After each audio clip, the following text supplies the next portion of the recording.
9 to 5, I had to go and feed the gods. Nobody did it right, I had to show them how to grind. I had to beat the odds, this is the life I live for God. Taking a step at a time, we going up, we headed to Mars. Taking them chances, making decisions, you know I'm never gonna lie. Till you let go, I'm copying all of them, who you gon' be inside. I cannot fake it, I gotta face it, I gotta do the time. You gotta wait, mate, for a great pay, make sure you're doing your job. Gotta deal with the patience, 200 every occasion.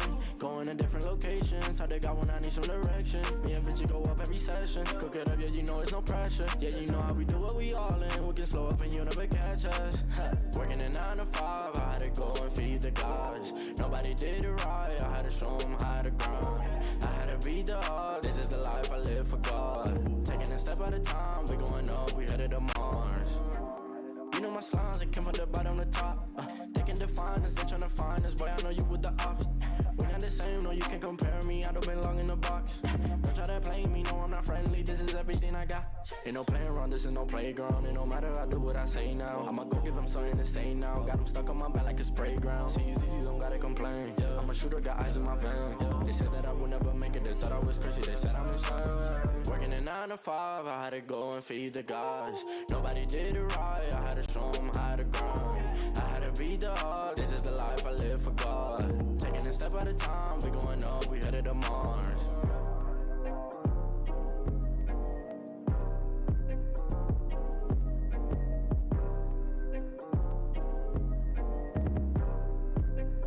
Undefined for life.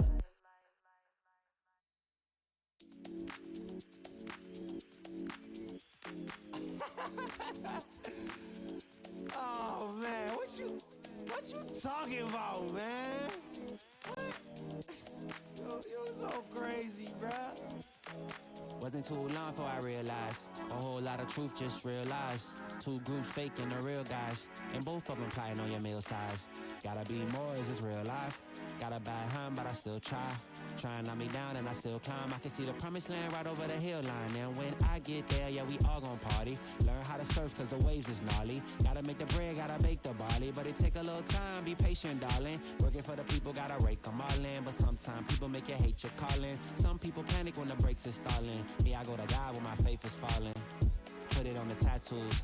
A righteous man don't know bad news. Found forgiveness for my snafus. Nothing for the pretty girls trying to get a cashew. Bad dude, sometimes life really suck like a vacuum. The devil I don't never turn my back to. I just wanna shower love like a bathroom. And be a role model for the black youth.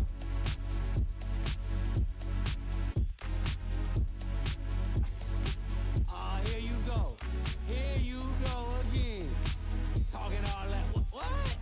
What are you talking about, man? Wasn't too long before I realized a whole lot of truth just realized. Two groups faking the real guys, and both of them plotting on your meal size. Gotta be more, is this real life? Got a bad hand, but I still try. Trying on me down and I still climb. I can see the promised land right over the hill line. And I broke a lot of hearts in my lifetime, thinking that their heart wasn't like mine. Finally got through a lifeline, and I stumbled upon a right mind. Love showed up at the right time. Put her in a white dress, get the white wine. Some people do it for the nighttime, but I'm thinking more, make your life mine. Yeah. Is it possible we could last forever and ever and ever?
I think I let my guard down. Certain things ain't the same now.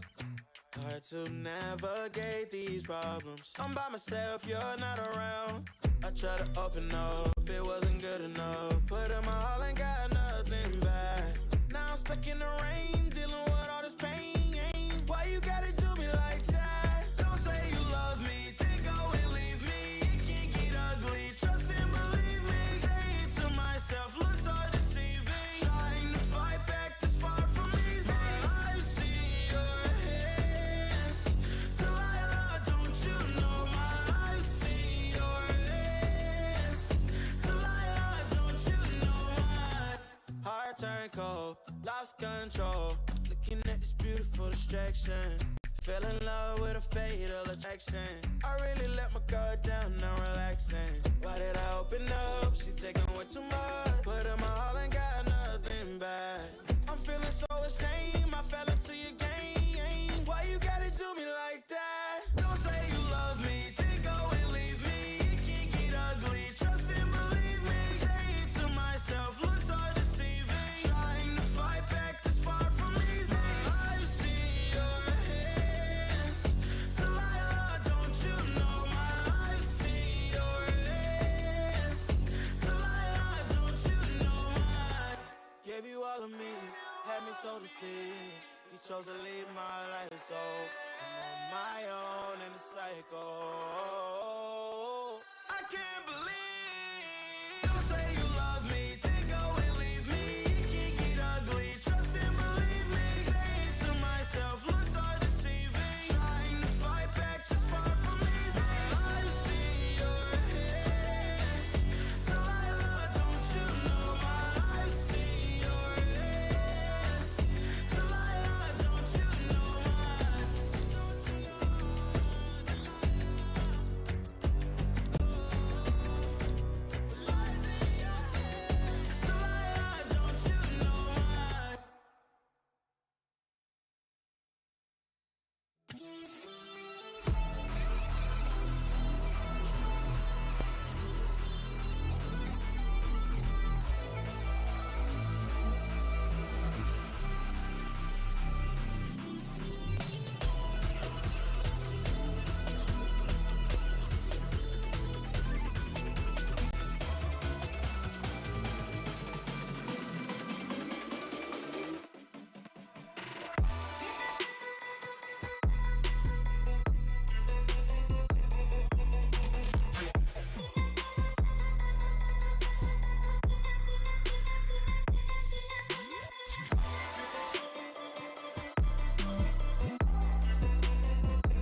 in place. Y'all really testing my patience. Right before I blow up the spot, I had to get back to the basics. What if my talent is wasted? And see what I'm lacking to place me. Thought since I rap in the basement, but my come up is legend, is greatness. I don't care now, it's pedal to the metal. I can never quit now, I will never settle. Puppet to the game, I'm pulling strings like Geppetto. We in the same game, but I'm on a different level. I passed it. Gotta keep grinding till I'm laid up in the casket. No fake round, but you feeling too plastic. Yeah, y'all feeling too plastic. They say my style crazy, but then it's straight jacket. Wow. Why you still testing my patience? Trying to turn me into something I ain't trying to be. All that hate is a heavy rotation. You gon' lose yourself, quit testing me. Don't make me lose my mind. Don't make me lose my mind. Don't make me lose my mind, cause I'm looking like Wesley, test me. Don't make me lose my mind. Don't make me lose my mind. Don't make me lose my mind, cause I'm looking like Wesley, test me.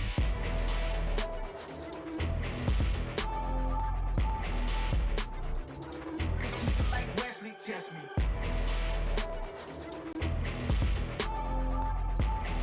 Don't make me lose my mind, cause I'm looking like Wesley, test me.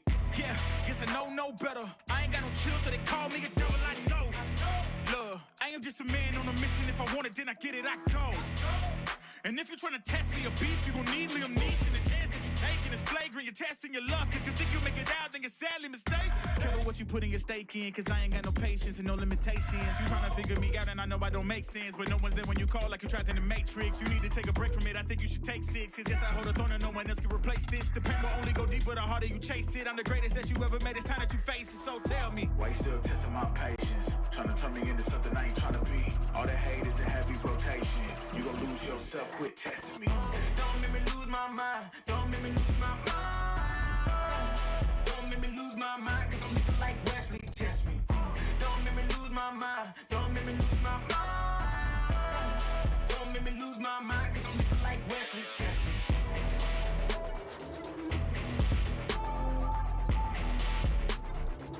Cause I'm looking like Wesley, test me.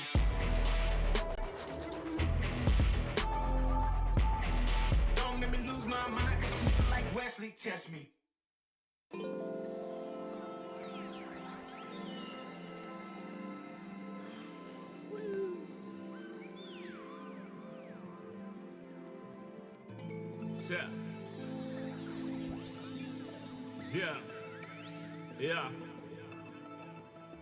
Yeah.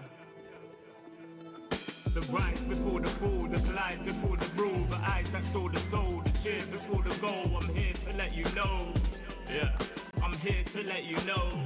Yeah, I sky gaze over my taste. Like Peter, this is my space. I'm spacey, I'm crazy over breakbeats. Space gazing in my safe haven. I make statements that embrace waking. Awaken, I'm woke. Taking the road to pull you ashore. A celestial scope. The stars explore in your inner. The starts at the core. Inner space and more. Your body's a planet for sure. Nurture it with the words I've written. Scribe like highlights. Flying saucer. Supply the order, it's the author. Walking on air. Walking on water. Blending between borders to let you know. This is here to support you. The blend. The blend. The blend.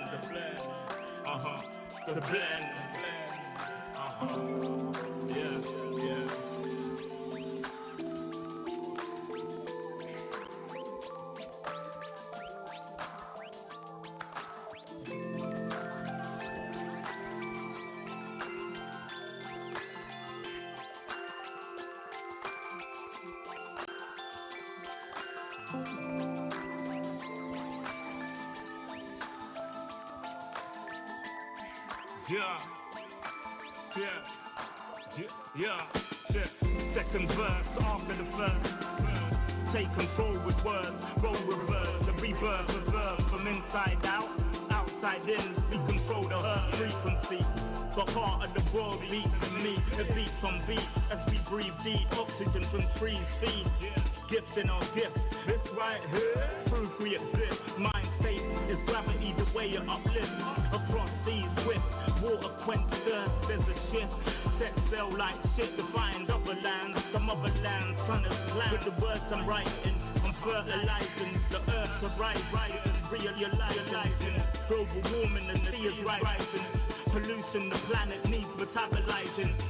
full of fire like a dragon fighting, creating hot springs when the pressure rising. It's ever rising, but I'm never frightened, cause the days will brighten. Yeah, the blend.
Everywhere I go, the people really wanna know who I is and who I be. They stop and stare when they see me. If I said it once, no need to repeat. Run up on me, watch you fall to your knees. Tip my hat when it's time for the kill. Ain't no beast when you're really real. I am the boss, I am the dawn. I am the one they call Lucky Charm. Got my own shit, I don't need your farm. Life was so hard, it made me weak. Built to last, this girl ain't weak. Sturdy and still when I plant my feet. Got it out the mud, now it's racks in my sleep. Look to God, he supplies my needs. Endless faith is what brought me next level prosperity. Silent power moves is what I'm giving. They love to hate the world they can't live in. Always present for the high roads. Go swim within the deep lows. Low.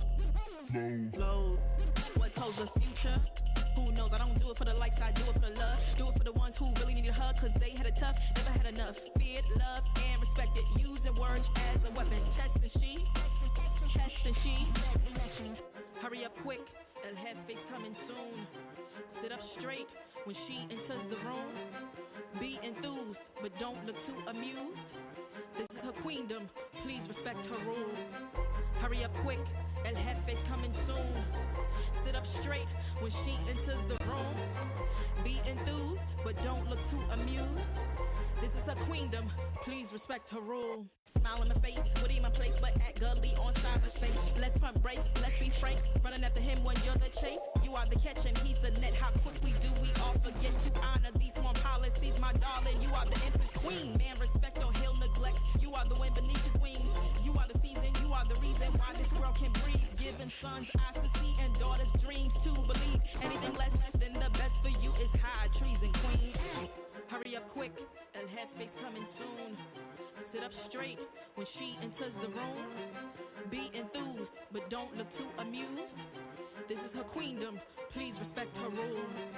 Hurry up quick, El Jefe's coming soon. Sit up straight when she enters the room.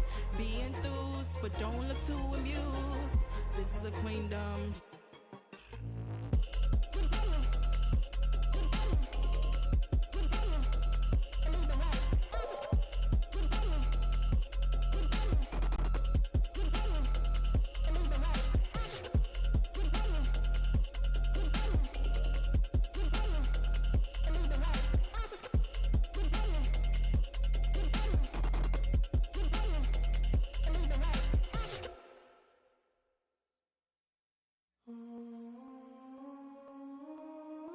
I just gotta flex on the lean. I just wanna rap to the beat. I just wanna back, cause I'm mean. I just gotta.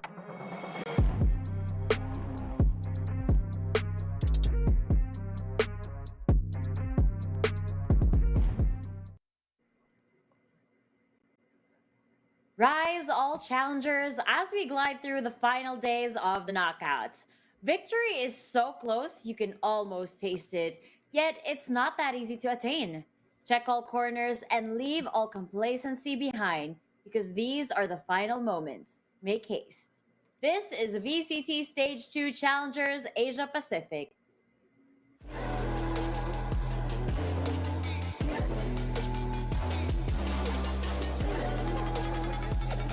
The APAC region saw its greatest go head-to-head in Stage 1 as they aimed and took their shot at qualifying for Masters. And now, it's time to run it back and do it again. It's time again for the Pacific's rising tide to create fearless waves. As the passionate APAC fans gather together to watch it reach greater heights. Together, we will witness the relentless and heart-pounding action as APAC's best rack up kills and beef up the stats. With every aggressive swing, strategic plant, and patient retake comes flawless gun skill and agent mastery. Be swift and make them fear you on land and air. Gather info and provide your team with a vantage point. And take down your opponents with precision and finesse.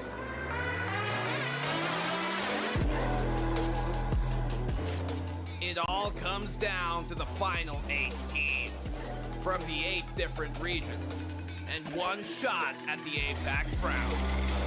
For more information, please visit ValorantEsports.com.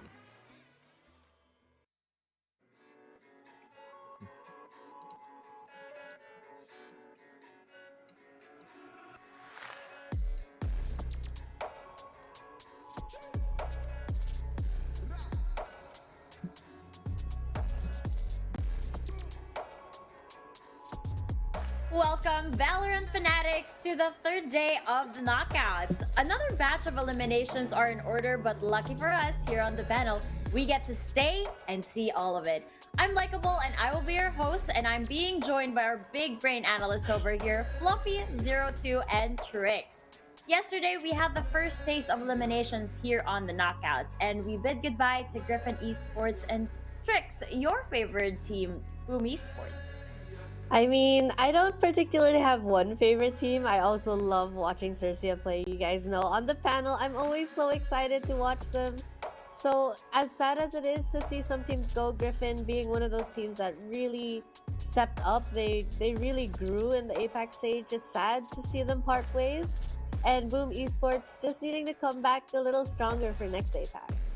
Yeah, those were the conditions for these guys. I mean, we saw the improvement that they had, especially those who came from the plains, but it was a little bit short, and maybe this is just not their time yet. However, as we look at yesterday's highlights, we can actually take a look at how PaperX versus Bleed Esports went through, how ONIC G was so amazing to watch, but as well as Team Secret, of course. But Fluffy, as I mentioned this, we're already seeing Forsaken with that incredible ace to end this game. Yeah, such an amazing ace. One of the many highlights that we had yesterday coming from PaperX, a team that seems like they haven't stopped doing what they're doing best for winning, and really it makes me very excited for the games today. It really does make you excited. I mean, to start off the highlights with an ace that ends the game, I mean, I know that Darian has also done that, but Bleed is another story. We'll get to their highlights in just a bit. But for the second game, yesterday, Trix, we looked at ONIC G versus Team Secret, and Team Secret just showing us like a solid performance here.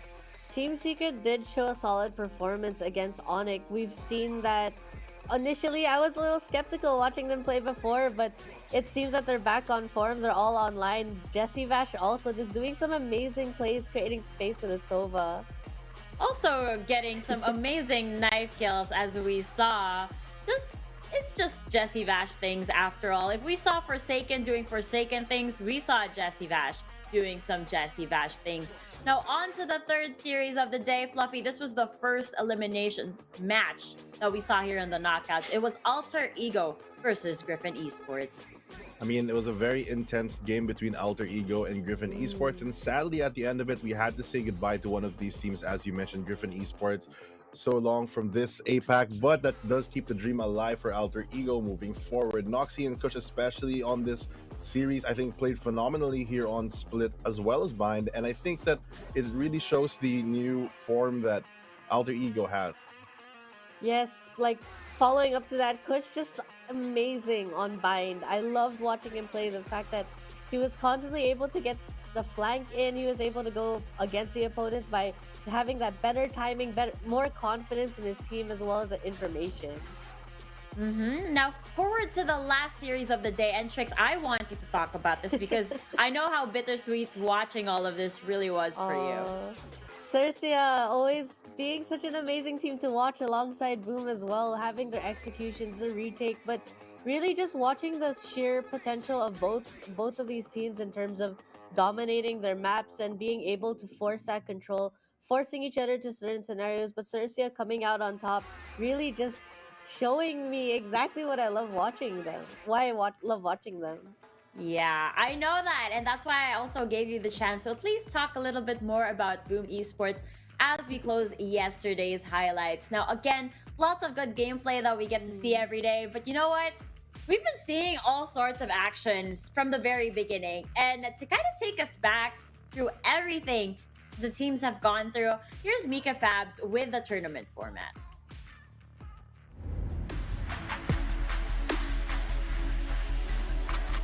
This is the VCT Challengers APAC Stage 2 playoffs. The climb to the next global stage begins for APAC as the top 20 teams from the region seek out to be feared by those at the top.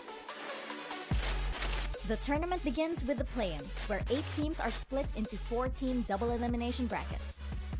The top 2 teams that claim victory in each bracket proceed to the group stage. In the group stage, we'll see the top-seeded squads from the different regions and our teams from play-ins go head-to-head in a 4-team double elimination bracket. The top 2 teams from each group then move on to the playoffs. Our final 8 squads are then seeded in the final double elimination bracket, where they'll get the opportunity to qualify for Master Stage 2 and a chance to seize APAC's throne. The Pacific's rising tide grows stronger, and the time to test those at the top is now. For more information, please visit ValorantEsports.com.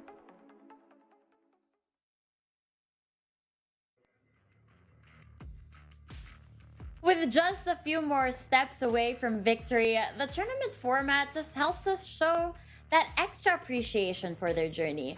Then when you go back to the current situation, you get a feel of the intensity of the air, you know?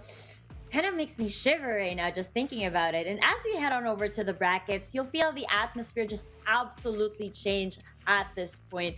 I mean, it's the brackets, and we get to see who are the teams that are put on elimination, at the risk of elimination, and who are the teams that will make it to Masters over here. And I'm looking at this, Fluffy, and I want to know your thoughts because I'm going crazy over this. I mean, for sure, the pressure is on for all the teams to perform today. For the upper finalists, we see that Paper Rex as well as Team Secret really have currently the best shot to get into that grand final and secure their slot to represent our region basically for Masters. But I feel like there's such more pressure right now, specifically today, for the lower bracket. So ONIC G, Alter Ego, Bleed, as well as Xerxia really have to bring in the best of the best that we always talk about. They really have to have the play to win mentality, and they cannot afford to even slow down to try not to lose, because they really have to give it their all, because if not, it's called the knockouts for a reason. So the pressure, I think, is just on them a lot more than anything else. It really is. And Trix, we have to talk about ONIC versus Alter Ego over here, because this is so bittersweet.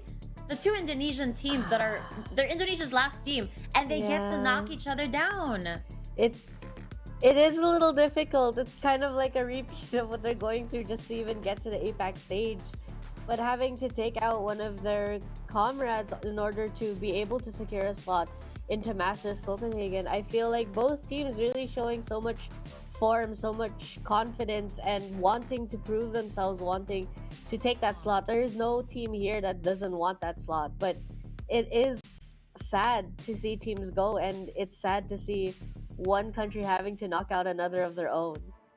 It really is. And as you guys mentioned earlier, there's this constant pressure behind you to to represent your country rather, and to be able to like wave your national flag on the Masters stage or just be there. It's just something else. I mean, as competitors, as players, these guys have that aspiration. And for all of these games that we're going to be seeing today, they're no different. Now, as you guys can see, TBD for game number 4, because that will depend on the results of game 1 and game 2. Now, remember, elimination matches over at game 1 and game 2, and keep your eyes peeled for game number 3 because we are going to be finding out who will be the first representative of APAC based on the results of this game. Is it going to be Paper X or is it going to be Team Secret? That's a story we'll find out later on. So keep your eyes peeled for that, guys.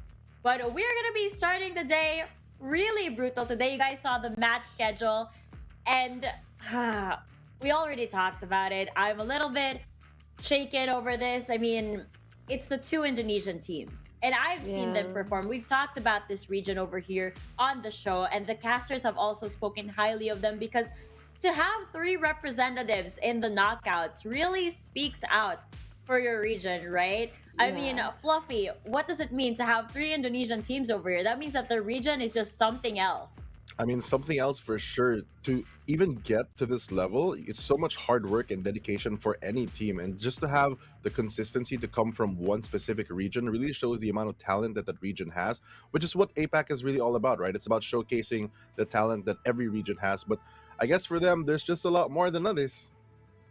Oh, that's true. The way he casually said it, I mean, it makes total sense, but it's just... Just saying. It really is. It really is. But oh my goodness.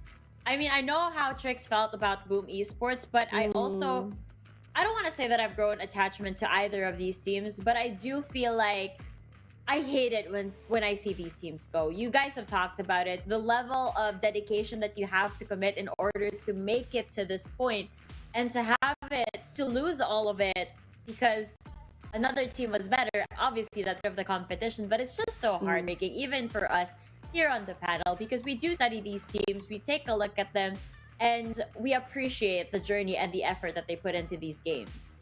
Looking at it in another way, it also shows how much the teams are growing and how they're challenging each other. And in that sense, Indonesia being, I believe one of the casters said, kind of like gatekeepers in terms of the APAC playoffs and APAC Knockout stage, because there are 3 teams coming in from there. Of course, there are also 2 teams from MYSG. Let's not forget there's Paper Rex and Bleed Esports. But to say really that all of these teams stepping up, all of the talent in their own countries really coming together and showing us exactly what they can do. But again, it's always a question of, is it enough to get that slot into Masters? Is it enough to go against other international teams outside of the APAC region? Had I fully understood the way the brackets work, I'm not sure about this because it's been crazy. It's been a couple of weeks. It started in the play-ins. But I wonder if there would have been a possibility to actually have 2 Indonesian teams in the playoffs. I mean, in Masters rather. I don't really know. Maybe if we kind of connect the dots and see how it would have turned out on an, it's sort of like a if-only scenario that we could have seen. But I guess we'll never know the answer to that because we're about to introduce the first team for this first elimination series of the day. So in this first do or die match, we've established them to be a systematic team. Their plays and executions are always calculated, and their dedication to perfection have paved a way for them to success here on APAC. And they're hoping that they will take them further. So let's welcome ONIC G.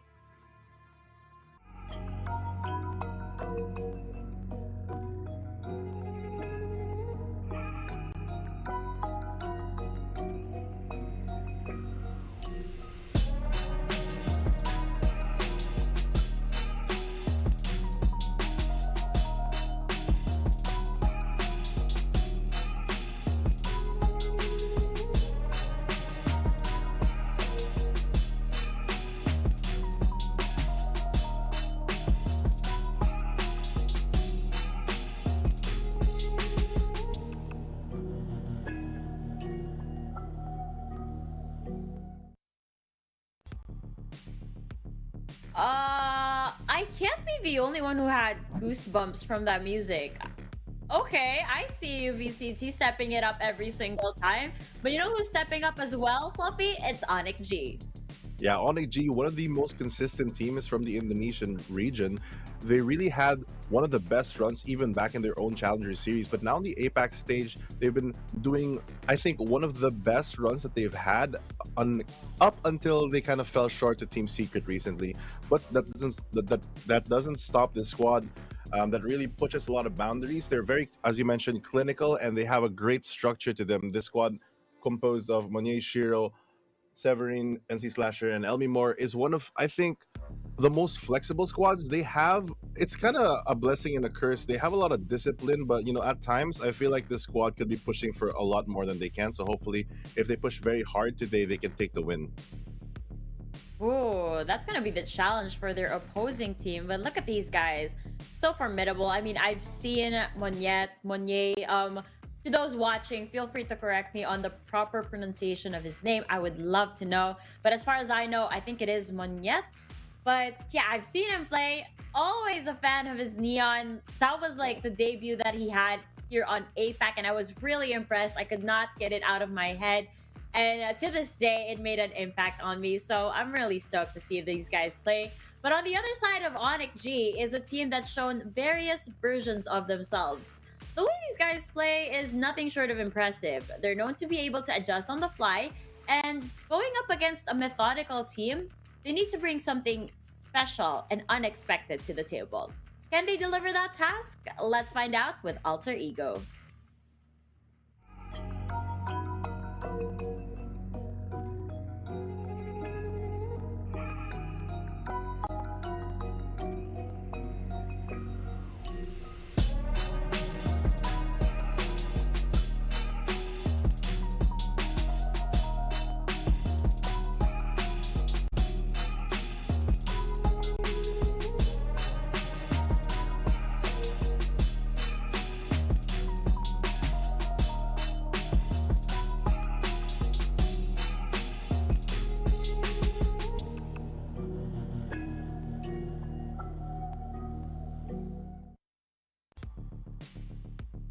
Okay, I'm gonna have to get used to that background music. So good. I already said that in the previous intro videos that we had, it was already good, but this one just sends the chills down my spine. So Alter Ego, we have Adrian King, Axelovia, Delby, Kush, and of course Noxie with the Moxie tricks.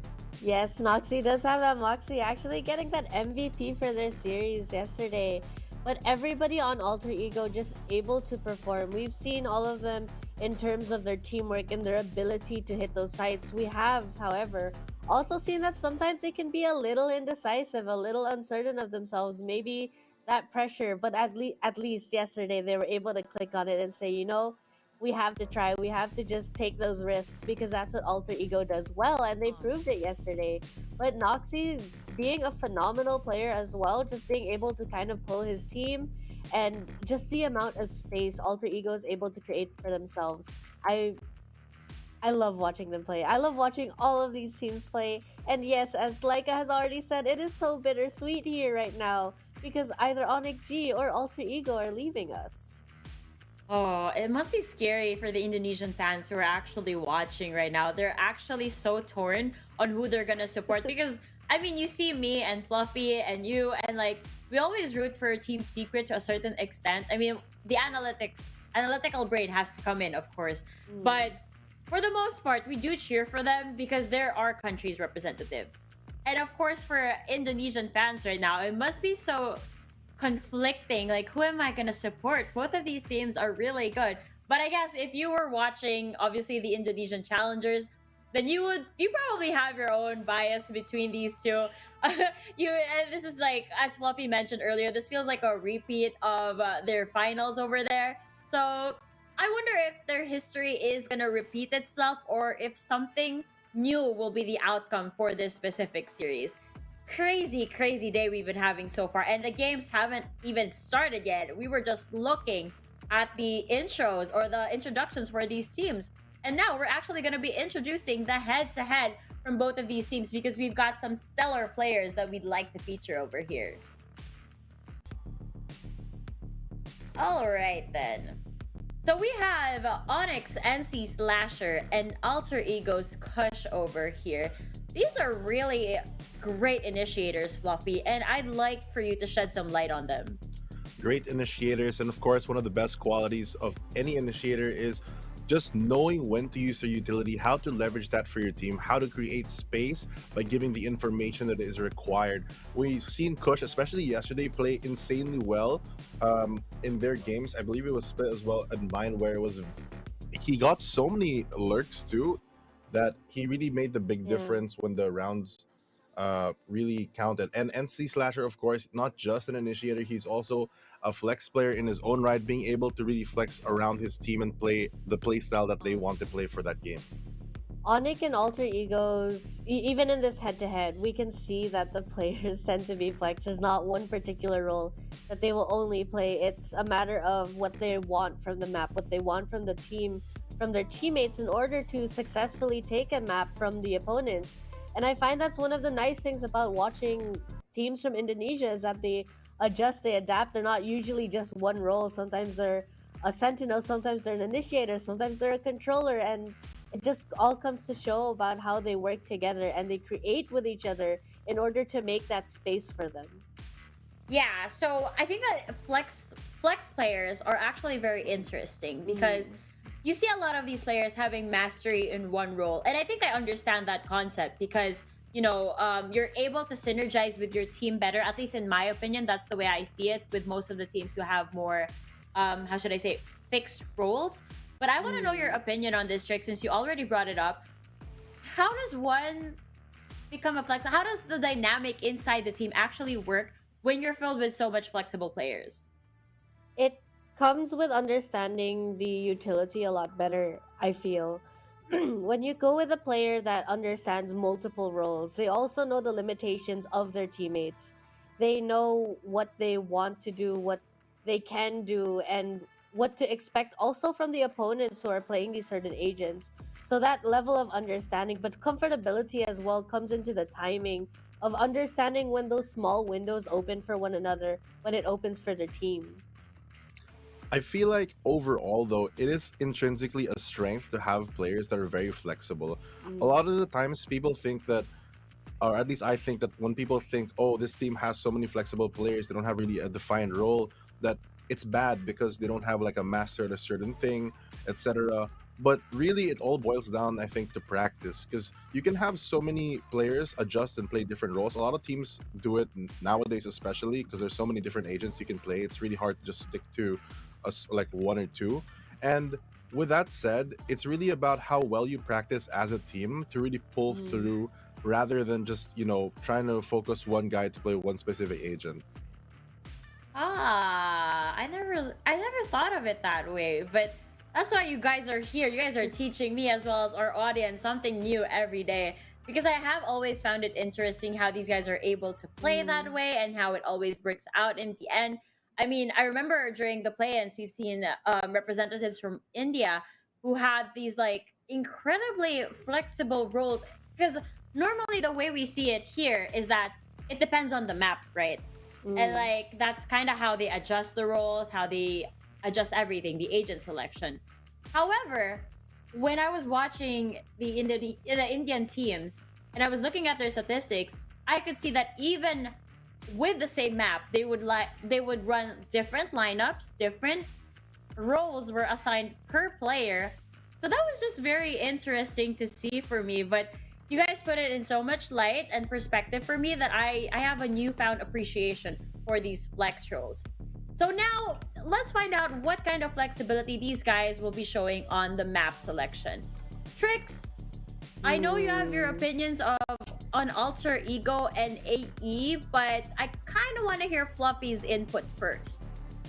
Well, I feel like for the map veto, especially with ONIC starting out, I don't think they're particularly eyeing Bind. I don't think it's a map that they've really shown the most strength in compared to something like Haven or Split.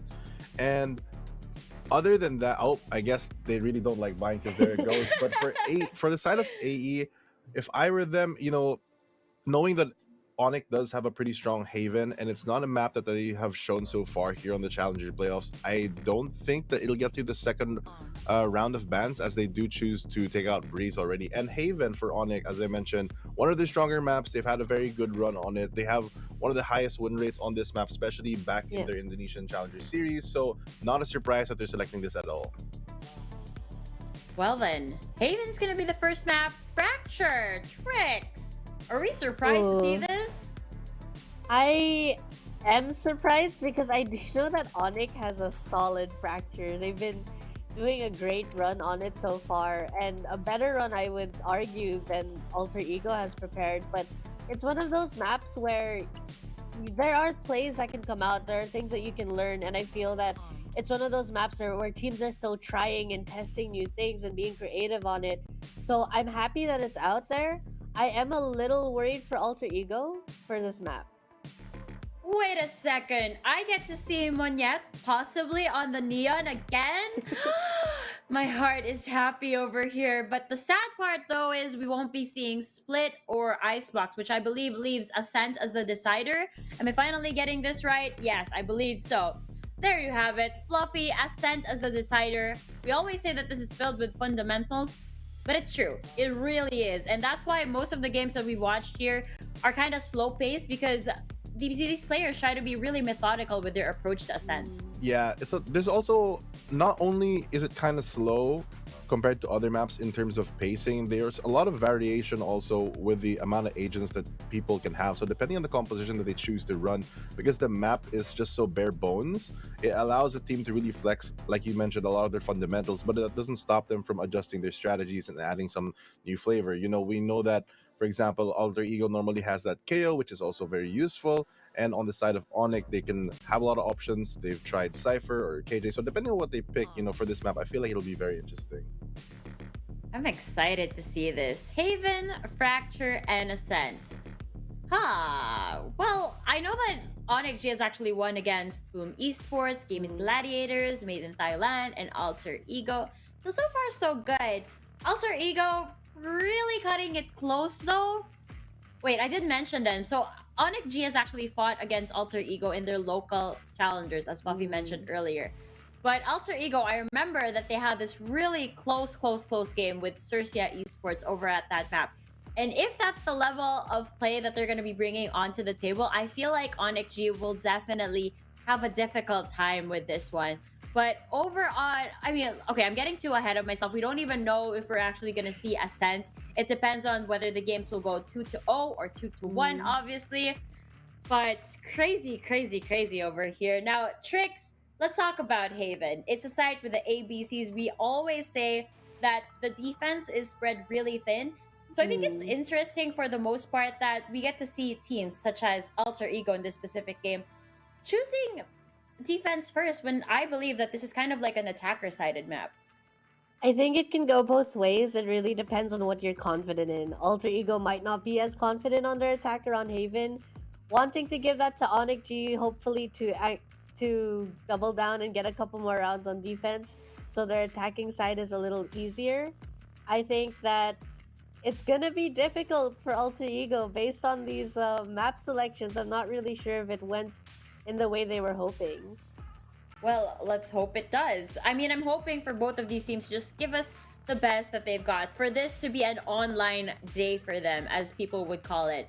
Now, with all of the conditions that we just mentioned in mind, I want to know what your predictions are going to be for this series. So why don't you go ahead and share your tricks, since we're already on the topic. I do think that ONIC can take it based on map selection. Ooh, Fluffy? I think that ONIC is also going to take it on map selection. I mean, they had a very fast pick, literally like instant clicking that Haven. They've played it before against Alter Ego in the grand finals of their Indonesian Challenger Series, and they won. So considering that and their very good Fracture, which they haven't lost in yet, I think those two maps alone should be enough for ONIC to statistically take this one. And if it does go to the third map, they're pretty even on that one, so it's whoever plays the best. But looking at it as a whole, the maps do, in my opinion, favor ONIC a bit. Okay, so I'm the odd one out because I am going to be predicting Alter Ego. I've seen these guys play. I've seen their performance, especially yesterday against Griffin Esports. And I think that they really thrive off of the idea that, you know, they're able to thrive under pressure. So a lot of the times we see people kind of cave under it because when they think of like, it's an elimination match, I can't make mistakes, I have to be careful. And that's when they start making mistakes, or they start having a lapse in judgment. And I don't think that, as far as I understand Alter Ego, I've seen them not actually succumb to this mindset. I've seen them like play it out, have fun in the game, and at the same time just show us the best that they've got. And I love seeing that from Alter Ego. So hopefully as we go into this agent selection in Haven, they get to show us the compositions that will please are adoring hearts out of Valorant. I don't even know if my last sentence made sense, but I'm sure you guys get the point. So, yes, I get me a Neon. On both sides. Both sides! I am happy over here. Fluff, talk us through this composition. Honestly, on Haven, I feel like Neon is one of the more underrated duelists that you can have. I'm surprised that they're pairing it up for the Reyna, for Green King, but generally speaking, back to the Neon, I feel like the value of Neon not only comes from the fact that the relay bolts can really secure a lot of the angles, but even the fast lane itself can really sell a lot of fakes just because it creates what we like to call perceived pressure, where it denies so much information, especially something like a lobby, which is a very common spot to hold. And if you're unsure of where the opposing team is, it really just gives your team a lot of pressure and a lot more freedom to move around. Now, I know I said we talked about flexibility in agent selection and being able to pull off agents that they, don't always play, or it's not as common for some teams, for some players to see that. I am slightly concerned on both sides of ONIC G and Alter Ego pulling lineups they haven't pulled recently, and I'm not sure if it's because they're just confident they've really practiced it somewhere else that we don't have the records of. But I am a little worried on the double duelist setup. I find that yes, there's a lot of space that they can take there, but I'm not sure if it's going to be enough because the safety in taking that space is not really there. Right. I find that whenever we go into these agent compositions, having the utility is always, at least on paper, a plus. But to their credit, running that double duelist setup, I feel like just shows a lot of confidence. And if it does work, if they can really make it work, it really does pay off at the end of the day, especially if you have something like Reyna. But going back to the utility aspect, I do feel like a lot of the power in that Reyna composition, as well as the Cypher and Neon, really relies on their abilities, and having the KO on NC Slasher can be a big hindrance for a lot of their plans, considering that they're relying on just a couple of pieces of utility, especially for information. Once that's denied, if they really land a really big 0 point, it could be a big problem for them. I'm looking at these compositions once again, Fluff, and I think I'm a little, and Trix also, I think I'm a little bit more worried for the side of Alter Ego, because I know that ONIC G has run this composition before and it kind of worked for them. But on the side of Alter Ego, this is such an adjustment for them, and I think that they're trying to bring something new to the table, like I mentioned before, because they have fought against this team before, and it didn't work out back then. So maybe now they want to try something new to hopefully make it work in the end. And again, guys, this is the first elimination game of the day. So don't blink, because you might just miss your favorite team out here. Everything is on the line. It's do or die out here. So best of luck to these challengers. But for now, your fate is a tale to be told by our casters.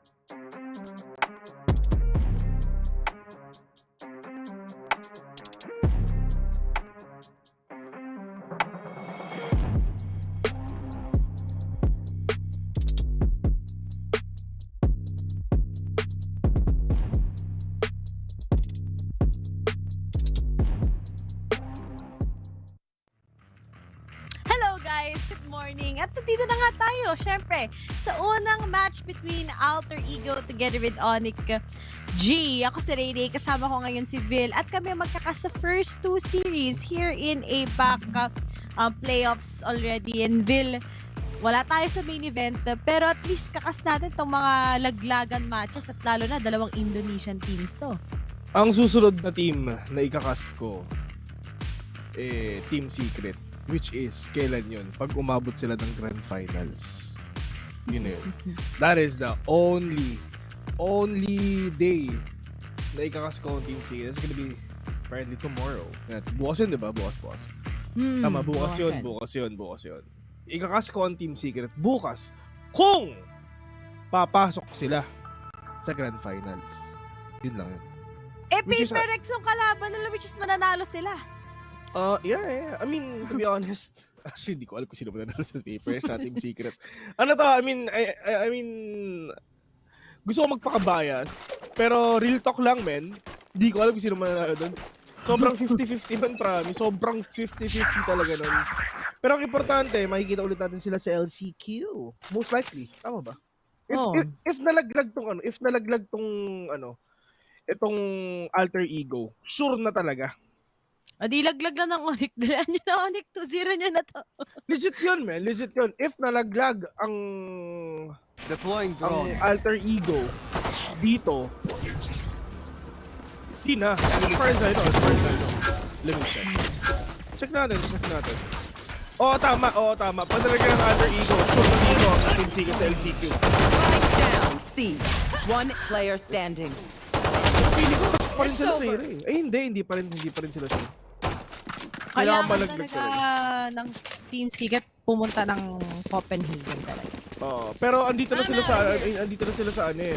sa LCQ eh. So most likely pasok sila dito. Most likely hindi pa siguro na edit. Kasi ano sila ngayon eh. Pang 6 sila ngayon.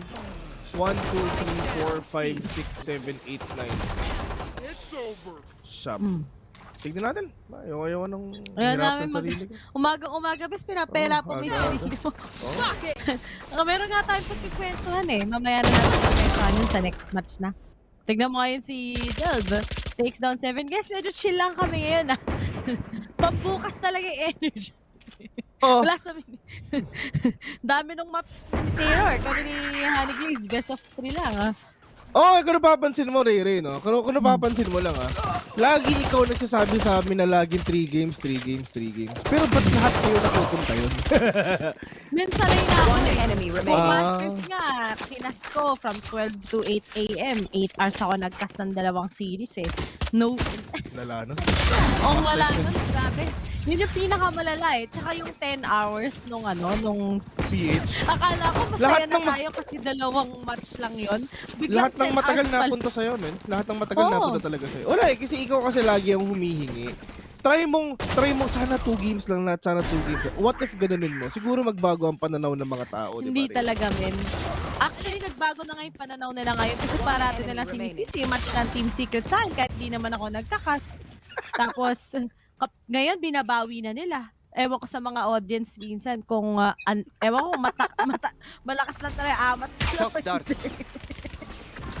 Kanina nga guys, pati si Phil inaway ako, nililas ako, wala akong bawi.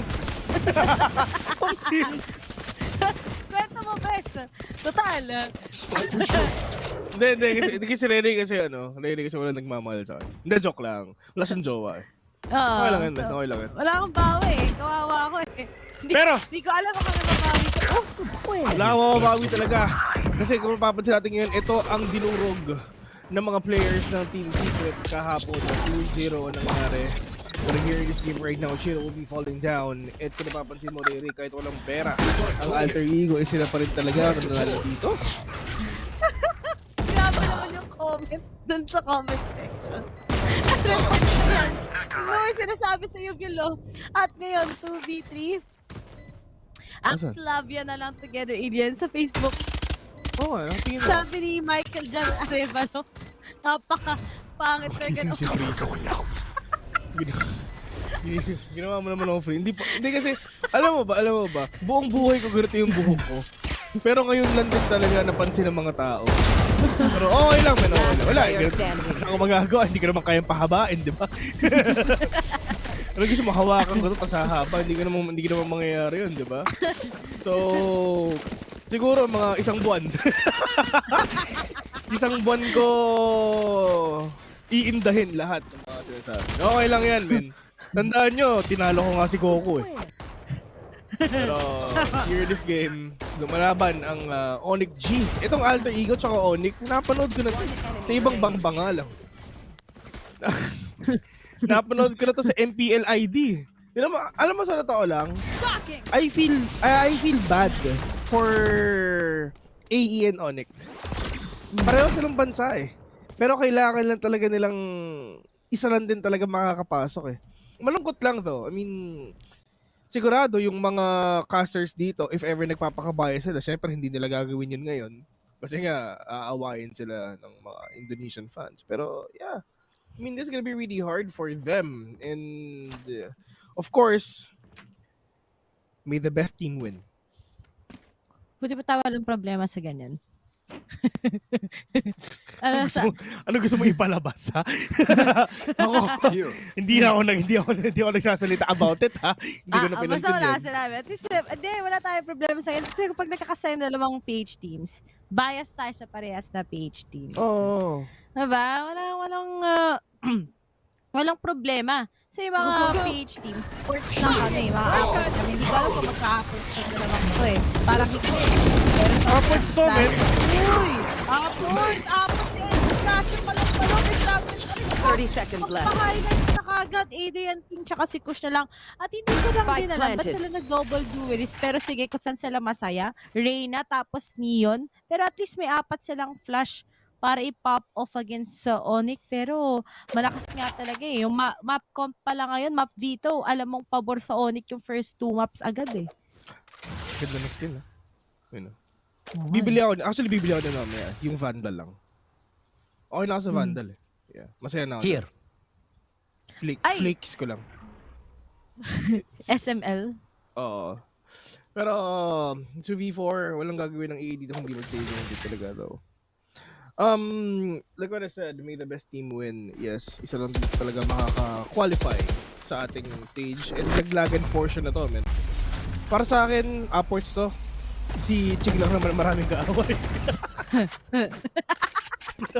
Careful, Zed. Natandaan ko nung PPGL cooldown, kala mo nag-resign. Kala mo nag-confession sa bahay ni Kuya si Ching. Sabi ni, kulang na lang may kasamang shot eh.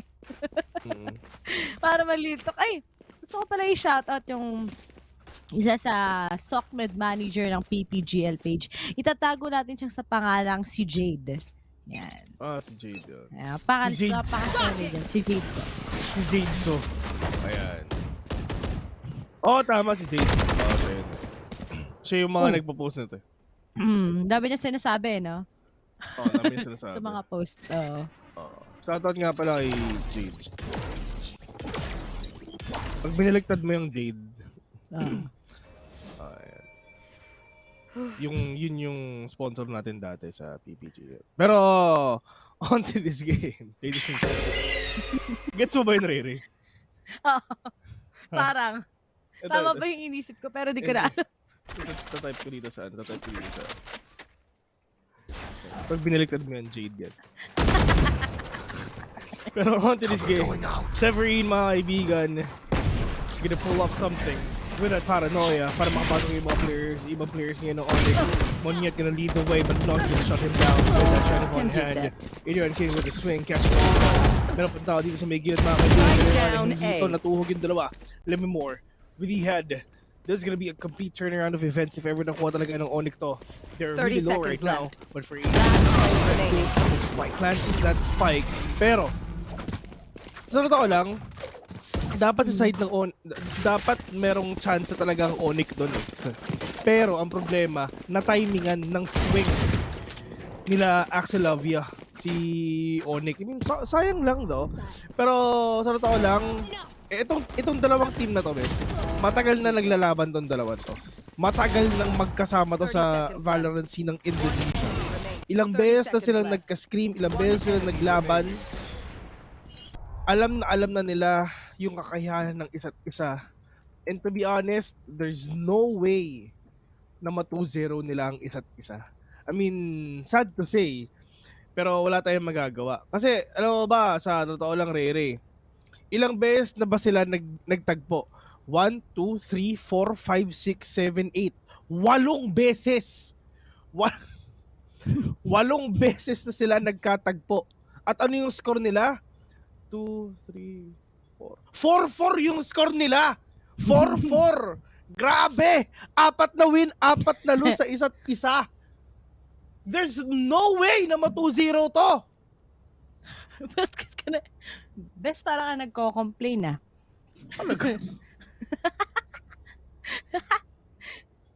Uy, pero next match din, Xerxia versus Bleed.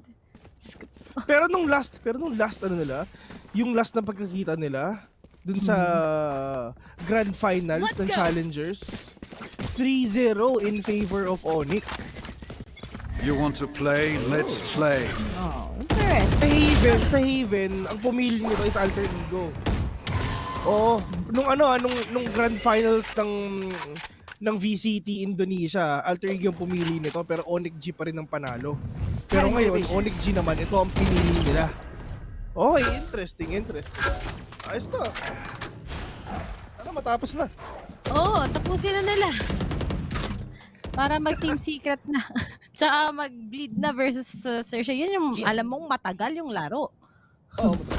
Yun talaga. Yung dalawang bida-bidang teams nagsama. Pero kailangan natin mag-ingat sa shortcut ng bleed, no? Hirap na best. Ay, ako, ewan ko sa inyo. Ako, pinipilit ko na wag sabihin yung mga bold statements kasi mahirap yun eh.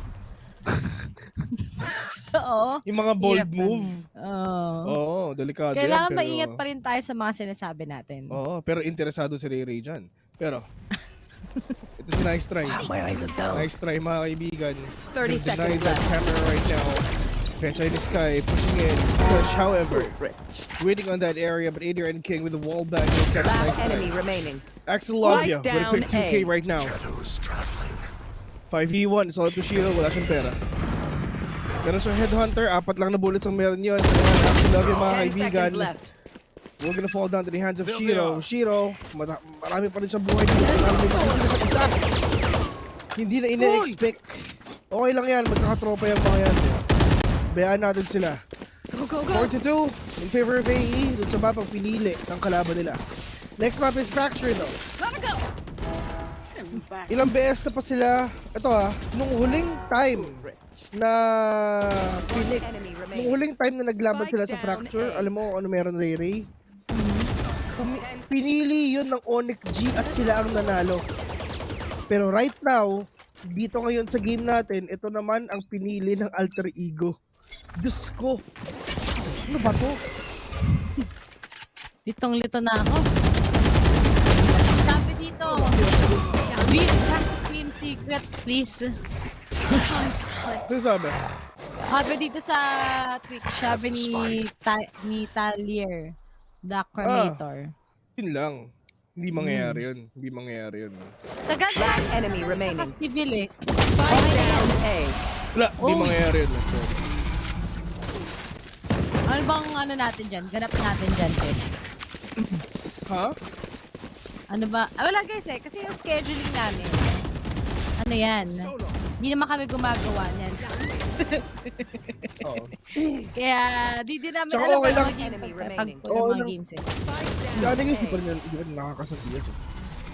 Ngayong linggo, hindi pa. As far as I know, hindi pa. Hindi pa. Okay lang yan, no problem. At least tayo makita natin kung paano magtanggalan ng Alter Ego tsaka ONIC, diba? Sila lang na nagsasakitan sa isa't isa. Tapos Uy! Still catching one play against her DMs right now. Low HP. Pero yun nga, wala siya idea for the Axel Lovia. Right there, done to my Spike down A. Axel Lovia with a 3. Getting that off angle right now. Pero as you can see, Kush waiting in that corner, flanking the two players of ONIC. I mean, the one player of ONIC, Kush. Getting head of Shiro right now, 6-2. Dun sa mapa pinili ng kalaban nila mga kaibigan, it's time. 13-2. Alam mo, yung isa sa mga matches na nakakatawa kahapon, yung kinas namin ni Honey Greens, yung last Xerxia versus Boom Esports. Bakit? Nag-3 maps, puro one-sided. 13-2, 13-7, 13-2. Hindi ko gets, bes. Kung ba't ganon? Yung third map pa, ganun na naman pala. Panalo pa rin pala yung Xerxia. Pero, Alter Ego together with ONIC. Ito na nga yung ONIC. Biglang na-shotdown. Walang magawa si Monyet and friends At Okay, game. Sorry guys. Biglang may technical issues tayo dito. Sorry. Kailangan ko mag-mute eh. Meron kasi akong ginawa. On to these games. 1 minute na lang ang natitira dito sa game na to.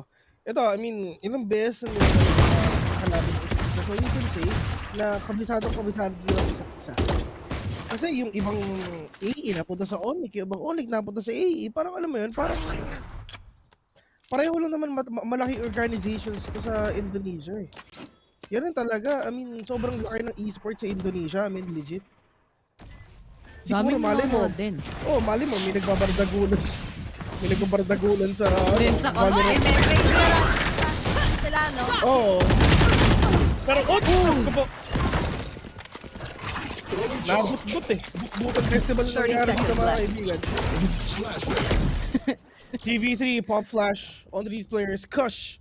Oh my god. Wala silang idea at nasa likod pa yung dalawa. Severine is nowhere to be found. Sheila catching one, yes. Pero lalabas natin isa with a Lear popping out already. Meron tayo dito may monster and probably not. But Shiro and NC Slasher. Nag-crossfire na Valorant at itong dalawang to. 6-3. I mean, it's fine naman na ganito yung scoring nila. Pero I mean, ganito yan guys ha. It's actually an interesting story because ganito kasi yan. Nilaglag ng ONIC G ang alter ego sa Grand Finals, natalo sila. Pero it's gonna be a Cinderella story. Not Cinderella story, but it's gonna be a really good story if nanalo ang alter ego sa VCT APAC mismo. Okay lang kahit tinalo mo kami sa sa finals. Walang problema dyan, pre. Okay lang. Basta lalaglag na lang namin kayo dun sa knockouts ng APAC. I mean, okay, 'di ba? Better story than sa grand finals ng VCT ID. Pero ito ang pinaka-importante, Ray. Wala pang Indonesian team ang nakakapunta sa Champions kahit isa. Pati sa di ba? Masters. This is their last chance, mga kaibigan. For Pati sa Masters, di ba? Wala pa. Sa Masters, wala sa Masters wala. Wala pa nakakalipad. Kawawa naman sila. Buti pa Pinoy. Buti pa tayo, no? Talagang wala eh. Kahit sa kabilang bang natalo din sila sa PH team eh. Oh man. Pero malakas sila sa isa, yung may battlegrounds na mobile game. Yon. Pero as of now, ONIC, partner si Monnet, nakapaglaktay na. Layo mo na best ah. Tignan mo, mabilisan na, tumakbo lang si Monnet, pero parang ngayon stress na si Monnet ah. Pero nakakuha na nga siya kagad ang information ko sa magagaling mga miyembro kagad ng outlet dito. Pero ngayon, kinocontest na, pero sakit ginawa yun. Pero sige, kung saan siya masaya, nagkakita rin kagad ng mga repol. Severine is behind the scenes. But it's gonna be for D2 already, and it's up to Severine to save the day. Bawal talaga ma-excite, pero sabi na lang, paping na lang best. Kaso nga lang, dami na kasi wala na, nag-best agad. Pero na-hack nga lang. Pero nga lang, ayun, sige, tutay! Ay, sayang! Bitawan! Ano ba naman yan? Hindi pala sayang, nice one pala? Sorry, hindi pala sayang yan, nice one pala. Shoutout nga pala kay, si Jade ulit. Mag-ingat kayo, yan ang boss amo ng PPGL Age. Ibinaliktad mo ang Jade. Yung dating sponsor din ng Team Secret na kayo. Sino daw casters right now? Si Lebron tsaka si Kobe.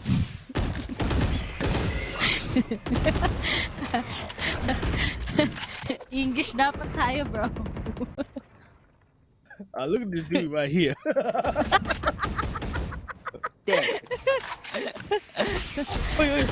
sabi ni it's ROG 12 or it's ROG 12. Ano daw? Really, jowa kita pa nag-champion. May jowa ka na best. Pero sila kasi makakaisa. Nakataot yan. 2v2 right now, walang pera si Moniet, wala siyang And they're just gonna go and plant the spike already. Hindi pa nila alam kung talaga saan ba talaga nila ipoplant, probably here in backside lang talaga. Planted for CT.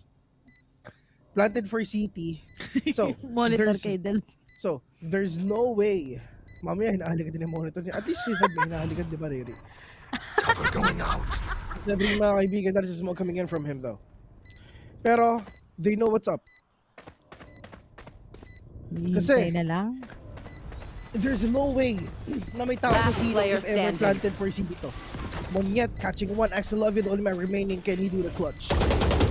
Narinig na din ang mga kaibigan din. No, kung nasan ba si Axel Love ngayon. Axel Love always needs to do this commit. But Monyet with a 2K with a headshot with that Sheriff. Flawless round. Last player standing. Para sa side. Last round in the half. ONIC GP. Kung 7-5 to, na-lead lang ang dalawang alter ego. Nakaka-taot pa rin to sa side ng alter ego. The fact na it's like this, tapos alam mo na maganda din ang defending ng ONIC, kailangan pa rin nila mag-ingat. Pero grabe to si Monyet, nagsisimula na siyang mag-init ngayon. At You want to play? Let's play. 7-4, pero nakalabas na rin kagad ng operator ni Delb. Kaso nilabas na rin kagad ni Shiro ang kanyang 2-4 force. Yeah. At ang alter ego, will they be punished once again or magkakaroon pa rin sila ng advantage because of those long angle fights against a big shoutout nga pala kay Daryl. Si Duril. Basta. Kasi ganito kasi yan. Si Duril, ladies and gentlemen, siya ang supplier ko ng mga bagong accounts. Nung wala pang fade, biglang nag-message sa akin si Daryl. Sabi na sa akin, to. May ano na to. Matik may fade na to. O sige, tira mo. Spike ako tuloy down naging pinakamalakas mag-fade sa Pilipinas dahil kay Daryl. Dumami ang fade montage ko dahil kay Daryl kasi binigyan niya ako agad ng account na may fade. Maraming salamat nga pala, Daryl. Sana all. Oo. 20 kasi yung Smurf accounts ko. 20. Legit yun, man. Legit. Lahat yun may skins, Tapos natagdagan pa ng dalawa. Severine. We're gonna take down one. 30 seconds left. Right now, mga kaibigan. If he can catch someone with that operator or not. And they're just gonna go plant here in the lang din. Spike plant. This is the last round of player mga kaibigan. Monyet. Pero yung dalawa. Pull up to one right now. Monyet with 3K inside the end of the chapter of the game. Gigil si Monyet. Ito gusto ko. Ayan. Pero wala naman tayo naiintindihan sa kanila kasi hindi naman natin bansa yan. Diba? Kung meron silang mga beef or rivalry or anything like that, sila lang nagkakaintindihan yan. Sila lang ang may kwento niyan. Natutuwa lang tayo if ever nagtuturbuhan yung mga yan. Uy, best. So, shares ko lang Nakalan tournament ngayon yung Japan.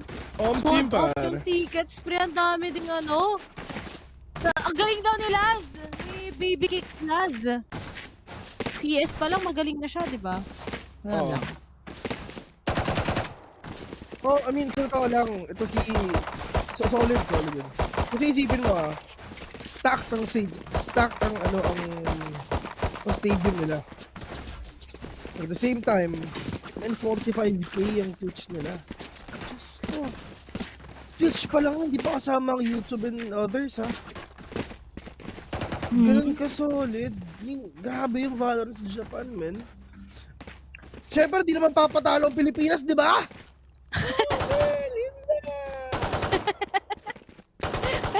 Sana magkaroon na din talaga tayo ng ng LAN tournament soon. Alam mo, yung mga players natin na kapag yan narinig mo sa mismong LAN tournament, lalo na si Wits, yung mga maingay maglaro na narinig natin so far, Vil. Si Wits, si Jelicious, ayun, isa pa yun. Tsaka si Ching. Ano yan? Maingay maglaro. Isa siya sa loudest PH player. Paano kaya pag nagkaspa tayo nila Taylor doon? Nila Honey Glaze? Saan? Kapag nag-LAN tournament tayo. Ayoko kasi gusto ko mag-host Ay, oo nga pala. May iwan na nga pala ako. Yung dalawa ni Taylor nga pala yung mag-host, most likely. Oh, kasi nga, di ba? I mean, napag-usapan Di talaga kayo, di ba? Oh, napag-usapan namin talagang, wala eh. Host talaga kami ni Taylor din matagal. Matagal kami mag-usap. Nagkas lang kami. Wala naman kami hostan. Eh, di magkakas lang kami. Buti nga po. Buti nga. Di pa tayo natatanggal. Buti nga, di pa kami natatanggal. Yung naman si Taylor sa casting desk yung mag-isa. Ay, si Shiriri pala. Pero, Onyet, that's what. Every time mga isa-payan ONIC G, lumalaban ata dito. Oo, panalo ang EE kanina, pero ONIC, babawi dito. Baba! Spike down A. Spike is drop. Bakit mo nilalabas yung headhunter mo, Shiro? Nakatutok lang si Shiro, mga kaibigan. And ito na. 3v1, Kush, if ever na-clutch siya ito, mamimigay ako ng battle pass. Balikod dito. Nice! Sayang. Sayang naman.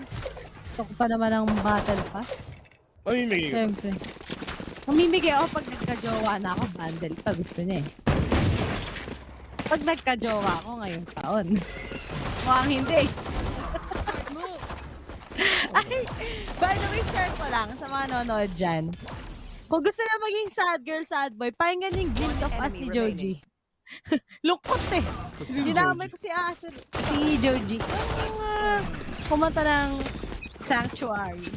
Mga taga-88 Rising. Okay now. Okay. Gets. So Joji, si Joji, yung Boracay Jet, si Joji. Pero, Monyet, mga kaibigan, we're gonna catch one. At pwede maging 7-7 to if ever kasi sila magkakatamaan, but let me more. We're getting ahead of Delta right now. Meron pa tayo dito sa may mid. Severin, mga kaibigan, medyo mabagal lang din talaga ang pag-push together with Nossi as well. Waiting for that perfect entry, waiting for that flash. Sila pasok dito nang walang flash or anything like that. Hindi sila dapat dito mag-drive peak or whatsoever. But NC Slasher knows what's up. Alam niya, meron talaga pumasok ng mga kaibigan. Mag-aatay natin doon sa may backside. Spike down, mid. It ending with a swing. And he's gonna be dead. That area. Kung saan siya galing. 7-7. Comeback. Go.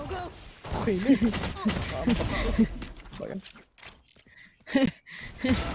Nire-reserve daw natin yung energy natin for the second match. Ano ba second match? Bleed ba yun? Tsaka Xerxia? Versus Xerxia. Hirap na na. Kaya nga eh. Free Kaya games sabi yun sila ito din. Merong probabilidad na gano'n ang mangyayari. Mamaya nga may host. Mamaya rin kasi may i-host ako na event. Yun. May i-host ako na event. So, hindi ako makakaano mamaya. Hindi ako makakapag-cast din mamaya. Kasi nga, may i-host. Ano lang kami. Sino sisisihin natin? Wala. Chok. Si Mineski. Chok. Monyet!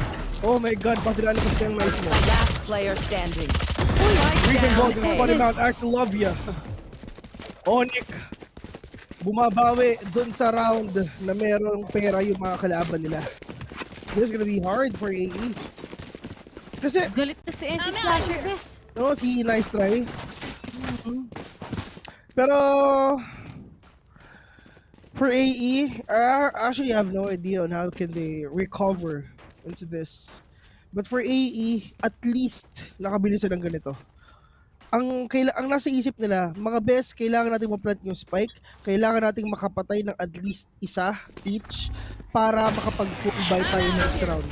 Kasi if ever natalo pa rin sila dito, man, yung iba naka-half armor lang for sure. Kailangan nila ma-plant yung spike. Yun lang yan, kailangan nila ma-plant yung spike. Yun lang yan, man. Para naka-full buy pa rin sila.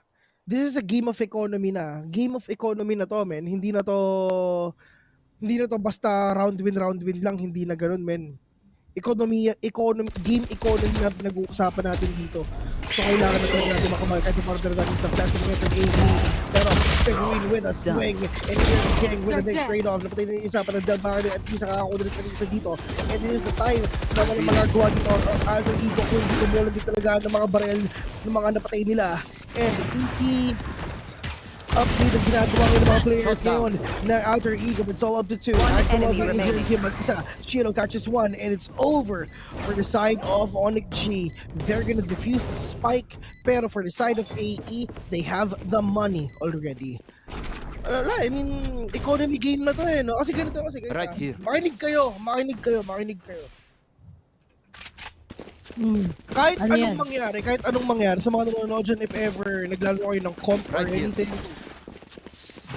lagi ko to sinasabi sa mga kampi ko na pag walang pera, kunyari 3K, 2K lang ang pera natin, mag-save tayo.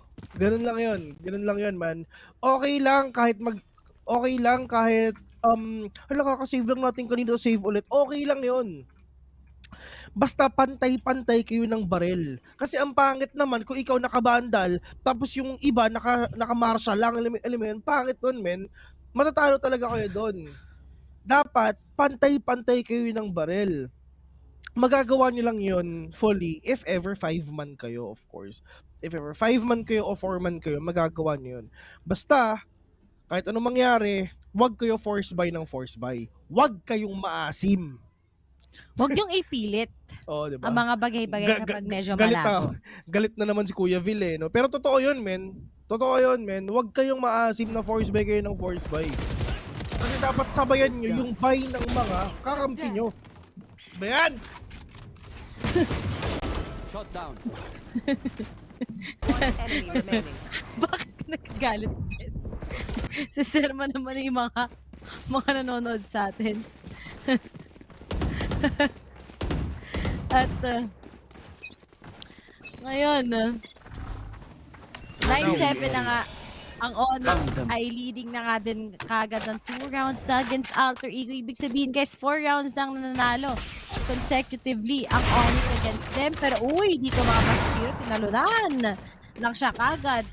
Pero mukhang naging passive muna yung Alter Ego. Mas careful na sila. Pag kasi pumali na naman sila sa round na to, alam mo nang on a spin ang ONIC eh. At mahihirapan na sila mag-take back ng mga kasagutan nila when it comes to winning rounds at mawawalan sila sa momentum. Wala ng momentum. Pero kailangan din ng bumawi. Wala silang choice. Shiro with that operator. Kahit mamatay naman si Shiro, it's fine. Kasi meron naman siya 24 after 3 orbs. It is the ultimate from the darkness. Xerxia, not gonna catch anyone. Information is now already. Natamaan yung si Adrian King ng stun. They have an idea. Pining na ni Monyet na nandito na sa may garahe.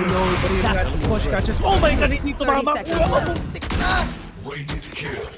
Miscom sa dalawa. 3v3 on this game. Pop flash onto NC Slasher. Walang tao dito sa may CB. Everyone on the side of AE. Noxy. Kailangan niya mag-mount dito. Kailangan nila bumalo. Kailangan nila mag-post plant. Malala. Oh! Xerxia. Oh my god! Nagkamali siya! Player standing. Nagkamali siya ng teleport pero napaganda pa! Diyos ko! Both is low. Pag nakatch niya, si Slasher, idol ko na siya. NC Slasher, walang idea si Noxy kung nasan si NC Slasher ngayon, men. Wala siyang idea, pero mukhang sasaksakin na ata! Mukhang sasaksakin na ata, mga kaibigan! Pero hindi! Kalawang sneaky si Noxy! Noxy the sneaky, mga kaibigan! I know exactly what's ready. 30 seconds left. Diyos ko po, napaglaruan ng mga taga-ONIC. Pero doon sa garage, ang gulo-gulo ng chapter na to. Na flash pa, yung flash ni NC Slasher, sarili niyang teammate. Kung ito, di lang siya low on HP, tapos aware din siya sa info. Okay sana eh. Pero that's just it. Noxy, behind the scenes. Si Raven, ang fanatic yan. Kahawig niya. Kahawig niya. At yung taga-fanatic player. Pero sa Dota. Tapos ito na. Shira to the ADN King. Shutdown na naman. At nag-extend na din si Severin here sa mid. Sa may window. At biglang na-punish kagad ang dalawang miyembro ng Alter Ego. Hindi pa nga nagsisimula gano'n yung round. Gano'n na kagad nangyari. At pamangalawa na din si Delb. Yeah. At ngayon, sabi dito, Bakit ba tinatanong kung pwede kayo manligaw sa akin? Ano na yan, mga to? Ang dami niyo tanong sa akin. PM na lang kayo. Sabi, ato dito sabi, Cage triggered. kasala kami mamaya. Hindi kami magkakas ni Vil ng Team Secret. Si Honey siya, si Claire. Kami kasi yung mga casters. Usually pag unbiased casting. Minsan syempre gusto namin lahat kami. May chance na Last makapagpas player ng standing. PH. Lalo na pag Team Secret, kasi mag-isa na lang din silang PH team ngayon. Ayan na, si Axlavia.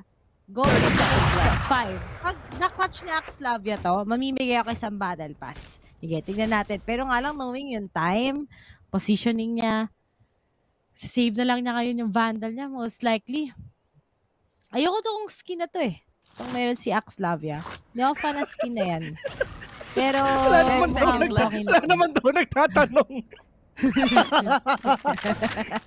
Pero alam mo, yung skin na ganyan ni dispenser. Namin, nilulumot namin yung Vandal dispenser, nilulumot na eh. Matagal lang walang dilig ata yun, men. I'm out of here. Ay, no. Sorry, may pa ako naisip, bes. XD. Ang init. Pero legit, yung anong tawag ulit dyan? Basta yung troso. Yung troso na Vandal. Nilulumot na yung Vandal ng dispenser eh. Walang dilig, boss. Pero, Scanning ahead. kinikilig na naman si Riri Ay, nakarinig hindi ng ako dilig. nakikilig. May napanood akong clip eh. Yun ba yun? Pareho lang ba tayo na pinanood? Yung Vandal. Nakakadidig. Pero, Monyet. Op! Cyber Cage mga kaibigan. Pero yun nga lang, meron naman na isa. Pero Monyet, ang kailangan gawin dito is mag-spray and pray if ever. Pero Monyet will be taken down one. This is huge for ONIC G. They can actually get this game sa totoo lang. Oh no. Oh no, no, no, no. But, eto ONIC G, if ever nanalo dito ang ONIC G, next map is Fracture, di ba? Nung last time na nagkita sila, ang nanalo dun is ONIC G din. Ang Ray. Puti. Spike down A. Pero, one enemy remaining. Let me more, gonna push in. Pero sa totoo lang, in terms of experience, itong ONIC, hindi tagal na natin ito nakakast eh. Sobrang tagal na ito eh. Sobrang solid na yung experience ng ONIC eh. Hindi naman sila tatanghaling number 1 sa buong Indonesia kung hindi sila malakas. Hindi naman sila tatanghaling Indonesian champions kung hindi sa lahat ng mapa malakas sila. Kaya itong si kaibigang Monyet mga kaibigan, ibang klase rin to eh. Namumunit to ng siya yun, di ba? Yung pumunit? Ay, hindi. Si Flipsy na rin yung namumunit ng logo. Si Flips pala yun. Kamukha kasi ng Monyet eh. Ano ka sabihin na ibang rason? Wag na. Pero mukha din sila. Wala. Tapos ngayon, ayoko mawala ng trabaho, bes. At, ngayon, si Invi pala to eh. Tawag ni Invi. Push eh. Kaso, looking at it, magpupush na nga ako. Pero nga lang, pinadali lang din. Then there's just Shiro with a operator. One enemy remaining. Oh my goodness! Endless slashing pinag-audition silang tatlo! Diyos ko po! Gising na gising si Endless slasher! Match point! Ano yun? Ang daya! Tignan mo naman yung kanyang KDA yung 1811 tsaka si Shiro. Buhat sa buhat ang mga miyembro ng ONIC kahit hindi gano'n nagpa-pop off si Monyet. Okay lang yan, men. Lang siya. Let's go, ONIC. 2-0. Oh. Tama. Let's go, ONIC 2-0. Eto na, wala eh. I mean, sa totoo lang, yung pinapanood natin guys, replay to. Replay ng Phil. VCT Indonesia Grand Finals. Ito yun eh. Same map, same team. Here we go! Pareho lang. Umambak ang ONIC mga kaibigan daw. Mag-repush yan already. Si Dev hindi makagalaw kasi meron yung side. Pero pag napas niya, this ka talaga. Pero one more. Remaining. Spike down A. Over. Defenders win. That's Flawless. just it.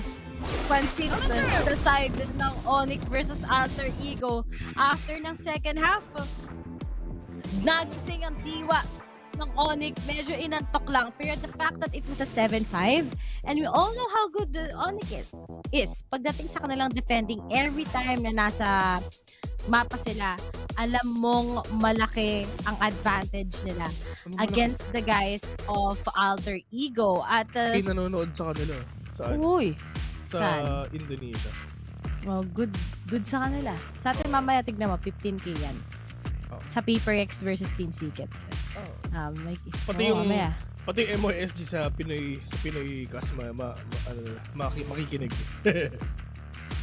Di sila dapat sa atin mahinig. Unbiased casting tayo eh. Same.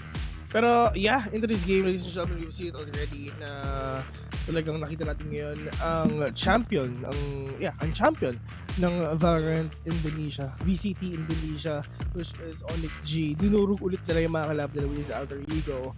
And like what I've said, kailangan din talagang malaglag ng Alter Ego dito para sobrang sure na tayo papasok sa LCQ. Pero go ONIC tayo ngayon. Pero next map, ito ang pinili ng Alter Ego. Pero nung huli sila nagkita, ONIC G ang pumili nito at sila ang panalo. 14-12 ang score nila. So ang tanong, it's gonna be the same thing ba? Or Alter Ego babawi dito? The last time that they met, 3-0 yung score nila sa Grand Finals. Makakaisa pa ba ang Alter Ego? Or tatapusin na ng ONIC G itong game na to? Ladies and gentlemen, you are watching VCT APAC Knockouts where casters VIL and Raiselan. See you later.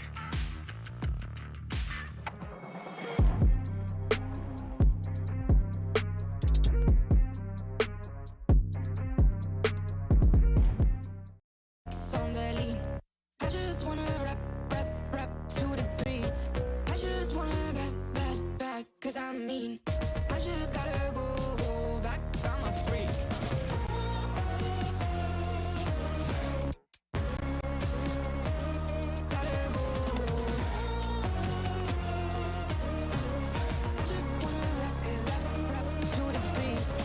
The chains, my vest, my watch, my belt, my cheese, my house, my sneakers, my blouse. I just party hard, popping the one in the chart. I've already won, babe, but then you start. Flexing on ya, flexing on lean, flexing on ya, flexing on lean. I just gotta go, but I wanna hold on. I can't let you go, but I gotta stay strong. Unless you heard it from me, then you ain't heard it from me. Got it from me, all the energy extra. You don't wanna see me with the hitters. Generations caught up, look how things will switch. People they're quick, now they wanna move at the bits. Boy wanna go to bitch, nah. Now I'm moving. I gotta do what I do. I'm really here on my ones now instead of 4 3s or 2s. And now it's every from Paris. A pop.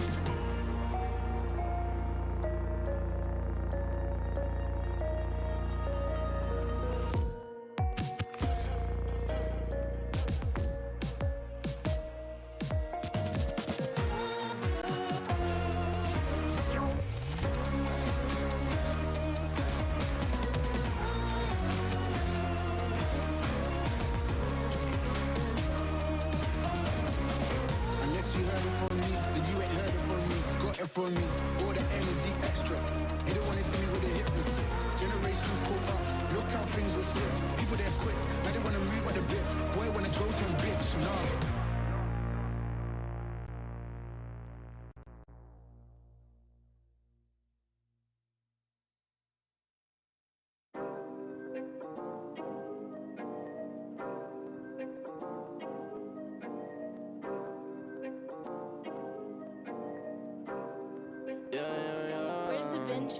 Working a 9 to 5, I had to go and feed the guys. Nobody did it right, I had to show them how to grind. I had to beat the odds, this is the life I live for God. Taking a step at a time, we going up, we headed to Mars. Taking them chances,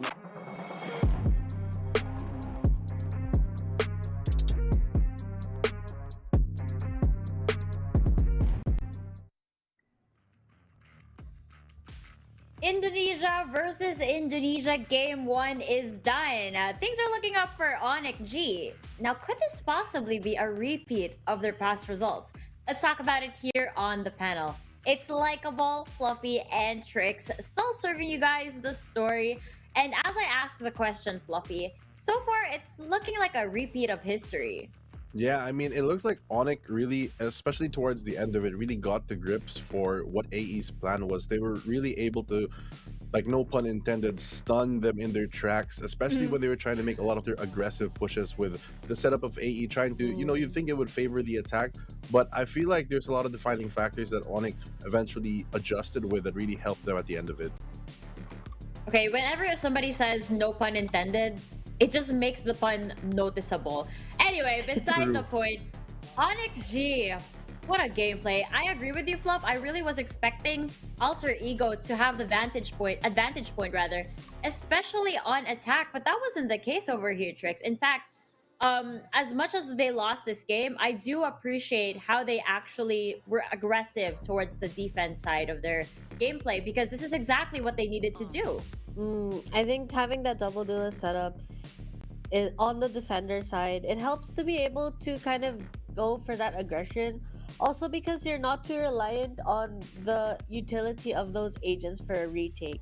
Of course, it's nice to have some of the utilities that a duelist has, but it's not as important as, let's say, a Sova recon dart or the 0 point from KO Sky flashes. I find that that's kind of why in Defender it's a lot easier to take that control, take that pressure. But what about you, Fluffy? I feel like for AE, they had a very good start.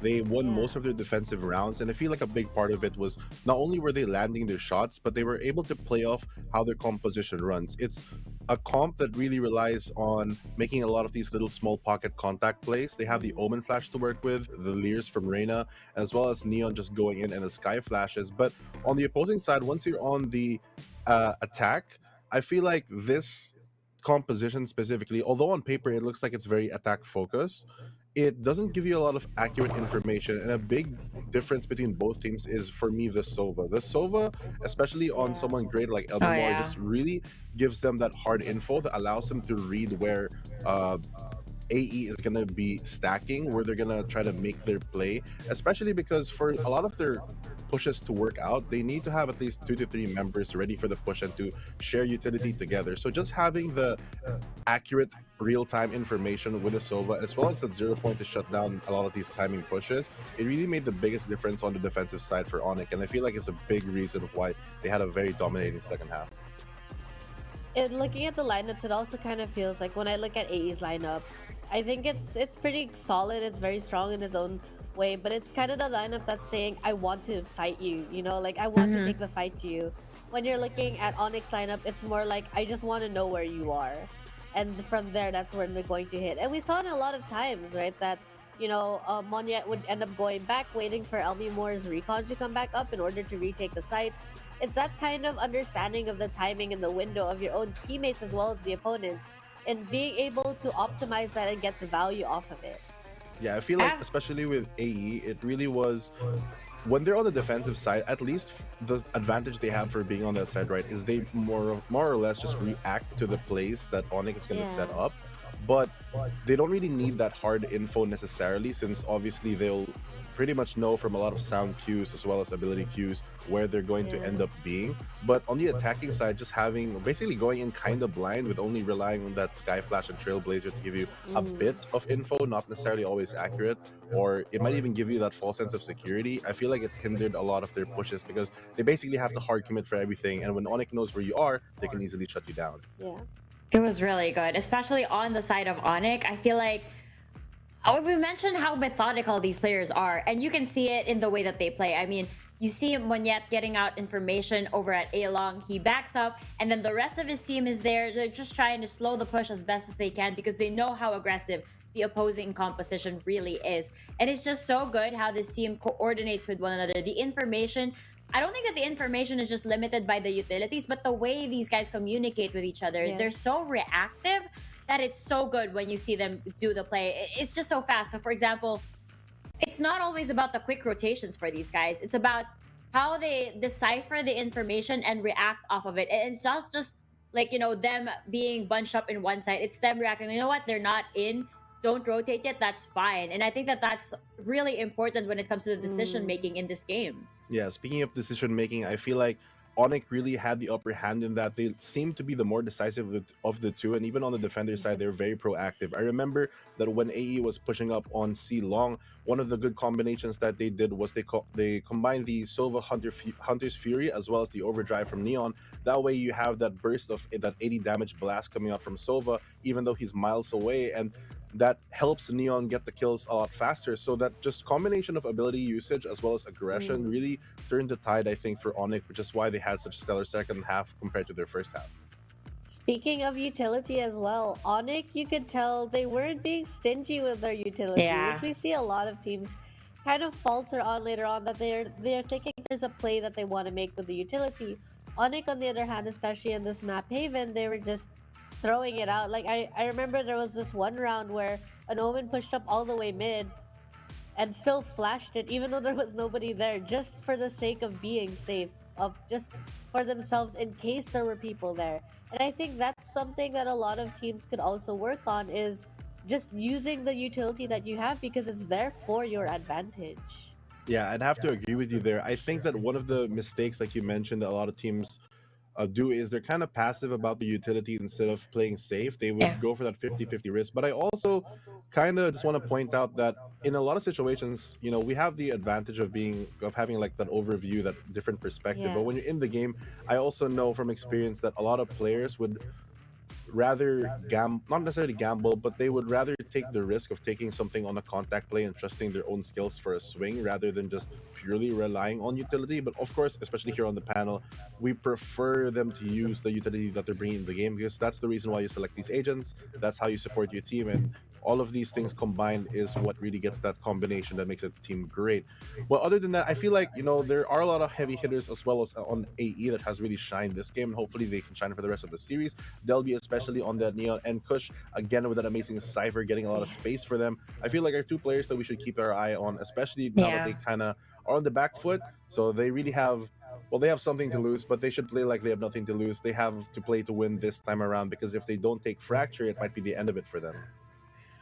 Oh my god, Sophie, you took the words right out of my mouth. I was actually going to commend ONIC because it feels like they're not playing this as if they're afraid to lose. That's not how they're doing it. They're playing it as if it's just a normal day in the competition, that like they're not about to be eliminated. They're just bringing the best of the best, and they're not letting the pressure get to them, which is what we love to see over here. And I think it also comes with the familiarity that these teams have with each other. I mean, ONIC, they faced these guys before. If I'm not mistaken, it was 3-0 during the grand finals of the Indonesian Challengers. And I think at the back of ONIC's mind as well, they feel like they have a good grasp of Alter Ego, which is basically the challenge that Alter Ego really has to break over here. I mean, we're going up again in Fracture, which, if I'm not mistaken, you guys can check it out in the statistics as well. They have faced in Fracture as well. It was Haven and Fracture, and both maps actually favored ONIC over here. So as we do go into the next map, which is Fracture, I am getting a little bit more worried with Alter Ego.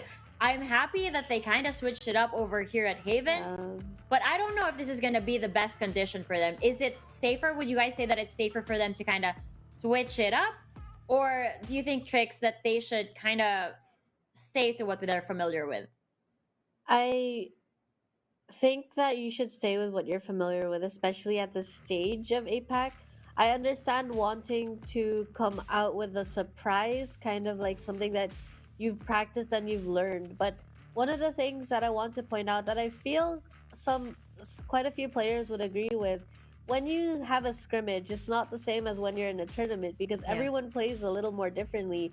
In scrims, it's about practice, or usually trying something out that they're not sure if they really want to do, or they're perfecting something in particular. So when you go against a team that maybe you've scrimmed against before, usually the map it feels different, because everyone is going in there with every single practice they've ever had remembered and using everything they've learned in that one map.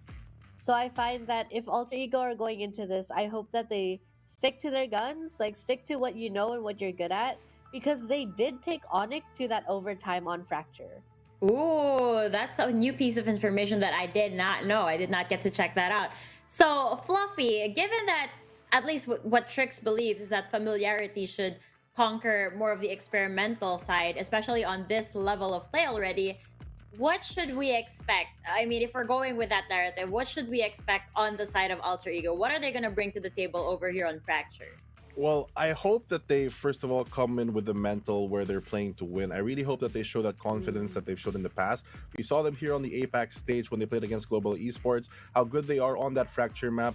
Kuch, especially with that KO and Delby on the Neon, really showing the power of how you can do that pop flash into your teammates who can really help you take space. And having a player who's as competent as Delby on a duelist like Neon on a map that favors it like Fracture is something that I'm excited to see. But that being said, though, I know that ONIC runs a very similar, if not the same, composition for the most part against Alter Ego. So I won't be surprised if there's a mirror. And if we do go into something that's like a mirror, we always say that at the end of the day, when you have the same tools, when you have the same plan, you also know the strengths and weaknesses of your composition, meaning it's probably the same thing for the opponent. So it's more of a priority system, and it's whoever gets and does the first move that normally wins and wins the first trade. I feel like this battle over anything else coming into Fracture will be one that'll be decided by sheer aim rather than the solid tactics that they have. But knowing that ONIC is very cold and calculated, I'm sure that they're very aware for this. So for Alter Ego's mental, although they have to be very confident, they still have to remain a bit cautious, knowing that their understanding of their own composition is something that their opponent also equally understands. That is a good point. I mean, I know that you pointed out the gunfight wins situation, but I do remember the casters and Trix also pointing this out, that the way Fracture is designed is that it's like a trail, you know, everything just goes round and round and round between these two. So again, I always mention this whenever we go to Fracture, I'm expecting that the gunfights don't actually happen on the site, because there's just so many entry points and you kind of want to block them off as early as possible. Now, before we kind of talk about the maps first, I want to point out what Fluffy mentioned about the compositions. They are pretty similar. I mean, you see the Neon, the Chamber, the KO, and the Brimstone. The only difference that these two have actually is usually the Fade and the Breach. So I want to know your opinion on this, Trix, and then we can go back to the point of the whole map situation for Fracture. I like Fade. I feel that similar to the Breach Ultimate, a Fade Ultimate can have a lot of impact, especially when you're entering the site. But I do think that it really depends on how the playstyles are coming into it. Is there going to be a team that's, you know, they just really want to overwhelm the site? Because if you replace the Breach, you don't have the flashes. And it's not as, or you do have flashes, but it's not the same amount of flashes as if you were to hold a Breach instead of a Fade. So I feel this is highly dependent on the way these teams want to go into it.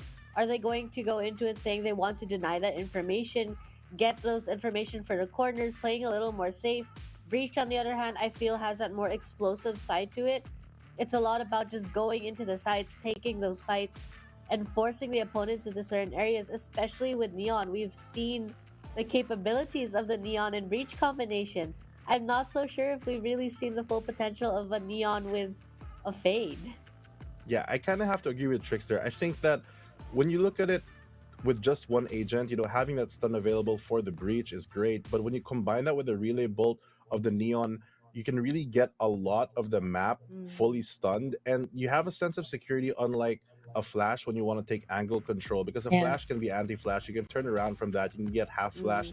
There's a very big chance, especially with the reaction times at this level for the pro players, that a flash doesn't necessarily mean that you control the angle, but with a stun, there's like no escape. If you get hit by that, you are at a very, very big disadvantage. So that's a good plus for having a Breach.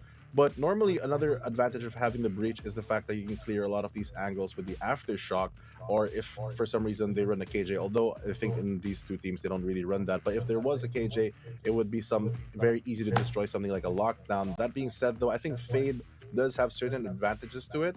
Having that accurate information in the form of the haunt is very good. But one thing that I feel like a lot of people don't bring up as much about the Fade and Neon interaction is because of how, like, literally the math works for the Neon Overdrive. If you can, the time to kill gets significantly better if you can really drop their HP, and in combination with the Nightfall, it gives the Neon a better chance to kill with the overdrive, and aside from that, it gives the neon direction, which I feel like is kind of undervalued, because having that That's accurate true. trail, because the moment you hit them with a nightfall, they automatically get the trail. Instead of the neon kind of going in blind and jumping around, you really have literally something to follow. And also, the speed of the prowlers, if it does attach to a trail, is in its own way a small guiding light for the neon to really chase after. It makes your neon player, I think, play a bit more confident if it gets that. And obviously, in combination with the decay and other things, it could be very detrimental. Although, knowing that, I know that both teams also run the KO, and the Yeah. timing of that knife, in my opinion, is more like the game changer over anything else. I love how Fluffy's pointing that out because I didn't really think about it that way, and now that I'm thinking about it, that ability. So with the fade, it feels like you have a more dedicated, you know where to look, you know where you want to go kind of situation. Where I find that when we watch teams with breach, it tends to be they know what side they want to take, and that's why they heavily use their utility on that one area. Either it's going to be the left of the neon fast lane or the right of it, and that's how you know that okay, they're going to be pushing this side. Wherein as if a fade is used and the utility is getting that value, you're able to dictate where your neon needs to go, and from there kind of change the way you're approaching those sites. So I feel one is premeditated while the other is a little more reactionary to information. But that is the condition when you have the fade in the lineup. You have to get the value of it. Otherwise, it doesn't again, it doesn't get the reaction that you want from your team, right? Because you don't get the information, and therefore, as Fluffy said, with Neon kind of knowing where to go after you get that information, you won't know where to go. Am I making sense? Sorry, That's true. It's true. Yes. Yeah, so I can imagine, I can actually picture that. And I think that it's very important, especially with Fracture, because there are so many corners to check in this map. You go into a site, there are so many angles wherein the defenders could actually be looking at you, or depending on how you actually push this, whether it's a 5-stack or 5-man execution or kind of a split push, you can't guarantee if there's going to be an enemy waiting for you at the other side where supposedly it's like an attacker entrance, right? So a lot of tricky things to consider, especially going into Fracture. It's just gonna be crazy, Fluffy. Yeah, and as much as I am a very, very big Fade fan, I think that there is a lot of good reason why a lot of teams, especially at this tier, take that breach.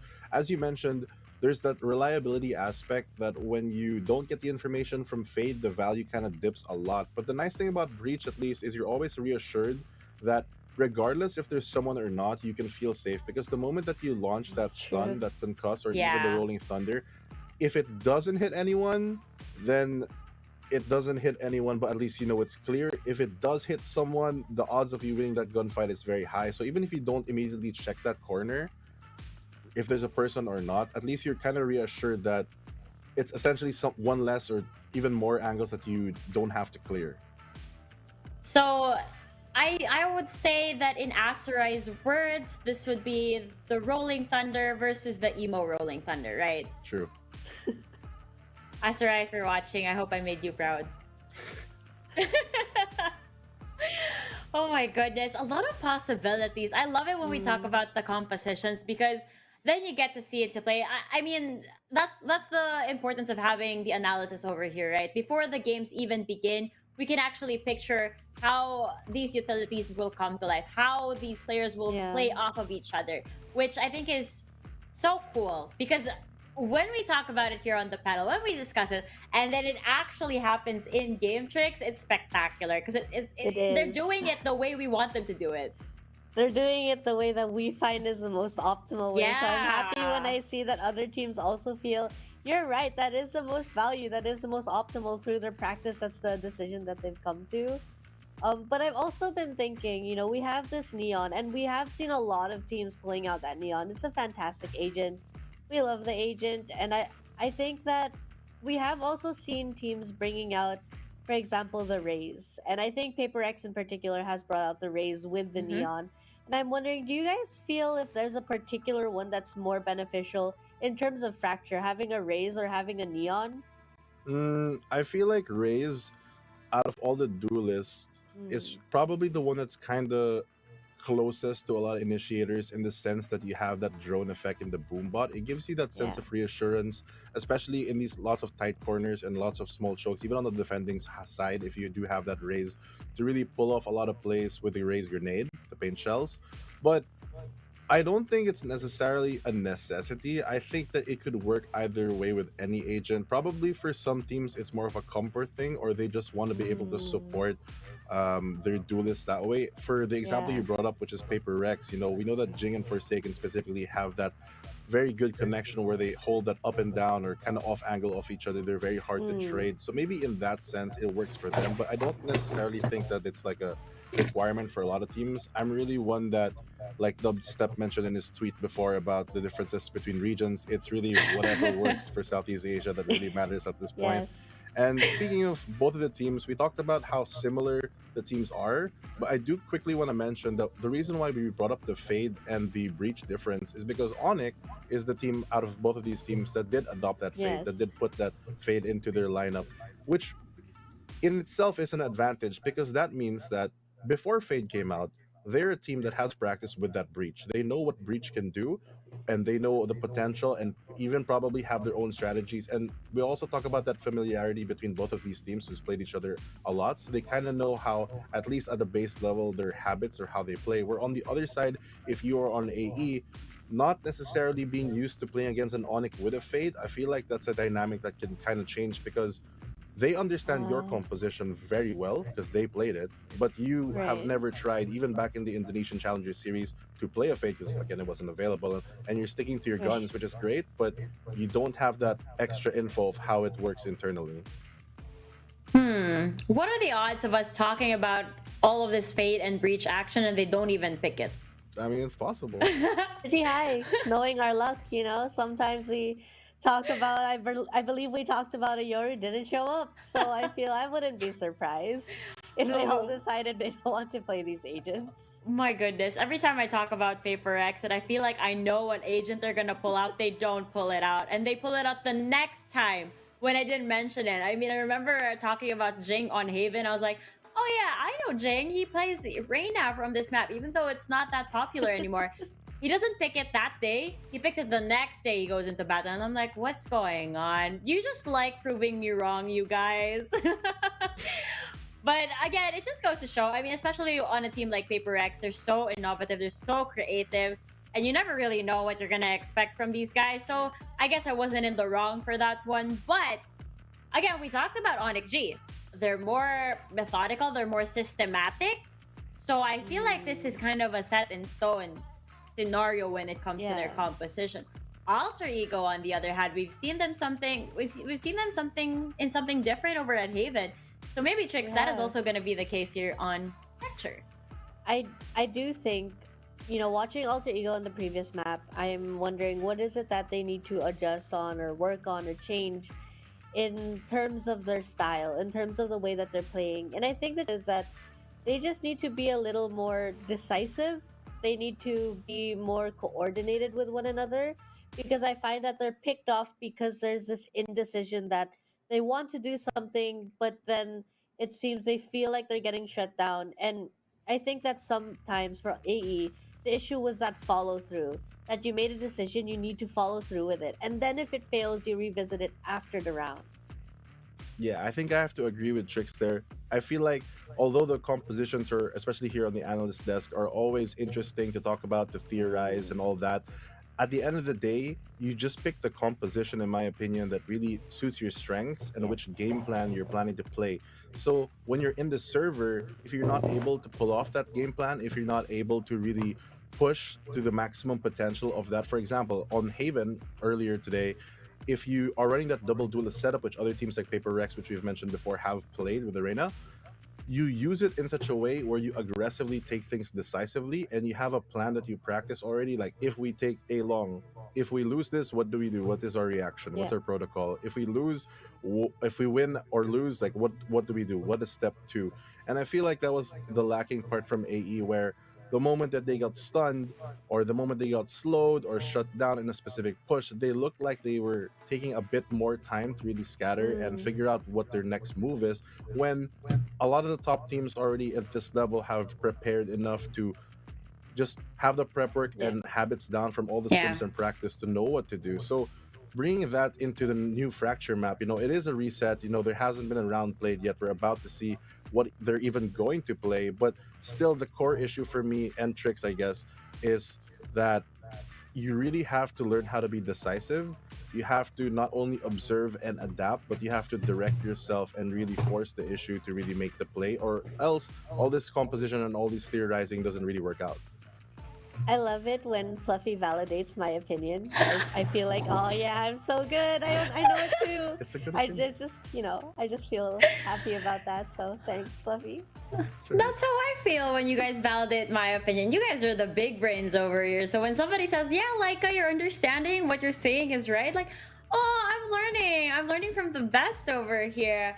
Now, I do want to mention, since Fluffy already pointed it out, I think Dax was the one who mentioned this in the casting desk, wherein Agent King actually had the comfort pick of Reina in the past. But, I mean, we go back to that concept wherein scrims and the actual tournament, very, very different. It may have been comfortable for you in the past, but that doesn't necessarily mean that it'll translate into the current situation, into the current tournament over here.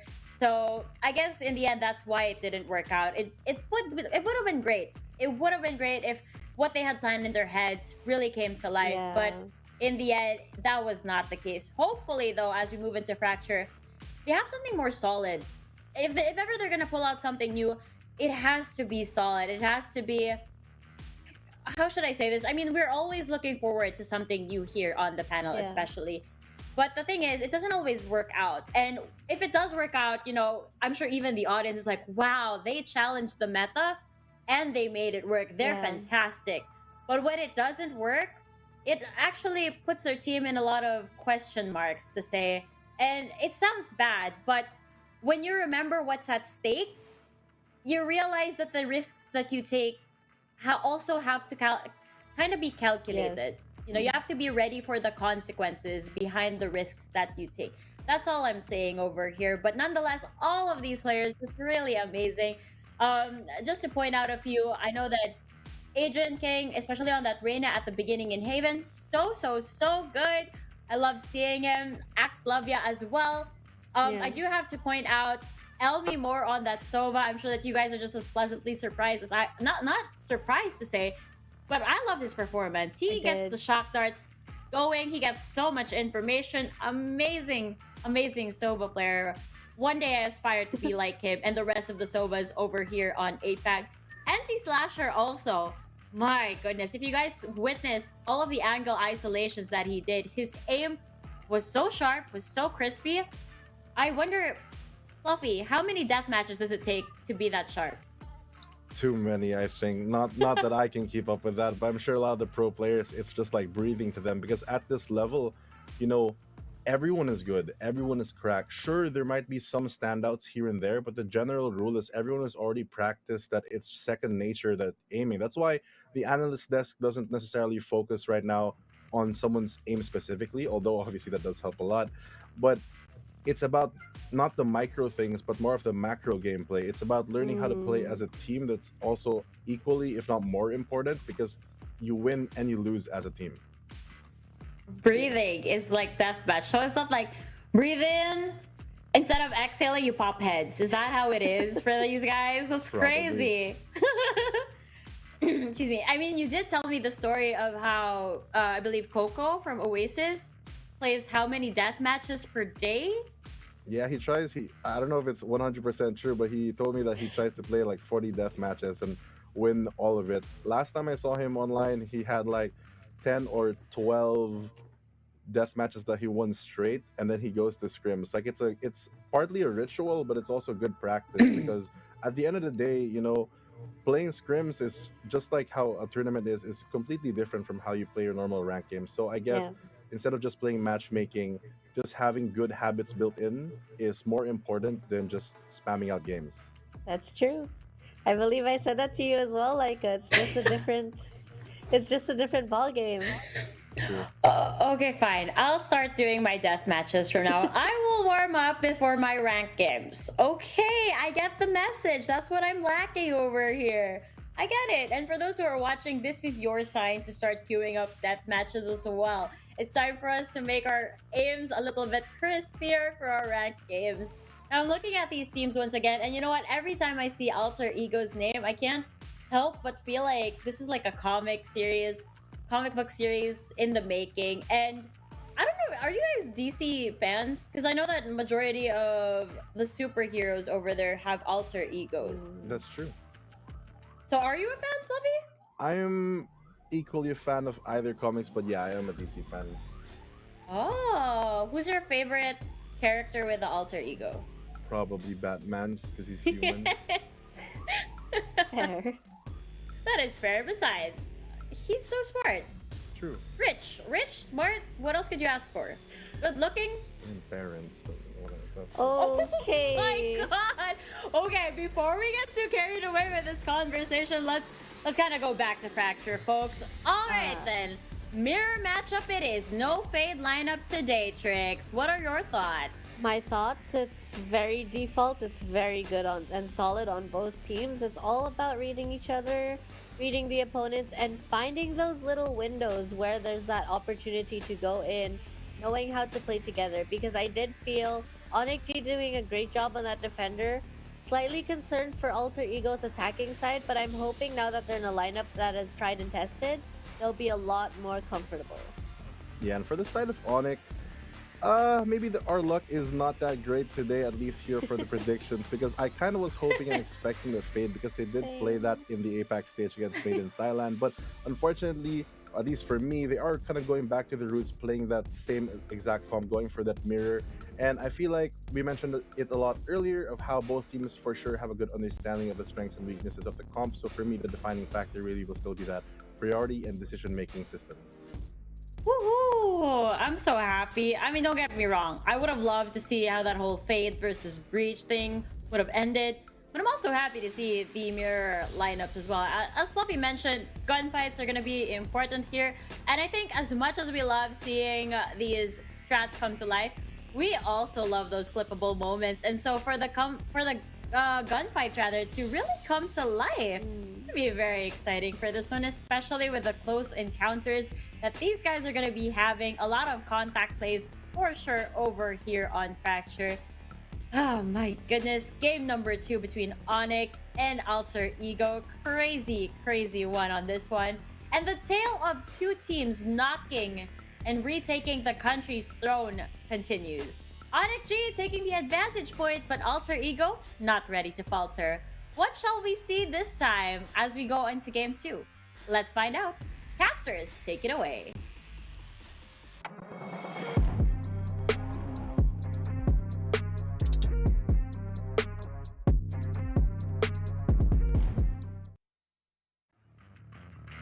Hi guys! After natin maghintay, nagbabalik na nga tayo ngayon between ONIC G together with Alter Ego sa Fracture. My name is Ray, alongside Miss Vil. At ganda ng cup mo, bes. Ayos. May kahawig ka, bes.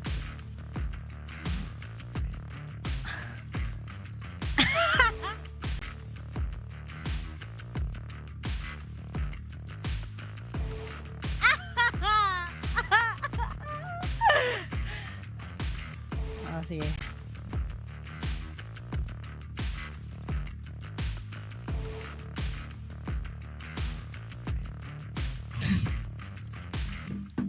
At, ayun mga kaibigan.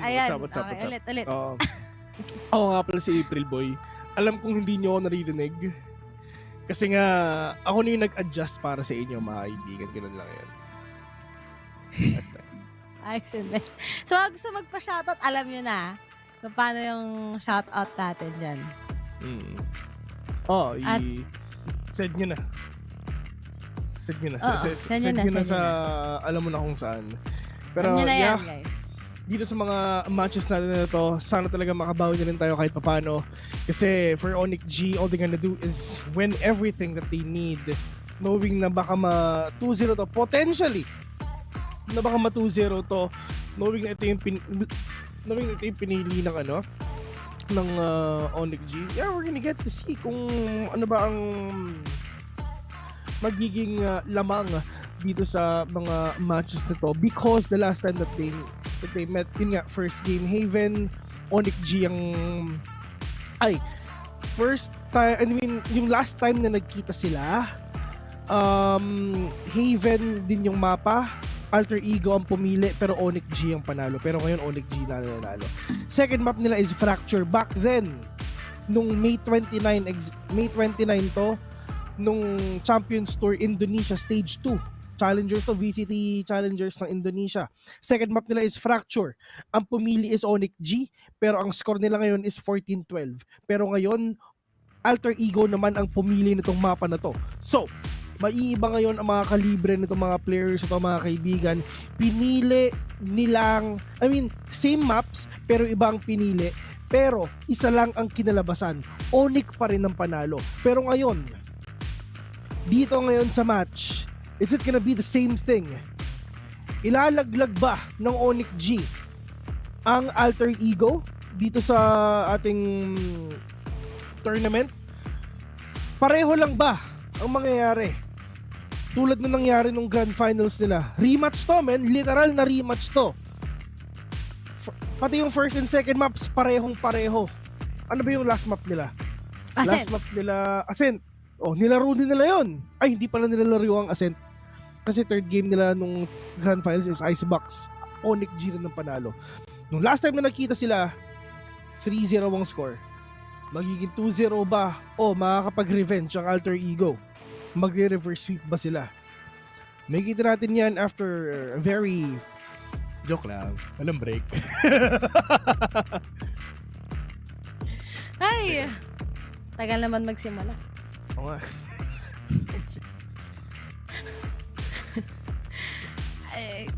Kanina sana to, kanina pa tatapos.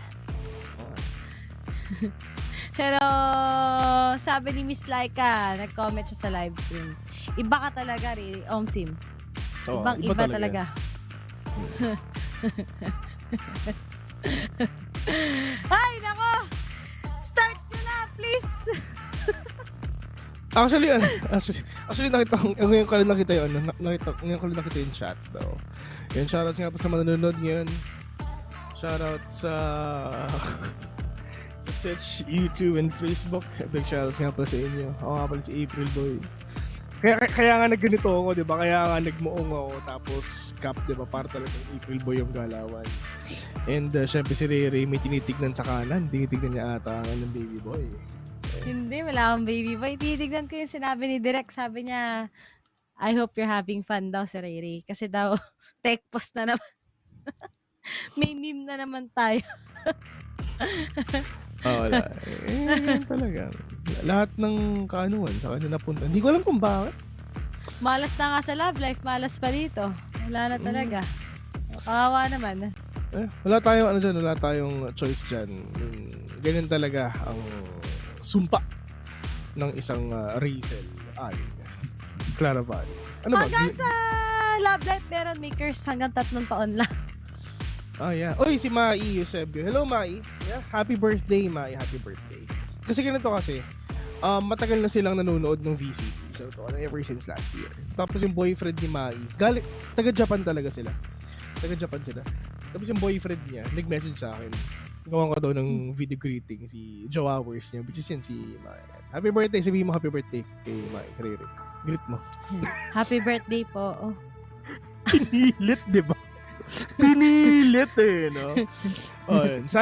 Sana pagpunta namin sa Japan. Uy, grabe dyan Grabe yung Valorant dyan. Kung kasi yung panoorin niyo yung dyan, yung tournament dyan ngayon. Saan ba yun? Meron bang Araneta sa Japan? Hindi, nakalimutan ko na yung yun? Sa VCT. Oo. Teka, anong pangalan nung ulit? Nung doon yung basta playoffs dyan ng Valorant Japan. Nakalimutan ko lang kung saan yung doon meron ako ayun sa venue. Saitama Super Arena. Ayun sa Saitama. 3, 2, 1 kill shot. Saan doon, men? Punta kayo dyan. Sa may Saitama pa pala, sa may ano to, labas pa to ng Tokyo. Pero dito siya ginanap. Malaki kasi to eh. Oo. Ayan. Tapos ito pa, be, sold out. 44,000. Yun nga, di ba? Yun nga, di ba? At yun. Respect the hustle. Shoutout nga pala kay Miss Laika. Kay Miss Likeable.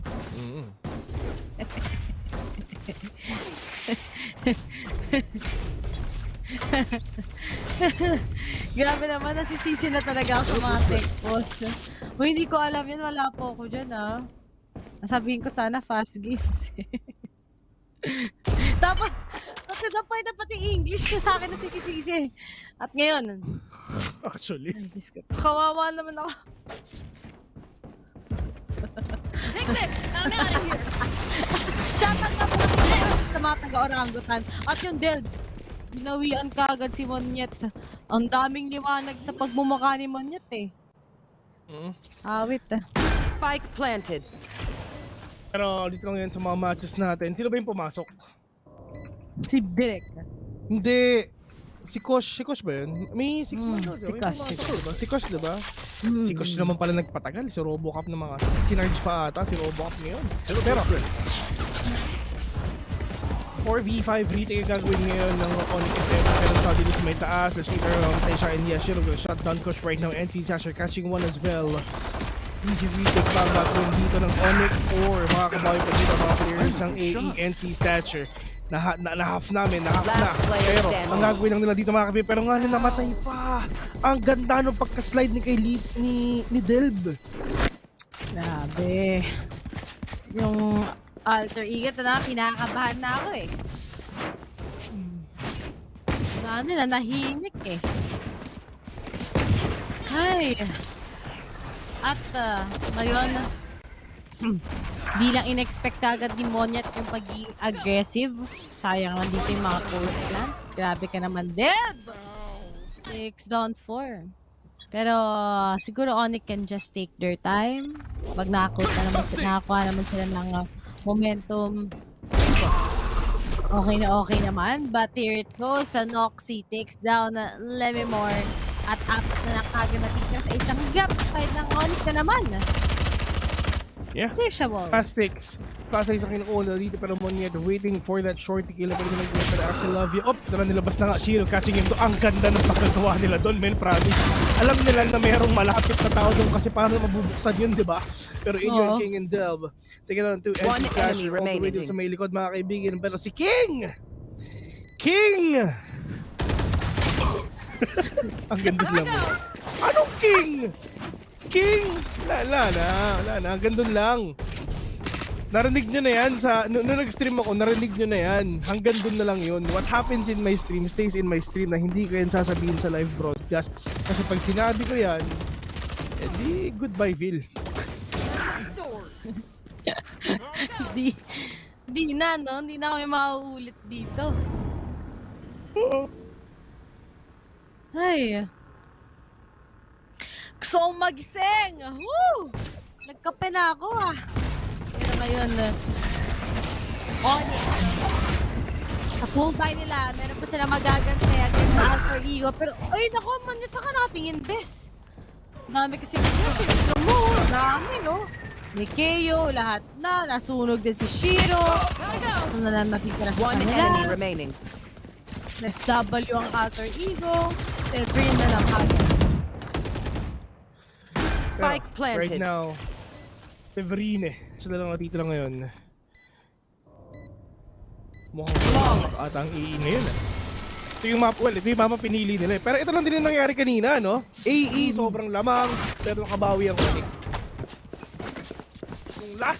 Nung last time na nagkita sila, ONIC ang panalo 14-12. One enemy remaining. So, is that gonna be the same thing or not? Pero wait, check yung scoring though. Check yung scoring nung match na to. Sige lang. Nung nagkita sila last time, Grand Finals, yung first half nila, ang score nila is Ano? 7-5 in favor of Alter Ego. Okay, in favor of Alter Ego. Alright. So, Alter Ego pa rin talaga dalabang. Pero, yeah, magiging 0-4 to. Go, go, go! Pero si Delp palong-palo eh. Hindi pa siya namamatay kahit isa. But NC Slasher a little more doing the chop down right now. Delp with a flick. NC Slasher pushing in. Meron kang phantom na hawak. Ayun! Diyos ko po! With a right click. Dating nga lang. I'd still kill you. It's just Adrian King again. Makakuha ng game na yun. At least ONIC. All they wanna do is destroy the economy of AE. Pero hindi nila magagawa yan. Si Delb nga 9k yung pera eh. Literal na max out siya. Kailangan ng pag-call ng timeout ngayon ng ONIC. Hindi tama yan. Grabe talaga si Adrian King eh, no? Momsim. King? Pero kasi... Anong King?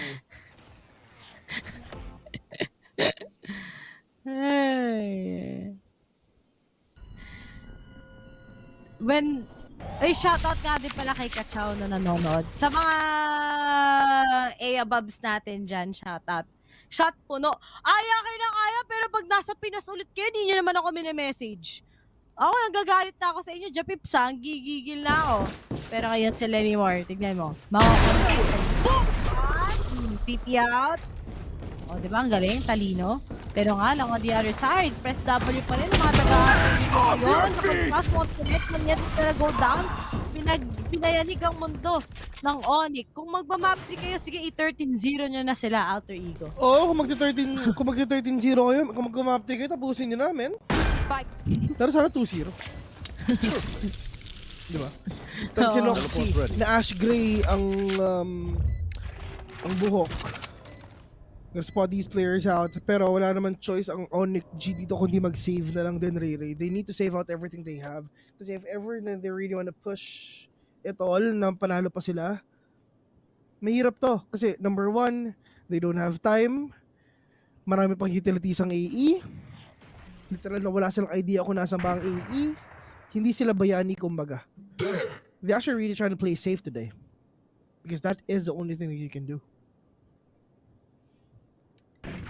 And looking at that, nag-save na lang din ang mga taga-ONIC. Talagang si Seven, di na siya natutuwa. Bakit hinangat-ngat? Seven eh, no? Sige, tanggalin mo yung kamay mo sa keyboard mo, tapos biglang may lalabas. Napansin mo din yan, Bes. Oh. Medyo kadiri, no? Oh.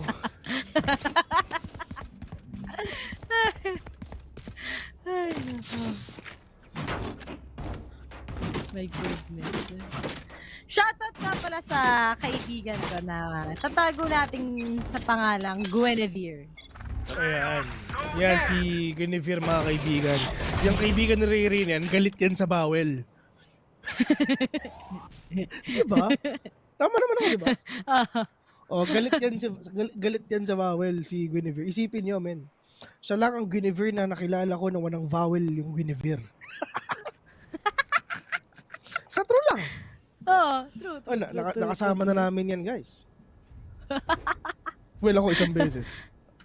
Ay, kaya nga, sana makita na muli tayo, Vin. Tagal natin din nakikita eh. See you when I see you. Wala, busy. Daming ginagawa, bes eh. Pagkatapos nga nito, may masters pa. Before masters, marami pang gagawin. Diba? Hindi na ako natutulog eh. Huling tulog ko, last mat ata. Wala akong ginawa kung di mag-Valorant. Uy! Kaso ka lang, let's go! Spike down A. More and more.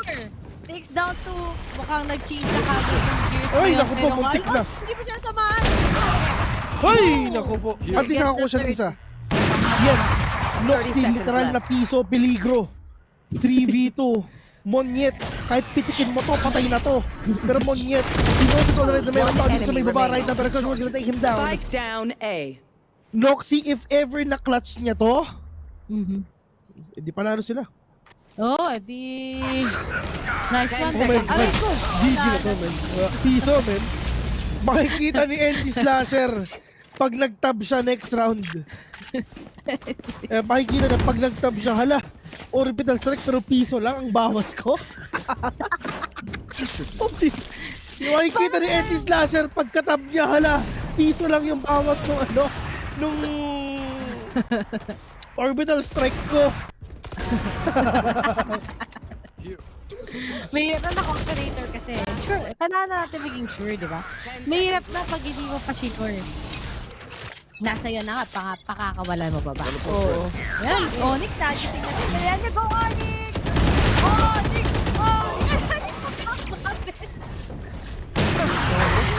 Ay, hindi kayo tumatama. Spike down A. Pero, ito na si King. Going in already. Tandaan nyo, pag si King nag-flash literal na kumikinang and NC Slasher, we're gonna take down 2. Napakabilis na nangyari.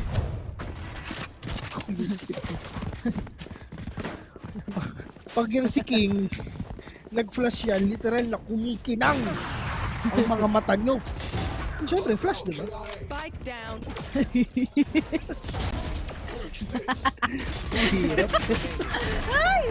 Kinakabahan ako kasi baka masabi ko eh. Kaya nga, paulit-ulit. There. There. Watch out. Ay, nako, nakakatakot talaga.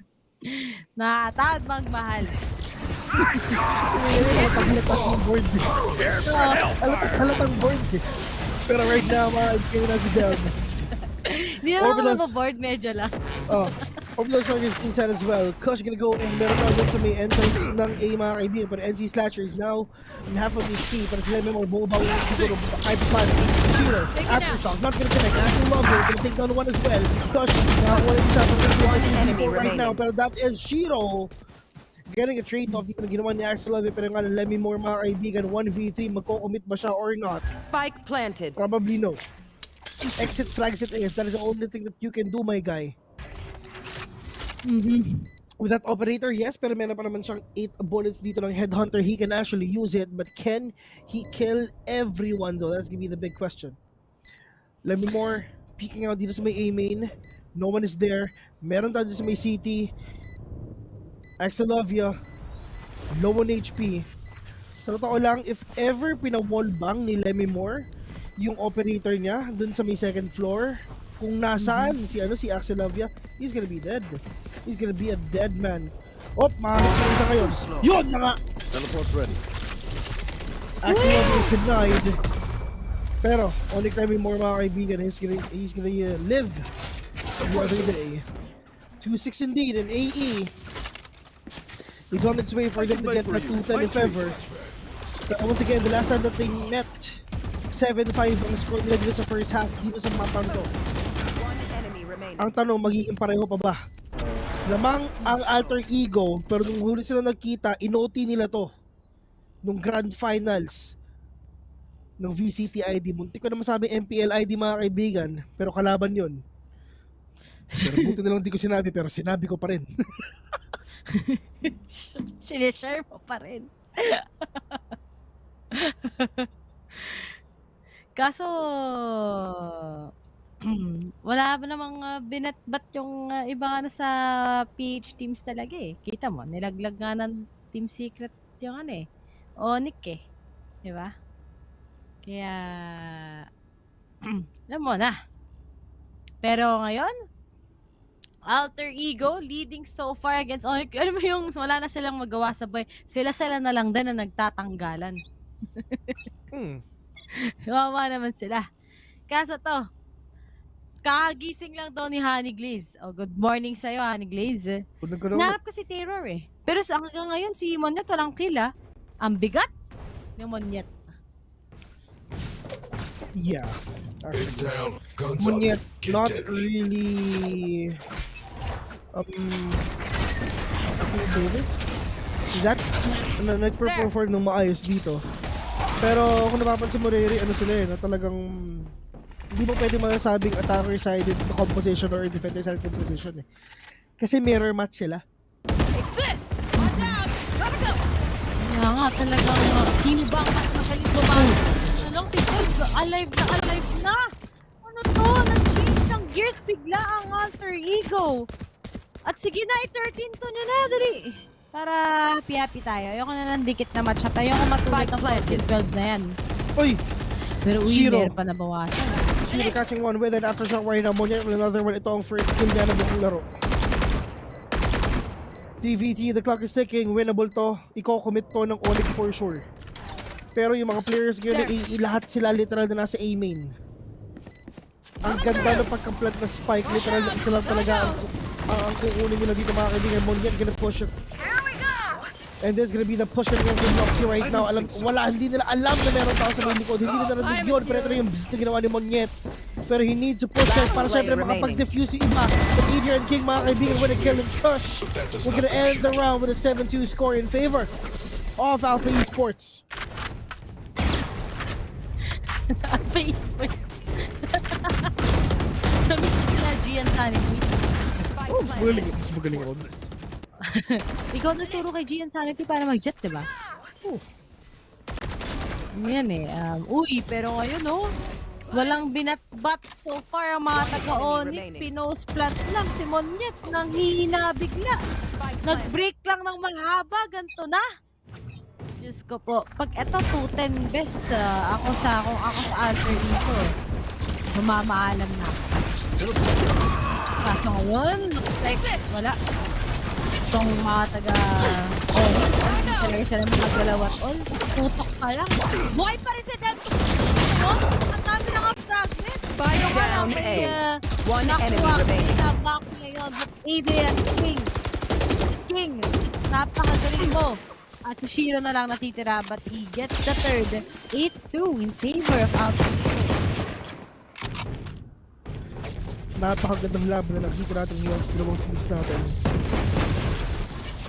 Ito mamaya, yung game number 3, kung sinong matatalo doon, maglalaro ulit ng game number 4, di ba? Game number 4? Yep. Oo. So, dalawang beses maglalaro ang Paper X sa isang araw. Hey! Paper X? Dalawang beses sila maglalaro sa isang araw. Kasi matatalo sila so maglalaro ulit sila. Hindi, bukas pa sila dapat, di ba? Oo, bukas pa kapag gawin ka.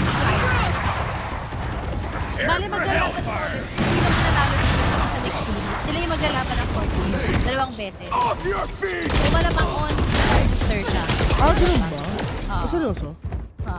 Di mali ako, sorry. Tama ka. Ayaw nga no. One enemy remaining. Oo nga no. Left standing. Ayaw nga. Last round in the half. They are so dead. Walang nagawa yung ONIC. Sige, next na tayo match. Okay lang, Sammy. Basta ganyan kabilis. Parang ma-pick advantage ngayon Pili-pili pa kayo ng fracture, di naman mananalo. Joke lang Pumibili nga na fracture, alter ego kaya nakakapagtaka, ba't ganito Akala ko 14-12 nanalo yung ONIC, ngayon hindi talaga Iba yung pinagbago ng alter ego. Yun nga the more na hindi mo sila nakita sa isang di ba? Lang na pinagbago din. Bago rin. Kasi, if ever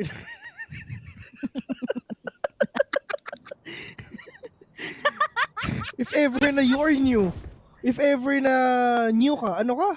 Bago. Diba?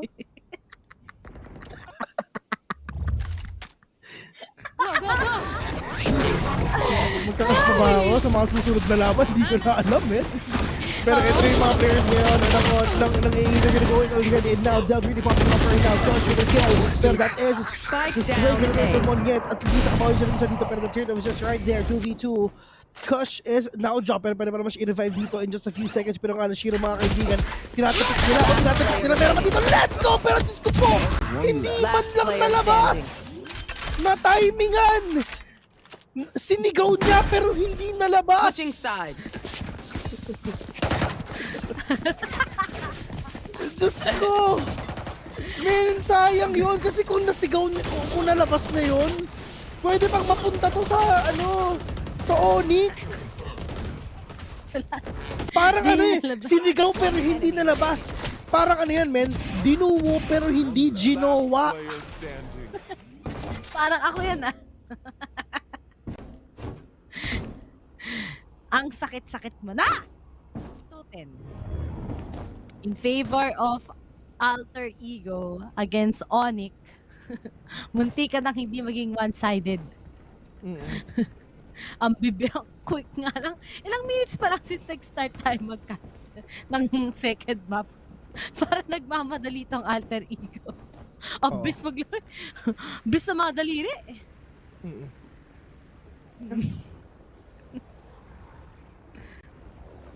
Ay.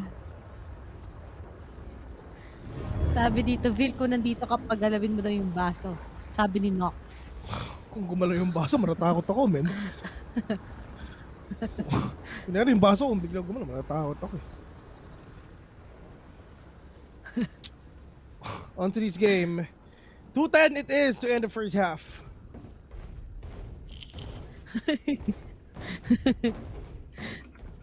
Ay. Sobrang bilis ng mga pangyayari. Monyet nyo. Neon Beef with Delb. At wala man lang ano. Si Monyet hindi nag-perform eh, no? Oo, di ko alam. Para kanina din, di ba, nung first, naka-neon siya sa first map. Hindi naman talaga siya yung nagbuhat doon. Si NC Slasher talaga siya kasi Lemmy Moore. Monyet 3-12, hindi siya nag-perform. Pero what if sila yung attacker ngayon? Kasi, sa totoo lang, sobrang explosive na ginagawa ni Delb dito. Kasi, fracture to eh. Knowing na pag ganyan, basta ganito matik niyan guys ito. Pag ang attacker Brimstone, Breach, Neon. Pag yan tatlo pinagsama. Tapos, i-expect niya na aggressive yan. Kasi pag hindi aggressive yan, sila yung dehado, promise. Kasi kailangan nilang i-pull off yung break pack sa lahat, yung breach with the fault line. Kaya kailangan mo talaga maging aggressive ngayon. Pero for Monyet, for the side of ONIC, they're not gonna be really aggressive. All they need is to get all these pick-offs pwede nilang gawin. If ever magbibi sila, wala silang kaalam-alam na marami pang tao dito sa may B, no? Dito lang si Brimstone, pwede siya mag-molly in. Pero bago sila pumasok, kailangan si Monyet mag-slide in. Pero, for sure, ito na. Monyet gonna go in already mga kaibigan. Pero nasan ba yung mga fault lines? Nasan ba yung mga smoke na direction natin lumalabas ngayon? Pero, meron tao dito sa may tower. Ang gagawin lang talaga dito ni Lemmy Moore is sabayan lang din yung pagpasok sa mga players ngayon ng ONIC G. But Monyet catching one over for the second one right now. One enemy remaining. Pero, asa po si Lemmy Moore? Andun pa rin sa may likod. Pero yung si Brimstone, mga kaibigan, andito na sa may canteen. Adrian King. 1v4. Hindi ko alam kung ano nangyayari dyan sa katawan niya, pero hindi ko alam eh. Nice one, baby. Yan ang sabi ng ONIC. Tapos comeback to, no? Ng on 13-10. Okay lang, man. Oo, mas okay yun. Sabi dito ni Likeable, what is B-set? Oo nga, no? Never nag-B-set yung mga taga-Alpha Esports. Ay, sa Alter Ego pala. Yun. To. Pero ang mga taga-ONIC, ONIC G, kapag nagka-momentum sila dito, they might be unstoppable. Ngalat na kailangan dalhin ng moral ni Monyet. Pero ang kulit kasi masyado. Talon ka ng talon eh. Yung buti naman napatay mo si Xerxia kung nai-stress para sa'yo. Kanina pa. At after taking some necessary information, nasa ibang mga miyembro ng Alter Ego, sila itatakbo ngayon papuntang A-side. Lumipad ang kanilang team. Talo na si Monyet. Kumukuha pa ng pick-offs pero wala naman kaagad sa mismong site. Sa side ng Alter Ego sa defending. Yeah. And for the side of ONIC G, they have the money, they have the economy. All they're gonna do is win it. Severie waiting in that corner, pop flash it is, Xerxia with a perfect execution, but they have no idea at all na pumatay sa kanya is nandun lang sa may ropes.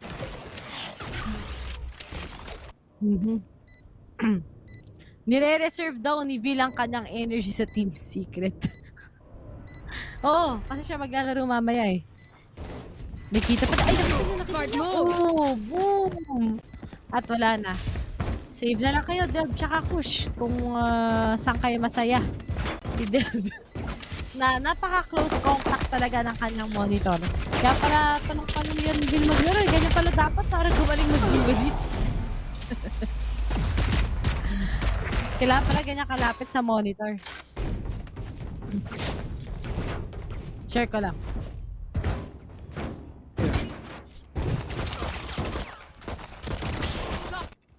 Flashbang. Smart move. At ngayon, 4-10, 6 na lang before they can finally catch up against Alter Ego. Pinapaghandaan talaga ng ONIC if they can finally set that shift. Ano lang talaga silang ay pumalo ngayon. Pero Spike down, B. niyakap ang monitor, niyakap ang mga member ng ONIC. Happy family daw sila. One enemy remaining. Flawless. Adrian King finishes out the last 2 members, 4-11. Fast game by Alter Ego. Kung gano'n nga tinagal nung tech pause kanina, gano'n mas mabilis ang run ngayon ng Alter Ego against ONIC. Grabe ka naman. Tutok na tutok yung mata ni Delb. Yeah, napakabilis. And for AE, 2 more rounds for them to get that 1-1. And finally, makakabaw din rin dito ang AE. Which is asset, hindi nila nilaruan yung mapa na yung last time.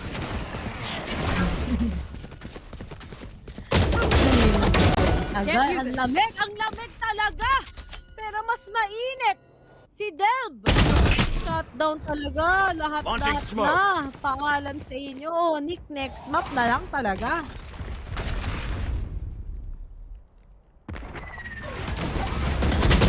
Sumunod pa kagad after Lavia. May pag-asa pa ata. One enemy remaining. Spike down A. You have Lemmy more. Yeah, that's really hard for ONIC though. I mean, wag nilang, wag nilang pilitin, bawiin. Oh my God, tinurbo. Kitang-kita natin kung match point. Kitang-kita natin sa camera kung paano niya tinurbo yung kalaban niya. Kitang-kita natin kay Delbo. Kita mo yun? Ang crouch niya is yung yung hindi finger. Kasi ako pa nagka-crouch kasi finger eh. Pero siya hindi. Yung sa baba lang ng small finger. Yung sa baba nun, basta palm. Yeah, yun yung gamit niya. Side palm. Hindi ko alam kung anong tawag dito. Upper left, upper right ng palm. Yun yung pang niya. Yun yung pang tawag dito. Pang crouch niya kasi siguro if ever you're gonna compare our hands, siguro mas malaki yung kamay ko, I guess. I don't know. Kasi ganun kasi yung iba, pag hindi ganun kalaki yung kamay ng player. Syempre ang gamit natin is yung ganun, 'di ba? Pero hindi ako kasi ako kasi mahaba kasi yung mga fingers ko. So abot ko yung control ng small finger ko. Pinky. At, yun. Napa-time out ni ONIC, di na daw to tama. Pero feel ko wala na sila magagawa ngayon against Alter Ego. Kailangan na lang nila tanggapin eh. Na may third map. Sa asset na lang sila bumawi eh. Pero kung Alter Ego nanalo dito, dapat hindi sila pwedeng manalo dito ha. Kasi makakapasok silang LCQ. Syempre ayaw natin. Joke lang. Kasi dapat lumamang din yun. Although yung Team Secret naman, malaki na yung chance na mag-LCQ sila kung sakasakali. Pero still, sa ganda pa rin na mas maganda kung kumpirmado, di ba? As for ONIC, waiting na lang ngayon si Monyet. Kaso, wala pa talaga tayo nakikita nga. Pick-offs na naman mula sa kanya. Hindi natin if ever makakuha tayo ng pick-off dito maganda. Desperate by sa side ng ONIC. This is their last chance already.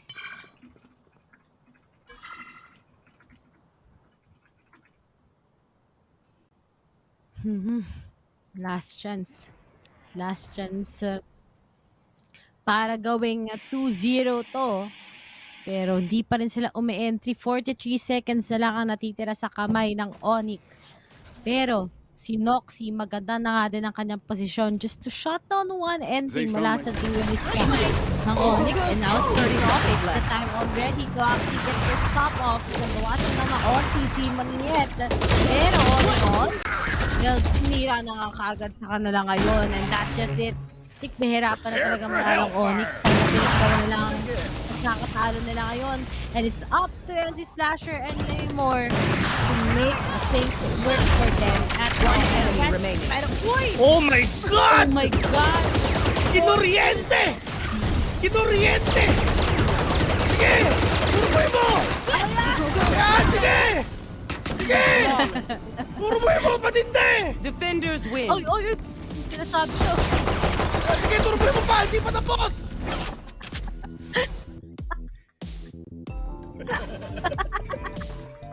And now,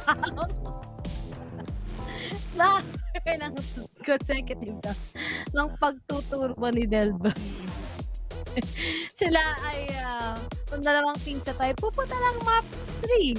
Kasama pa rin naman ng ONIC. Grabe naman yung water jug dito ni Noxy. Oh. Turboy mo, pre! Pre! Naging ASMR. Yeah, turboy na. Rinig na rinig. Pero guys, 1-1 already mga kaibigan. Nakabawi na finally ang alter ego dito na kasama pang turbo. Gigil na gigil siya. Ayaw pa patapusin. Pero in fair, may karapatan naman siya manggigil kasi tambak na ni ONIC eh. Gigil na gigil siya. Kala mo naman talaga. Kala mo yun ang huling turbo ng buhay niya eh. Para may galit ata sila sa ONIC. Itsura pa. Yung gigil ka. Basta yan. Ano na itong pinagagawa natin, Bes? Hindi ko Ito alam napapala ng mahabang tech pass eh. Pero mga kaibigan, it's gonna have a very, very short break.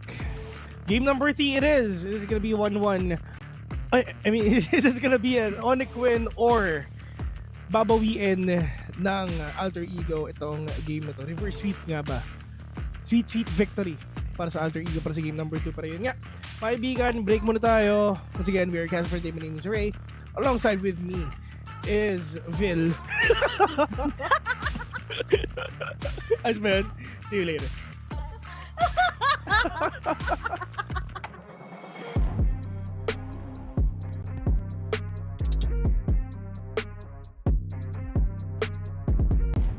This is no playground, and no matter I do what I say now, I'ma go give him something to say now. Got him stuck on my back like a spray ground. See, don't gotta complain. I'm a shooter, got eyes in my vein. They said that I would never make it, they thought I was crazy. They said I'm insane. Working at 9 to 5, I had to go and feed the guys. Nobody did it right, I had to show them how to grind. I had to beat the odds. This is the life I live for God. Taking a step at a time, we going up, we headed to Mars.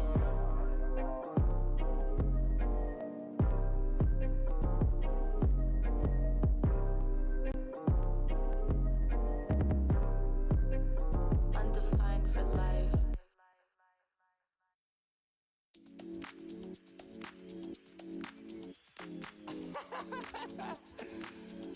Oh man, what you talking about, man?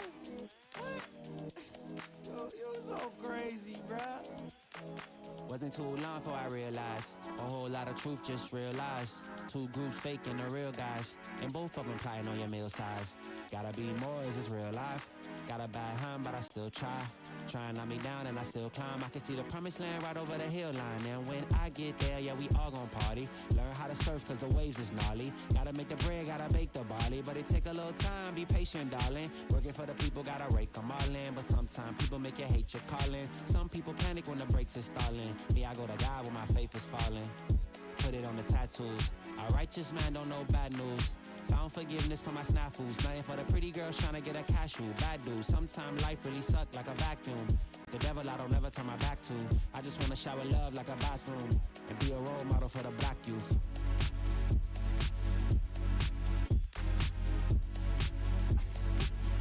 Here you go. Here you go again. Talking all that. What? What are you talking about, man? Wasn't too long before I realized a whole lot of truth just realized. Two groups faking the real guys, and both of them plotting on your meal size. Gotta be more, is this real life? Got a bad hand, but I still try. Trying on me down and I still climb. I can see the promised land right over the hill line. And I broke a lot of hearts in my lifetime, thinking that their heart wasn't like mine. Finally got through a lifeline, and I stumbled upon a right mind. Love showed up at the right time. Put her in a white dress, get the white wine. Some people do it for the nighttime, but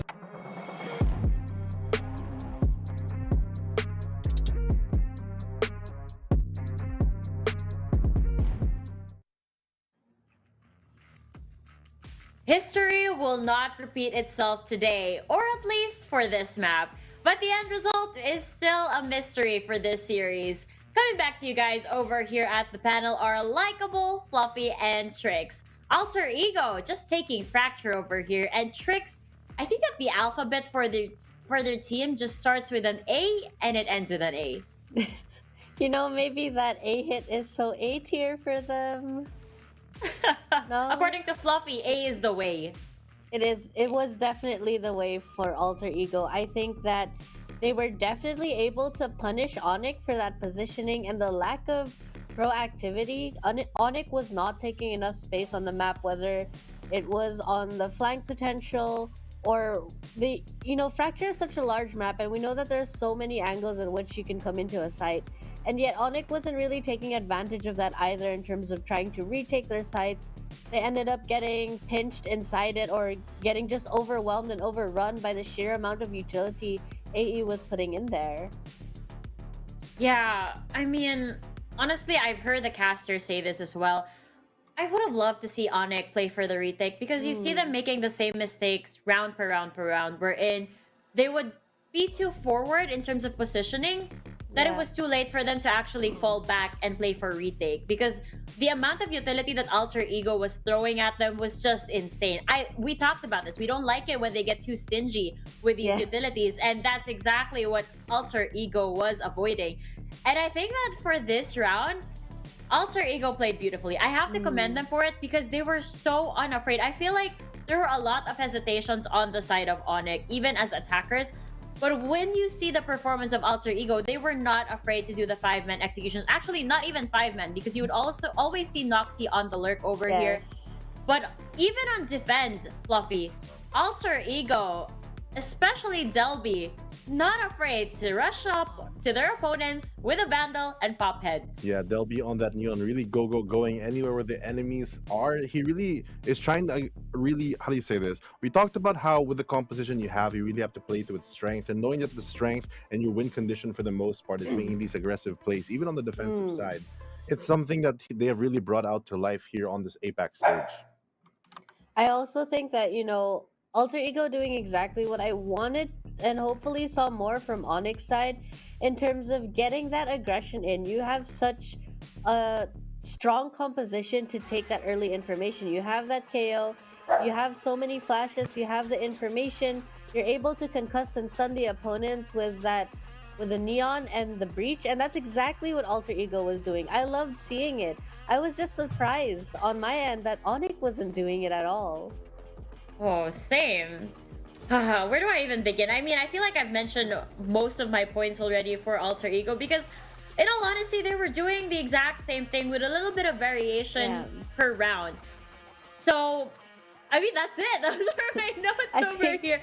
They were very generous with the utilities because the way they play this was that, you know what, they always stand in that same corner here on the side because they want to play for post-plant, basically. So that's why they're so generous at the beginning of throwing their utilities in, because afterwards, they know that they're just going to hold the angle over at A main Trix. I think I also want to point out, especially on that attacker side, we did talk about this prior to the map starting, where when you have that breach in that neon, you're going into it knowing exactly what angles you want to decide. It's a premeditated kind of thing.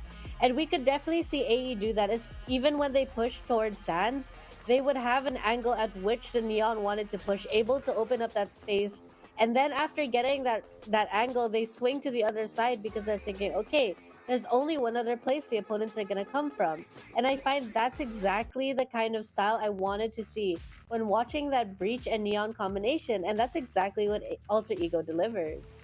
Alter Ego really delivering, by the way. Though I think on the side of ONIC, they were trying to achieve what they were able to achieve over at Haven. I mean, you always see Monyet and Elmi Moore peeking through A long, getting some picks in, and they were trying to achieve that over at A main here on Fracture as well.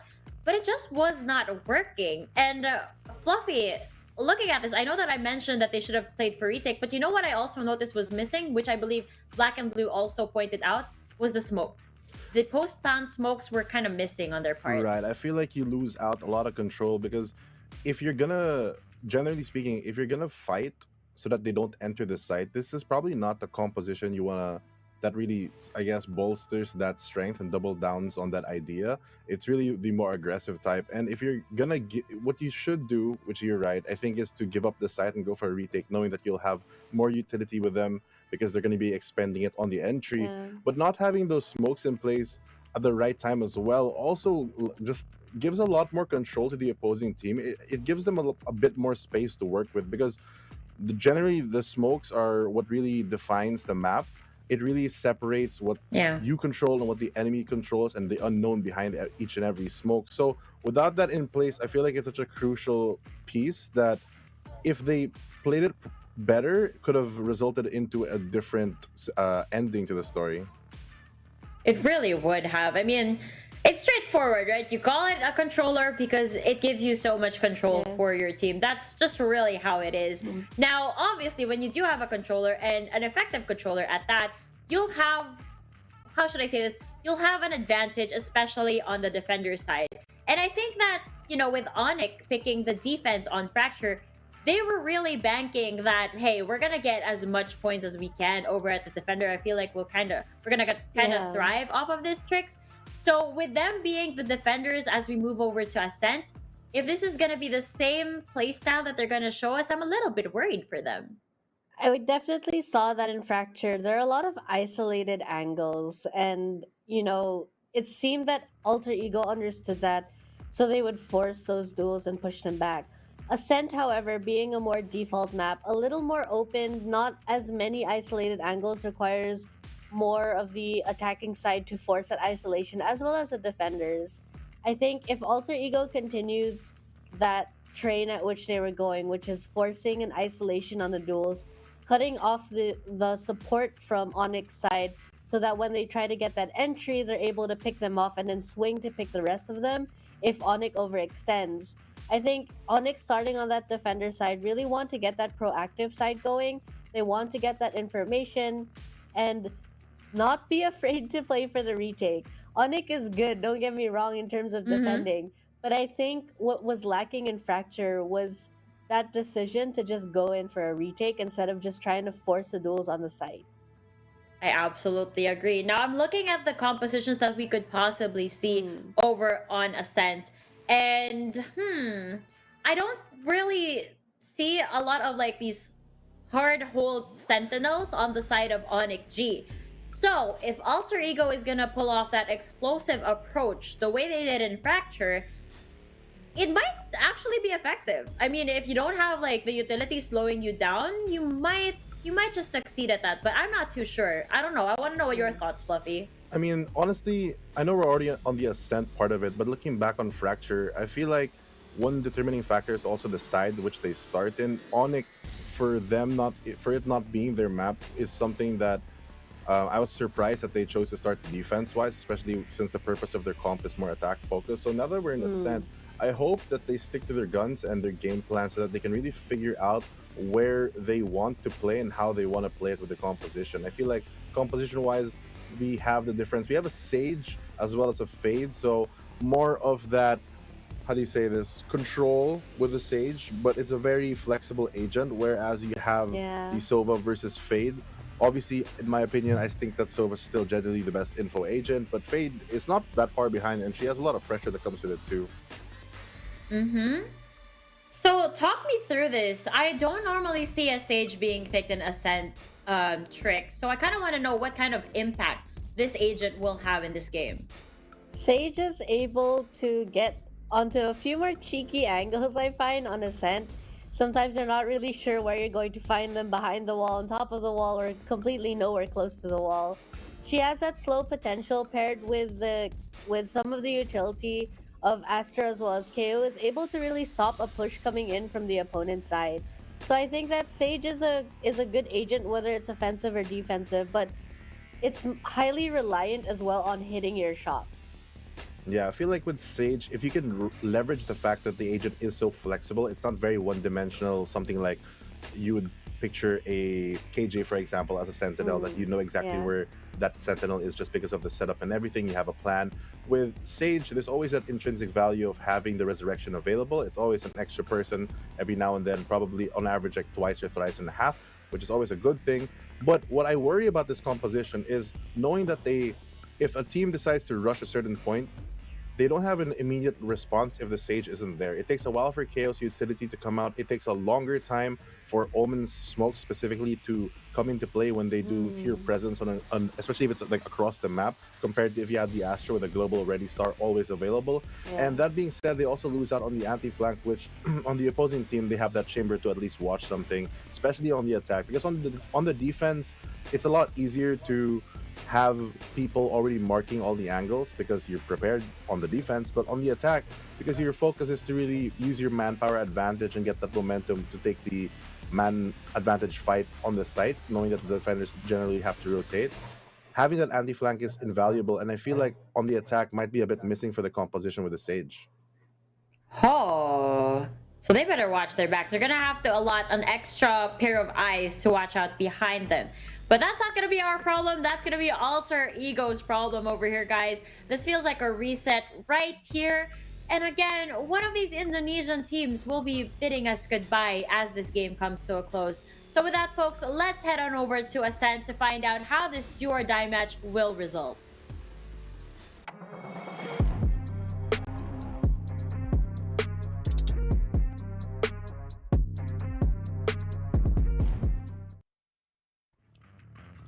Hello guys, what's up? We are now back here sa match between ONIC together with the guys of Alter Ego. Dito sa third map, inasend kami ang yung shoutcasters niyo. Ako si Riri at syempre kasama ko pa rin si Vil na maghahatid sa inyo syempre ng laban na to. At bago ang lahat, alam kong sobrang sila na lang din yung naglalaban-laban dito. But here in Ascent, nakita nga tayo ng few adjustments when it comes to Alter Ego, and will it actually make a big impact? So yan yung mga aabangan natin dito, Vil. Yes, we're gonna get to see these teams talaga na maglalaro ngayon dito sa ating third game dito sa Ascent, mga kaibigan. Nagkaturbuhan na nga sa Fracture. Pero sino ang malaglag? If ever AE ang nanalo dito, ang sakit para sa ONIC, men, promise. Promise, sobrang sakit nito para sa ONIC. Isipin mo, ONIC ang nanalo nung Grand Finals, pero nilaglag ng AE dito sa VCT. Sakit nun! Magwawala na naman si Del, promise. Turbo talaga malala. Turbuhan na to. So, alam mo, oh! Need that pa. And slash, it takes down 3! What? Ang bilis-bilis mo naman! Last player standing. Real quick! Tapos pa nila more. Oh my goodness, ONIC 1-0. Okay, fast beam. 13-0 to. Oo.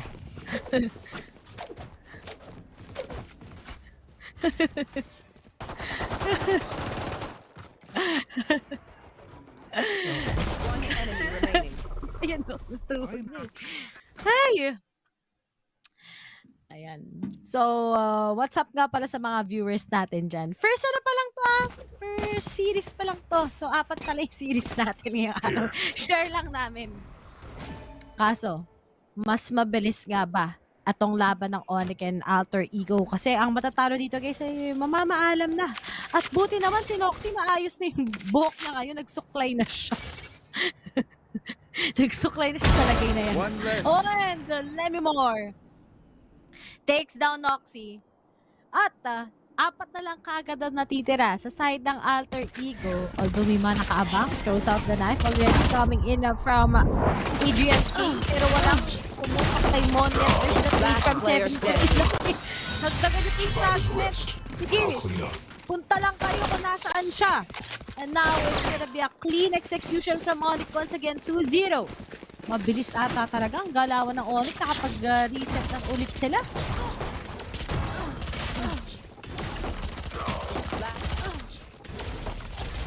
One enemy remaining. Okay pa ako guys. Sabi dito sa comment section natin. Here. Sorry. Shoutout nga pala. Pag may nanalo dito, ibig sabihin may natalo. Team. Team guys. At dito naman sa feel ko nga malakas talaga tong ONIC pagdating sa asset. Pero let's not deny yung mga taga-Alter Ego. Syempre, pero nagpakita na nga kagad ng paranoia kasi nag-out lang kagad ng mga taga-ONIC. Nakita nga din yun ako na meron na nag-aabang sa kanya. Pero nga nangingitik pa niya kung sino niya mag-trust. There's gonna go down. And there's that. They don't get to.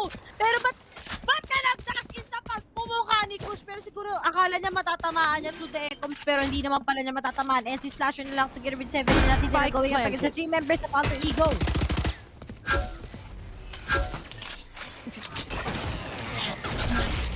Ang mikropono. Pero feeling ko okay na. 2VT right now and AE. At least nakabalan sila dito kahit paano. Itong pag nanalo dito ang ONIC, turbo ka talaga dito malala. Promise Del. Legit. 5 silang magtuturbo sa'yo, promise. Ito nakita natin. Pero winnable to for the side of ONIC pa rin. They have the money, they have the value. Oh my God! Severine NC Slasher. 2v1 right now. Nasa gilid ng backside and Severine will gonna end your live 3v. That is a 2v3 and ONIC still winning that engagement. Oh my goodness, pinakitaan ng Spectre. Yung mga pagbumaka ng Alter Ego. ONIC is back. Ano na to I'm happy to see na si NC Slasher ngayon talaga nag-Astra. Mas gusto ko yung Astra niya talaga dito sa Ascent. Pero ang dami hindi man lang nalichinek yung corner. Pero dito talaga after setting up those utilities from Severin himself, yun talaga yung magandang ginawa ng ONIC into that retake against Alter Ego Vil. Pero on this game,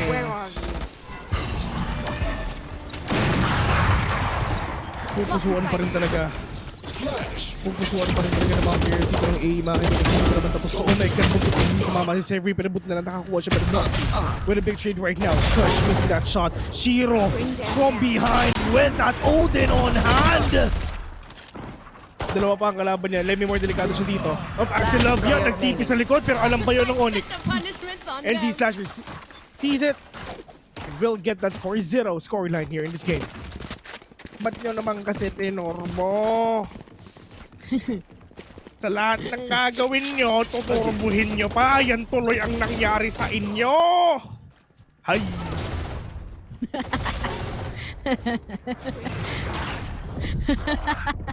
Kaya nga talagang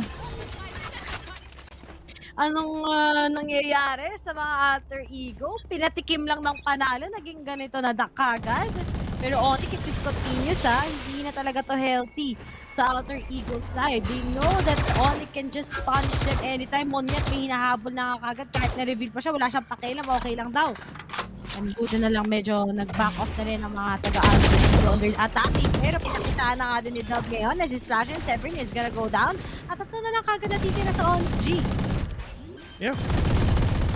Katurbuhan na ito ng mga players ito mga kaibigan. Overkill it's over. They're blind with fear. There. It's actually these players, lalo na Shiro, he thought na maubuhay pa siya, but Ignorant King says no, 5 pa ang kalaban na dito. Let me more, all you need to do is back away. attack. Let me more, at least patay si Delb. Okay na yun, wala siyang bawi. Nang bawi si Delb, mga kaibigan. 1v4. Hindi siya makakabawi, patay siya di ba? Siya yung siya yung nanunurbo dito Ay, talagang ang quote mo dal ba? Masyado kang matilok loads. And that's it. At least sa Alter Ego winning 1 round against ONIC. Sabi dito, kakagdag ONIC neto pag nanalo. Kaya nga Promise, ganoon na mangyayari. Kaldag malala talaga yan, promise naman. Ilan daw makakapasok sa Masters Copenhagen? 2. At sabi talaga ni Mario, go NC Slasher, love you mama. Dami mo namang sinasabihan ng ganyan. Kahapon si Dubstep tsaka si Dispenser Ngayon naman si NC Slasher. Collect and select. Tama behavior. Pero ngayon, daming pera ng mga taga-ONIC din. Hindi sila nawalan ng pera.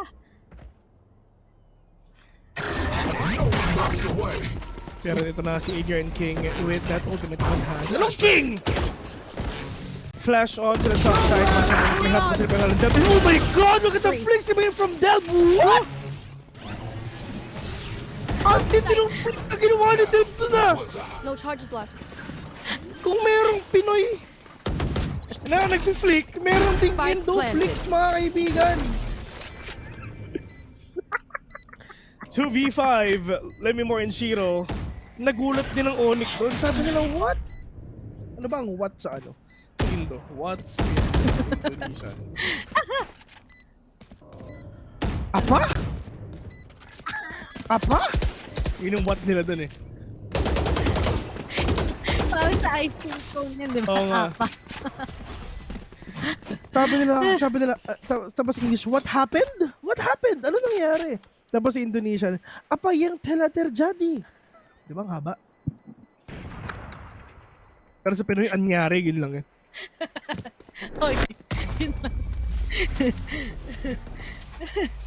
Alam niyo, oy, marami, no? Pwedeng oy na malungkot, oy na galit, oy na nagtatanong, oy! Kia! Oy? Uy! I can buy for you my treats. sa elevator na yung mga Pinoy sa isang tawag doon, isang 2-letter na word na ulit-ulitin mo lang, iba na ibig sabihin bababa. Diba? Parang alien na nag-uusap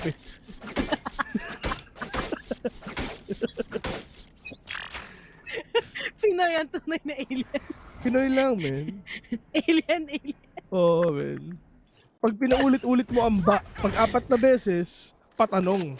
Pag 3 beses, ano yun? Parang isang sentence lang yun. 4 na beses, ba? O yan. Tapos, ba. O yan. Yun lang yun. Yung isa baba. Oo, isa baba. Kailan mo sino baba? Sino? Shoutout nga pala kay NGX Carl, kay Baba. Ay. Oh, labas ako dyan Hindi ako kailangan. Shoutout sa'yo, Baba. Or up. Ito na si NC Slasher. Waiting patiently. Nakajudge ba siya? Yes, nakajudge siya. Ito na si Nice Try, mga kaibigan. Del, boy, yung ginagawa mo dyan, Del! Pasok ko ng pasok! I can't use it. Kush, wallbang it is. Nag-wallbang pa. Doon ba sa likod mo? Hindi. Pero ito na si kaibigan Monyet, mga kaibigan. Pero he's gonna go down. Kush, take it down Severine as well. 3v4. Adrian King is low. Inaantay lang talaga ni Noxy na mahil yung isa. And syempre, ma-revive yung isa din. Pero Lemimore with a sway is gonna fall down to the hands of Kush. Pero Delb, dito lang sa may gilid. Nakakuha pa rin isa. 4-3. Dikit. Mas dikit pa sa dikit. Oo. At bumawi din natong yung mga tropa natin mula sa Alter Ego. Nag-iba talaga yung naging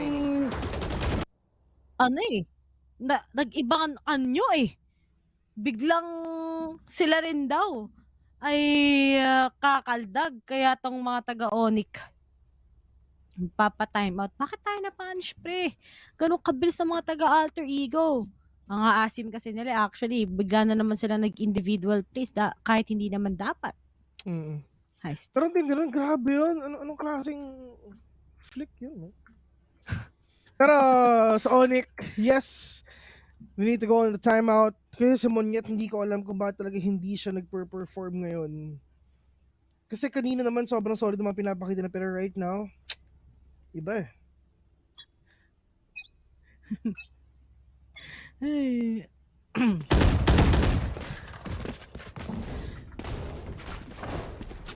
At ngayon din, ang mga taga ONIC, magpo-force pa rin sila. Kahit may onting half armors lang, medyo konti sa utilities, kasya pa naman, swak na swak pa. As they need to get that round advantage already against sa mga taga-alter ego. Pero sige, talagang push sila. Ang ganda ng posisyon dito ni Delb. Pwede silang mapapop anytime. Pinabawasan na nga din sa TAGALOG. There are no trades at all to actually get him. And mahihil lang naman siya ni Noxy at the same time. Hindi na dapat Uy! Yan na. Pero uy, Lemmy Moore, sige, okay lang daw kung ganyan. Plus si Monyet taking off the kills. At nabura kagad ang dalawang miyembro din ng alter ego. Pero, Delb, onto that corner. Meron tao dito sa may kanan nila, pero yung alam ko hindi titingin sa corners. Yan, so to one. Axelov, you're gonna fall down to the hands of Severine. Hard to 3, lamang pa rin talaga ang ONIC dito. Parang sinasabi ng AE, kahit ilabas nyo sila B-Wise, kami pa rin mananalo dito. Grabe yung mga off-angle nila dad dito, man. Ang off-angle kasi ibig sabihin is hindi mo makikita. I mean, ito yung mga angulo na hindi natin sinisilip. Kaya off-angle. Talagang mga ano yun, mga little mistakes, yet very important talaga. Here, na on the next season itself, you gotta also know the sense kung saan magagawin mga kalaban mo. Pero nga nakaka-offer na kayo si Slasher together with Monyet, pero nga kasama na din kagad si Severin ngayon. At Noxy na lang together with Xerxia. Dito sa Axe. At trap na sila ngayon sa mainim. In terms of verticality, Xerxia together with Noxy, they're actually literally on top of the wall, getting all of these off-angle kasi pwede lang gawin, pero nagkahatian na nga ng mundo. The spike is dropped inside A. It's gonna be really hard for them to get this. Kahit mag-smoke kayo dyan, walang gagawin ang ONIC dito kundi mag-antay. Kasi kitang-kita nila yung spike dito. Wala silang flash. Paano nila gagawin ito? Someone went in already. It's all up to Xerxia. Xerxia, he's super low. But mag-swing out na lang siya. And si Slasher, na-chup-chup na nga. Ginawang bulalo. Merong naglalakad doon sa may likod. Lemmy Moore needs to play really slow. Lemmy Moore, nakapitas na ng isa dito. Wala ka namang masasabi kundi holy shit! Ako'y kinakabahan sa'yo, Vin. Ay! Talagang grabe ang screens ng ONIC versus alter ego. Recorded na pala to, guys. Just in case hindi nyo alam. Joke lang. Kinakas na lang namin to. Pero ang lamig ni Xerxia ngayon, ha.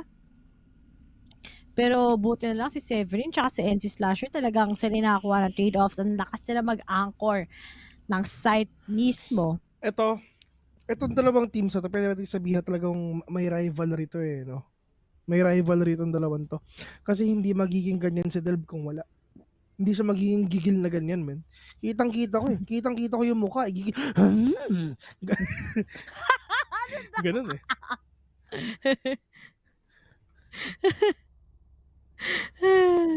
Yeah. Pero ito sa alter Twitch, ego. ilan yung viewers sa Twitch? Viewers meron sila Twitch, 289. YouTube yung main nila sa sa Valorant ID. Ay, oo, uminig talaga sila sa Ito, YouTube. 7.7k watching na dito. Anong language nila dyan? Ano to? Inaaway ata nila yung mga caster dun eh. Oo, men. Kulang sa bias? Ano sabi? Nababasa ko mga caster. Ganun din naman sabi ko. Baka tayo na yung pinag-uusapan, di ba? Oo nga, tapos di natin alam. Oh, sa mga nanonood dyan, guys, from Indonesia, hello! Grabe naman. Saan yung live? Ayan, ito yung 7.7k. Ayan. Babae din yung kanilang ano. Feeling ko, ang nagkakas dito si Bella Hart. Bella. Si Bella Hart pa yung nagkakasun, sigurado. Pero, Del. Gonna take one.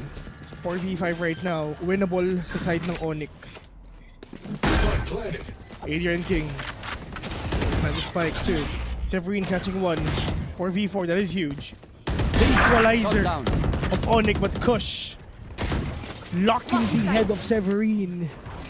Dalawa ang tao nasa hell. Someone is inside already. Let me more catching 1. Trying to go over the second one right now. Putting it on TV2. Sobrang naging winnable side ng AEW following down. It's all up to Xerxia. Right click onto that classic. But Lemmy Moore is just right there to take that guy. 7-3. Is on a parade. Sabi mo nga 7-3.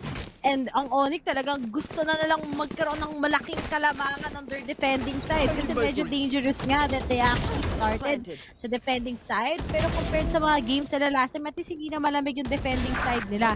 Dahil kapag nag-switch ng sides, sobrang confident na ng ONIC pagdating sa entries ni Monyet. And of course, si Lemmy Moore when it comes sa mid-take. So it's really a big possibility of ONIC taking Alter Ego down in the last map para sa series ngayon. Yeah.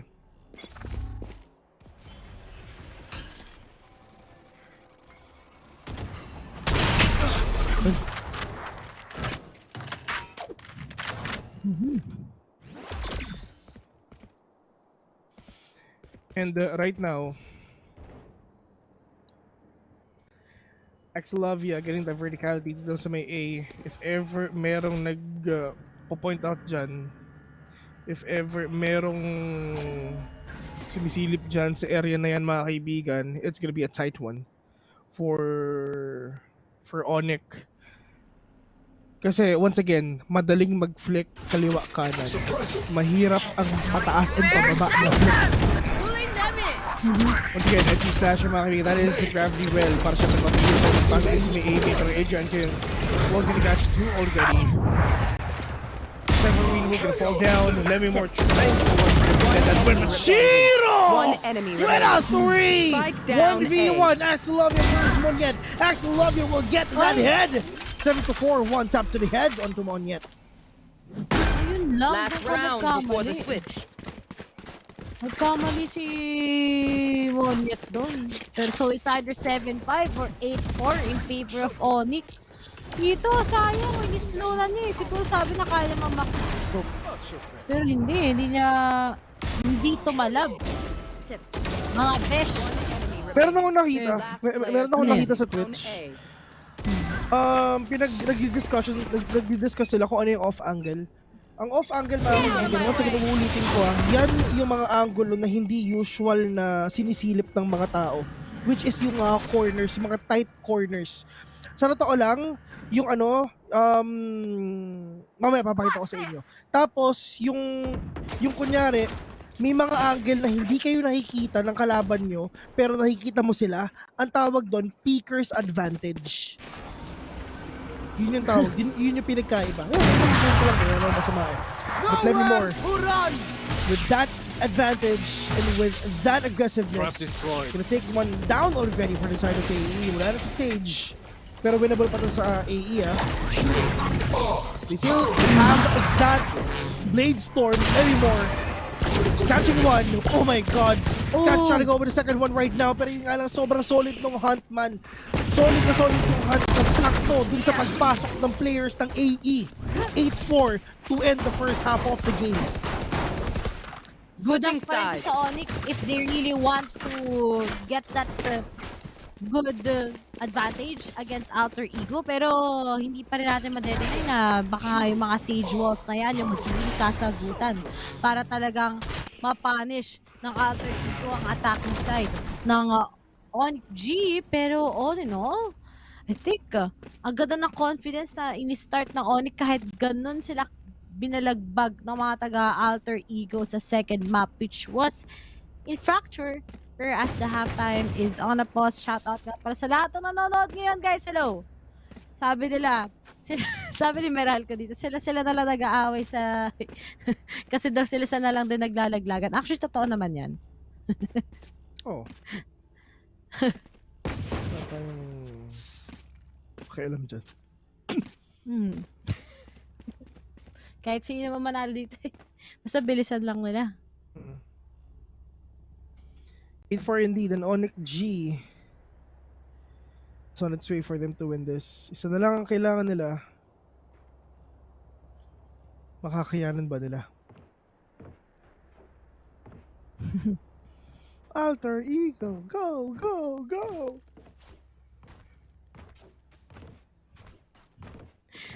At, ikaw, Rere, ano mo dito? Ano yan? No bias or anything. Sa tingin mo sino mananalo dito? ONIC. Yeah, same. ONIC din. Nasa ONIC Bias pa. ko talaga yung ONIC. Sana lang di sila marirakers. Oh. Wala. Layo na narating nila. Parati sila dating hindi nakapasok ng playoffs eh. Kaya, buti nga, okay na din sila. May nakita akong video sa Twitter. Ano? Nira-tweet ko. Tingnan mo, best.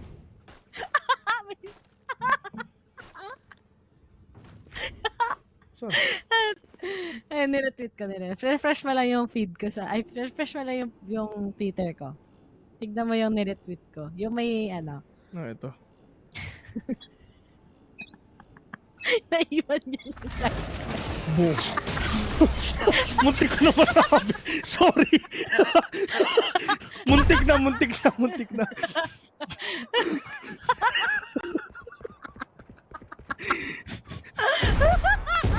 Kung gusto na makasama guys, follow nyo ako at @Riri_u. Tingnan nyo din yung retweet ko. Scanning ahead. Ganito talaga nangyayari habang half-time post. Kung ano na nakikita. Uy, nakakatat yung kung ano na nakikita, hindi na yung tama. Yeah. In the side of AE, you need to be really desperate right now. Ayaw nila matalo dito man. Once again, if natalo ang AE dito, pasok ang mga players natin. Sa LCQ, kita nandun. Pero Moniet catching 3v5 right now. Lememore siya lang ang may bawal dito. They don't have survivability. They don't have sustain. Empty stature catching 3v2. That is low. He's gonna fall in the hands of Lememore. And gosh, oh my god, alam nila kung nasan ka! Pulling them in! That's it. ONIC gets the pistol. At alam mo na eh, pag mainit ang start ng ONIC, mainit na talaga sila hanggang katapusan. Sadyang, syempre, Team Secret yung kalaban nila kahapon, natalo talaga sila. Kaya ngayon na lang nila ginagaling, ngayon na lang sila bumawi. Sa Team Secret, hindi nila kayang gawin yan. Here. At, parang pareho tayo ng ginawa. Nagbaba ng cellphone. Pero dito ngayon, binaba mo rin ba yung sayo? Oh, diba pareho tayo, sabay na sabay pa. Narinig ko yung sayo eh. Pero, si Moniet, gonna push dito sa may B main and they need to switch it up probably here in A. They need to get all these pickoffs muna. They have the money. They have the advantage. All they're gonna do is stay safe. Severine catching one already. Ang problema nila sila may more naka-marshal na dito mga kaibigan, hindi nila i-contest to, wag na kayong sumilip. Mag-antay na lang kayo. And for sure, ang gagawin dito ng AE, pag alam na nilang papasok, kailangan dito na magpapukot. Pag nakakita na isa, ay Darren King, ba't ka sumilip? Sabi nga kasi, wag na. Kumikinang si Darren King dito. Delb is in a tough spot right now, wala na siyang dash. It's now or never dito, man. Makakapatay siya o makapatay siya. Yun na yun. And parehong nangyari yun. 4v2. Market is close already. Kush. 30 seconds left. One enemy Rolly remaining. falling out of the hands of Moniet. 4v1 Xerxia, the only man remaining. They need to secure everything right now. The plant, the money, the ultimate. Let me more not hitting his shots. Alas, they all dead. Pero at least mapatay naman siya with a headhunter. Pero it's Xerxia literally not hitting everything or anything beside ng ONIC. At lahat sila, you know, sino caster na sikat? Sige, Terror at si Hanigay. Si Terror, si Hanigay, si Terror, si Hanigay, si Terror, si Hanigay. Ulit-ulit. Hindi rin ako magkakas mamaya, wag kayong mag-alala. First 2 series lang kami ni Bill. Kami ay magkakas lang ng mga filler matches. Oo. Bago ang main event. Dalian nyo, ONIC. Para maghihintay na tayo. Kung ito mahabang match, mas mahaba. Yung sa sa ONIC at siya sa Xerxia, tsaka sa Bleed. Syempre, naisip ko yung shortcut ng Bleed, kaya kailangan dahan-dahan lang eh. Lahat sila nakichika dun sa sinabi ko sa sinend kong video. Ay, sa niretweet ko. Lahat sila nakichika eh. Diba? Pinagpa-follow nila. Hindi ko na masabi yung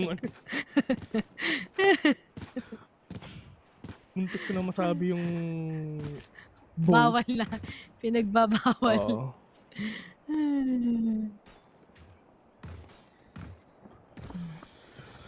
3 more round dito sa ONIC. Siyempre, bago magsimula ang lahat, bago matapos, kailangan muna natin ang tech pause. Ray.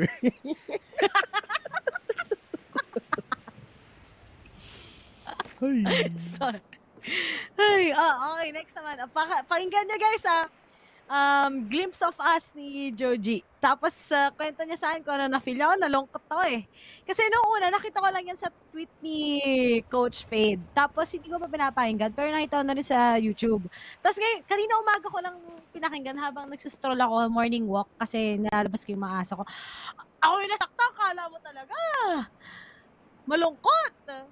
Pero dito na, nag-aaway-aaway na nga sila sa comment section ngayon, Phil. Bakit? Hindi ko alam kung ano pinag-aawayan nila. Bakit? Oo, hindi ko alam. Si Meral, kasi naman katapat mo dyan, turo mo.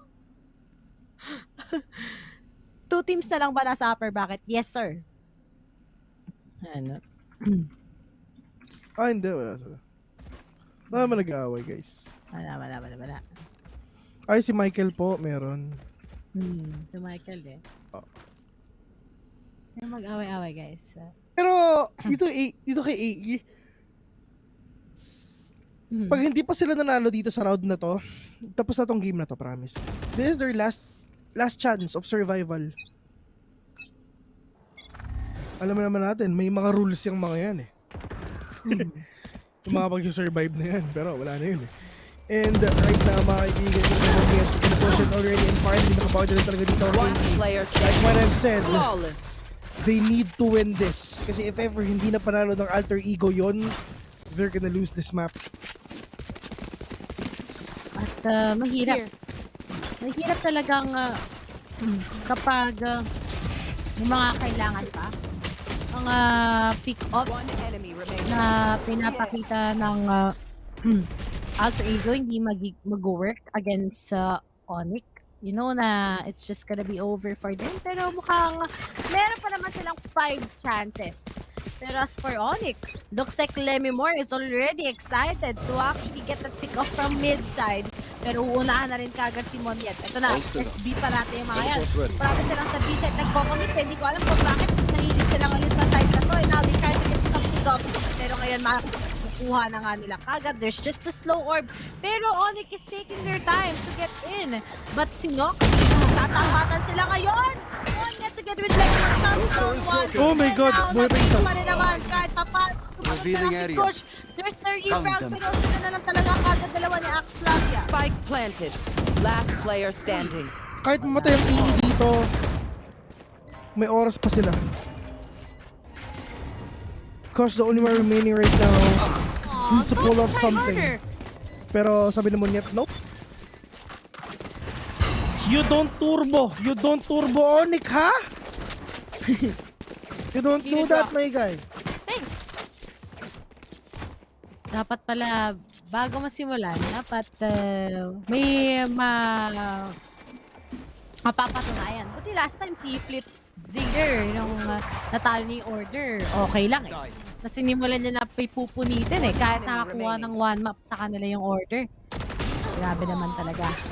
Pero ngayon, dalawa na lang before ONIC still will be facing nga sa winner ang either Bleed or Xerxia. Kasi si Onet, alam na nila kung saan siya magagaling, pero wala agad. Take down it. Yung wall, but now, take down it. Spike down, And there's the B. trade. 1 enemy 2v3. standing. Magamit. Pero Nox will keep the take down shield to the slope. Punod na din kagad sa Nevermore. At hindi pa tapos sa side ng Alter Ego ang laban nila against ONIC. Stealing it. 5 rounds left para maging tie pa nga ito. Pero kung ako sa ONIC, di ko na pakakawalan. Yung mga rounds na konti na lang, mananalo na sila.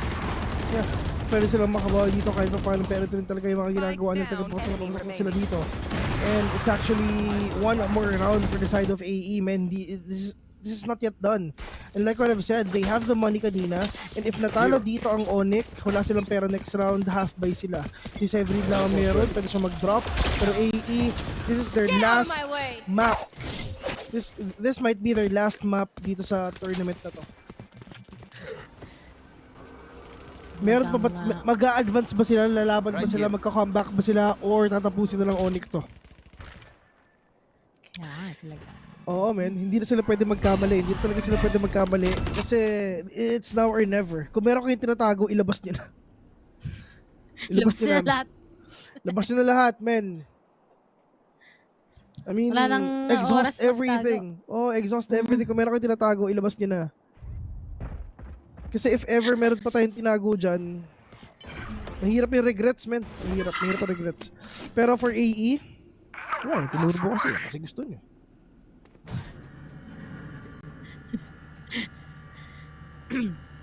Talagang ang ONIC, waiting lang sila muli ngayon. Take it slow. They have the advantage naman. Make Monet release those brainstorm and let more waiting for a kill.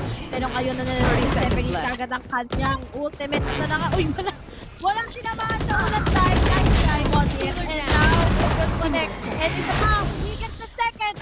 Adrian King na lang to carry with Axe Love. One enemy remaining. Bonus ngayon na Vandal, but Shield takes the kill. And all of Axe Love, but Shield takes the second. And that's it.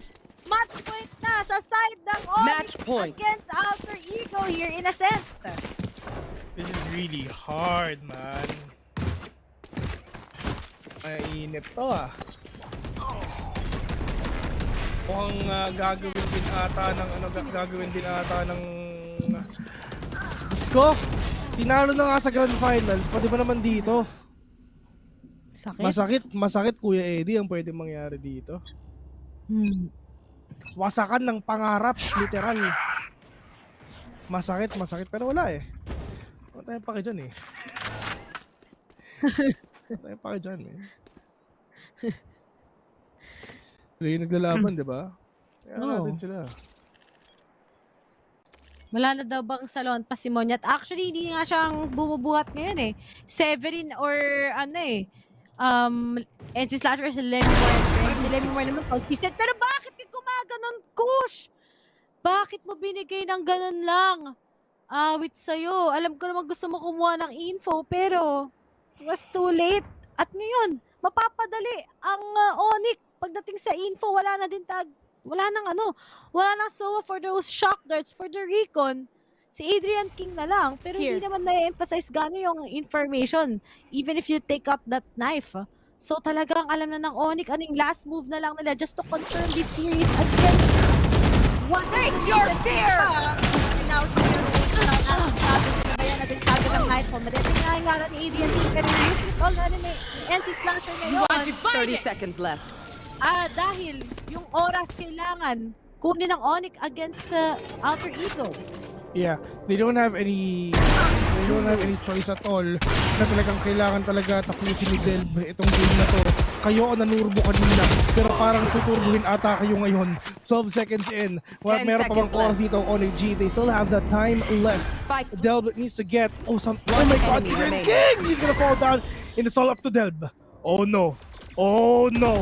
Ang nanurbo kanina mga kaibigan, siya na lang mag-isa. Hindi ka pwede magkamali. Delb, catching one, pero matama ba? Oh my god, hindi tumama, and it's over! Ang nanurbo kanina mga kaibigan, siya ang nanurbo ngayon. ONIC, Alter Ego is eliminated. Sila lang din ang naglalaban. So, that leaves us nag-iisang representative na lang. Except for so far Bleed together with PaperX from MYSG. Pero the rest, Team Secret, Xerxia, and of course, together with ONIC, sila pa rin ay ang nag-iisang representative mula sa kanilang mga region. But nonetheless, congratulations pa rin sa Alter Ego. It was a long run for them. But seems like the top one so far, pagdating sa kanilang region, still remains here sa lower bracket natin as they're gonna be having their match. Once again, pinaka-last series yan after ng Team Secret versus PaperX. But between Xerxia nga, together with Bleed, na ikakas namin ni Vil right after this break and the panel. So, meron pa isang laban, di ba? Meron pa isang laban, di ba? Meron pa isang laban, mga kaibigan. So, literal na talagang puso ang pwedeng makita dyan, malaman natin dyan. But, yeah, for the side of ONIC G, GG pa rin sa inyo. At least, napakita na talaga na kayo pa rin ang champions ng Indonesia. Wala pa rin kumukuha ng pwesto na yun, sa inyo pa rin yun. Napakita na natin yun.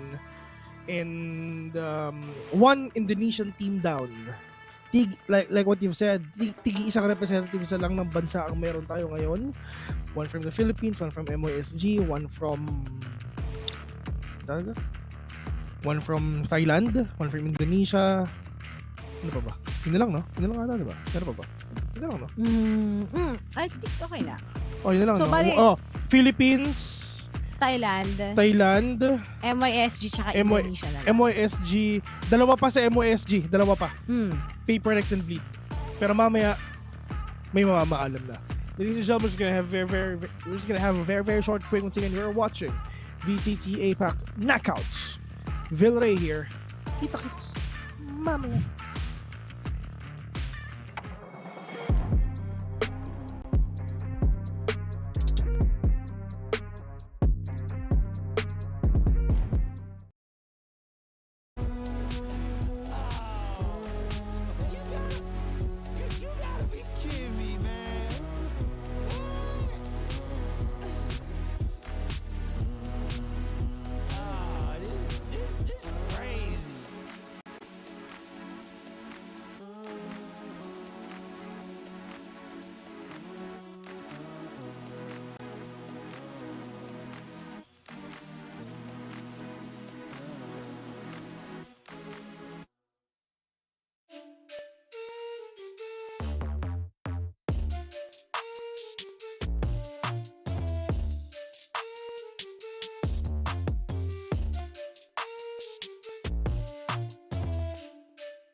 Indonesia's finest remains to be the finest. ONIC G closing the game and taking their fellow IDN reps Alter Ego out of the running.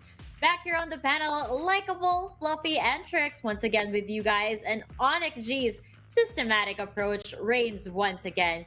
Fluffy, on Fracture, we had this whole debate whether the effectivity of the Fade was going to come into play, and Shiro made sure that he was going to give that justice.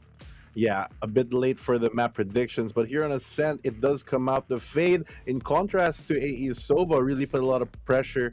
It allowed them to move, especially on the defensive side, because it gave them a lot more delay, I feel, than you would have with a Sova. He also played it very well, as well from good picks from his teammates. Elmimore especially really shining this match, and NC Slasher, always a good smoke criminal there, giving his team so much global presence on that Astra.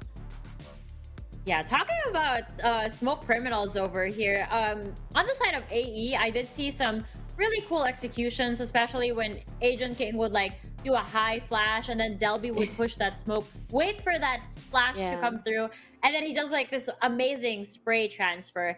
But again, AE did not win this series. However, there were notable points when it came to their attack over here, Trix. There are definite notable points there. They had some great executions, although primarily on A side. I found that Alter Ego was a little one-dimensional. If you try to fight them while they're entering the site, you know that Delby's gonna, pop your head off. They're gonna take 3 in a row. And Delby just being that fantastic entry that we always talk about when it comes to Alter Ego.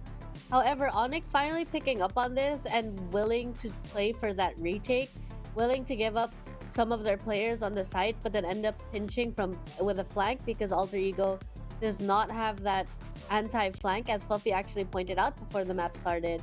And I feel that ONIC just having a much better read on the map in terms of what they can do and what Alter Ego was missing.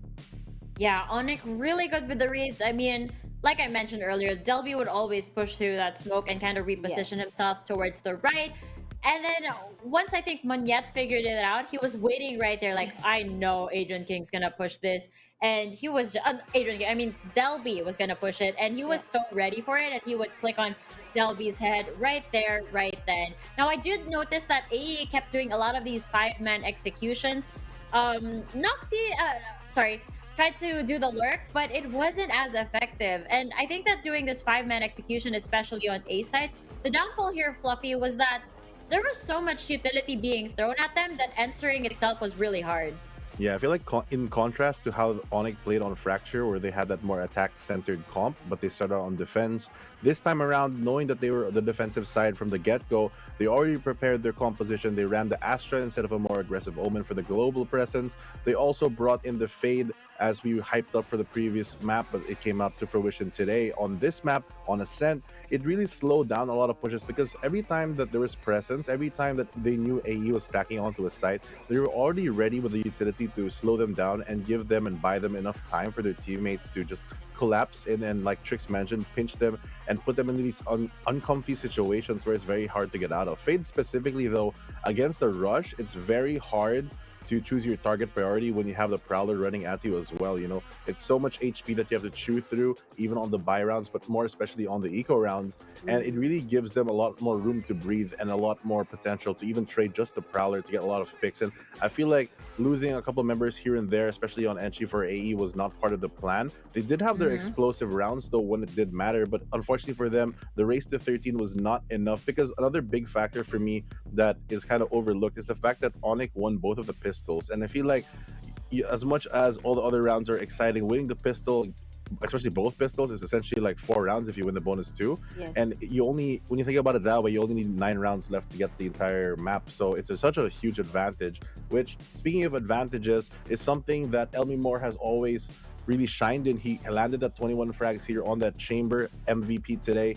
He really put the Headhunter to use. And even on the Operator, I remember in the closing rounds, he was able to get, even on the attacker side, a lot of opening picks, which led AE to lose a lot of their buy rounds, which caused them to go on that weird eco / whatever we could buy round at the end of it, which really was a big disadvantage for them.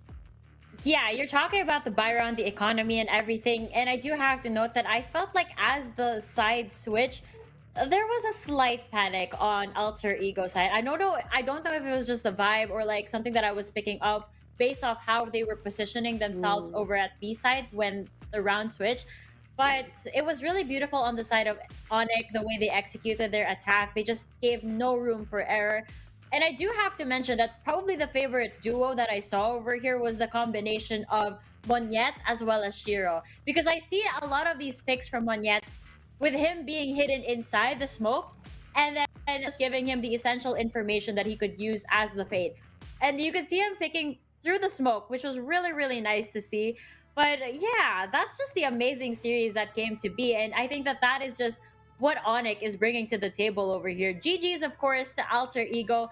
But alas, your journey over here at the Knockouts ends here. And with that, folks, we will be proceeding to the next series of the day, which again is an elimination match. And if anything, I know that we've said that Trix has her own qualms with the teams being eliminated over here. For this one, kind of close to my heart, if I'm being honest. And I know that that you guys already know why that is. Because the first team for this series is a team that I've grown quite attached to. Their growth throughout the series they've had has gained them full momentum to stride through APAC with no worry.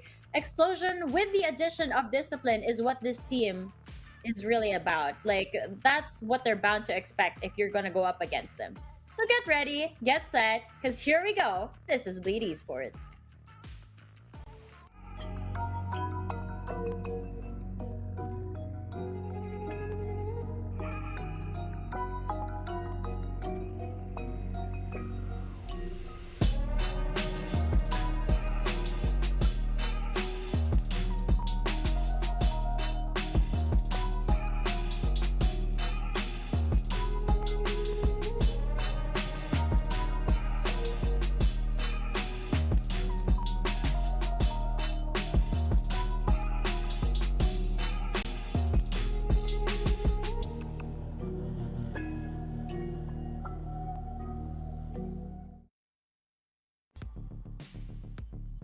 Fluffy, do you think this is it? Is this the team that's gonna make Thailand's last hope bleed? I feel so, because Bleed Esports, in my opinion, is one of the most improved teams. They were always a standout roster. Everyone expected them to be here, but coming in from the very start of APAC, they went through the trenches. They dug all their way. This great roster going from Maxi, Pith, Darion, even Retla, Lexi, and Lenny always had that potential, which they've proven to really be the defining factor for this team. You know, against a lot of the teams up until the Paper Rex game, they really made a lot of them hemorrhage with all that blood spilled. But unfortunately for them, it got a little cut short by the paper cuts coming out from Paper Rex yesterday. But now that they're on this stage against a great team like Xerxia as well, it's really going to be the defining factor for them to really push and play to win, because we know that this team has that combination that every team dreams to have. The Southeast Asian explosive aim, but also the great utility usage coming from the veteran players in Maxi and Pith from other FPSs, etc. And all that experience combined really provides a very stable platform for the whole team to really perform under pressure, which I feel like is an important quality to have at this level. It really is. And I'm looking at these guys just prepping themselves with some eye drops. I think I need me one of those. You know, maybe that's the technique. I mean, we already established that we need death matches before we hop onto a ranked game. But maybe I need those eye drops as well so that I can get that crispy aim lock off of my enemies. Just so good. Now, against Bleed Esports is a team that loves to bring something new to the table. We've seen them mix it up with their compositions from time to time, and we've also seen them switch up the tempo. Will they find the perfect timing today, though? That is the question. And we're about to find the answers as we introduce Xerxia Esports.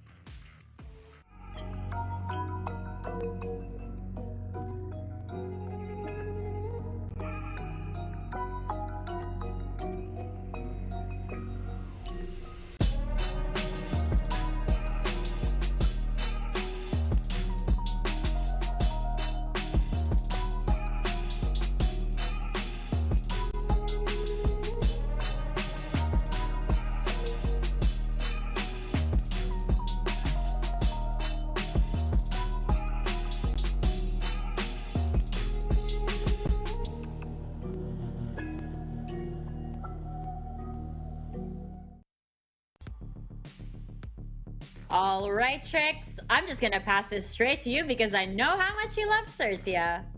Xerxia coming in from Thailand, trying for that master slot. We have Cruz, Foxy, Scary, Surf, and Sushi Boys. Honestly, such a formidable team in terms of being able to execute those sites and being able to also pace themselves when it comes to mid-map, mid-control, and change up what they're planning on doing.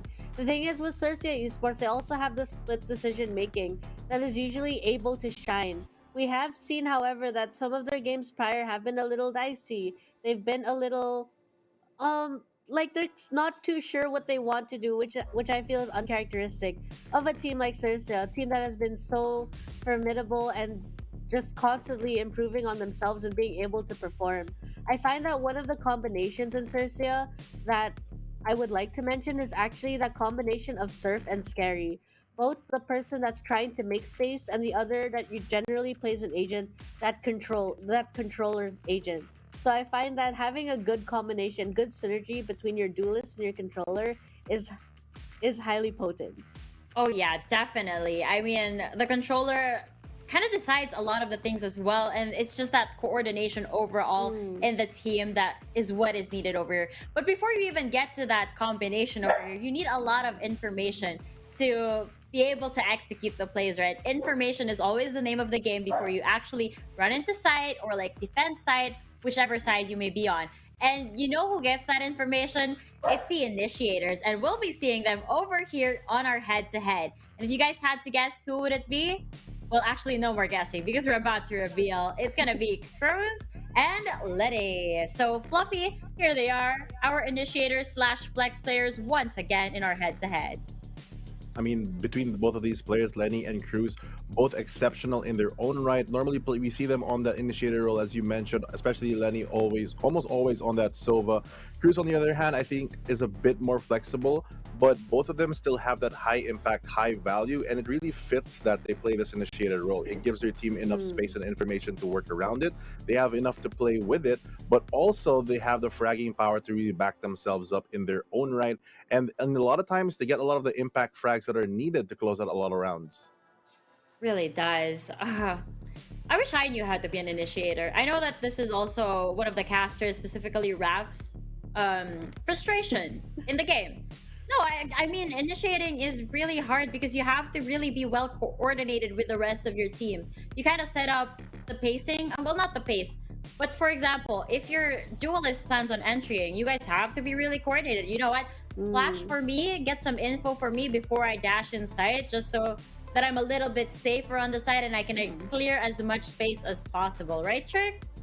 I think one of the best things also looking at players like this, like Lenny and Cruz, is that the game sense that comes into it, the understanding, as Fluffy and you have mentioned before, of the timing of your utility. You can't just throw it out. You need to know when you're going to throw out that utility, why you're going to throw it out to begin with, and what's going to get you that maximum value from it. Let's say that you do throw out your utility, there's not much value coming, then what are you going to do next? There has to be that plan A and B, and further down the line there are different scenarios that they're going to be in. But I find that these two players in that head-to-head are those ones that can adapt mid-game and are kind of those pivotal players that say, this is what we can do and this is how we're going to start the fight. And with a wise use of utility, you know what? Where we're not gonna throw the utility at, rather, is Fracture. Yes, folks, we're gonna be talking about the map vetoes right about now, and I don't think that we're gonna be seeing a Fracture from both of these teams. Don't get me wrong, I'm sure these guys have had their fair share of experience over here, but they have yet to bring it to the table. If anything, maybe they need a little bit more mastery, but that's for them to present to us today. If they do bring out that Fracture, then cool, I'd love to see it. But for Bleed over here with the first pick, or first ban rather, Fluffy, it's gonna be Bind.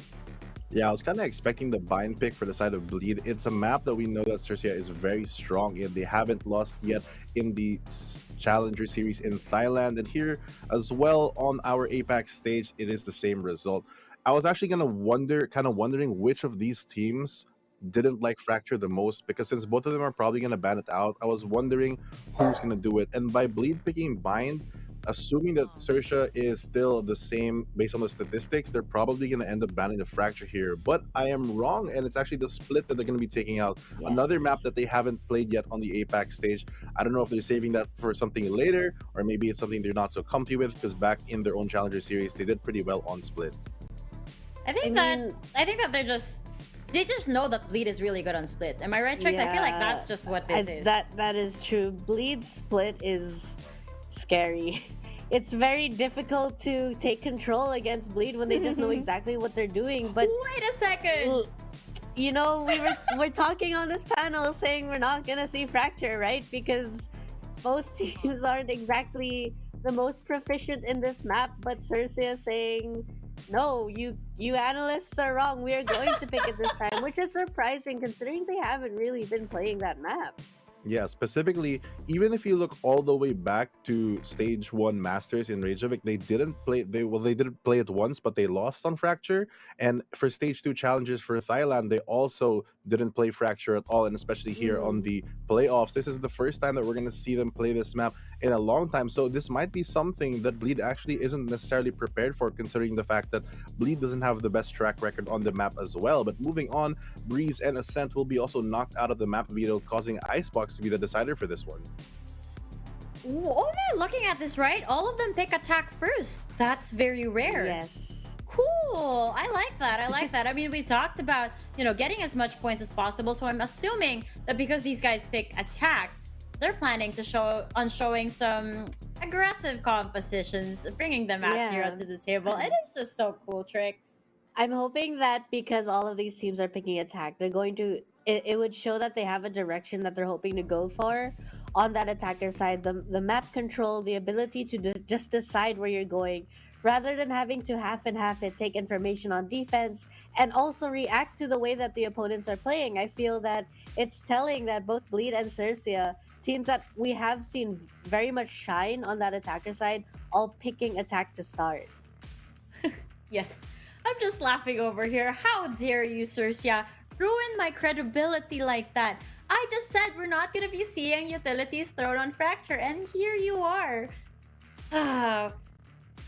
Okay, anyway, moving on. To be fair, I thought the same thing. Yay. True. It's the statistics. We look at it because we feel like this is where their experience really relies on. I mean, it's the numbers. You guys like looking at numbers more than I do. But yeah, they haven't been picking it a lot. So for Xerxia to bring it out here, especially at the knockouts and a do-or-die match, I wonder what they're brewing over here. It's really scary, especially on the side of Bleed Esports. I know you guys touched up on this already, but they don't have as much experience. They don't feel comfortable going into Fracture. And I feel like as they did the bans, they weren't expecting Xerxia to pick Fracture at all. They were expecting the ban to come from the other side. That's why they went for Bind first, right, Fluffy? Right. I feel like, you know, on one hand, it's very unexpected, which is a good thing. It's their kind of big trap card for a lot of teams, especially if it's something that they maybe secretly practice or have prepared for. I don't think a team who's as cautious and calculated and clinical like Xerxia would pick a map if they were not absolutely confident in that pick. So I'm going to be very surprised, and I don't honestly know what to expect from Xerxia's Fracture. But our first map today will actually be Haven. And for Haven, I'm expecting, honestly, very similar comps. I know that this specific sets of positions, not anything super wild like Triple Initiator or bringing out something like multiple Sentinels. And when they do pick a Sentinel, they seem to lean towards picking a Sentinel that's very stable, like a Killjoy, over something quote-unquote new meta or more popular like the Chamber. Yeah, I see that too in the compositions over here. But, you know what, we're getting too ahead of ourselves. We're heading off to the compositions in just a bit. But before we do so, we can't escape our reality here on the panel, which is to discuss our predictions. Yeah, who got it right last time? Me and Trix. Yes. Oh, I got it wrong. Maybe that's why I'm being forgetful over here, because I can't accept the fact that I got it wrong. But hey, predictions time, ladies and gentlemen. And I'm just going to go off the bat. This is no surprise. I am predicting for Bleed Esports over here. Now, before you guys tell me that, oh my God, Laika's so sentimental, hear me out. Bleed Esports, Fluffy, you mentioned that they're the most improved team over here, and they've been consistent ever since. So I can't help myself. I know that I've grown somewhat of an attachment to this team, but I don't think that I'm looking at this team through rose-colored glasses or anything. I think that they're genuinely good and they have what it takes to take Xerxia Esports down. But I'm sure that you guys have varying opinions over me. So Fluffy, why don't you go first? Well, I think I'd have to agree with you. I really like the momentum and the consistency that Bleed has brought up. Yes, they fell short a bit yesterday against Paper Rex, one of the top teams, if not the top team here. But against a team like Xerxia that has also had their struggles, I feel like it's a fair matchup. Aside from that, the Xerxia that I'm used to seeing, that I've seen before, doesn't seem like the Xerxia that I've seen in the past couple of days. They seem a bit more shaky and less put together. We've seen them though in all their series. When they do get it going, they dominate the map. But if something goes wrong, they also kind of get destroyed. So with that inconsistency, for me, is a big problem that if they don't solve today, I think will give Bleed the upper hand. So for me, my prediction will probably, not probably, but is Bleed. Well, that leaves you, Trix.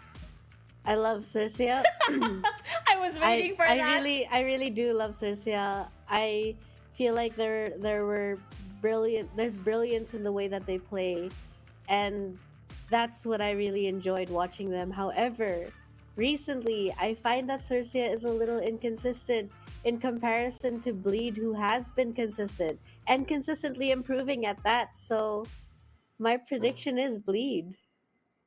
Wow, that's surprising. We talk about these players being so uncharacteristic, but look at you, Trix. Look at you. Look at the numbers. Yeah, but I guess on the side of Xerxia Esports, that also says a lot. That means that they have to bring their A game on today because all three panels have predicted against them. Of course, these are just mere predictions after all. It's what we feel is going to be the turnout of the game. However, on their side, Trix has always rooted for them. Oh no, I'm putting Trix on the spotlight over here, but you get what I mean, guys. I mean, they really have to step it up. It's because of the inconsistencies that we've seen from Xerxia Esports. To be honest, we had high expectations from this team, and I really hope that they step it up today, especially because it matters the most today. It really does. I mean, if they get through this, they're also going to be facing another elimination match later on this day. So double the pressure, I guess. But here we are, Fluffy, starting off with the compositions. Haven, what are you liking so far? I like the fact that they're picking that hard sentinel that I mentioned earlier. It provides them that stability as well as the great ultimate in the lockdown. However, both teams running a very similar comp means that there's a lot of indirect damage as well that can neutralize that. Both the shock darts and Hunter's Fury from Sova as well as the aftershock from Breach can really counter a lot of the plays that this Killjoy might want to make. So I feel like overall it's going to be used more for information than anything else along with the Sova. The biggest difference, of course, that we can obviously see is the difference in controllers. And I feel like it's partly a comfort because we know that Bleed Esports likes the flexibility that Omen can bring. They really can maximize the Omen flash as well as, you know, using that stun from Breach in combination with that. But I'm always more of a fan of stability. And I think the Astra pick is also very good, having not only the global presence that we always mention, but just the ability to always be prepared and be ready. You don't have to wait for a smoke to come down. You can use multiple smokes. And as a controller, I think that she's, of the two, at least in the controller aspect, the more flexible one. I have to agree. I love the flexibility off of Astra over here. I mean, I've seen players try to lurk with the Astra just because of the global presence that this agent really provides.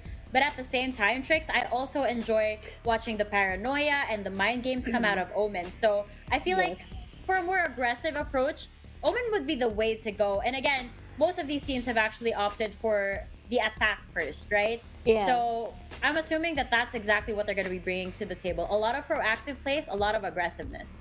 I do think that's exactly what's going to be put up and brought to this map.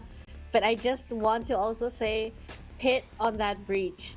I love to see it. I can't wait to see it again today. I hope he performs as consistently as he has been, because with that Breach support that he does for Darion especially, they're just able to open up so much of the map. They really do. And you know what? For both of these teams, I hope that the mindset that they go into this game is the same mindset that we've been talking about all day, which is play to win and not play to not lose, rather. Yes. So with that in mind, we're going to be going to map number 1, which is Haven. So folks, fasten your seatbelts because here we go. It's game number 1 between Bleed Esports and wait, my brain lag. Xerxia Esports. I'm so sorry. Bleed Esports versus Xerxia Esports.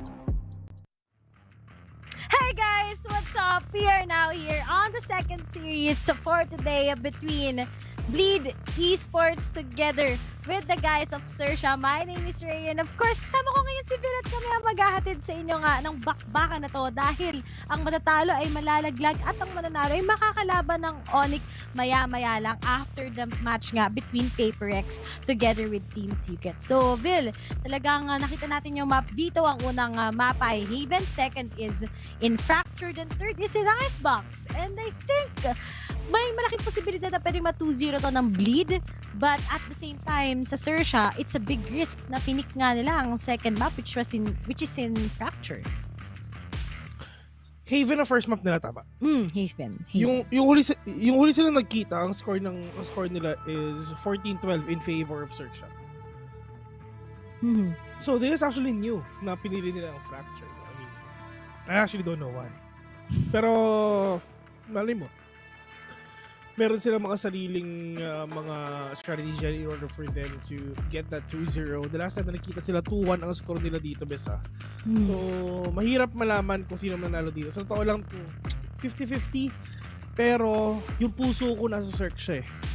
I mean, kung nasa ka man Pati fan, dumali nga, dumali nga ang buhay ng mga player dito sa APAC kasi wala na si Pati fan eh. Lumipat ng kabila. Ng OW. Siya lang naman yung mahirap kalaroin dito eh. Parang sino. Sino ba ang makakalaban?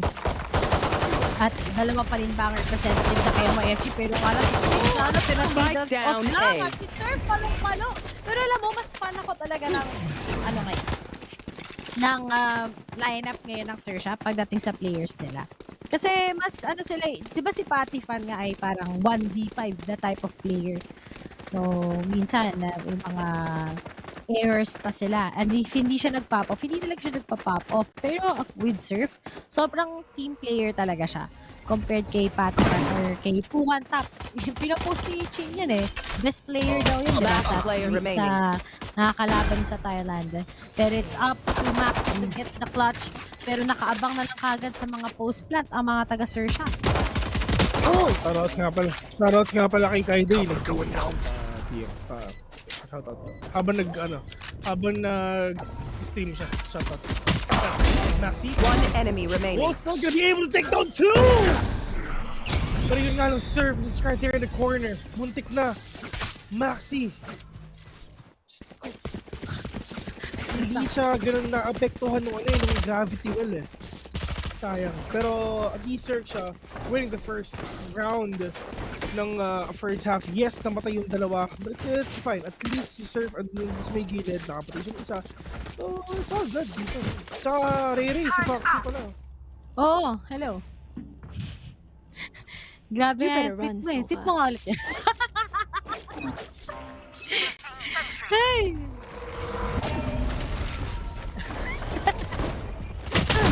Gusto ka. Si Darion, kaya pa yan. Nagpakulay pala si Darion. Nakikihalo din talaga siya sa... para gusto din niya maging part ng Xerxia. Kaso ngayon, si Surf, may nakikita mo. Tumama! Pero nga lang, natriwag na. Pero naman Surf in your face. Oh my God! Sushi boys! Kita rin yung... Binaril yung pader mga kaibigan. Galit na galit sa pader. Wala nang flash eh. Na-flash din naman siya. Wala siya nakikita dun. Kaya literal na may pagbaril sa pader. Tatayog choice, men. Ganun talaga. Ganun talaga ang buhay. Pero at least si Surf, kitang-kita mo naman, no? That is the spray coming in from him, though. And that is the frenzy to end everyone. Pero at least, si Pico gutom na. At ngayon, Xerxia leading by 2 rounds. At alam niyo kung paano yung play nila ng against Team Secret na sobrang fast-paced? Ganito din yung ginagawa nila against Bleed. Get out of my way! At Xerxia, mukhang may mga na-reveal na nga sila kagad sa mga miyembro ng Bleed, but at the same time, meron yung na-reveal sa side ng Xerxia. Pero nga lang, Surf, ginamit na kagad yung Blade Storm. Biruin niya, napakabilis. 3rd round kagad. Pero si Surf, meron na siya kagad na i-grip sa Blade Storm. Grabe ka naman, Surf. At ngayon, 4 na lang kagad natitira sa side ng Bleed. Pero nga lang, lalapitan na din kagad ni Surf ang mga miyembro nila. Mas careful din siya. Tignan na nila yung mga gagal sa Steelers. Now he gets the second. O sige, lahat mag-audition sa harapan ni Surf. Okay lang naman daw yon. And after making those necessary pickups, pwede na sila mag-seaside. Kahit walang pera kahit hindi sila pare-pareho ng baril dito, talagang search na nakakopal sila ng dalawa. Pero Lexi knows it already na meron tao. Si Bitoy alam. Si Bitoy alam na meron tao dun sa may garahe. Pero Pith, slowly gonna push dito lang sa may aiming. Pero nga lang meron tao dito sa may cannon and cross. Man, sobrang solid nung nila, nung 30 seconds left. Last enemy remaining. And this might be a 3-0 in favor of Xerxia. Spike planted. Nagulat din ng Bleed dito sa Xerxia. Kasi hindi mo talaga na-expect na hindi nga sila nag-fracture. Ano meron dito sa mga to? I mean, mga pocket maps, pocket strats, Lexi. Ito na si tignan natin if pero makikita dito si Michael B. Pero mukhang wala ata. Michael B. Sol. Natawa ako. Hindi, si Puwan Top ba si Patty Pan? Hindi, magkaiba sila. Magkaiba yun. Si Puwan Top yung nagkaroon ng injury. Si Patty Pan yung lumipat ng OW. Pero naglalaro pa rin si Puwan Top ngayon. Best player nga sabi ni Chin sa kanyang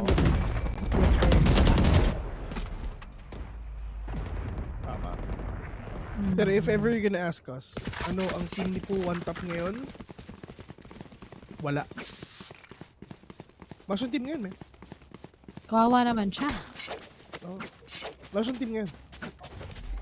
Pero ang hirap din talaga kung may...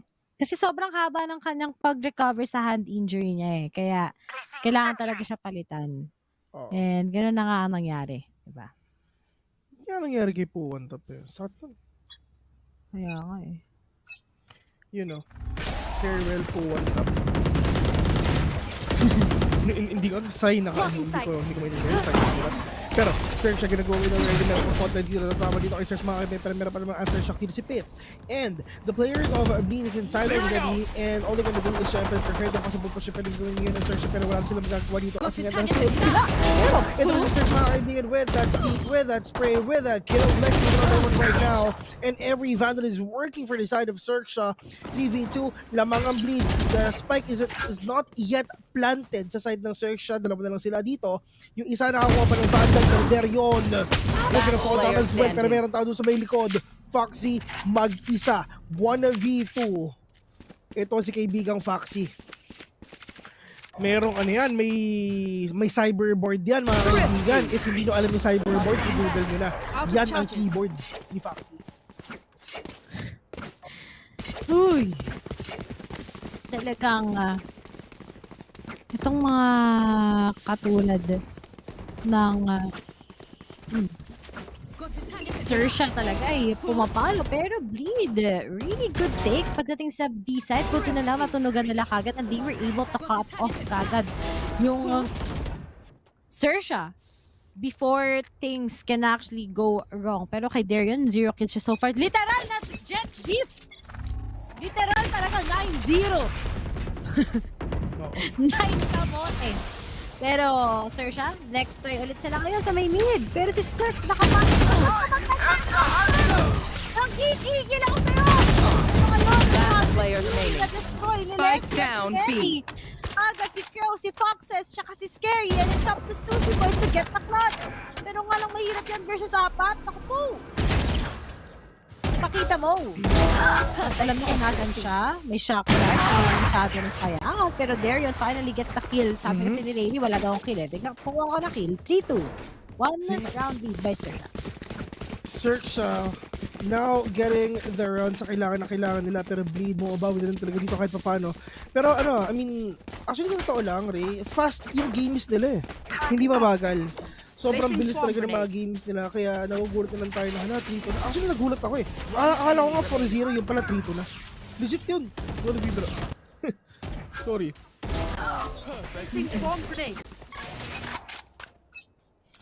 Now in these games, they're still getting all the momentum that they need. But for Xerxia, they need to play safe. That rate of their run is really crucial for them though. Paranoia has been set. Dalawa nakuha dito ng Paranoia. Sushi Boys will go in. Frog is going to destroy that church. Well, para syempre hindi pa sila mahirapan, pero nga Lexi mga kaibigan, napakaganda ng wallbang niya doon. Lenny gonna push, pero yun nga lang, fault line set is Foxy! Oh no! Buti na lang hindi siya nag-swing. Foxy gonna go in. Ito nakakalampag ng papag papuntang B. Foxy all the way from C. Meron ba siya makikita dito? Oh! Yes, meron. Surf catching one. 3v3. Surf with a dash. Not gonna catch anyone. Scary. Although you know may go, pero Darion! Oh no! Hindi siya tumama doon! One enemy remaining. Xerxia! No more. Lamang na lamang! Lakas ni Foxy ko. Sheesh! Shisha ball! Grabe naman! Ang lakas ni Foxy! Go! Nice one! 2-0! Nag-flank! Sopa niya flank is. Nagaling siya. Layo na lang tayo dun ah. In fairness. Pero ang ganda ng pag-pot daw kasi usually ang problem nila is nanggagaling nga sa may garage mismo. So ngayon ang mga taga-bleed nag-time out na sila kagad. Si Darion isa pa lang yung frag. Si Surf 10 double digit na. Bes. Tulog pa ata si Darion. Okay lang. Para 2-0, di ba? Siyempre, Xerxia yung gusto namin manalo ni Billy. Nagpaka-unbiased casting. Xerxia ako dito sa totoo lang. Pero sa bleed, pwede naman sa bleed eh. Wala naman problema kung bleed eh. Kasi ano naman sila, tinatry din naman nila eh. Itong ganitong bawi pa rin kahit papaano eh. Kasi, syempre, if ever hindi pa sila nakapasok dito, kailan pa sila makakabawi? Next month na. Diba? Ay, next month na. I mean, next year na. Sorry. Yung bleed, hindi kasi makapasok sa LCQ? Makakapasok. Makakapasok ka. Sorry. Placing swarm grenade. Okay lang. Salamat. Salamat, thanks. Pomsim. Placing 2-4, may pambili pa rin naman ang mga taga-bleed. Kaso Xerxia on the other side, medyo nakuha na nga nila. Nakapag-divide pa, kumukuha na rin ng information. Pero dapat hindi sila may ikot yun. Pero Surf kagad nakakuha na rin ng angles right now. And Crows goes for a plant. Retake is on sa side ng bleed. May lockdown naman at meron pang bleed storm mula kay Darion. At si Maxi with his ultimate. But as for Xerxia na naghihintay lang sa kanilang mga taga-bleed, meron din catching Surf na pang-cut off ng angle ko ng Opti. Surf, wala ka na magagawa dyan. Mahirap na yan, Desktop. Pero ngayon na nga yung mga utilities sila tapon na nga nila. Pero nga lang, meron kagad yung round. Pagdatingin ko, pinag-inayan yung lakas ng mga taga-bleed. And speaking of, Foxes also destroys one. Tries to retaliate. Ito naman pero si Lenny. One enemy remaining. Defuse, pero hindi. Dahil destroy at Sushi Boys takes them down with a 2v3. And Xerxia wins this against Bleed. Ang bilis sa pangyayari, bes. Mga bagay na hindi natin ini-expect. Totoo lang. Pero at least though, nakakita tayo dito ng mga laban na sobrang dikit. At nababawi pa rin nila yung mga mistakes na nagawa nila back then But for Xerxia, 5 na sila. All we need to do is just try to Blocking sight. make havoc here. Magwala sila dito, sila na bahala dun kung paano nila gagawin. But next is just that sheriff! Oh my god! Thrifty! Na-thrifty pa! Sama-sama lahat sila dito sa A, pero nabawi pa rin ang bleed yun. Hoy, dalawang round na naka-350 sa kanila yung bleed ah. Kung hindi yan, edi kanina pa 7-1. Diyos ko po, mga taga-Xerxia minsan, inaantok pa ata. Hindi ko mag-hits, ba't ganun? Ang dami nila. Ang hilig ni Surf mag-knife out. Nakaka-bad trip na. Ilang beses na yan. Ganda si coach. Ano? Mahilig siya mag-knife out. Ayun na ba? Parang pangalawang round na ganyan. Hindi ko alam kung paano niya, kung ano pinagpapalit niya sa knife niya tsaka sa kasi sa hand scroll. Pero yun, 3-5. Xerxia, maraming nasayang ko naman sa round. Dapat panalo na sila. Pero kasi malakas din ang beat at the same time. Bakit naman sila malakas?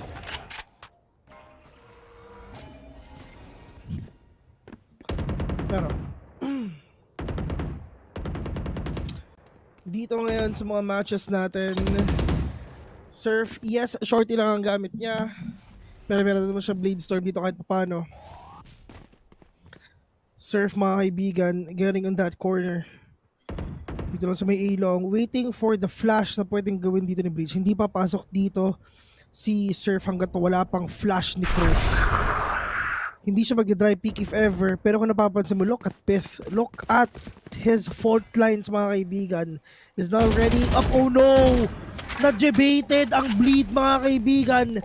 Na-debated ata ang mga kuya mo pero kailangan nilang bumalik. Wala silang no choice. 30 seconds left. Oh no. Surf, ito na ang dash. Plus that smoke, but Lenny will gonna pick him. Lenny, ito sa malikod. Ito si Lenny Robricon, mga kaibigan. Meron natag na isa. Foxy. 10 seconds That's left. gonna be hard though. Hindi na one bang yang kapatid. 7 seconds in. And they're gonna go here and B instead. Mapaplat pa. May oras. Yes, may oras. Spike planted. You should run. The computer is real. And now, let's gonna go. Tatatlo na lang kagad. Pero nga lang si Maxi takes down one. Agad. At ngayon, nakapangalawa pa nga. One enemy remaining. Nakakapangalawa naman talaga yung Fox. Starting up Maxi. Getting ahead. Ang linis nun. Natubig ko pa. Lapit na naman Foxes. Kung saan ka naggagaling ha. Bigla ka nang gugulat. Pero sabi dito, para daw. Parang boring na boring si Bill pag ako daw yung kasama mo mag-cast.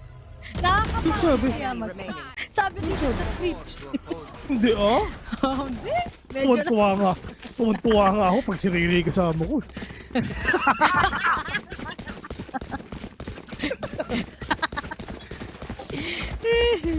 Ay, nako, kaibigang Wally. Hanapin ko nga, nasa Twitch. Ang pangalan niya si Future Diff. Grabe ka naman, Future Diff.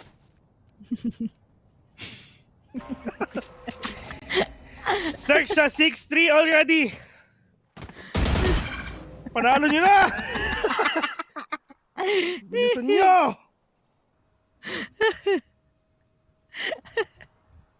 Oras na. Okay. Pahinga na kami.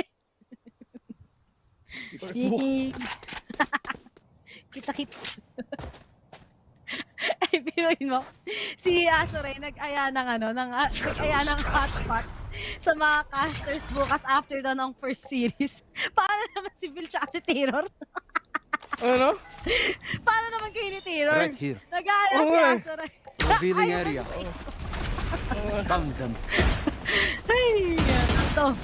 Magkakaad. Si Fox. Ang galing talaga. Nice 30 seconds left. Go lang ng go, Xerxia. Okay. Tayin nyo. Panggigilan nyo. Durugin nyo na rin kung gusto nyo. Last player standing. Nailed them. Lahat na! Pero, Darion mag-isa. 2v1. Alam na nakalasa si Darion. Nasaan pre? Darion! Shuttle will connect. He is super low right now. Silip ni Foxy, putok ni Scary. Ganyan ang mangyayari dito. Pagkasilip ni Foxy, ipuputok ni Scary, pustahan tayo. Pag hindi ganun yung nangyari, edi sorry. Pero mo, mamis naman ang mangyayari. Ay, hindi ko nakikita ni Scary. Ayun o, silip niya. Oh! O, diba? Oh, easy. Naisusunod sa Vilblia kasi alam ko na yung mangyayari dyan, men. I came from the future and the future is bright for the Filipino people.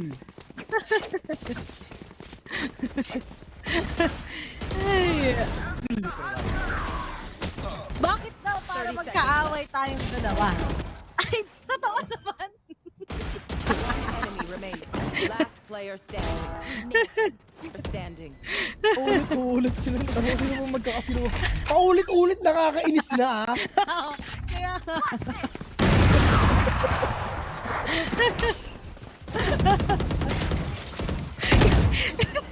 Siguro sa araw, every 1 minute na nagkakasama, may nagtatanong, sino magkakasama sa pizza? Sino magkakasama sa pizza?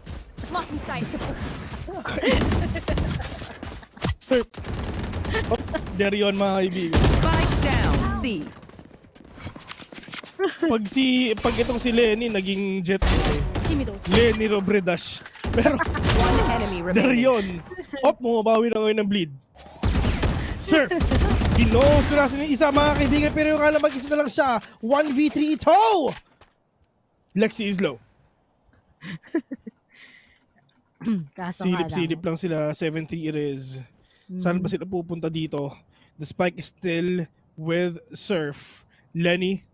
Sige, sa malayo ka lang tumingin, pare.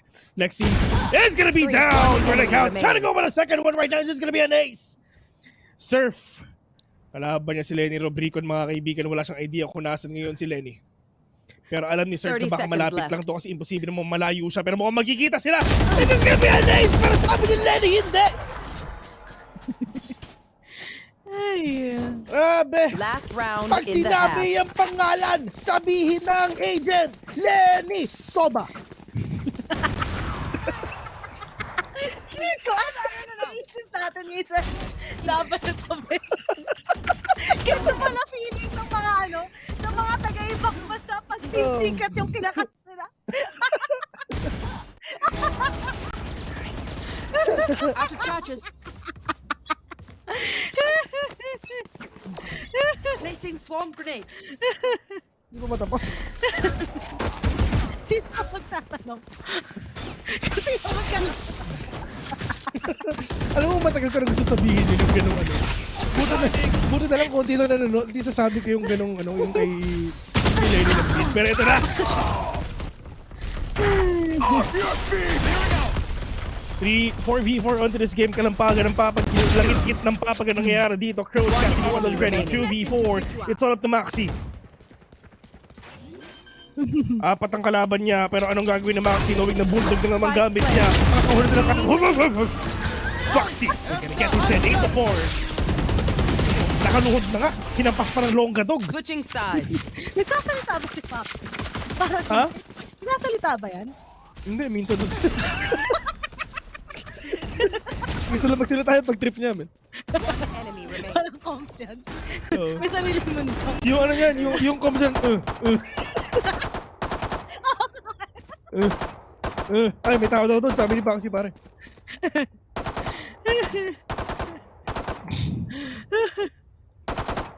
Ay.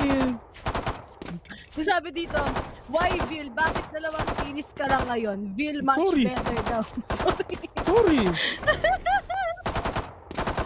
Sorry. Meron ng event mamaya, guys. Hindi pwede. Kung pwede lang, 4 namin mag-cast. Ang ingay nun. Omsim. Ingay nun, eh. Natay na nila.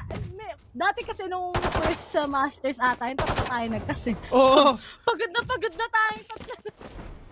Oo, men. Ang gulo nun. Yun ang pinakamagulong casting. Mas magulo ka. Oo. Magulo ko talaga. Ay. Halftime pa. Halftime. Ano to para sa atin to, para sa casters tong halftime. Maraming salamat, guys. Guys. Sino kaya magkakasama yan?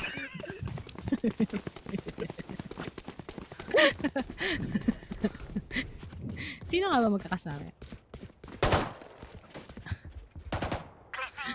Ay, nako. Ito na naman si Riri, mga kaibigan, ang ambag niya tawa. Kaya tayo sinasabihan na para magkaaway, bes. Ay, narinig niyo na ba si Black and Blue tsaka si Bill? Yan natin. At saka si Ilustrado tsaka si Bill. Yun talaga. Bes. Oo. Grabe yun din. Highlight yun ng Masters. Wala talaga makakatalo doon. Ay, Diyos ko. Tingnan natin ngayon. Yung mga players kung makakabawi sila dito. Hindi pa naman tapos to. Pwede mag-6 ito FF. Uy, grabe naman talaga. Grabe naman yung mga line-up nito ni sino ba to? Lenny.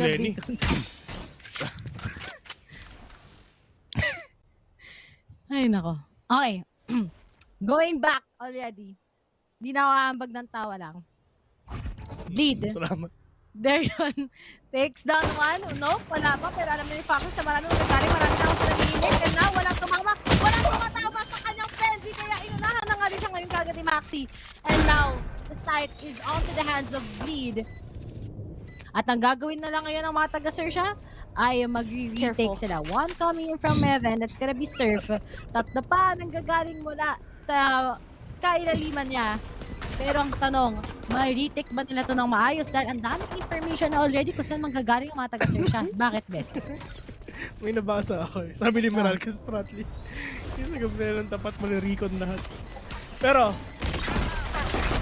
8-4 right now. This is gonna be it for the players of Xerxia. One enemy remaining. They still retake this. Probably not. Isa lang ang nawala dito sa Bleed though.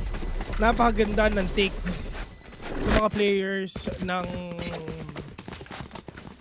Bleed doon. Like what I've said, meron talagang chance, malaki ang chance na 6-8 to. One enemy remaining. At Tracy na magkakasmamaya sa TNC Veracruz Pratlist na daw para manahimik na kayo. Si Jadeson na naman nag-comment na. Hindi naman yung comment niya. Ay, naku. Kayo guys, alam niyo kung ako sa inyo, hindi na ako mangungulit. Gising yung mga moderator eh. Ginagal. Huwag niyo ginagalit yung mga yan. Magbibigay na ng warning yan. Paulit-ulit. Tahimik lang ako. Mayroon ako isip access na hilo. Pero hindi pa rin napatay ni Darion. Ba't naman hindi? Kaso ngayon bababawi na talaga ang mga taga-Bleed. Hindi naamoy ko yung pagkain ni Pico.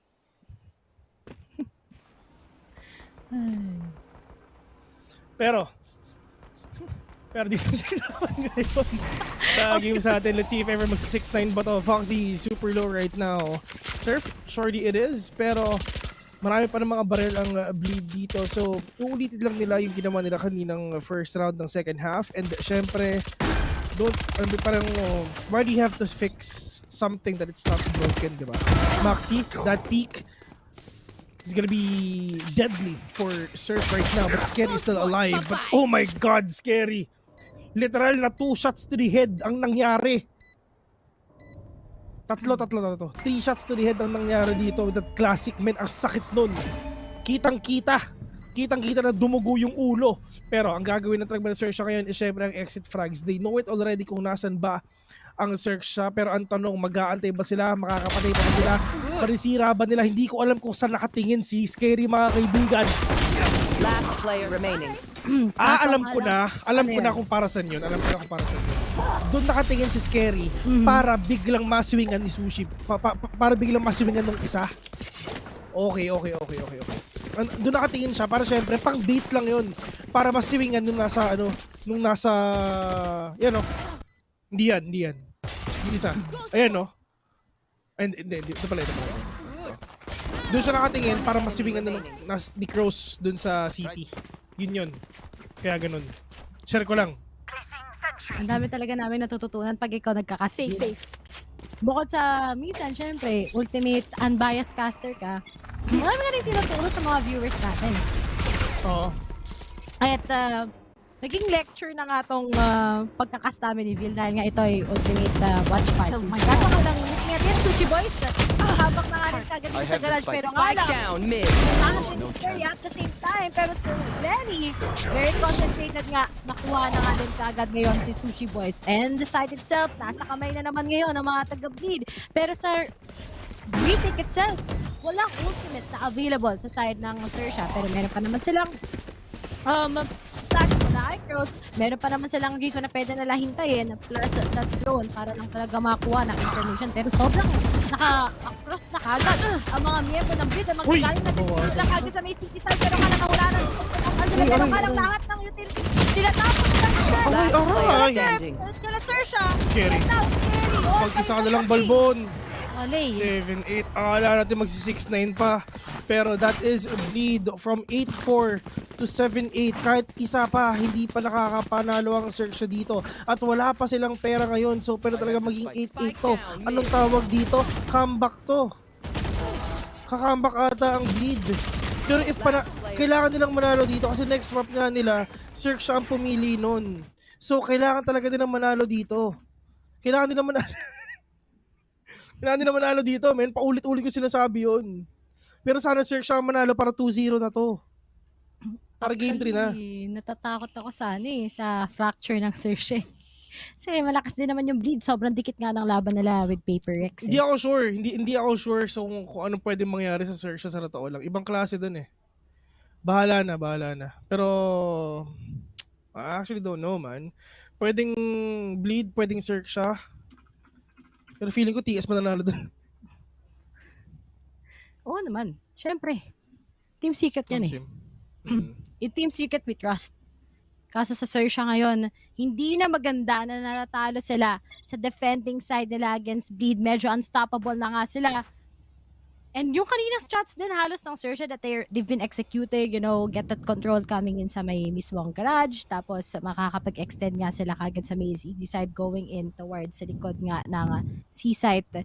Mahihirapan ng Xerxia if bleed will just stay with their composure. Kaya kailangan nila ngayon mag-step up. At most likely, magiging tie ito. Nakikita mo yung mga bali na Xerxia. Eagles. Yeah. Eagles talaga. Men, sorty lang eh. Shoutout nga pala kay TS Civil. Hello sa'yo kung sino ka man. Sa mga nagtatanong, sino yung magkakasmamaya? Si Lebron! Tapos usapan natin, si Lebron magkakasmamaya! Okay na! Okay na ha? Pag may nagtanong kung sino magkakasmamaya, ang isagot nyo si Lebron! Tapos! Ayoko na tumawa, Bill. Ayaw na Duwag. Hop! Bugsy, we're gonna fall down right now into the hands of Darion.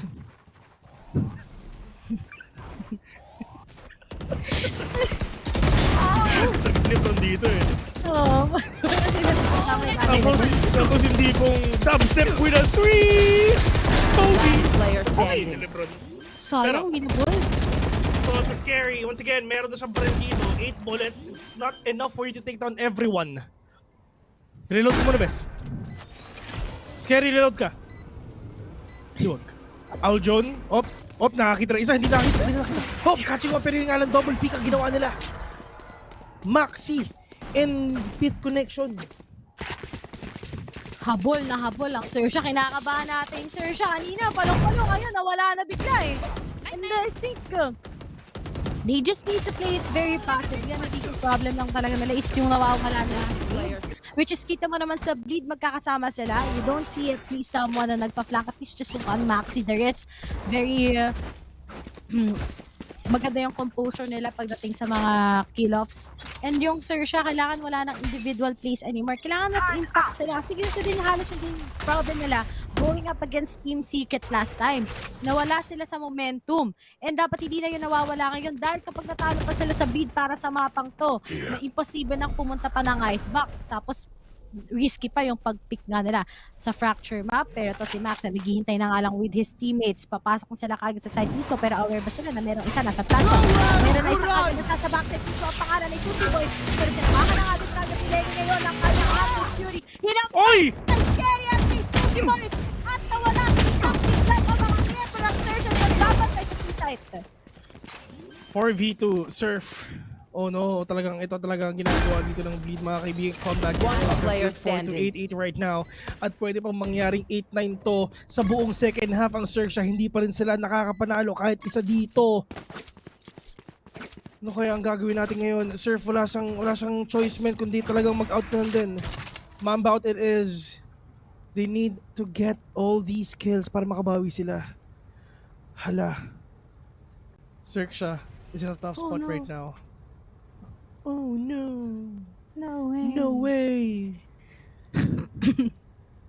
How can you do that? Surf. Oh, pwede siya makakita. Lenny! Hindi siya nakatama na isa. Hahabulin na nila. Alam na namin kung nasan ka. Surf, magtago ka na. Napapalibutan ka na namin. Pero Maxi, oh! Sumilip! Mamamatay na naman ulit. Surf, okay lang. Kalma ka lang dyan. Malayo na yung mga kalaban mo, pre. Huwag ka na sumilip. Yung buhay pa ang operator. For the first time ever in Philippine history, nakalamang na ang Bleed dito sa Xerxia sa game na to. Game 1 pa lang tayo, pero parang game 4 na ako. Game 4 naman talaga tayo. Ayun na pa tayo nagkakas eh. Ngayon pang 11 AM, time check, mag-aalas 3 na. So, kahit fast games yung kinas natin kayo, napagod panoorin yung ONIC tsaka yung Alter Ego. Pero ngayon, Bleed sila na nga leading, sila pa rin ng timeout. Dahil alam nilang napag-save nga yung mga taga-Xerxia, pero nga lang. A lot of pretty faces. Nabasa ko na naman! Oh my God! May nabasa ako, Robby! Ayoko nang kumanta ng Sun and Moon. A lot of pretty faces. Ba't ka na LSS sa Sun and Moon? Alam mo ba, sa bawat punta ko ng bar, parating yun yung naririnig ko. Rinding-rindi na ako, bes. Hindi kasi ako nagbabar, hindi ako marunong magbar. Ah, hindi pala. Sayang. Napanood mo na ba yung mga video? Napanood mo na ba yung mga videos ko? Meron akong mga videos sa way back. Alam ko mga pictures mo lang eh. Ang dami pa. Grabe, it's more than that, man. Mga walwal days ko dati. Diyos ko po. Pero, dati ulitin ko dati, nung bata-bata pa ako. Bali 2 years yun. 2 years ago yun, guys. Pero Sushi Boys, mga kaibigan, catching one already with a ball bang will take down Jerjon. And they're not gonna go here and see. And the rotation is now up for the players of Xerxia right now for them to defend this side. Scary. Oh, pwesto na siya, mapapatid na siya nila. Pero kala na chup-chup, pero naputok ka ni Maxi. 4v3, hindi pa rin nakakapuntos ang Xerxia ngayon. Crows with just that bulldog on hand. Wala na siyang fault line. Foxy, wala siyang makakuha kasi meron naman siyang bando, pero nga lang Crows all the way here from ZT. And they need to back away. Ang gagawin lang nila dito is syempre mag-post plant, mga kaibigan, para syempre talagang goods yung mga portion nila ngayon. Pero meron pa talagang kalampag na nagpapag. Meron pa rin talagang lockdown dito, mga kaibigan. Pero saan pa talaga sila pupunta? Oh no! Crows will gonna take down 2. Surfer gonna defeat the spike already. And there's no way that Bleed can stop the thing na gagawin ngayon na Xerxia. 9-9 indeed. Pero ang dami nilang nabatong ultimate doon. Pero at least naging worth it nga kagad. Mas smarter, mas formidable at the same time. Very important kagad yung mga risky na picks na pinuntahan nga ni Foxes para lang mag-get rid yung mga post-plant ngayon ng mga taga-Bleed. And finally, Bleed na nga yung nag-timeout. Xerxia pa din na nanalo sa round na yon. And this is pretty important. Xerxia loses this, medyo mahirapan nga sila. They have to think if magpo-force pa ba sila or hindi. Dahil kapag ang Bleed nag-11-9 na to in favor of them, talaga magiging maduguto sa Xerxia bago sila magising na naman muli. Pero ngayon, nakaabang na si Surf kagad. There's just the cloud burst para lang yung para hindi talaga sila ma-pick off na naka-operator. Pero lahat sila magsasama-sama.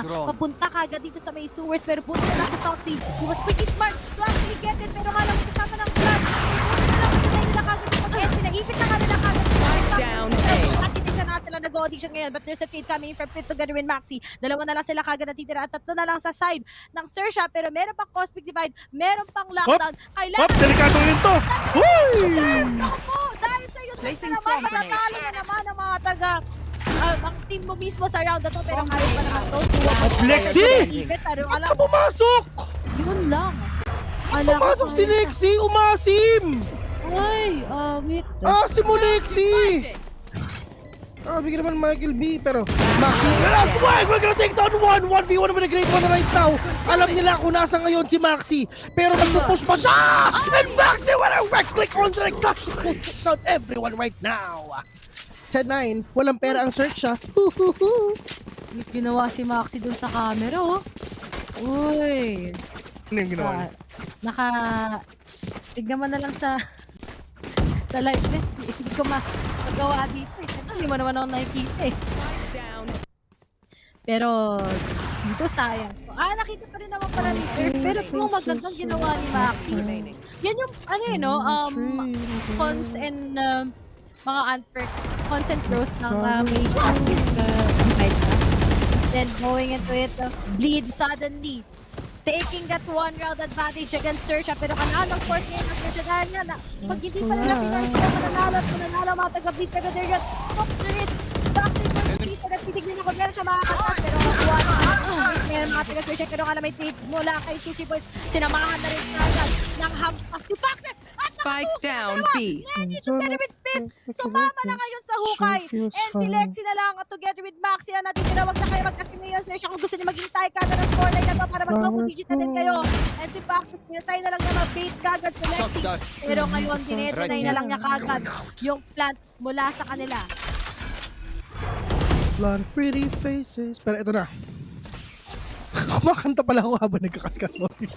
One enemy remaining. Pero right now, Sushi Boys catching one. Ito rin siguro ang pagbangon ng Xerxia, mga kaibigan. Nakita ng ulit sa Maxi catching two. Is this gonna be a retake? Probably not. I did. Hindi ito magiging take ng Bleed si Xerxia. Nababawi na ngayon. Slowly and surely, oo. Nakabawi kayo kanina pero babawi rin kami ngayon. Nagbukas na ng monitor ang mga players ng Xerxia. Grabe Sushi Boys no? Nakakuha ng isa na nag-updraft. Pero grabe si Foxy! Diyos ko! Dalawang bumulagta dahil sa kanya. Grabe lang talaga yung yung awards ni Ray Ray. Awards. Nakita niya kaya yung tweet mo? Talaga Twitter yung mga yun. Hindi ko alam. Talangin na lang natin next time. Pag naging at ngayon, si Surf takes down the first frag, pero nga lang sinamahan na din kagad ng paranoia at buti na nakapag-bail out na siya out of it, pero nga lang, pupuntahan pa rin ng mga taga-bid to, sige! Press W lang tayo ngayon! Pero naubos na yung paranoia, wala na sila ngayong flash para makapasok sa side, so pwede na ito makapitalize on base Xerxia, and now, looking at it, alam nila magkakampitalize na ngayon, pero nga lang kung daong agad sa Surf, take down to agad, and it's up to Lexi together with Maxi, last player standing. Xerxia, and that's just it. Lexi na lang agad. Let's go! Go Michael B! Ngayon, boom! Tumingin naman kayo sa mga Gedli, no? And Xerxia, finally, leading by 1 lead. Napakadikit at napaka-intense talaga ng laban ng dalawang team na to. Hindi kinaya ni Michael B, mga kaibigan. Pero, at least, talaga nagpa-powerful dito sa totoo lang. Si Surf at si Foxy. Kung wala si Surf at si Foxy, man, medyo mahihirapan talaga sila. Pero at least, diba, nahanap na rin talaga nila yung momentum that they need and tuloy-tuloy na to. Ito walang pera ang Bleed. The only time na pwedeng makabawi ang Bleed is pag match point na ang Xerxia if ever. Ang tanong, kaya pa ba? Sabi ng Bleed, jumbo water mo, kaya na yun. Kakayanin nila yan. Kaso ngayon, si Lenny, nakakuha na naman na isa. Uy, baka mag-side sila. Kailangan nila mag-tiyak. Pero kaya naman, hindi nila nakikita. Kaya naman, 2BP, pero pina... Uy, kalampag pareho to. Pinakitaan ng kalampag. Hindi ba kumekita na tumama si Kyo sila? Bakit naman din tayo mga tumama? At ito na nga yung mga daw sa importante. Yan, di pa! Diyos ko po, Xerxia! Ano na? Pero make a wish. 11-11. Ako, nai-stress na ako sa laban nila eh. Yeah. Hindi ako pang umutot eh. Teka lang. Kanina pa tayo nagkakas na mga bad trip eh. One enemy remaining. But, Lenny with a kill, but now 11-11, make a wish. Ray, make a wish, Ray. Xerxia. Nice. One OT, let's go.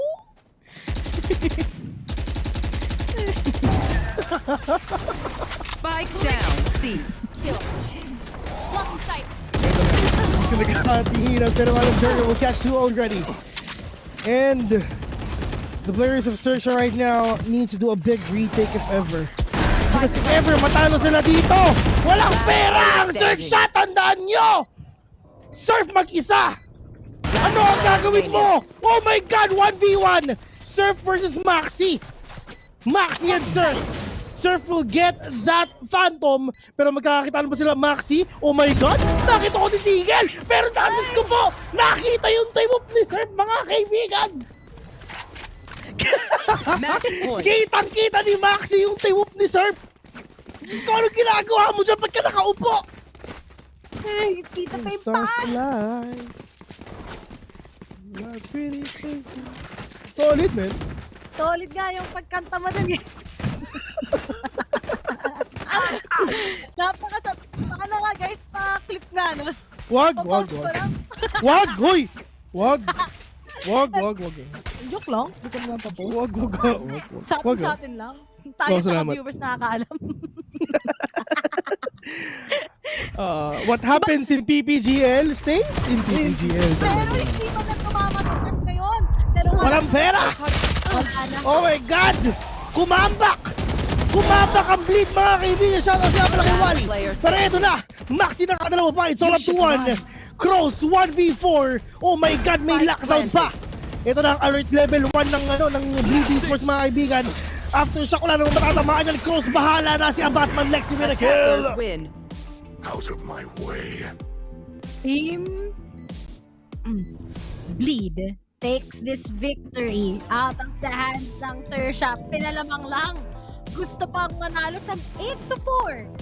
Naging 13-11 nga. And that was really quite disappointing sa side ng Xerxia. Kasi dapat yung 3th round na yun, hindi na panalo ng Bleed yun eh. And yet, sabi ko nga, yung Xerxia na naman, antok na naman sila every time it's on the first map. It's not like the Xerxia we're seeing right now. Pero ngayon, hindi nyo sa akin sinabi na may magkamukha pala na kakokas ko ngayon. Sino siya ngayon eh? Oh, para so, nanonood lang siya na ano. Baby, look at Tita Rere. Awayan mo. Pero right now, mga kaibigan, I mean, nakita natin talaga na kumambak nga talaga yung mga players dito ng Bleed. And it's just wala rin talaga nagawa. Knowing dun sa last round, once natalo sila dun sa 11-11, lalaban ang Xerxia na wala silang pera. So, buti na lang talaga sila ang panalo doon. At kita mo naman na sayang lang nakakatakot yung talaga. next game, men. Yung next game din kasi Fracture. So, yun ang pinili ng yun ang pinili ng Xerxia. Pero I mean, upon checking, kaya ng Bleed kaya ng Bleed lumapit dun sa dun sa map na yun if ever. Basta overall na natakot talaga ako para sa side ng Xerxia. Ngayon na hindi nila napanalo yung Haven. Kasi I'm thinking, kung napanalo yung Haven, malaki yung probabilidad na mapupunta nga tayo sa 3rd map. Pero ngayon guys, abangan natin kung ano bang kahinatnan ngayon ng Xerxia against Bleed right now in Bleed's lead. As we're gonna go on a short break. Once again, we are your shoutcasters. Ako si Nene. Kasama ko ngayon si Vil and Sun and Moon. And see you guys right after the panel.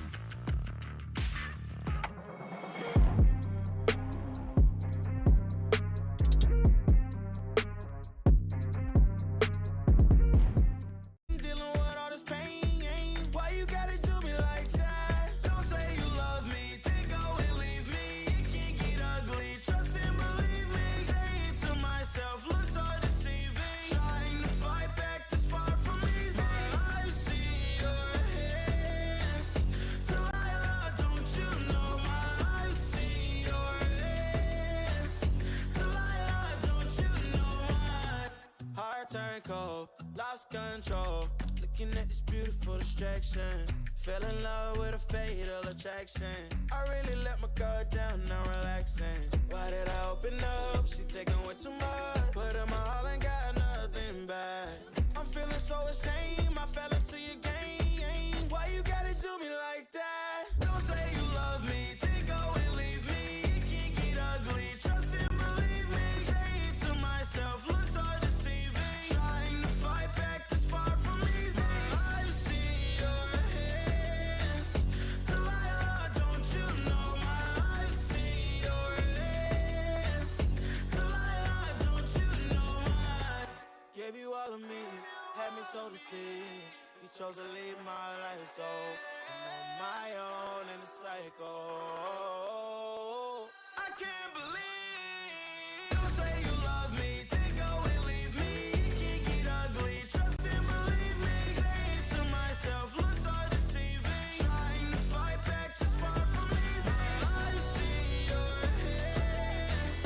Delilah, don't you know my I've seen your hands. Delilah, don't you know my don't you know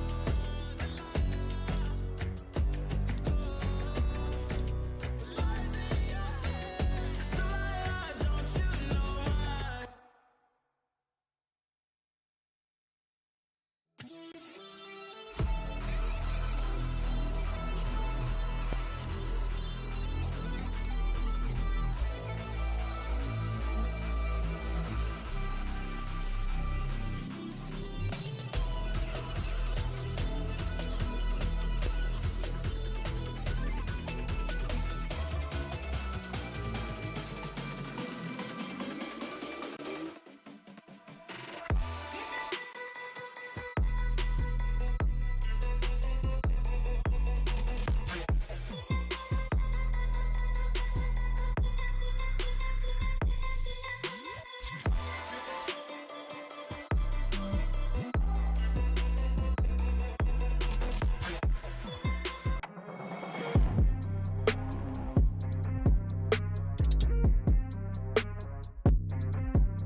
What a game! I know that Bleed Esports took that game, but that was some insane gameplay from both sides over here. We're back on the panel and we're gonna be talking about that. By the way, it's likable, Fluffy and Trick still by your side. But excuse me. I feel like our head-to-head was on point today, Tricks. Lenny on that Sova, absolutely crazy. I know you're gonna point out how amazing Maxi is. You always do that. But I want to shed some light on Lenny over here. That guy, look at his utility usage. Always getting value out of it. His ultimate ability paired with the breach flashes and the concuss, just the amount of synergized utility that Bleed was dishing out just kept giving them that upper hand in order to take those sides. I feel that this is the Bleed I've always been wanting to see. This is the Bleed they're consistently giving out. It's starting to be a lot more coordinated and their backline is just fantastic. It really was. You know what? I need some of the eye drops they were using before they started the match. Bleed Esports, please tweet me the brand that you guys were using. I think I need that too because your aim is just on point. And I do have to mention, Fluffy, we know Darian to be such an amazing operator user.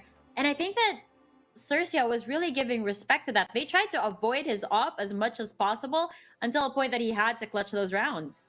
I mean, we obviously know that he's great on the operator, but on the hand of Xerxia, I feel like they were a bit too cautious at times. Not just the fact that they were kind of avoiding him in general, but also slowing down the pace enough that when they were on that defensive side, they weren't able to really react correctly to the efforts of Bleed. Yeah, it's just something else. Xerxia, a little bit too careful. I have to agree with you over there, Fluffy. I would have loved to see more aggression on their side Tricks, but I do understand where they're coming from because they did try to aggress earlier in the rounds. But hey, those were pistol rounds. Once they had the guns in, I would have loved if they punished the forward aggression that Bleed Esports was showing over here. I think Bleed Esports, what I find that they did really well was they would put pressure at the start, right? They'd go for that early pick, they'd go for the early peak, and what ends up happening is Xerxia gets pushed back.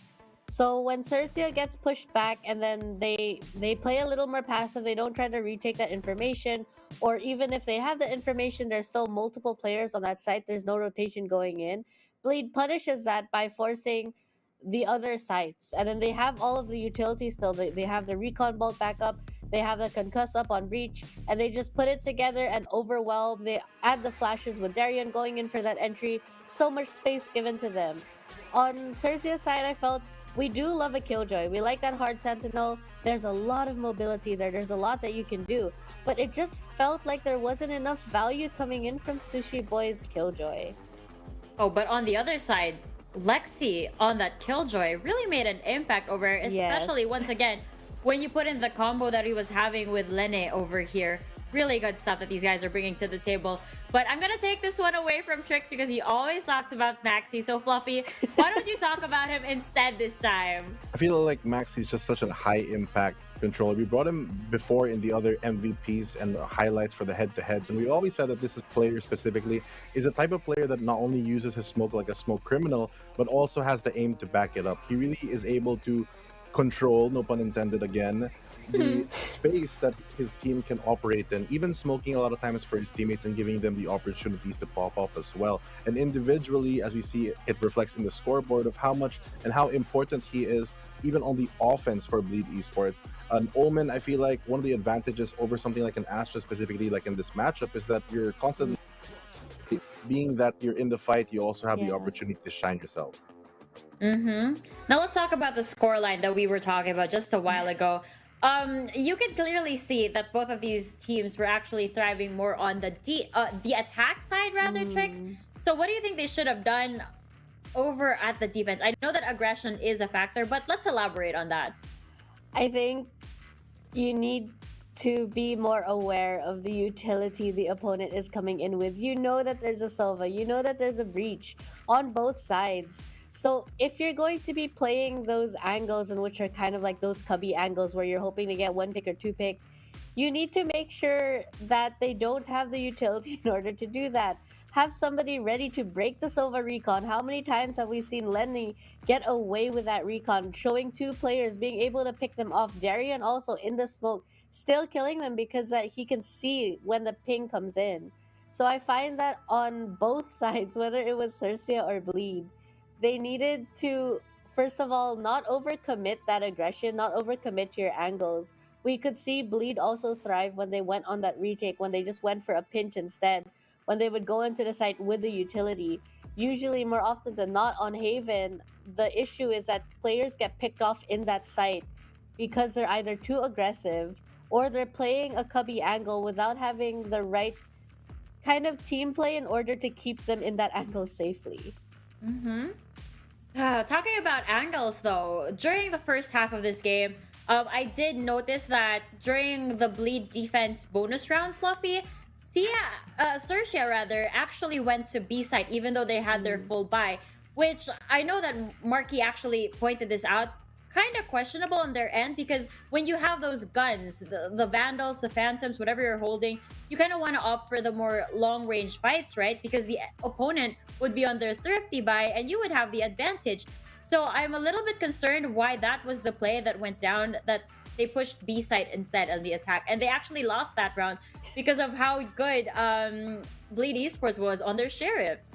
I mean, Bleed Esports, for them, I think it's great that they can land these important shots when it really matters on the sheriffs, and it really proves effective, especially with a team like that. But for Xerxia to make a decision really big like that, it's probably one of those just in-game decisions where you just think about it in the moment. That seems like a good idea, because when you're playing against an eco, yes, it's very good to have the range advantage knowing that you have the rifles in hand. But honestly speaking, with the 50-meter range, and the map like Ascent, it doesn't super matter in my opinion, because most of the time that the opponents are on an eco, you're kind of expecting a play. So I feel like that also plays on your mental, figuring out like what they're gonna do, if they have some kind of setup, if it's a bait trying to funnel you, etc.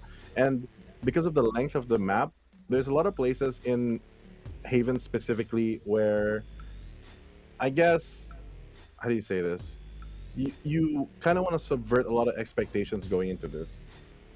You really do. Well, this time, you wanna take back your expectations, right? But what about Fracture? This was not part of our expectation today, Trix. And I don't know what I think about the lineup either, so share your thoughts. Bleed is going in with a lineup that they seem to like with variation. They are playing the Neon instead of the Jet. Maxi is on that Viper. And on Xerxia, honestly, I had no idea what to expect. I do like the Fade. We have talked about the Fade earlier before we went into the Fracture map, and there's a lot of potential there alongside having that Breach. So I feel they don't need that Neon to top it off. But I do think that in terms of playstyle, I am hoping to see Xerxia be a little more aggressive. They do have Sushi Boys on that Cypher. I find Cypher is good, but I am not sure if he'll be as effective on a map like Fracture that has so many entry points. Yeah, I have to agree with Trix there. Looking at the lineup especially, I'm not... How do you say this? I'm very surprised that they're picking the agents that they did. I like the Fade coming out from Xerxia. It's always a good pick here on Fracture. Gives you a lot of information, and the Brimstone to keep it balanced. But on the other hand, having that Neon Breach combo is something that's tried and tested here on the APAC stage. We know it's effective when it does work. It clears a lot of angles. But having the solo Viper controller on the defense is great because of the pressure of the wall and knowing that your opponents want to run in. But looking at Xerxia's lineup, they have a lot of options. It's not necessarily like a whole W comp that, you know, they can have the patience and time to get the picks. They can play around this Viper wall, so it might kind of be a bit detrimental because they lack the flexibility. And knowing that Bleed is probably going to go for these more aggressive plays, having that Cypher playing into a Neon is one of the best counties you can have because the Cypher traps and trips as well as the cages really mess up with a lot of the Neon's plan. And I think that in general, having a lot of line of sight blocking utility in the form of the cages and the Brim smoke, so that's like 5 in total plus the 2 jet smokes. It's a lot that can block out a lot of these, like you can stack them to block a lot of these small ways and can nullify other things that play at range like Breach and Chamber on the side of Bleed. Not to mention the lack thereof of access to information on the side of Bleed Esports every year. I mean, we've got the Fade. I feel like that offers a lot more hard intel compared to having a single initiator like Breach over here. But we do have the Boombot. We've mentioned this.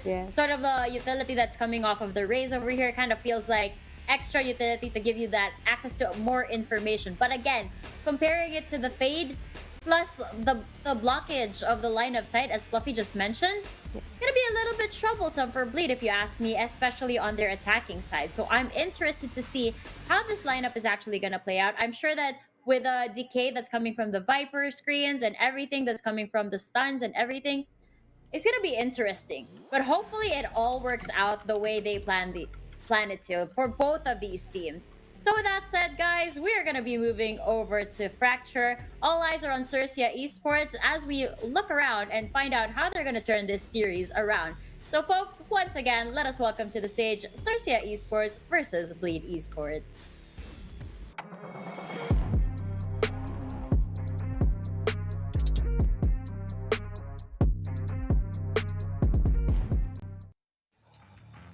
Hello guys! Nandito na nga muli tayo sa laban between the Bleed Esports together with Xerxia. Kasi rin yan, syempre, kasama ko pa rin tong si Vil.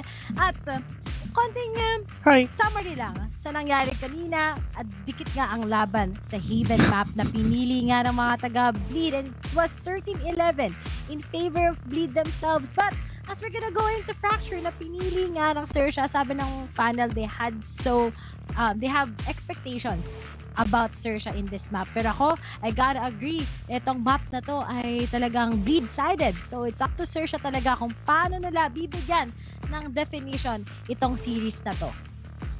Pero, dito sa mga players natin na nakikita sa mga games ng mga kaibigan, if ever lang talaga na ipapull off nila yung mga solid na mga push nila dito sa games na to, lalong-lalo na dito sa Xerxia, if ever na pull off nila yung 1-1, talagang mauuwi tayo sa Ascent. Tama ba? Ascent? Tama ba? Ascent. Yeah, mauuwi tayo sa Ascent. Ay, tama ba yung third game? Icebox rather. Which is, mahirap talaga guys na malaman kasi nanalo dito. Basta, para sa akin, ano to men? 50-50 talaga. Pwedeng Xerxia, pwedeng Bleed. Pero rooting ako kay Bleed. Sa totoo lang. Ako, parang low-key ako sa Xerxia pero ano pa, ay low-key Bleed daw pero di natin madi-disregard na mas okay yung Bleed ngayon eh kaysa sa Xerxia. The fact that Ice na yung first map hindi na panalo ng Xerxia, sobrang dangerous to sa kanila. And see you na nga lang sila sa LCQ most likely, and if they gain enough points, syempre makakapunta nga sila papuntang champions. But all in all, pistol round it is na nga. Sa attacking side pa nagsimula tong Bleed. So this might be dangerous sa Xerxia talaga once Bleed becomes comfortable. Hindi comfortable rather sa kanilang mga pick-ups against Xerxia. Pero nga ang daming denies lang mula sa mga pick-ups ng Xerxia against them. Pero buti na lang, scary. Takes down Lexi. There's the trade. Crows na lang together with Surf. At matitignan na nila kagad sa Surf. Now, Darian takes down one. Nag-pop off na nga din siya kagad with that raise. And it's up to Crows. Kung makakuha pa nga siya ngayon ng patay muli. Pero 1980, that is quite impossible. And Bleed takes down the pistol round. 1-0 na nga. And ito na ang start ng pag-iinit ng Bleed muli. Yeah. Makikita natin yan kung paano ba natin ito sa game na to. Kasi ano na eh, I mean, matindi na talaga yung pangangailangan dito ng Xerxia eh. Kasi nung nawala si Patifan dito, pwede nating sabihin na medyo nahihirapan rin talaga ang Xerxia, pero wala silang magagawa kung hindi mag-move on. Si Surf ang si Surf ang pumalit dito kay Patifan. So, pwede nating sabihin na malaki ang kailangan punan ni Surf dito. Well, hindi naman sila makakapunta dito sa stage na to kung wala siyang ginawa eh. Diba? Solid pa rin ang pinapakita niya, and at least they're still the top teams there in their own region. But here's sa MYSG for Bleed. Isa sila sa biggest contender para doon sa ating APAC Masters na mga Valorant Masters na mapupunta sila. Kasi sayang naman talaga, di ba? Isipin mo, may kasama kang dalawang white belt pero wala namang magagawa. Hindi pa rin kinaya. Ibig sabihin, sobrang lakas din talaga ng mga Southeast Asia teams or Asia Pacific teams. Parang problema, the spike is drop, iniikutan lang ni Fox ito. Meron siyang bulldog ngayon, pwede pa rin siyang manalo dito. Pwede pa silang pumunta ng A, marami pa silang oras, and I think A it is. For the side of Foxy, wala siyang seize, at least meron siyang hunt dito kahit papano. Meron pa siyang prowler, kaya if ever meron matatag siyang isa, kayang-kaya pa to. That's gonna be a really hard retake for Foxy. At least meron siya nakitang Phantom, lamang na lamang si Foxy dito in terms of barrel. Pero one tap lang naman ang kailangan nila para syempre mamatay si Foxy ngayon. Pero maganda po niya. Alam na nila kung nasan si Foxy mga kaibigan, mga kabahay pa ba? Hunt is denied right now. Foxy getting tagged. Lexi will get that kill. 2-0 already. Lamang na lamang ang BLD. Nag-jet pala tong mga taga-Xerxia. Tapos nag-brimstone sila versus dito sa Bleed na very straightforward nung magiging style nila sa attacking nila. You have that wall coming from Maxi. You have that also coming in from Lexi. Tapos, ang dami pa kagad na aggressive utilities na meron si Darian. So, it's really giving so much potential sa side ng Bleed to actually win around a lot of rounds. Pero, pagdating nyo naman sa crowd control, para lang hindi makapag-agre itong mga Bleed, buti na lang merong cyber cage mula kay Sushi Boys. And meron din maraming utilities si Foxes na pwede niyang itapon. Pero speaking of, magsistart na nga din kagad ang Foxes tries also to put na stop kagad pero hindi naman siya gano'n nahuli. And now, sa full buy, isa-isa na nga nila mata-tackle down. Pero speaking of, Darian takes down one. May susunod mga kagad pero madedenay na kagad ni Crows. It's up to Max together with Lenny. And they're being sustained na lang ngayon ang mga tagang pero hugot na lang meron pa si Maxi but Sushi Boys galit na kagad gustong manakit. 2 kills ang magbumula sa kanya and Xerxia wins this a full buy round against Bleed. Yeah.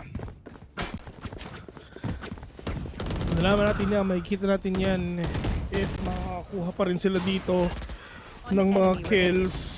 Pero at least Xerxia bumabawi kahit pa paano 2-1. Ito yung mapa pinili ng Xerxia. Ang Fracture hindi naman lagi pinipiling mapa yan eh. Keep up. Of course, ang mga main na pipiliin nila. So of course, Ascent, yung mga OG maps kumbaga. Pero wala, kailangan na mag-adjust. Kailangan nilang makakuha dito ng mga bagay chance na Lalo sa mga new maps na to. But Crows and Foxy, down A. man, here in A main, literally, this is the biggest fan to map them all. This Foxy can pushing through this more problem. There's a problem. Foxy with a kill. Foxy with a third kill right now, and that is 2-2. Walang pera ang bleed, so pwede bumawi dito ang Xerxia. Galit na ata itong si Foxy. Nag-fade na eh. Nag-fade na dito sa Fracture. Pero mukhang prepared ang Xerxia right now, especially nung naparod nga nalang Paper X versus Bleed na matchup. Nakita nga nila kung anong pwedeng ipakita pa ng Bleed mas lalo dito sa Fracture. And Xerxia, they already got that advantage siguro, pero yun ka talaga, may hirapan si Surf ngayon. So it's up to his other teammates how they can actually put on a stop sa Bleed members. Pero na naman tayo, mga thrifty round. Kung dapat nanalo na dapat ang Xerxia against Bleed, minsan nag-iiba pa ihip ng hangin, especially sa first map. That was pretty important. Kung 9-3 or 10-2 in favor of Xerxia kung may mga 50 rounds lang na hindi nila sinayang against the Bleed Esports side. Pero ngayon na talagang naging passive lang ang positioning nyo ng mga taga-Xerxia. Will it work the second time around against Bleed? Nope. May trade-offs. Nakabang na rin kagad si Foxes. At nakuha na nga na naman siya ng information as to where the other members are. Pwede pa naman lumipat ang mga taga-Bleed. Pero nga lang, sa kanila mga baril, posible pa kaya yun dahil merong pangalan with Nita sa kanila. And speaking of, nakita na nga siya ng information. 3 pa ang magagaling sa may arcade side. And naghihintay pa rin sila ng mag-a-asem sa side ng Xerxia. Pero Lexi and Lenny and Darion, let's see if makakapag-take mo sila dito sa APAC. This is gonna be really hard kahit lahat sila galing ng arcade. Dalawa pa nagbabalitin lang sa may side, pero yun nga lang ito ang showstopper coming in from Darion right now. Lenny will gonna be down, but that showstopper will not inside anyone. Damage, walang-wala. That is the last desperate round of Bleed dito. But they can still pull off all of these wins. To be honest, this is just the same thing na nangyari kanina ng game number 1. Lamang Xerxia, 8-4 sila, pero ang Bleed bumawi. Talagang ang Bleed, naghihintay lang naman sila ng ng pag-init eh. Minsan nag-a-adjust lang sila sa Xerxia. Pero the fact that it's like this, mahihirapan talaga ang Xerxia ngayon so far sa mga action na ginagawa sa kanila ng Bleed. Pero na naman, may force buy pa rin mula sa side ng Bleed. Tapos si Lexi ngayon ready na kagad na against the members of Xerxia. Pero nga na, scary! Imagine, mag-push nyo lang siya. Took the risk. Pith is currently out. At ang mga plano sana ng Bleed going into B-site ay bigla na lang kagad nawala ng isang iglap. Pero as they try to take some good information, ano ito na lang, meron mga kagad orbital strike na pinasabay. Pero alam, hindi na mapipick off si Scary. Pero Lexi takes down Foxes. At Max na lang Lexi together with Len na natitira. Pero dito na lang si One enemy. Detect na nga nila kagad po nakasaan siya. Natag! The clutch. Pero nga lang, Sushi Boy still sees down the third member. Allows na naman silang RF dito, Orb. Sure. Diba? Ito, man. Pera ang kalaban. Like what I've said sa game number 1. Ang kalaban ngayon ng Bleed is hindi na lang Xerxia. Economy na talaga. Pera ang number 1 problem nila dito. Nakakapatay naman sila oo. Pero nga lang, wala talaga silang pera, men. Kailangan lang magtrabaho dito. Trabahuhin ang panalo. Para angat.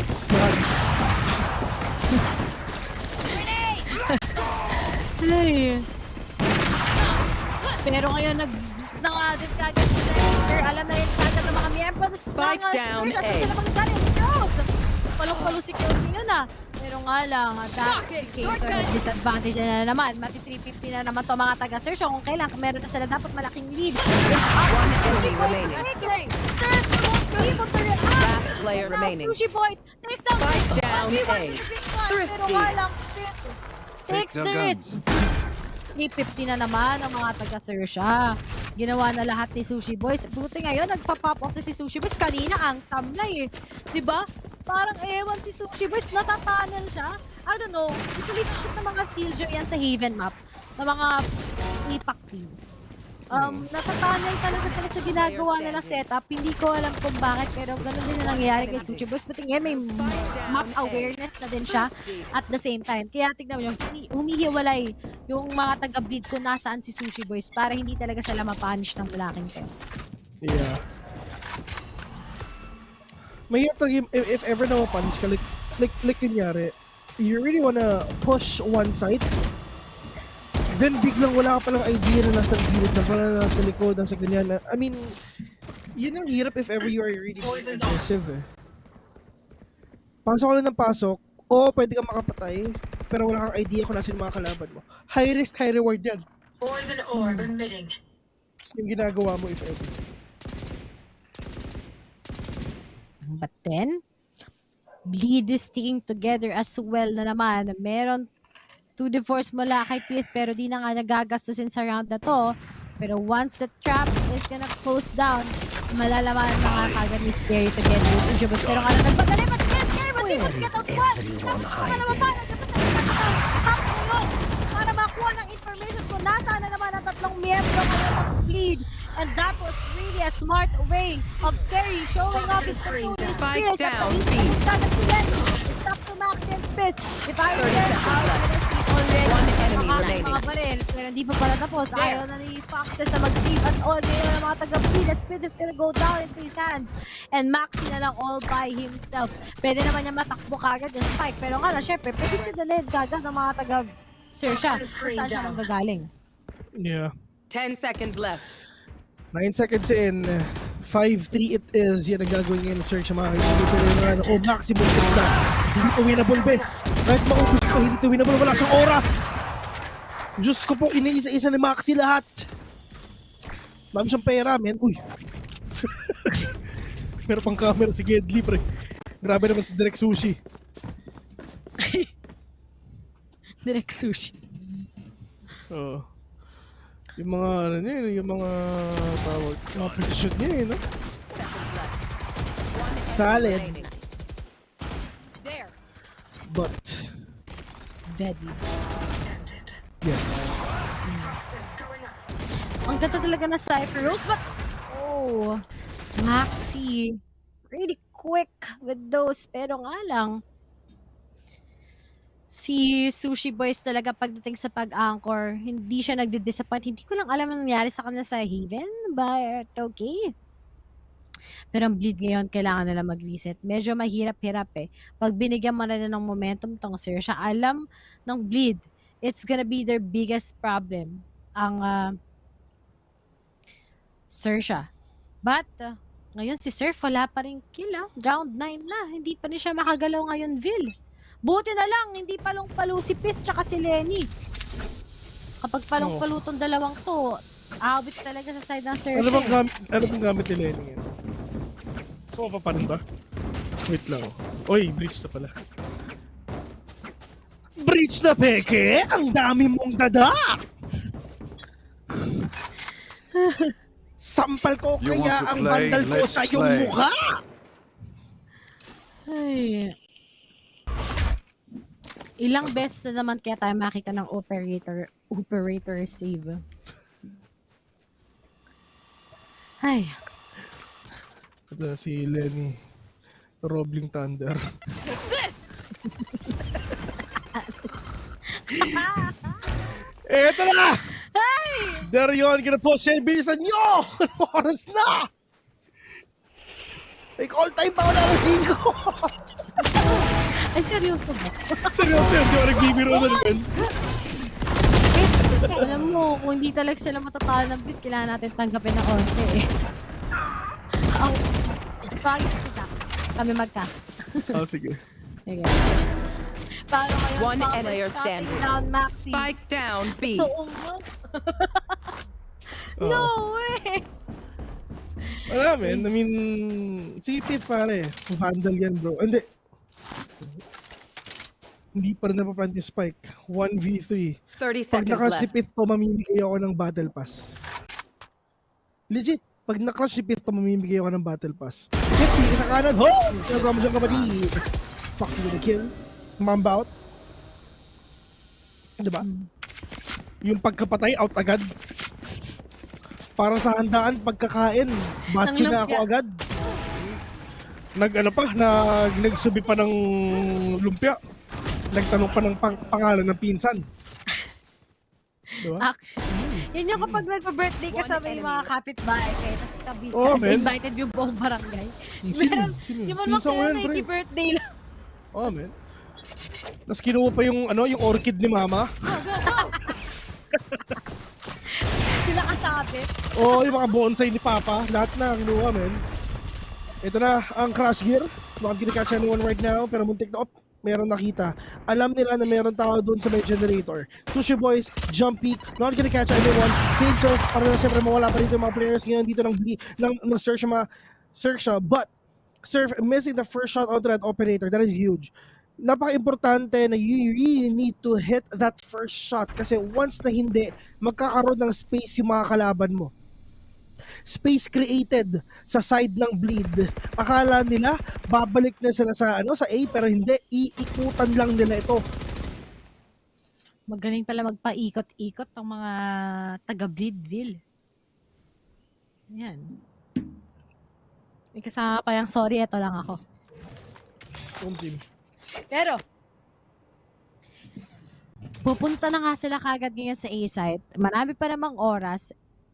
And if hindi nakapag-pick off si Kraus, that's gonna be the biggest problem that they have to face right now. Pero si 30 Fox kasi seconds meron left. siyang nightfall. So hindi naman malaking kaproblema to sa side ng Xerxia kung sakaling makakapasok ang bleed. Pero nga lang, nice one! Pero nga lang, hindi man lang siya magpapunish. Kundi si Scary prepared na ng target for the 3-frag. At ito na kagad sila ng sila. Pero nga lang, he's gonna go down. Next, he also takes Kraus down. 10 seconds left. Pero nakita na wala na siya, meron nakakagat nightfall.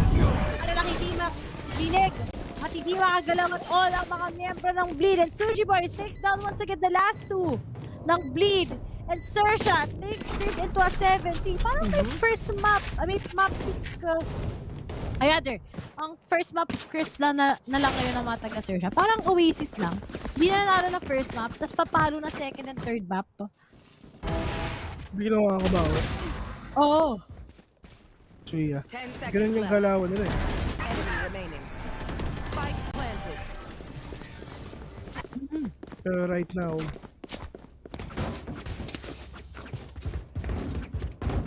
on to these games.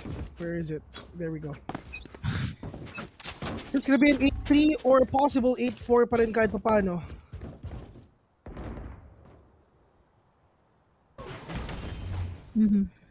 Uulitin ba nila ang nangyari kanina mga kaibigan? 2 more rounds just to end the first half. Where are you? This is the exact thing na nangyari ng game number 1.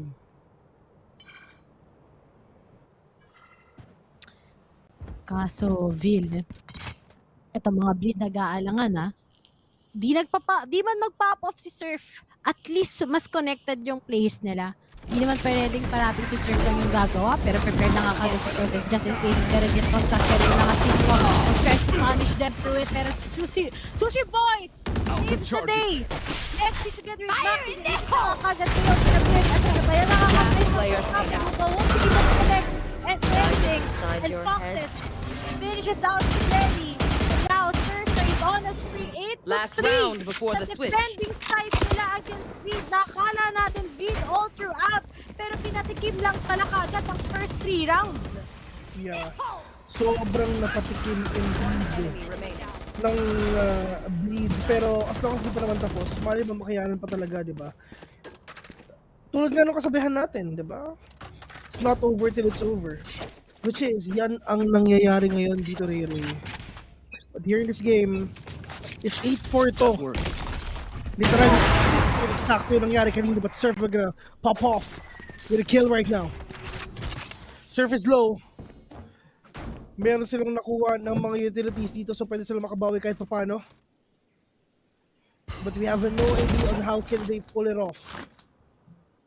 All they need to do is wait. They have a double up setup for the side of Surf and Crows.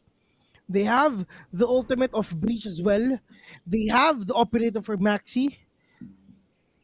Pero ang tanong, magko-connect ba yan or hindi? Yan ang malaki na katanungan. Sa tingnan ko ngayon, kaso nga lang, naglabas na rin ng ultimate skag ng mga taga-beat at nila actually work with the 5v2 against the guys of Xerxia.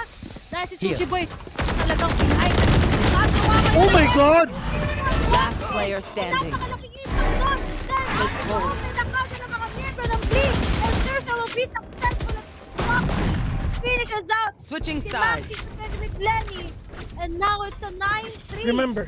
Pero 9-3 ata to. Remember, if I'm in Bleed's shoes or Xerxia's shoes, man, ayoko ma-eliminate dito sa VCT na 2-0 ang game. Lalaban ako at 2-1 to.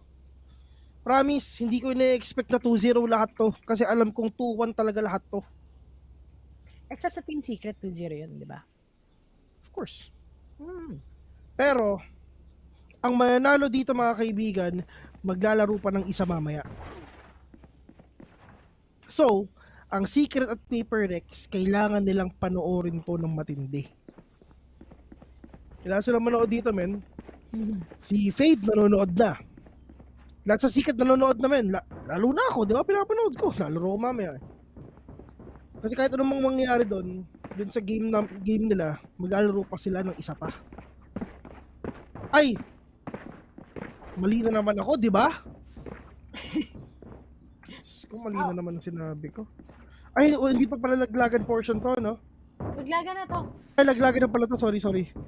Kung sino man nanalo, kakalabanan ng ONIC after ng match. Ayun, ng Paper tama. Rex tsaka ng Team Secret. Tama. Ganun na mangyayari. So, ang kailangan manood dito is ONIC. Papanood na to hindi Paper Rex Team Secret. Sorry akin. Sorry guys, Kasi ako lang to. Shoutout nga pala kay Taylor. Ayokong i-shoutout yan. Ay. Oo. Pero hello sa'yo. Bes. Balita ko. Ang balita? May special guest kami sa cooldown eh. Hindi ko alam kung sino yun. Baka ikaw ulit. Yung picture. Akala ko ikaw. Yung ano? Yung sa picture, yung silhouette. Si Asurite. Ay, lapit. Kalahin mo yun? Ganun kami grabe yung synergy namin. Kasya na kami sa mga silhouette ng isa't isa.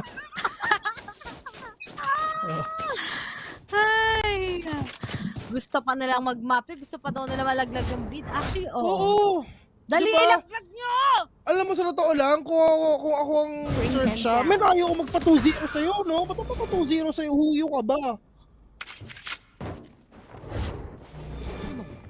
Kasi Foxy, nagpa-comms na. Hindi nagpa-comms na. Ngayon, nagpa-comms na eh. Ito, si Surf. Ipat natin itong tutorial na ito para lang talaga makuha sila advantage at mag-go next na nga sila kada. Pero kada rin yung mga enemy kill. One enemy remaining. Kaya nga mawawall bang. Strike down A. It's not the next to save the day. Pero Lexi, behind the scenes, takes down one. At yan na nga sinasabi ko, ang 90 curse, tugmang-tugma yan pagdating sa fracture map, Bill. Oo na sa akin yan. Hinanda ko sarili ko para sa 3 games na totoo lang. One enemy Pero, remaining. guys, naman may 5 PM call. Uy, grabe naman talaga si Lexi, no? Kita mo yun? Kita mo yung kill na yun? Oo. Kita ko. Oo. Mapapaulala ka eh. Ulala. What the freak na lang talaga, no? Kinabahan ka? Oo. Hindi, Pero- sanay na ako. Parang kinakabahan pag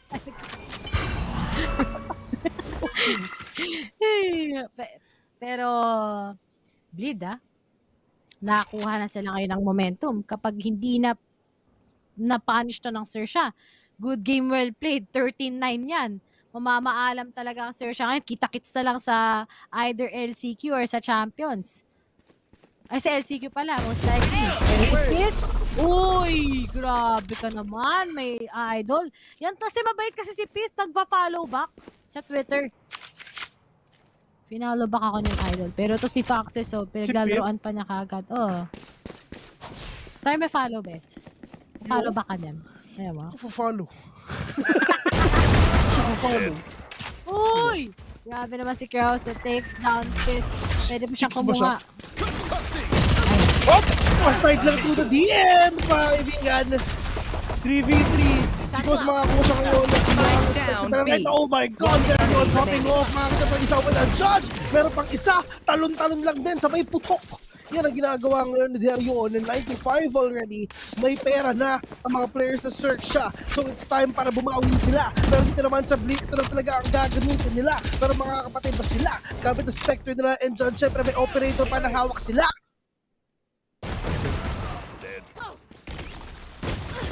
But si Lexi, at least, you know, I mean, all you're gonna do if ever you're in a situation like this, syempre, destroy the economy of your opponent na may pera. I mean, if Darion, if kunyari, apat yung namatay dito sa side ng Bleed, dito sa round na yun, I mean, laking tuwa ng Xerxia kasi that is a really good bonus round if ever. Pero si Darion, dire-diretso na siya. Pero meron 3 parts sa harapan niya, matatamaan siya dito. Foxy, however, they need to reposition as well. Ang ganda na position ngayon ni Lenny. If ever makakuha siya ng isa dito, paktay ka diha, Surf. Pero, off-angle ang ginagawa ngayon ni kaibigang Lenny, mga kaibigan. Pero yung asa ba talaga kasi yung mga players ito, and they need to go in. Meron pa isang flash. Oh no! Ang tagal! Si Lexi, hindi inantay yung flash! Ba't ka nagdadabog? Hindi niya inantay yung flash! Nauna pa siya bago mag-flash! Ang ginagawa mo! Ba't ka nagdadabog? Sorry. Basic yun eh! Narinig yung dabog ni Vin. Parang sinisipa yung Arinole.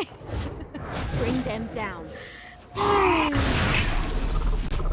And looking at it, talagang may sound effects. Sa side ng Limon, kato nga lang sir siya magpapaka-aggressive. Karo nga lang si Sir Flamingo, rato na lang siya agad makita nga siya ng isa. Karo nga lang there's just Barrier. They came down one by one, two by two. Name it all. Nakabog na dalawa pero pabag-rotate ka agad. Kaso nga lang wala na kagad ang oras na nandito sa side ng Xerxia. Although it has been revealed, buti na lang si Scary was able to take down one. Pero nga lang siya, operator. He takes it. And now goes for a plat. Hindi na doon kailangan ng plat. Pwede naman daw takard na pumanalo. Pag si Sushi mo sa pinag-uusapan, 10-5. Xerxia, last 3. At mukhang puso na tayo sa ice pack. Why? Huwag na! Let's go, Bleed! Let's go, Bleed! May call time ako! Enemy remaining. Baka naman! Time for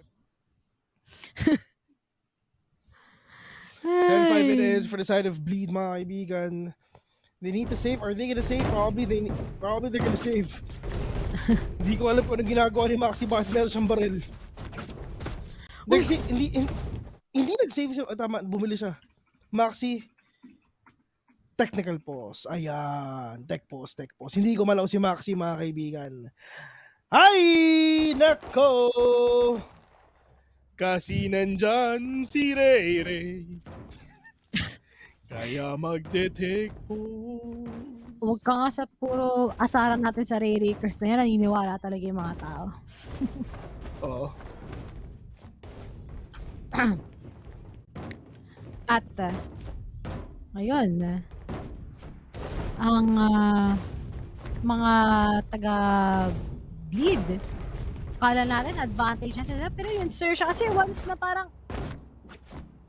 yung map, for example, base lang natin sa performance nila sa mga ibang teams. Yung first map, rattled talaga sila. But once they get so confident already about how this team goes in, tapos na nasa pressured sila na magpanalo ng mga rounds or ng series, gantong buff yung nangyayari sa kanila. And siguro maganda nating sabihin dito na yung experience na meron sila, especially sa mga LAN tournaments,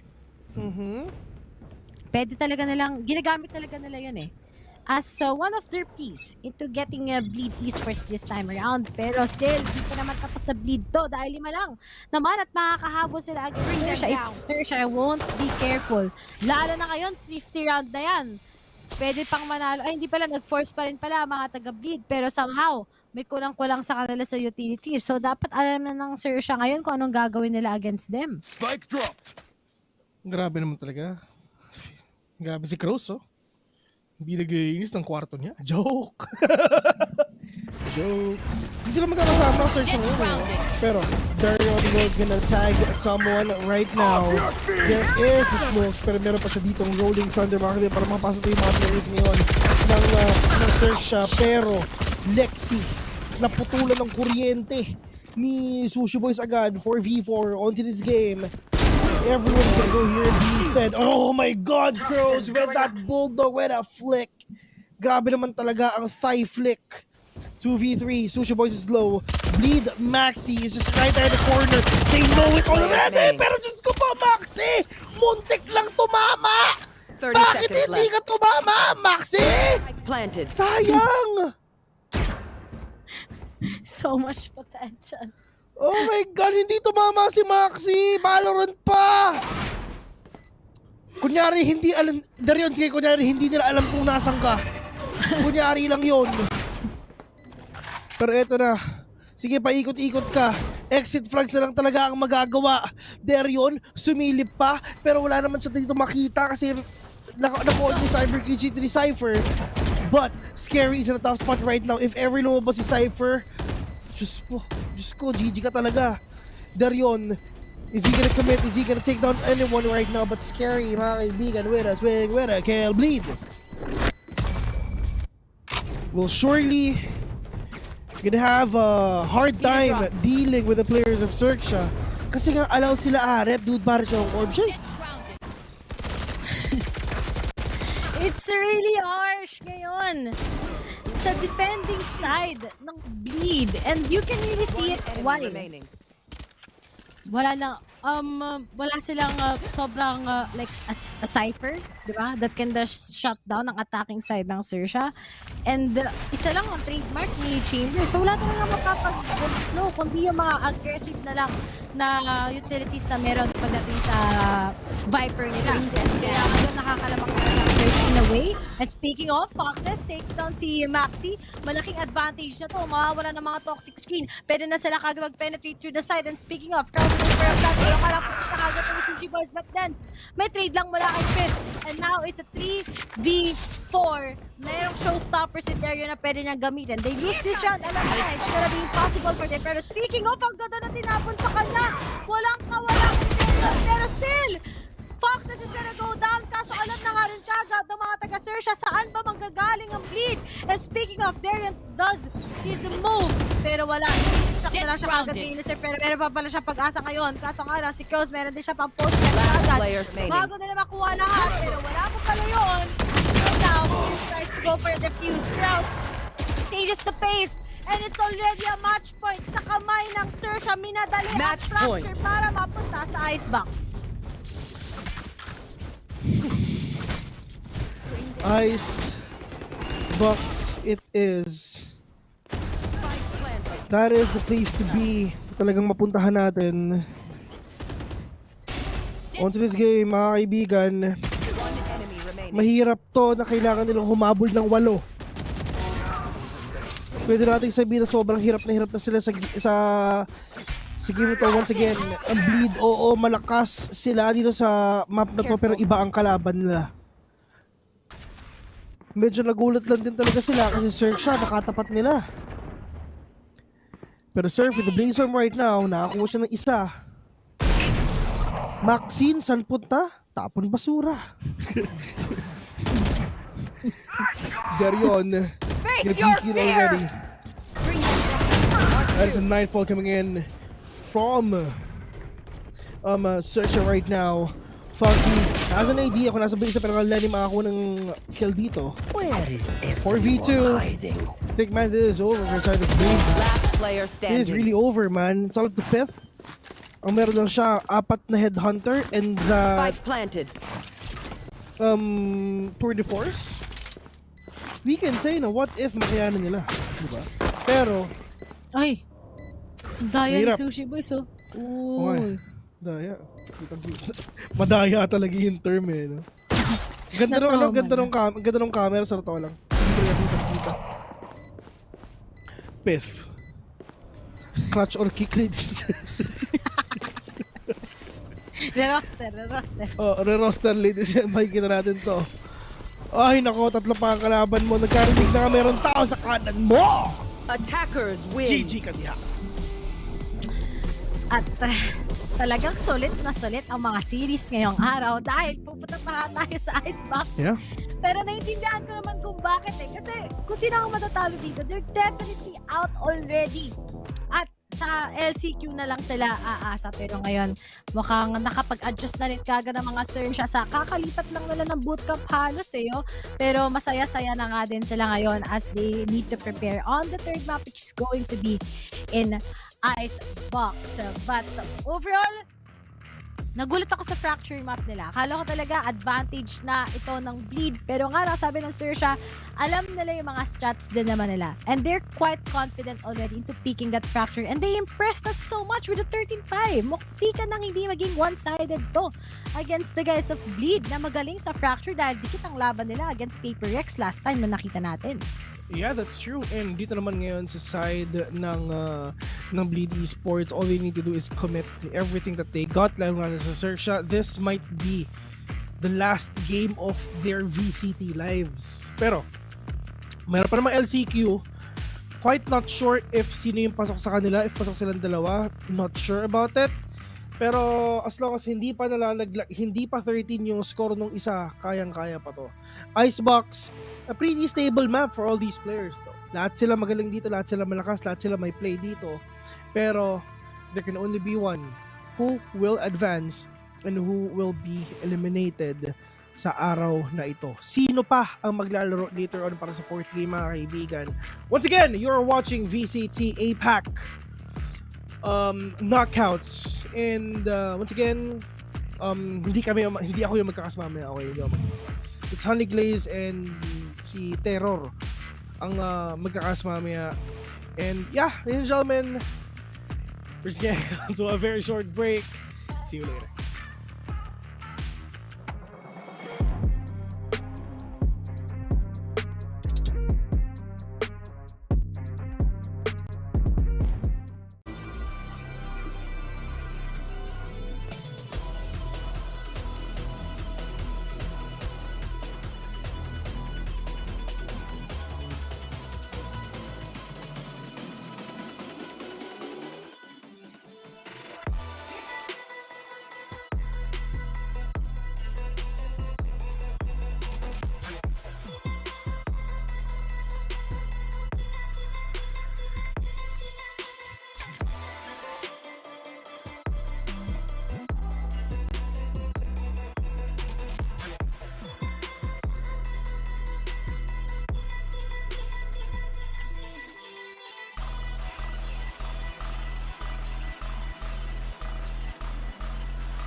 Xerxia Esports putting the element of surprise right in front of Bleed Esports as they take Fracture.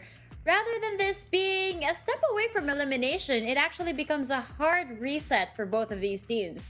Back here on the panel, it's Likeable, Fluffy, and Trix. Now, it goes to show that Xerxia was really holding back with their strats they had here on Fracture. They've been really trying not to show or like trying to limit the information that they could offer to the opposing teams that they had here, and they just pulled it out last second over here, Fluffy, as they went to face here on the knockouts against Bleed Esports. Yeah, the big surprise really pulled the rug under Bleed Esports. I don't think they were necessarily prepared for this map because we know that Bleed Esports doesn't have the best track record on it in the first place. So I think they were expecting Xerxia to also remove that map out of the equation. But because they were forced to play it here on map 2, Xerxia also brought out some unique strategies, and I feel like information, aside from hiding the map itself, is also in the game, in the server. A lot of information with their team, with that Cypher and that Fade, really made the difference in knowing and reading where Bleed was going to go, especially on the attack. And I feel like Sushi Boys in general, in this specific game, played so well and played his role on the Cypher, really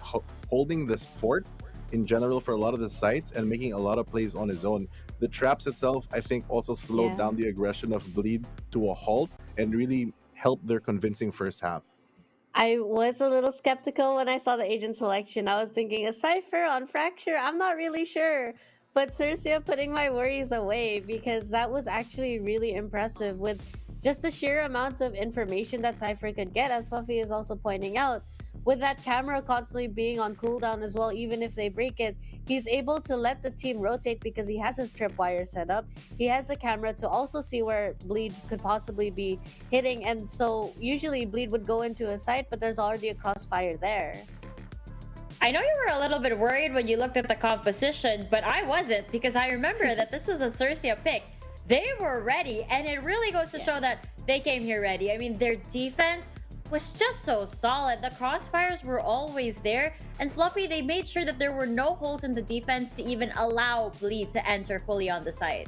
Yeah, no gaps at all. I really feel like the Cypher pick is really great on Fracture because it's the only Sentinel aside from Chamber that can really leave a site autonomous. But unlike Chamber, he still has that constant pinging of information with the camera, and his traps being able to hold both ends of the specific map, which is Fracture, really, you know, we always say how in Fracture you can get pinched a lot, but with having a Cypher, you can really neutralize that aspect. And knowing that multiple agents of the opposing team for Bleed will most probably stack together to do a lot of these combo pushes for their abilities, it really slowed down to the pace. We see here on the series highlights how effective those traps can be.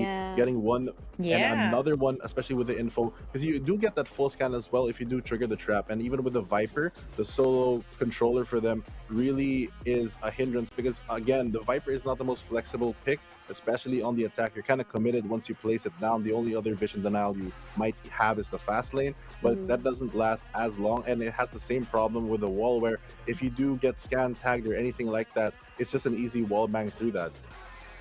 Yeah, you know, when we started the game, I was a little bit concerned because when we saw Xerxia Esports' lineup, we did think that, hey, they're going to be really good at slowing down the attackers.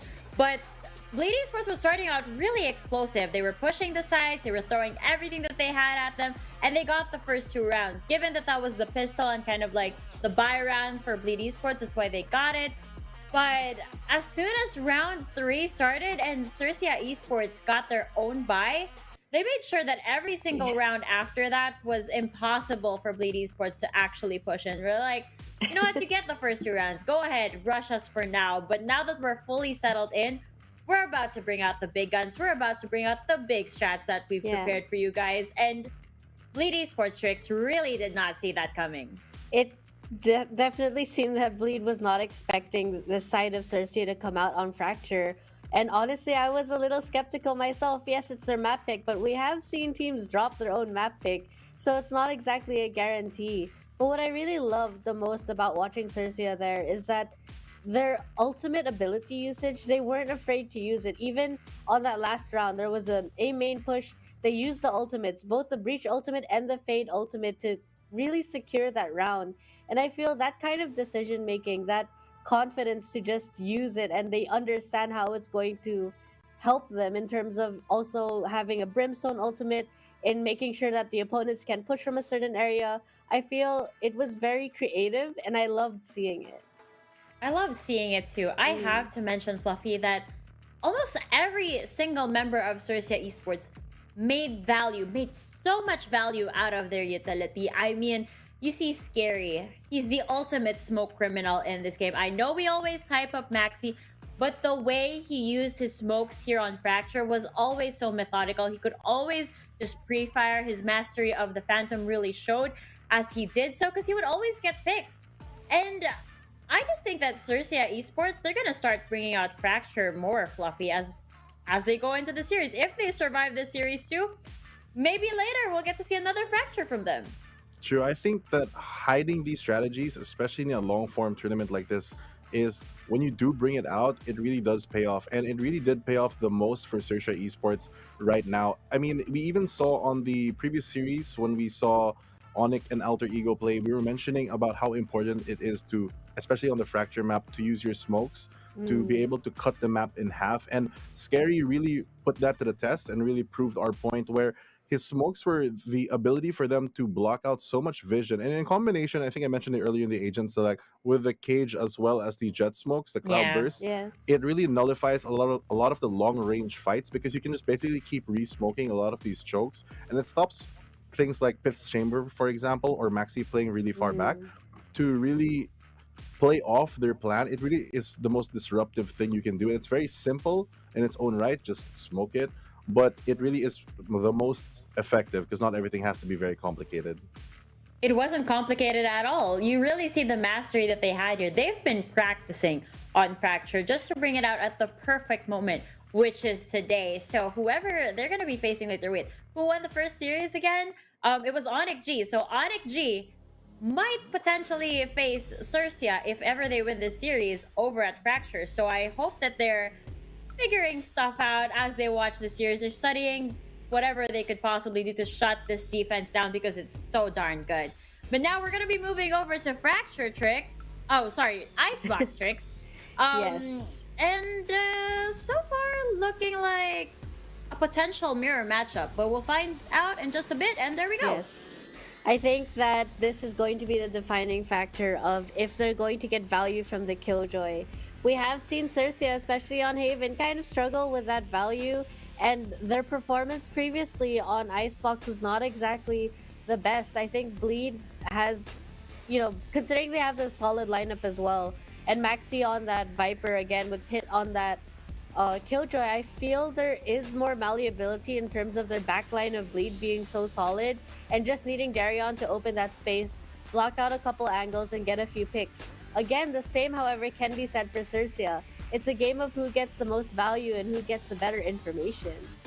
Yeah, aside from the information game, I feel like this is one of the few games that we have a Sage on both sides on here on Icebox. Normally we see the Sentinel lean towards that Chamber, or even Bleed has brought out the Cypher before, but coming in with Sage, especially with two Sages, has a very interesting interaction where once you do plant the bomb, it's a lot safer knowing that you have that Sage wall, the ice wall, to really block off a lot of the important angles that the defenders are going to try to hold or retake it and slow them down. But on the other hand, it also allows you to really deny a lot of the post plant that we know is very potent, especially in the composition that for both teams has that Killjoy, they have the Nano Swarms, they have the Snake Bites, they have the lineups coming up from Sova Shock Darts, and this one piece of utility, the wall, can really block and can actually, I feel like they can steal a couple of rounds if they time it correctly with a defuse. So I feel like out of all the utility pieces, it's one of the ones that they have to mentally always take note of, because as long as that Sage exists, it can be a game changer, and just having that resurrection on both teams can really swing around. I've seen these guys pull out the Sage, and it's gonna be interesting how they're gonna put this on the table, because I know we talked about having those battle Sages over here, and that always mixes things up. You know, we talk about Sage being a more defensive pick, but when you put it as a battle Sage, it changes the direction of the game. So it's very cool. After all, we are going to be going to Icebox, the coolest map that there is. So folks, I hope you have your beverages ready and your snacks as well, because this is going to be a fun little game to watch. With that, we're going to be passing you guys over our casters so we can begin with game number 3.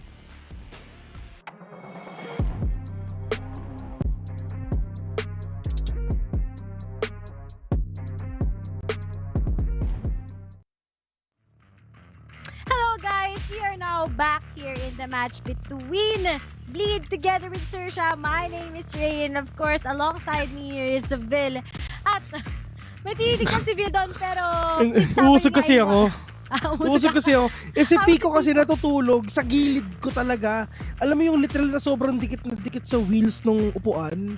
So pag gumalaw ako, baka masagasaan ko siya, di ba? Ayun, kasi nisilip ko. Ako na lang mag-a-adjust. Ayun. Let's go. Ayos yan, Vil. Okay naman. Pero going back nga guys, ay 1-1 nga between these two teams. At ngayon, magbabakbakan na lang sila sa parang best of one here in Icebox na mirror matchup pa talaga. So talagang walang gusto magpauwi. Kasi Bleed and Xerxia, kung pwede lang, hindi sila magka-bracket eh. Pero at some point, kailangan talaga at magkikita talaga tong dalawang to. And nandito na nga tayo. So let's see if it's gonna be Bleed or if it's gonna be Xerxia. Pero ikaw, Vil, sa tingin mo, sino ang mananalo ngayon? Xerxia. Malaki ang ano ko sa ang paninindigan ko na Xerxia ang makakakuha nito. Well, dito na tayo eh. All I'm gonna do is just try na adjust na lang din sa mga ginagawa ng mga teams natin. Kaya sa Icebox, two-way yan, man. You can be really aggressive, you can be safe as well. Pero dito sa pwedeng gawin ng Bleed, they can be really aggressive too eh. Knowing na ang pumili naman talaga ng wala naman talagang pumili nito. So it's really up to you guys kung ano ang gamit nila. Ito ang ito yung ano nila, yung composition nila. Ito yung composition, yung El Clasicong composition dito sa Icebox.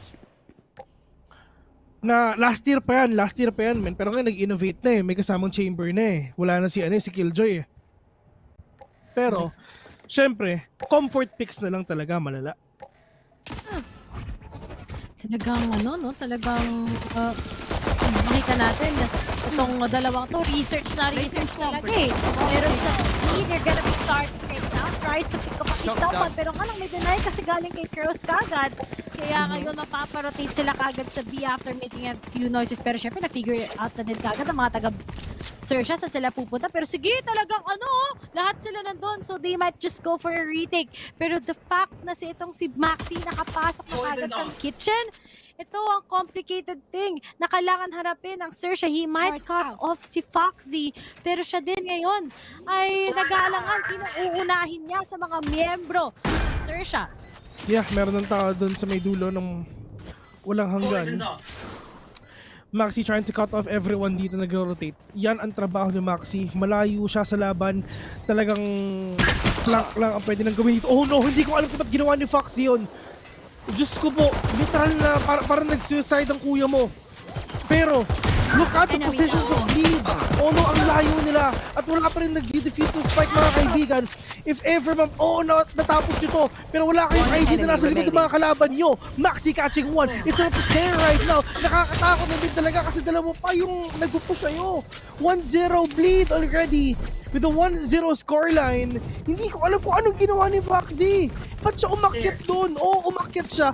Baka wala, pero imposible nga walang tao doon. Kasi nga may wall eh. May wall siya. So literal na pwede talaga silang humarap dito. Akala niyo Foxy makakipit na siya. Pero wala eh. Pagkakita niya, tatlo nakita niya doon. Vil, ba't umiiyak ka? Hindi ako umiiyak. Emosyon lang to. Kasi kung ako naglaro, matik ubos yun. Totoo naman. Matik na si Vil nagtuturo sa mga duelist. Kahit kay Sined siya din ang nagturo in English. Oh, lahat namin. Oh. Brother, all you gonna do is push B. Push C. Brother naman palang tawagan niya ni Sined. Close talaga kayo. Tawagan namin B. Tawagan namin B. Uy, B! Ay, B! Ano ba yan, B? Yun tawagin namin. B! Sana all may ganyan. Kaso, ang mga taga-Xerxia ay taga-Bleed. Careful lang sila. But Sushi Boy is gonna go down first kay Maxi. At advantage nga ng Xerxia ngayon ay kanilang mga baril. Itong Bleed, medyo composed na naman sila sa attacking nila. Mabagal sila maglaro, but that's okay kasi alam nila ano nga who gets the better strat, who gets the better angles nga this time around against the side of Xerxia. And mukhang napapanish nga kasi yung mga taga Xerxia 30 seconds left. Oo. Sobrang sila napanish, so kailangan talaga nila. Just onto this game's Crows really popping up with the head, trying to go with the fourth one right now. He's up and let's see if this is gonna be an ace. Spike down A. 1v1 Maxi. Meron siyang oras. Planted. Pero si Foxy, oh no, classic lang ang gamit niya. Meron pa siyang utility, oh no, wala! But Foxy! Na thrifty! Maraming salamat! Maraming salamat kay Crows, mga kaibigan, dun sa 4 na kill niya! Thrifty! Sheriff lang ang gamit niya, pero Diyos ko, na-thrifty pa sila! Oh my God! Nagsigawan to! Ito, papakita ulit. Rewind natin direct, panoorin ulit natin ang mga nangyari kanina. Ito na! Yun ba yun? Oh, ito nga. Yun si Crows, oh! Bam! Bam! Bam! Bam! Bam! Bam! Ginagawa mo yung staso. Bam! Bam! Bam! Pero hindi mangyayari yun. Kasi ang tatapos naman talaga. Si Sova. Jowa ni Ray Ray si Foxy. Yan! Yan ang gusto ko sa'yo. Desi. Pero, Vil, parang normal na araw lang kay Crows na ginawa na naman niya yun. Hindi sila na-hype. Kalmado lang yung comps na mga to. Kahit sa LAN tournament parang nice. Ganun lang sila Hindi sila katulad ng mga Lowits no? Ng mga Pilipinas tayo. Naingay tayo. Talagang hype tayo Kaso ngayon, uy, mag-ingat ka dyan, Scary. At tapos, spike down, B. Kasi si Suzy Boy sa Dr. Pro behind my back. May hit pa kasama ngayon. May sustain pa. And that's just it, the phase. Mukhang, ang Xerxia natuto na din sila sa kanilang mga pagkakamali. Last player standing. Lexi. Balak na umalis, pero you still get the top. Pero sir, hindi na ka siya pakakawalan ngayon. Xerxia gets this round against them 2-1. In favor of Xerxia. Nag-full buy na talaga sila ngayon. Na-access nila kaagad My goodness, si Kraus. Game changer ka, sir. That's it. Yeah. Malaking game changer it is ang pinapakita nila dito, and akala natin talaga makukuha pa ng bleed yung second round, pero hindi. Doon ko nagkakamali. Xerxia pa rin talaga makakuha nun, pero may pera na ang bleed if ever. They have the Vandals, laban na Scanning ahead. Tunay na bangbang to. Kasi lahat sila may pera. Recon Bolt not gonna connect onto anyone right now. Aljo will be set. Catches no one, pero ito na. Ang Hunters, yung isa. Dumiretso there yun. Napatay pa ng isa. Then catching one right now. That's the Viper's pit from that Viper. Pero Sushi Boys all the way from Rafters, if ever mo ba Sushi Boys going in, catching one. Buhay pa si Viper dito mga kaibigan. 3v3, Pith sees the head of Scary. They don't have any smokes at all, pero ito na yung lockdown nila pagdipit. And Sushi Boys pala to. Sushi Boys with the lockdown, makakayanan pa pero nga ng Maxi. Sees the lockdown mga kaibigan. Maxi catches one. It's all up to Surf. Surfers Maxi, ang hirap nito para kay Surf mga kaibigan. Oh no! Pinagtabi. Pinagtabi mga kaibigan pero hindi naman sila nagkakitaan. Shisha ball! Sayang to, na-side ni Surf. Pero kasi si Sushi Boys kailangan na kumuha ng info. They're trying to take down yung Viper para sana talagang mawala yung Viper's ultimate. Pero hindi talaga pinayagan ni Maxi when it's Maxi we're talking about. So far, Xerxia is on a spree. Pero nga lang, bleed still. Manages to equalize it right now. 2-2. Hindi alam mo, every time na 2-1, wala na maka-counter nila na second round, di ba? May icon nila. Parati yan nagiging 2-2. Di ko alam kung bakit. Weird lang. Ano yun, sorry? Parating nagiging 2-2. Kunwari, di ba, na second round, na 3-2. Bakit ganyan? Magiging tie. Kaso nga, ang Surf, sabi sa'yo, medyo alanganin yung ganyan. Lalo naka-hold ka lang ng Vandal. And now, Darren was able to get him. Wall race. Get him indeed. Pero at least yung ibang tao dito na nasa second floor, he's gonna go down because of Darion. Scary gonna take him down right now. Lexi, plant the spike. Ito na ang pagpasok niya ng search mga kaibigan, pero Darion catching someone off guard dun lang sa may snowman. Meron pang dalawang tao na nagbabantay dito sa Xerxia. Meron silang pera, meron silang baril, pero yung isa nakita na. It's gonna be really hard take for the players of Xerxia kasi nga meron pa silang mga utilities, meron pa silang mga anti-defuse. Sushi Boy's inside, kalaban niya, 5. Sushi Boy with a peek. And Maxi with a kill, 2-3. Now in favor of Bleed. Gumaganti na ang mga api. Xerxia. Ano na? Allows ko yung pera. Talagang itong mga taga-Bleed na-punish lang ng ganong kabilis ang mga taga-Xerxia. And now 3-2 already. Anong nangyayari sa side ngayon ng Xerxia? Biglang napatay ng mga taga-Bleed at hindi na ito nangyayari. Pero nga, sabi ko nga, when it comes to mirror matches, it's always up to each team how to counter them. Nilaban lang umama sa'yo, Surf, nang hina bigla ang isang miyembro. At the top goes in. Nakapansin ba kagad si Darion? And there's Sushi Boy! Sushi Boy! Nakuha pa mata! It's surely coming in from Foxes. Although wala siya na pick up, meron namang minus armor. Sayang yun. Naglagay na kagad si Sushi Boy na magandang kill. Pero nga lang predicted na kagad si One versus 3 na nga siya dito, and that's just it. It's up to Sushi Boy to save the day going up against 4 members. And sayang lang talaga yung mga taps na sa ulo. And there he is. But all of the gun advantage is onto the side of Bleed. 4-2. Xerxia! Biggest impression nga talaga nila sa atin ay itong icebox nila. Sobrang galing nila sa icebox. Together with Paper X and also Team Secret when they came from champions. Pero ngayon, ang Xerxia naging predictable na nga sila. It's hard to open already sa lahat ng teams. Kaso nga lang, pagdating sa Bleed, syempre, ang puso pa rin ay nasa kanila. But as we're gonna be starting this 7th round, papabayaan ba ng Xerxia na magkakaroon ng malaking lead ang Bleed against them? Dahil one-sided naman yung fracture map. So talagang dapat dito sa icebox, nasa momentum na din kahit papaano. Xerxia, pwede nga nalang ma-reverse sweep itong Bleed. But at the same time, you just need to be careful. Kaso sinabayan na nga din kagad ng lockdown ngayon ang pag-entry ng Bleed papuntang A-side. Momentum din naman talaga ang kailangan natin dito i-consider para makapasok tayo sa mga sites like this. But lockdown is being set. They have the space created para sa Bleed ngayon. Pero Darion, munti ko siya makapagod dito. Pero it's low right now. Foxy.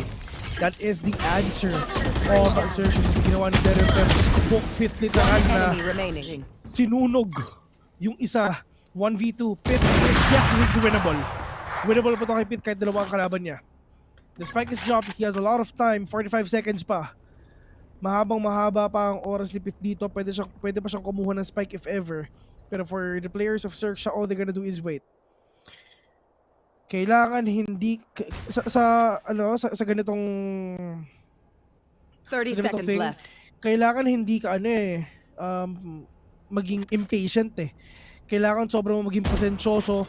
Pero nagtatagi sila ng spike. Pinapasilip lang nila, men. Sobrang pinapasilip lang. Oh my God! Sa may likod mo! Diba? Like what I've said, si Surf sobrang pasensyoso. Kasi ang kailangan lang nilang gawin is mag-antay. Kasi yung pressure wala naman sa kanila. Nakaipis yun. Alam mo, hindi pa eh. Bill. Oh, di ko pa alam. Di ko alam kung big fans lang talaga ang mga viewers natin ng Xerxia tsaka ng Bleed dahil maganda yung laban or hinihintay lang talaga na yung Team Secret match. Kasi dami viewers, oh. Here. Sa Twitch tsaka sa YouTube tsaka ngayon sa Facebook. Hello, shoutout nga pala sa mga nanonood ngayon.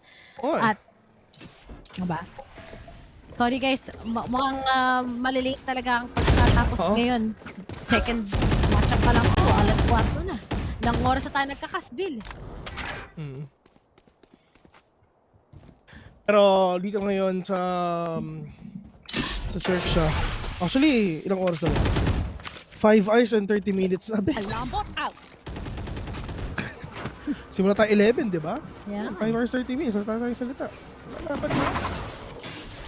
Pero, there you go. Hold it off. Pero, Surf catching one. Pero, that is Foxy. Let's go right now. Scary. Andun sa gilid. Maxi, we're just waiting for the pinto para lang gawin ngayon. Scary catches one. More advantage for now.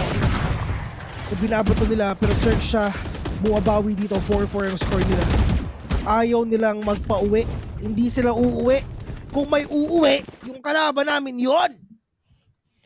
Galit na. Galit na ngayon ang mga taga Xerxia. Finally, nakapag-adjust na sila. Sino ba yung kailangan nating i-pick off ngayon? Ganun ang mga usuals na inaabangan ng Xerxia against Bleed so far in this series. And the Surf, sabi mo nga, is very patient. But I think also yung coordination ng Xerxia is actually popping off din also. That they need to win those rounds that are very important. Like this round. Nag-first pa rin naman ang Bleed kahit pa paano. Pero syempre, dapat hindi pa pabayaan ng Xerxia yung mga gantong advantages na nakuha nila. They don't need to get that excited. Pero as for Scary, discipline lang kailangan na before Bleed can actually pin him down. But as for Dario, naghihintay siya ng flank pero wala man magpa-flank dyan. Kasi ngayon, ang mga taga-Xerxia, ano lang, relax sila pero still! Kinaka si Dario yun and yet Surf gets the frag. At naipit na naman muli ang mga taga-Bleed sa kanilang plano. Tatamaan sila ng mga plano dito. And here sa mid, it's just Max waiting for that entry na gagawin ng mga kakampi niya para makapasok na siya dito. They're still waiting for that flank na pwedeng gawin ng Xerxia kasi ilang beses na rin niya na yung ginawa. Not just here, which is ginawa rin nila sa mga iba't ibang games nila. Pero before nila gawin yun, ito na ang Avengers.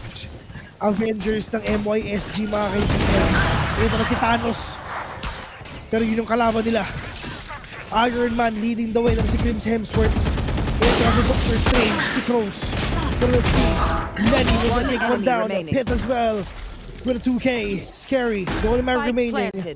Magiging 5-4 ata to into the hands of Bleed. You should run. Meron pang lockdown. How can you destroy that, man? Ang hirap niyan. Op! Wala na dito yung turret. Wala na rin dito yung mga alarm bot, mga kaibigan. Ay, kaya ba? Okay, kaya. Meron pa siyang oras. Men. Oh no! Op, hindi to matama. Ay! Pero hindi. Hit. Muntik na. Ang sabi ng Xerxia, okay lang yan. NT, atin to. Narinig mo sila, Bes? Oh, yun ang sabi nila. Okay na sana yung kanina. Inasim lang ulit ni Surf. Siya din confident masyado. Di din nila in-expect na pumush ng ganyan after sa toxic stream. Siguro ako, dito kay may namin pa namang oras kagad si Scary. Sana na lang pinush niya na lang sa may yellow banda. Pero sige, okay lang naman. One round lang naman ang lamang ng Bleed and we can actually we can't deny na Bleed also is good here in Icebox. I do believe na ang mga MYSG teams ay magaling sa Icebox talaga. Paper Rex, Bleed, mga no-namers, yan. Mga naging representatives sila dito sa APAC. Ganun sila kagaling sa mapang ito. Kaya nga usually binaban parang ascent lang Kaya puro kami haven sa PHC Ngayon, pero si Max on the other side of the map, meron naman siyang nakahandang Viper's Ultimate. At Iris nga ba ito na Sushi Boys? Iris, din ba nito ni Cactus? Lalagyan ka nila ngayon ng mga line-up dahil Spike down, B. Nandiyan ang mga together with Scary at walang nagpalagat o ng mga taga-Bleed. Last player standing. Palag daw. Spike down, B. Palag daw. Yan ang sabi nila dito sa mga matches na nakikita natin ngayon, mga kaibigan. It's not that enough because they need to take out everyone comes in their way. 5-5 ito, sobrang dikit ng laban, my God! Yeah! Sobrang dikit! Ko! Ano bang laban to?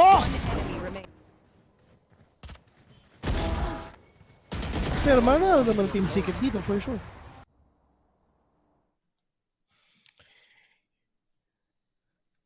Timeout it is. Actually not that sure if ever kasi yung timeout. Pero yeah, may timeout tong teams to syempre. Pero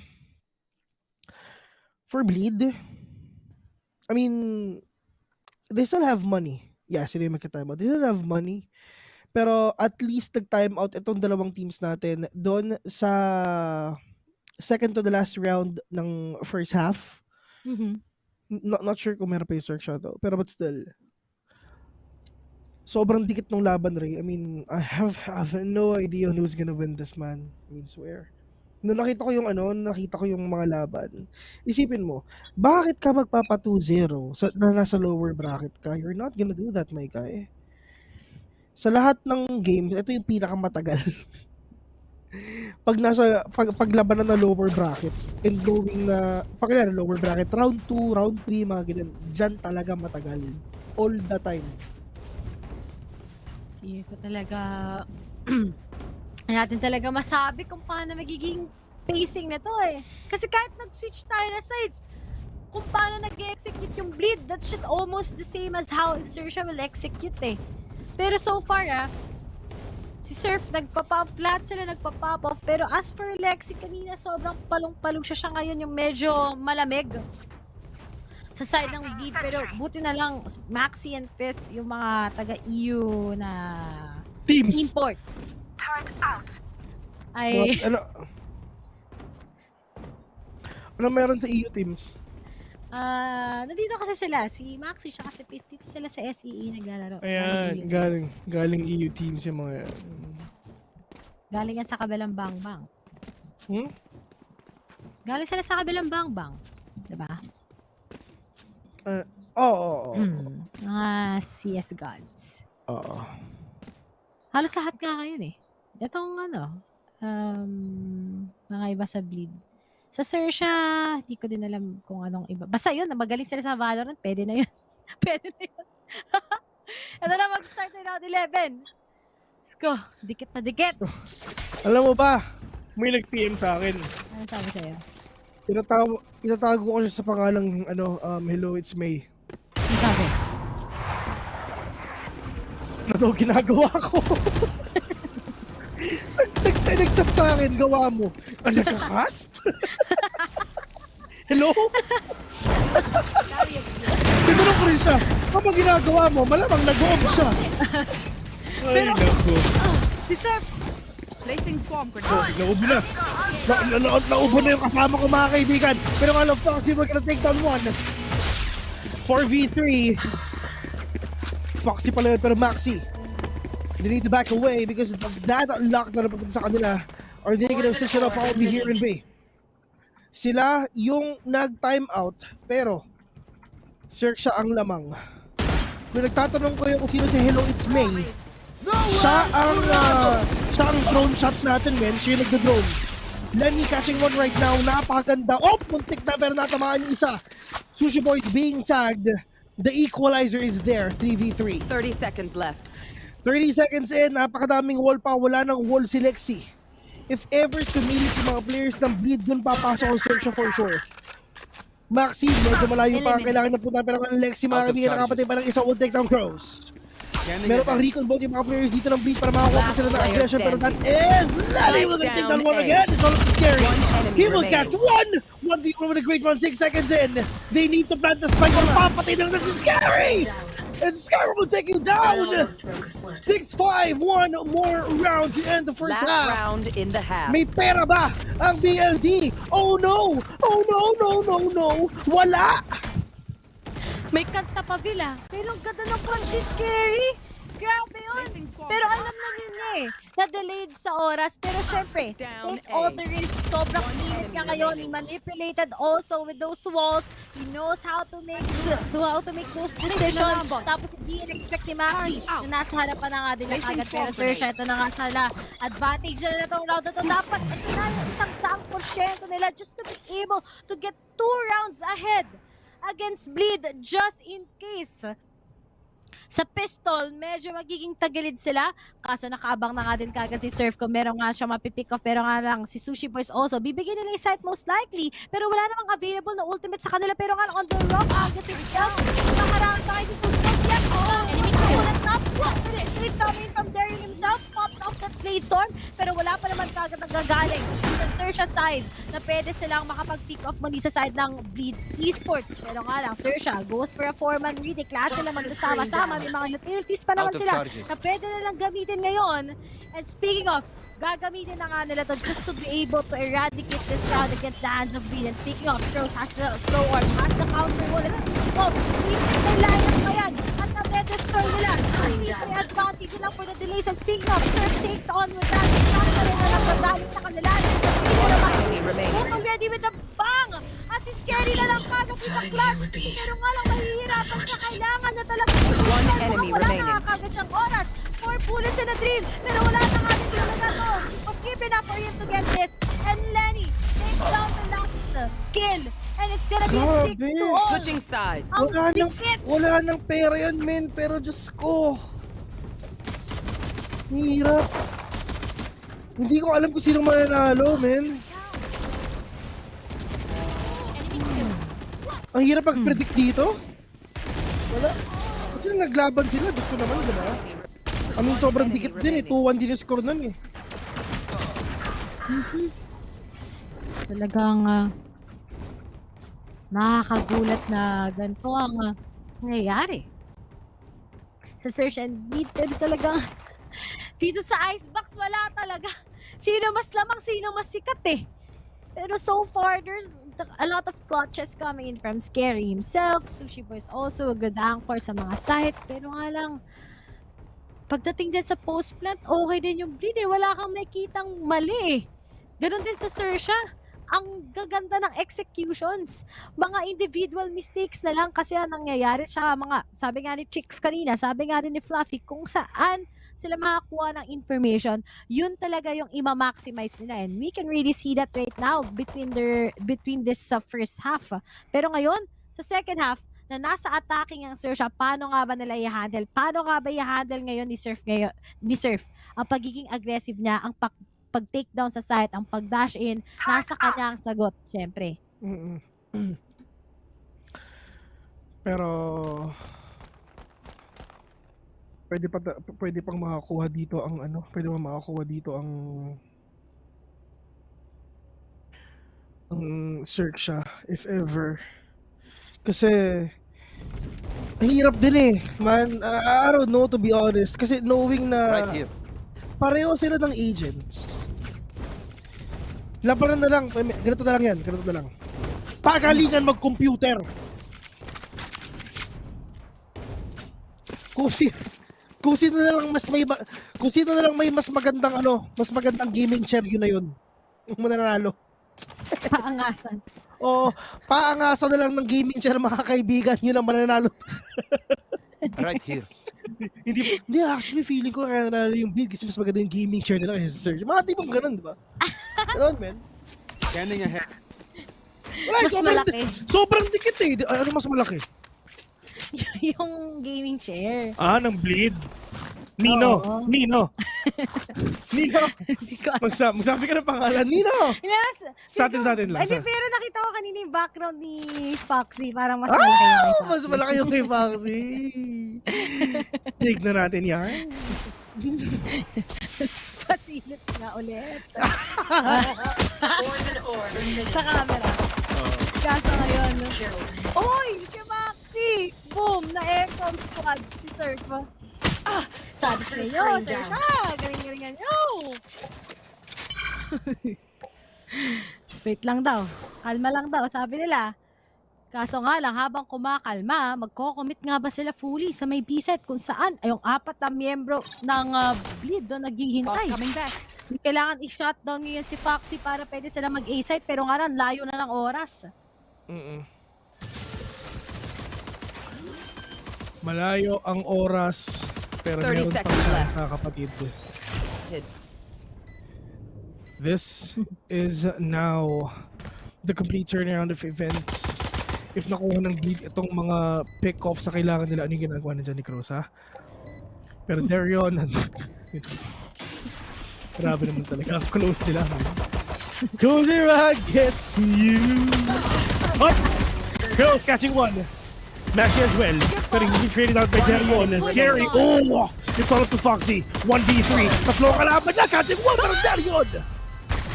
With a big 3, with a big W. Grabe naman si Michael B galit na galit sa background. Ang dikit naman ng laban. Yung puso ko. Ano ba naman yan? Puso mo ano? Puso ko. Talagang kasi naman mga taga-search na stress na ako Tatanda ata ako dito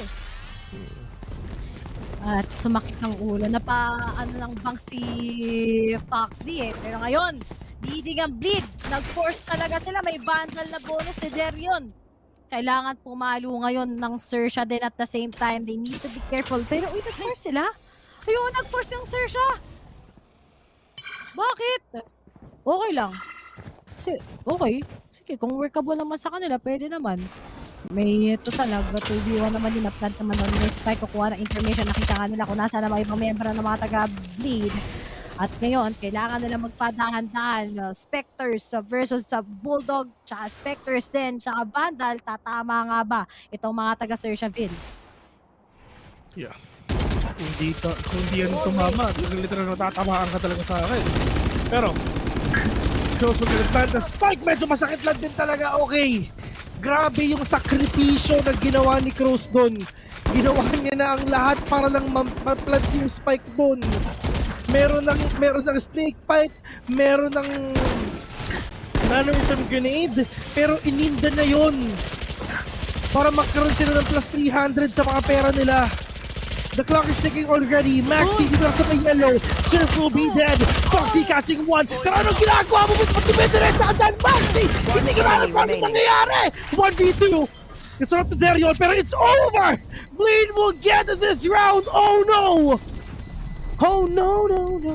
Oh no. Walang pera. Wala silang pera next round. Nag-force ba sila?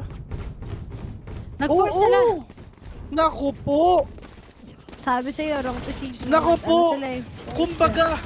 Kumbaga dun sa sinabi ni Neon, dun sa bagong cinematic nila na nilabas ng Riot, malaking big mistake pagkakamali talaga. Sabihin nyo ako mali. Sabihin nyo mali yun, ako makakaaway. Turo mo. Ay, nako. Ako yun, na-stress, Diyos ko. Si Vil ba magkakas mamaya? Hindi. Ayoko na sagutin yung mga yun. Pagod na ako. Pagod na rin ako sa match na to Pagod din ako sa Xerxia Dapat talaga sinave na lang talaga nila yun. Unless kung yung round na yun, parang 1v1, tas kinulang lang sa oras yung Xerxia mag-defuse, pero na-wipe out nila lahat ng Bleed. Pero sabayan nila ng buy yung Bleed. Sino gumawa ng desisyon na yan? Mali yan. At ngayon na din. Turret out. Tektos pa nga. Ayan na, magsa-start na, narinig ko na Magsa-start na nga tong match na to. And, pistol lang ng Xerxia. But if they win Ville, ang what's so-called thrifty in this round 19, there's a big chance pa rin naman to get things straight against Bleed. Pero pag hindi, kasatalo pa sila sa full buy next round, I think it's just gonna be a GG already. At buhay pa ang dalawang MYSG teams. Yeah.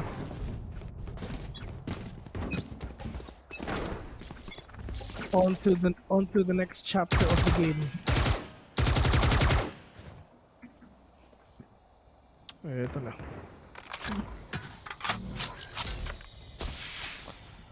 So next chapter nila, bes, mukhang matagal pa ata talaga. Poison orb remaining. Walang binatbat. Not-rebuff eh. Spike down A.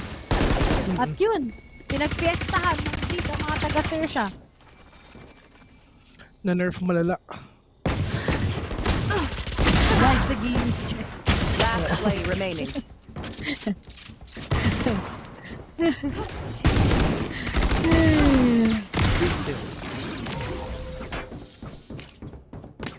And that's just it. 6-9. Nice. When it comes to this, kaso si Maxi, palong-palo. Hindi na unsided eh. Wala talagang magawa yung Xerxia ngayon. Kailangan na lang umabol. Call na siguro sila ng timeout. At least. Best way na to. Hindi. Hindi pa sila magka-call ng timeout. Siguro pag natalo sila sa full buy na to. Pag nanalo yung Xerxia sa round na to, may pag-asa para silang makahabol against them. Pero speaking of, harangan lang kagad ni Maxi muli. Kasama ang kanyang Viper's ultimate against Xerxia. We're gonna see that if ever mangyayari na yan. But Lenny, they still have a lot of money though if ever matalo sila dito sa round na to. Pero for Xerxia, this is one of their really desperate buys if ever. If ever they're gonna lose this, man, expect an 11-6 score line here in this game. Once again, Bleed is one of the best contender dito sa game na to. Dito sa slot na to. Si Surf, nakita yung isa, nakita yung ulo, nakita yung bumbunan, mga kaibigan. Fifth is now down. Darion, pwede siya mag-flash off. Ang ganda ng swing, pero yung alam wala makakuha ngayon ng kill. Darion, through that smoke, there's someone right there like literally in front of you. Scary. Getting the headphones, switch your voice as well. Darion is still alive. Meron tao doon sa may labas, but he's not gonna get that kill again. But Maxi from afar. 2v2 ring. Uy. Nagde-destroy lang sila ng wall thinking na meron behind that pero wala. Nag-back off si Scary ngayon together with Crows. Si IGL. At si Scary. One enemy remaining. Maxi tries to go for a top. Nahuli na halang na agad pero napagpisa na pagmamatuwa pero ang Crows plus the switch. 7-9. Xerxia buhay pa sa stream against Bleed. Pero may pen pa rin ang Bleed ngayon ng Force. Okay, mag-half-buy nga lang ngayon ng iba na lang mga tropa. Si Maxi together with Lexi. Buti na lang nakuha ng Xerxia kahit papano ang advantage ito. Pero dapat di na nila pakawalan. Si Sushi Boys medyo nawawala sa sarili. Munti ka na nga din sila kagad doon. Buti na lang matapang si Crows to actually eliminate them. Dahil sure siyang mata-trade off kasi siya ni Scary. And that was just a really good way of manipulating all of the toxic screens. Pero as we're gonna go back right now, Force buy is on to the side of Bleed. Darion has his Blade Storm. Kaso nga lang, ang mga taga-Xerxia, passive na naman ang gagawin nilang pickups ngayon dahil mahirap na kapag na-crossfire sila na naman ng Bleed. Dahil nangyari din to kanina lang. Mahirap mag-crossfire sa Valorant. Pero for the side ng Xerxia, mga kaibigan, all you need to do is go in. Sushi Boys is tagged. Pero pero ginagawa ko sila lumilipad-lipad dyan! Darion! Nakaisa pa sa pit! Crows will gonna revive and surf right now para magkaroon pa sila ng babuji. Pero wala all the way from up top! That is the players of a Bleed Esports trying to defend the throne! 7-10!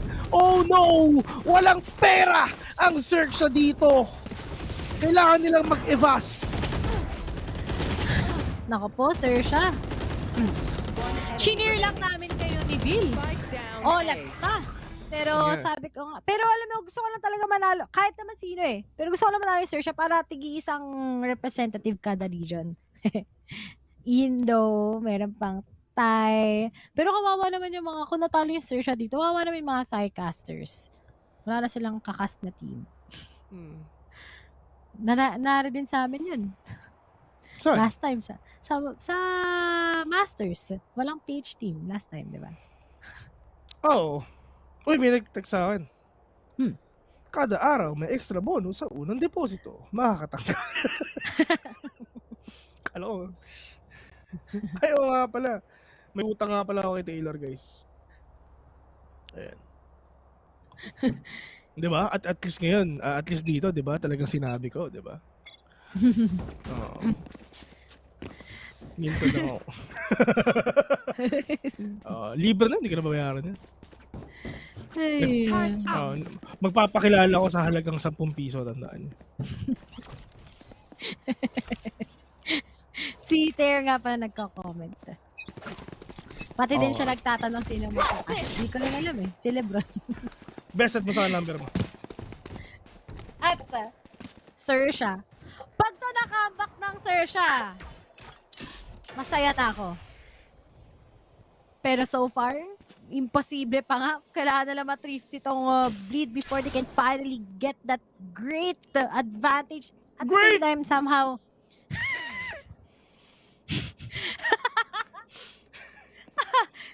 alam mo yung nagkakas ka, pero yung isa mo talagang tropa, napakaligalig eh. Yung pangalan, Bill eh. Nakuha na sana sila ng beat shift sa momentum nila. Pero ngayon, sige, pinapatamaan pa kagad ni Xerxia ang kanyang sarili. Pero di rin ma-figure out ni Kit saan ba manggagaling ang mga miyembro ng Xerxia. Napakalat-kalat lang ngayon sa mapa. Mukhang gumagawa sila ng ingay ngayon sa mid para lang mabait kagad ang mga taga-mid and Trails mo sa plans. Pero nga lang, Spike down A. pero Surf, down one. Isusunod mo, back to denies him. He gets the second kill. Supervise na lang. One enemy remaining. Tried to get them to a fake one. 30 seconds left. Napansin kagad ni Lenny, ginamit kagad ang kanyang counter-machinery, and that's just it. Dalawa na lang before Bleed can manage this. Composure lang ang kailangan nila, pero sa Xerxia, naku po, pag natalo sila dito. Hello LCQ, and of course, hello Re-Roster, hindi, joke lang. Walang Re-Roster, walang ganun. Wala. Alma lang, puso lang tayo lang. dito, pero Xerxia kinakabahan sila.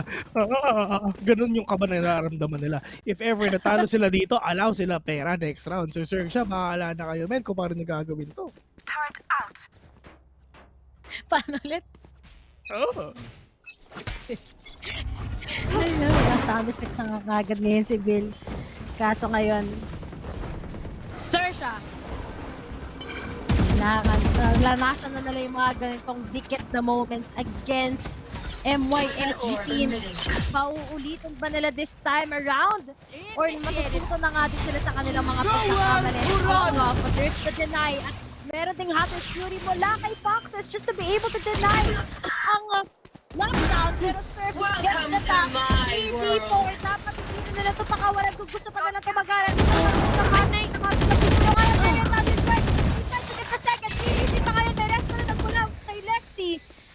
At ngayon, may Viper's ultimate mula kay Sterry. He can get the tap, but there's no flat itself.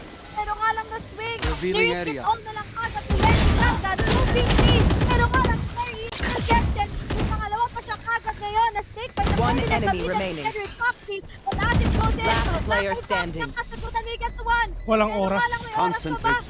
May oras pa for him. Ay, may oras pa, may oras pa, may oras pa. Ay! Pwede magamit ni A little Poppy. recognition is nice now and then.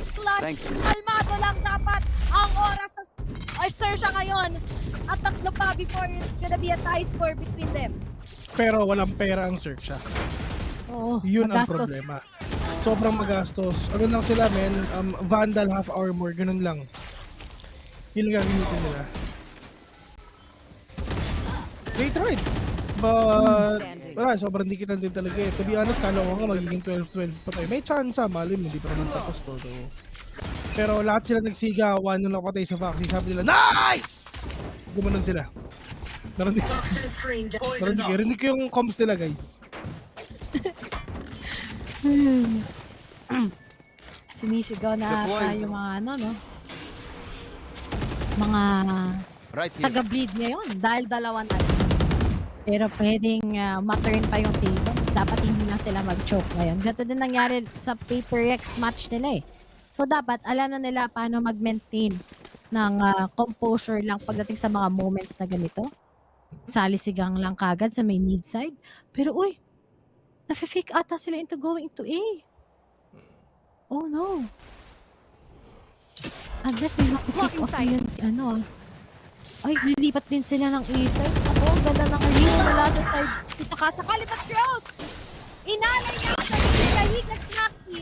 Napakalaking advantage to dahil problema nila usually si Maxi na after making up na sumipat na naman ang mga taga-bleed. Papuntang B side. 3 na free ang A side. And speaking of, oh my goodness. 30 seconds left. 4v5 on this game, may alarm bot din sa may likod. Dito sa may backside. Ito si Lenny. Yan. Ito na si Lenny Robricon, mga kaibigan. Sova ulit gamit niya eh. Diba? Turret out. Sa gobyernong tapat, maririkon lahat. Yan ang tandaan nyo. Pero ito naman ginagawa ng bleed, oh. Hindi sila lalaban para receive sila lahat. Alam mo kung bakit? Wala silang pera eh. Wala silang pera, di ba? Oh, ganyan ang bleed esports, men. 4-man save. Save tayo pare, huwag tayo lumaban, men. Just hindi sila nag-commit talaga, oh. At saka at the end of the day, mas mahihirapan pa ang Xerxia. Alam mo kung bakit? Bakit? Kasi si Raze may racket. Hindi. Kasi wala silang ultimate eh. Walang Viper Spit, walang anything. So, pwede makuha to ng bleed. Ito ang problema.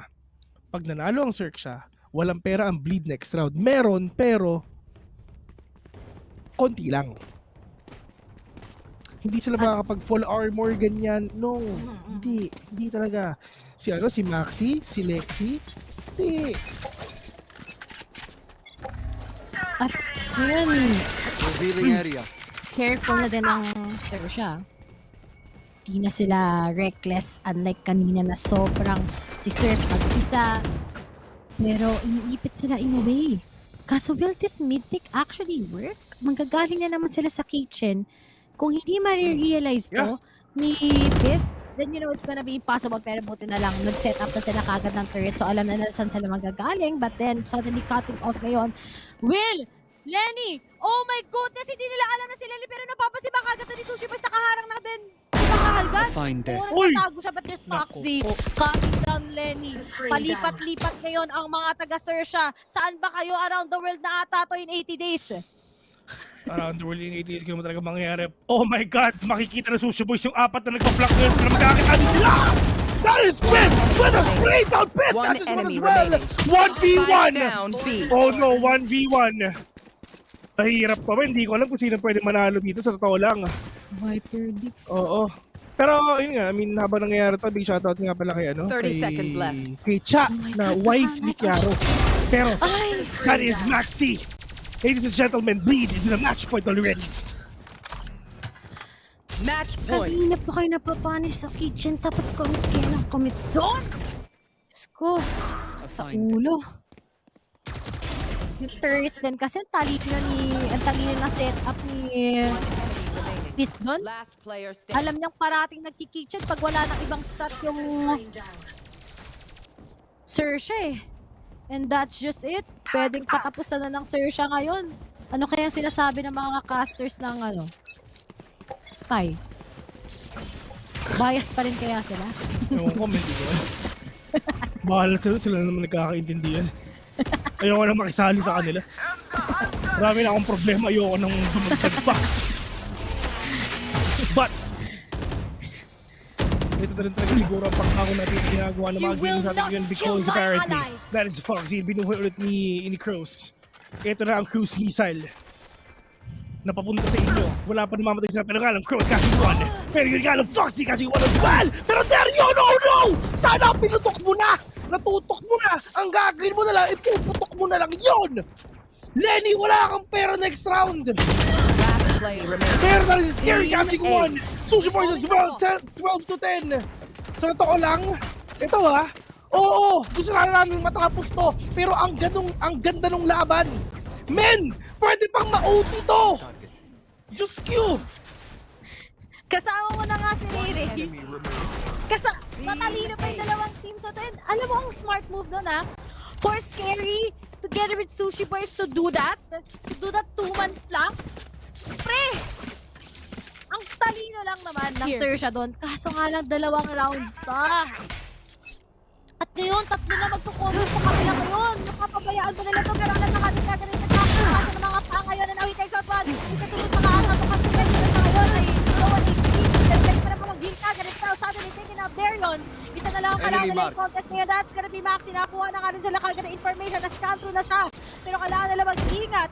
Pero mukhang magko-commit na sila ngayon dahil meron si Crozak kung nakakagaw na na magiging tank tennis ngayon. And now, speaking of, Maxi is gonna go down. Lenny na lang together with Fizz ang natitira. Open na yung side. Pwede na ibigay ito sa side ng Xerxia pero kailangan pa rin naman nila mag-ingat hanggang ngayon. And looking at that, they're watching every angle. Last player standing. And speaking of, isa na lang kagad titira. Si Fizz na nga, alam na nila na kung nasaan sila. And looks like malaki nga ang pag-asa for this to be an actual overtime. Actual overtime. Ito na ba yung overtime na inaantay natin dito sa mga game na to mga kaibigan? Pero it's not yet over till it's over. Kasi hanggat hindi pa naman talaga 13 to, talagang babawi pa rin yung mga game natin ngayon. Oh no, 5th. The only one remaining. Wala kang magagawa dyan kapatid. 11-12! Alas 5 na! Team Secret na! Oh! Kawawa naman si Tira at si Honey Gabe, no? Pero mas kawawa rin. Best, 6 na oras na tayo nagpas. Ba't sila magiging kawawa? Hindi ko Hindi, feel ko matapos na sila naman ng midnight kasi. Share ko lang. And this is it, moment of truth. Uwe! Oo, di ba? Pero straight to contest na rin ako to. Napigilan na ni Maxi. Napakagaling ng pagkakamali mo doon. Walang rest. Meron lang silang lockdown. Meron lang silang ngayong Hunter's Fury. Pero ang ganda ng angulo ngayon ni Maxi. And speaking of, nakita na nga din siya kagad ng mga taga-Xerxia. Nag-up na rin ang wall. Kumuha na rin kagad ng heal. Pero ipit ang mga taga-Xerxia. Ang daming tinatapon sa kanila ng bleed. High risk, high reward kasi yung play-style ni Surf na ganun eh. Nowhere to run! Pero kasi wala siyang magagawa. May stand wala kay Factus. Pero walang tao sa guess. Pero mapaminosan lang niya kagad ng armor. Sana si Maxi pero di man lang niya nabawasan ng kahit ano. And they need to use that lockdown. And speaking of, ginamit na nga ngayon ng mga taga-Xerxia. Yung pinaka-alert level po lang siya. Diyan yung judging one already. Pero tis ka mo umuntik na. Pero tira pa sa judge. Pero walang tinamaan kahit isa. Tatlong ang patay yun sa side ng Xerxia. And now, pero pa siya Viper's Wing ngayon. Maxi catching 1 solo to 2. 2v5. Mawawala na ba ang Xerxia? For the first time in the history of the Philippines. Wala ba ang Xerxia sa Masters? Hindi pa sila makakapunta ng Copenhagen. Lead ba ang makakapunta doon? Pero bago mangyari yung kailangan mo rin ang durugin ng Team Secret. Which is hindi naman mangyayari yun. 2v2 on this game. Oh no! Oh, di ba? O meron pang isa. Hindi mo lang buhay. Scary catching 1. Darion, hindi ka pwedeng magkamali. Oh, oh my God! Oh, tikla! Oh my goodness! Sayang hindi nakaspit-spit kay Scary! Switching sides. Overtime. Ang Viper's split! My goodness! 5v2! 5v2! 5v2 yun, pero ayaw nila. Gusto pa din ang maglaro. Pinapamukha nila na meron silang mga computer sa bahay nila. My goodness ka, Scary! You're insane! My God! Ano yun? Ay, nako! Pinost ko na sa GC namin mga kaibigan ng overtime. Ay, nako! Meron ba? Bakit kami titigil? Ha? Hoy! Yung schedule ng third game alas 5, 5-11 na, hoy! Ay, nako! Nagkabatayan pa nga! Hoy! Si Surf ang asim mo! Take flight.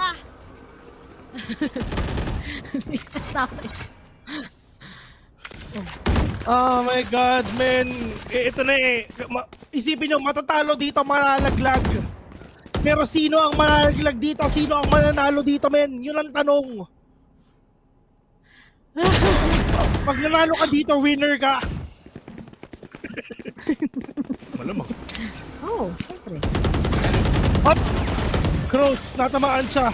Pero ito na ang great one of Xerxia. They're with the object right now. Wala silang impormasyon kung nasan yung dalawa. Pero 4v3 lamang ang bleed. Darion gonna push in. Pwede pa siya mag-push dito. May recon ball. Pero yun pala, Darion nakapatay ng isa. Scary! Hindi tumitingin sa ganyan! Scary na dalawa! So, Sushi Boys, 1v1! Skip first, Sushi Boys! But Sushi Boys will get it! Oh my God! Akala natin bleed ang mananalo dito, pero Xerxia lumalaban sila! Match point. Lumalaban at bumabawi! Mapapag-get out ka na lang talaga!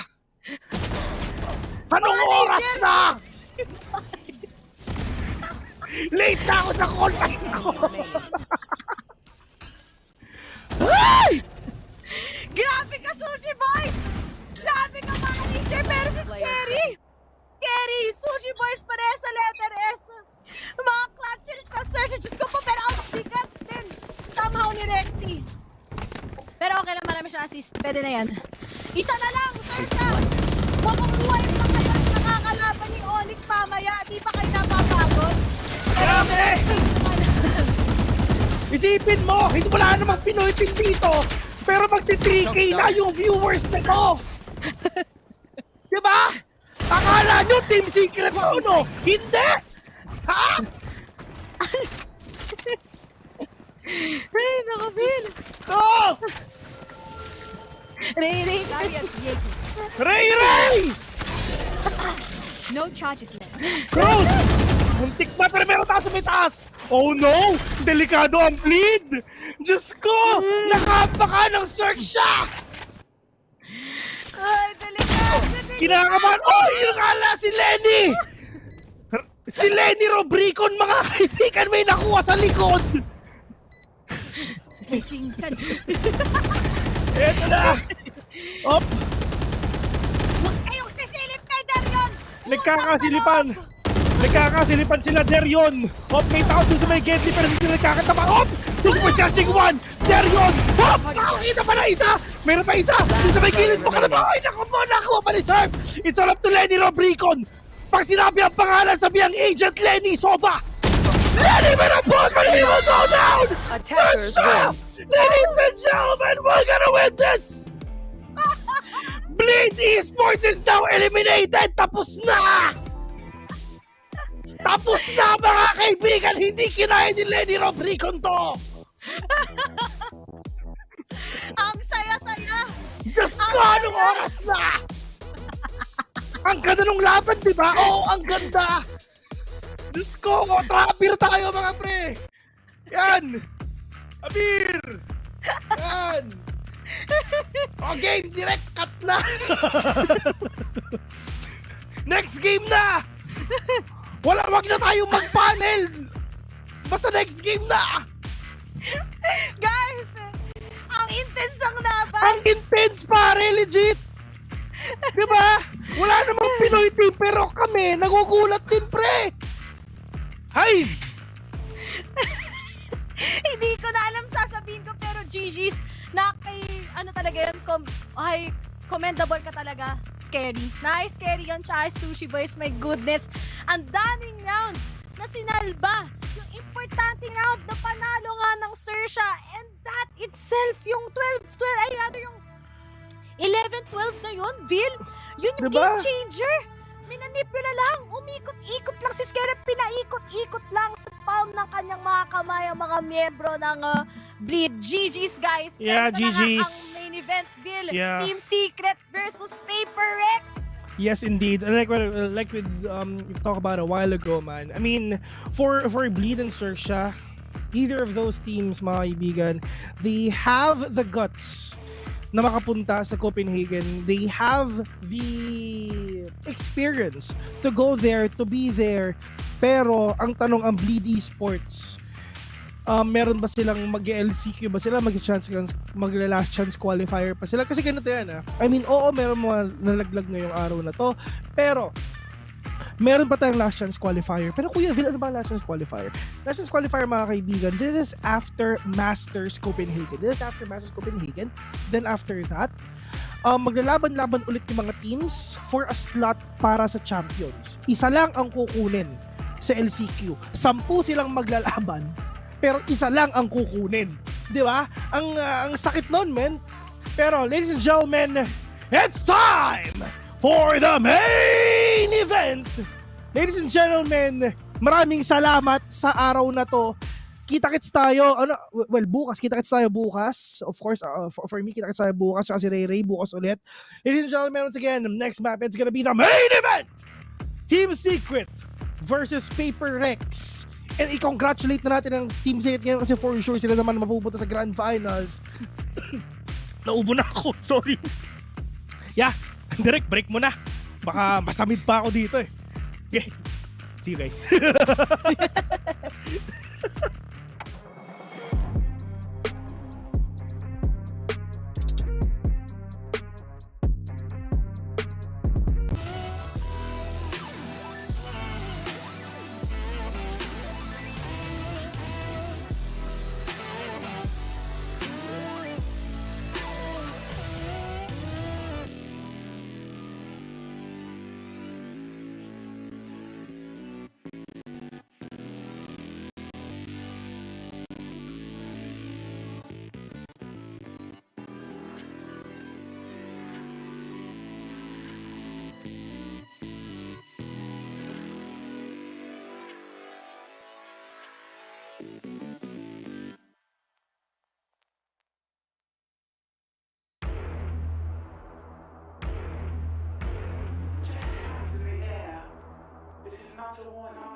You think that I'm running in place? Y'all really testing my patience. Right before I blow up the spot, I had to get back to the basics. What if my talent is wasted? It's sick, but I'm lacking the placement. Thought since I rap in the basement, but my come up is such a greatness. I don't care now, it's pedal to the metal. I can never quit now, I will never settle. Puppet to the game, I'm pulling strings like Geppetto. We in the same game, but I'm on a different level. I passed it. Gotta keep grinding till I'm laid up in the casket. No fake round, but you feeling too plastic. Yeah, y'all feeling too plastic. They say my style crazy, but in a straight jacket. Wow. Why you still testing my patience? Trying to turn me into something I ain't trying to be. All the hate is in heavy rotation.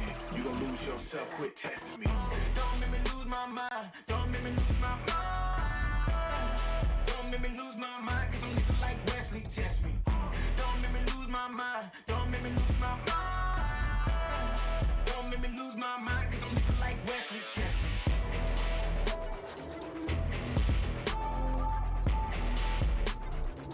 Cause I'm looking like Wesley, test me.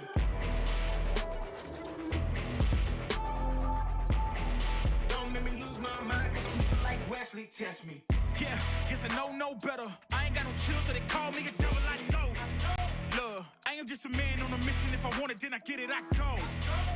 And if you're trying to test me a beast, you gon' need Liam Neeson. The chance that you taking is flagrant. You're testing your luck. If you think you make it out, then you're sadly mistaken. Careful what you putting your stake in, cause I ain't got no patience and no limitations. You trying to figure me out, and I know I don't make sense, but no one.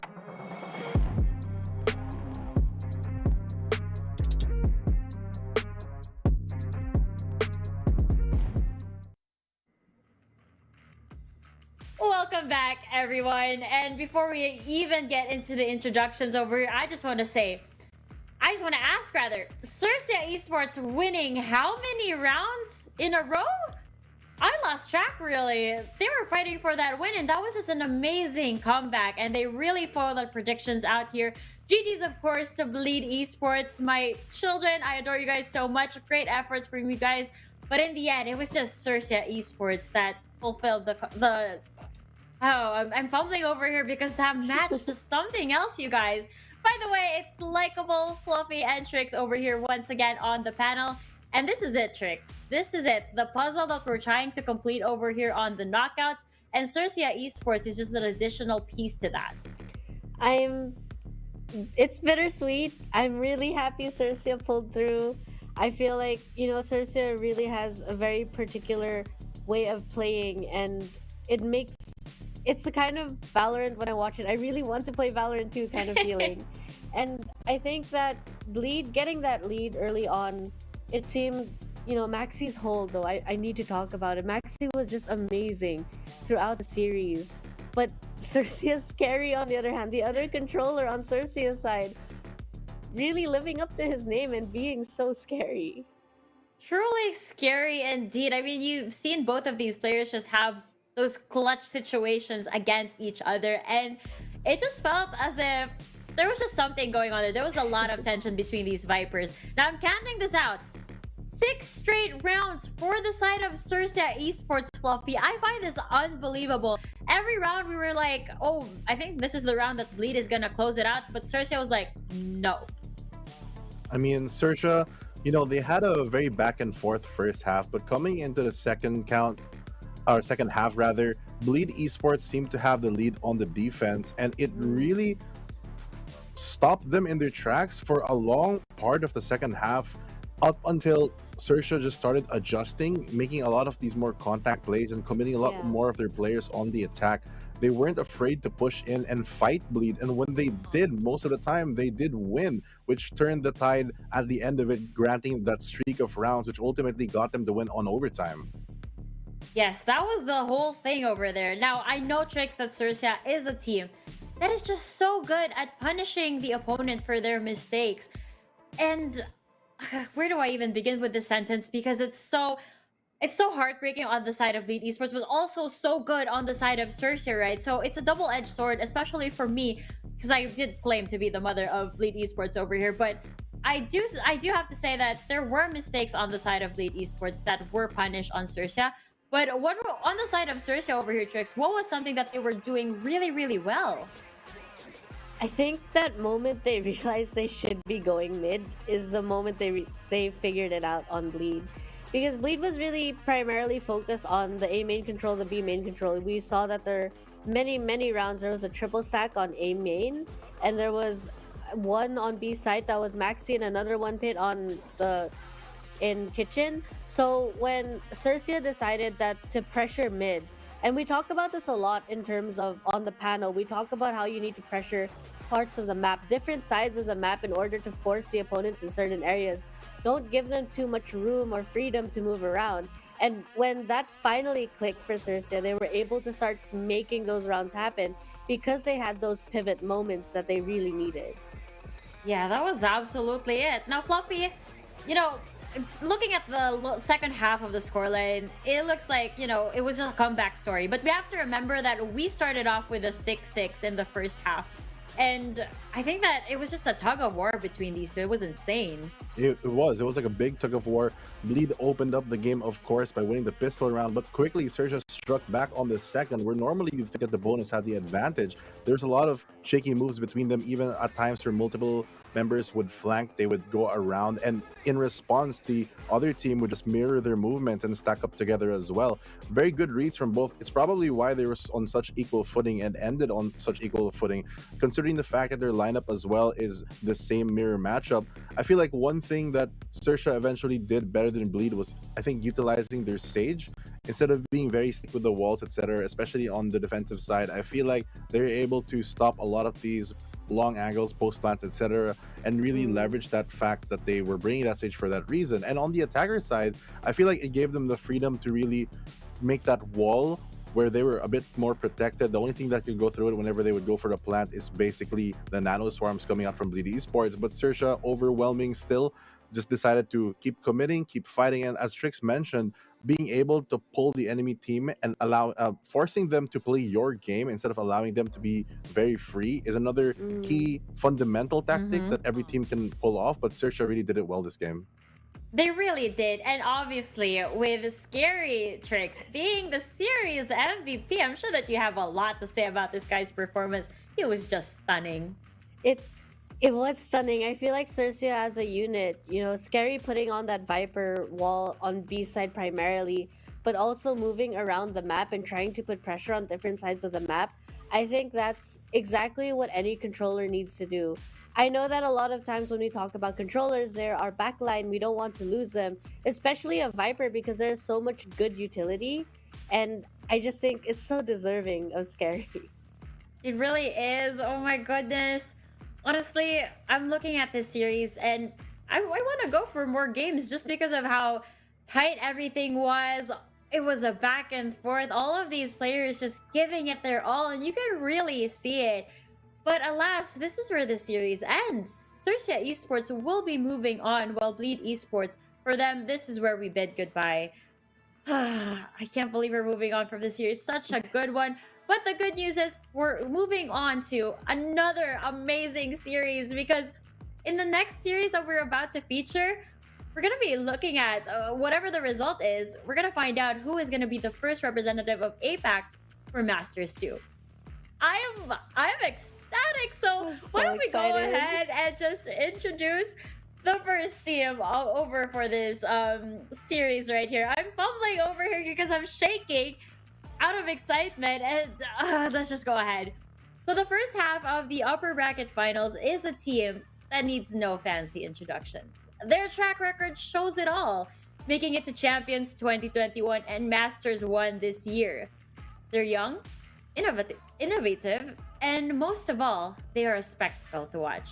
Ladies and gentlemen, let us welcome Paper Rex.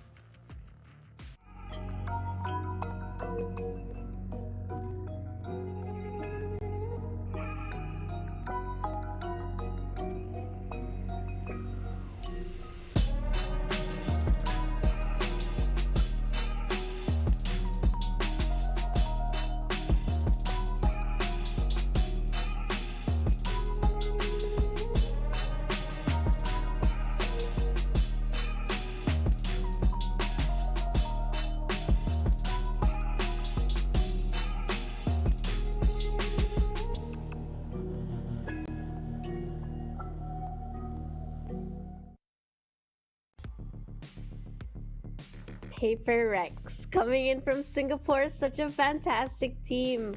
A team that so many other teams over here are looking out for, and for good reason.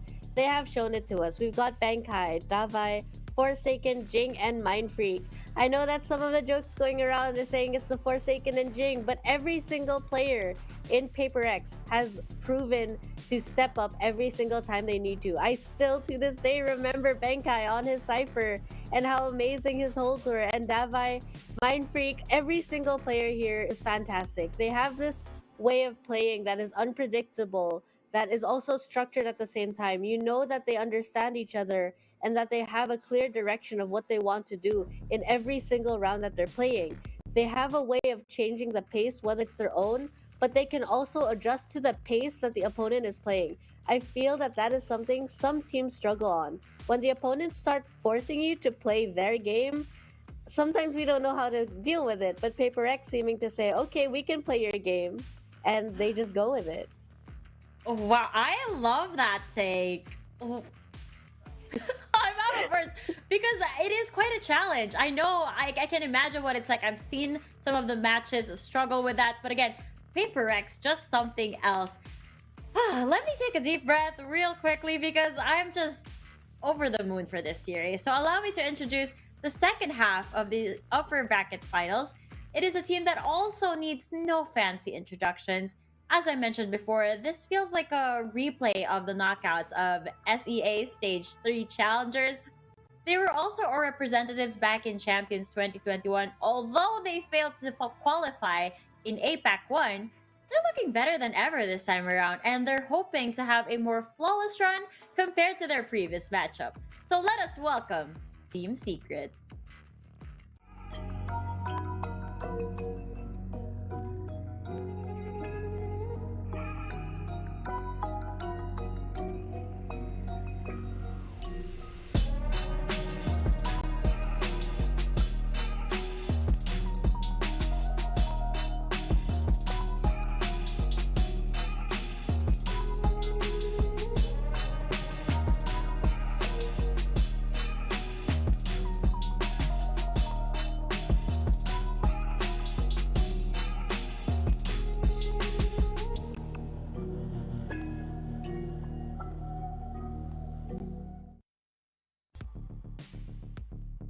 And here we are with no fancy introductions. Like I mentioned, Team Secret, the time has come, and let us introduce you to Tondo Gaming. That's what the Team Secret on social media taunted at their opponent's Paper Rex today. And the Tondo King himself is here to represent the Philippines along with his squad. Jesse Vash, of course, the leader, with Dispenser, Wits, Jeremy Borkum, and Dubstep at their back, with Coach Fade as the big brain for this team's operation. Recently, just like the introduction, they take out fancy things like Fancy United Esports as well as Xerxia and ONIC, and they've only dropped one map in their past couple games, 3 to 4 games back. And this team has always been a team that has the experience as well as youthfulness to really still innovate, just like Paper Rex, but also still have that stability. And as one of the few teams that has graced that international stage, they also have the experience to back it up.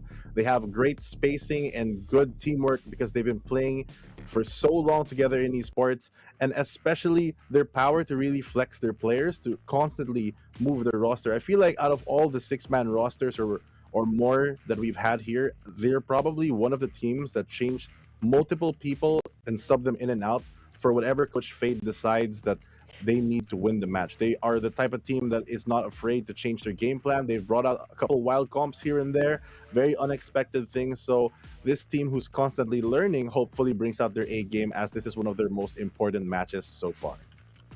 Yes, this really is an important matchup, not only for Team Secret, but also Paper Rex. I mean, you get to represent the region over at Masters, so that has to count for something, right? Plus, it's secured. You don't have to go through the lower bracket journey for you to be able to succeed in this. So that's really exciting. And that just means that this may not be a do or die match, but a lot is at stake as well. So it's just been crazy over here. I'm sorry if I'm a little bit shaky, guys. I'm just so excited. I really am.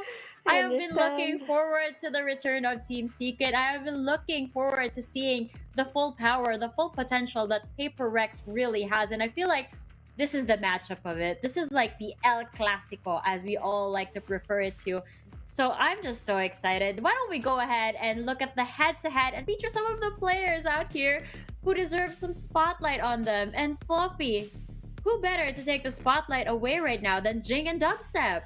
Yes, Jing and Dubstep, household names here, and something that you should be familiar with for both players, for their fantastic ability to win the duels, to be that person who gets the first blood, the person to make the first contact, and be the vanguard of both of their respective teams. Jing, of course, from Paper Rex, has really proven himself, especially keeping up with his fellow duelist Forsaken, being able to make a lot of off-angle trades and controlled aggression, if I might add. And that dynamic duo, he is, of course, half of it, and he does provide the team a lot of space to work with, which I think helps out a lot of the innovation that Paper Rex is going to bring. And on the other hand, we have Dubstep, you know, our duelist here from the local Filipino scene, our last hope for the region, as they are our only representatives. He really does carry a lot of weight. But both of these players are not just duelists. I also want to mention how they've been flexing on multiple roles when the team does need it. We've seen Dubstep play that chamber as well as KO on certain maps, and with Jing, we also have him seeing on Sky and other agents like Reina. So it's a lot of flexibility and experience in both of these players. And like I mentioned a bit earlier, they also have that international background to back it up. So it's going to be very scary to see them both on the same server. I hope that they're prepared to make space for their team, because it's going to be a challenge. Oh my god, what an added pressure right there, Fluffy. It's not on me this time. That was on you. I'm just typing this series up, but you're adding pressure. But I guess that's exactly what they need. Not the pressure though, but kind of a reminder, I would say, to be mindful of your role and make sure that everything that you do, you make it for the team. Don't be selfish over here. This is a team play, and at the end of the day, that's always how it's gonna be. Don't be too over aggressive. Okay, I'm getting ahead of myself. Maybe Trix should do the reminders. Give us some reminders for these players, Trix. Drink water, you know, but Hydrate. no, real talk, yeah, don't. It's a matter of calculating your risks and understanding when is the optimal time to make risks. A lot of players sometimes say, oh, they were just lucky. But newsflash, everyone, it takes skill to be consistently lucky sometimes. And a big part of that is that a lot of players are able to calculate the risks. Oh my god, you know what the calculated risks that they have to do at the very beginning? It's picking the maps. I mean, map selection in itself, we've discussed this before. It's a complete mind game over here. But off the bat, Fluffy, any maps that we should look forward to for either of these teams? Well, with such good aimers on both teams, I wouldn't be surprised if either one went with the Icebox pick. But other than that, Fracture is another map that I'm kind of very interested in because we haven't really seen much of it, at least on the APAC stage for TS. Although in the local scene, they have played it quite a bunch. On the other hand, aside from the Icebox and Fracture, I think Ascent is a map that Team Secret has done super well on. And as we start the map, Vito, we can see that Team Secret already removing Fracture from the equation. They don't want to, maybe, I don't know if they're saving anything because it might be a little too late because they are a pretty good Fracture team, but I don't think they want to challenge Paper Rex on that one today. And with that, Paper Rex does remove Breeze, one of the maps that we've seen Team Secret play multiple times here on the APAC stage against Xerxia as well as ONIC, and they've had great success on that map as well. So no surprise for them to take that out. But what is surprising is for Team Secret to first pick Ascent. Not that it's bad or anything, it's one of their better maps. I just thought that for the rest of the map pool, sometimes you want to think of it as a whole, and you want to leave some of your maps in to be the decider and maybe pick a different map first. So going with your strongest is really a show of confidence from both teams, showing that the bind as well as Ascent will come out. And I think both teams are pretty good on both maps, so this one's going to be a tough one. Oh my. Tricks. Wow. I am...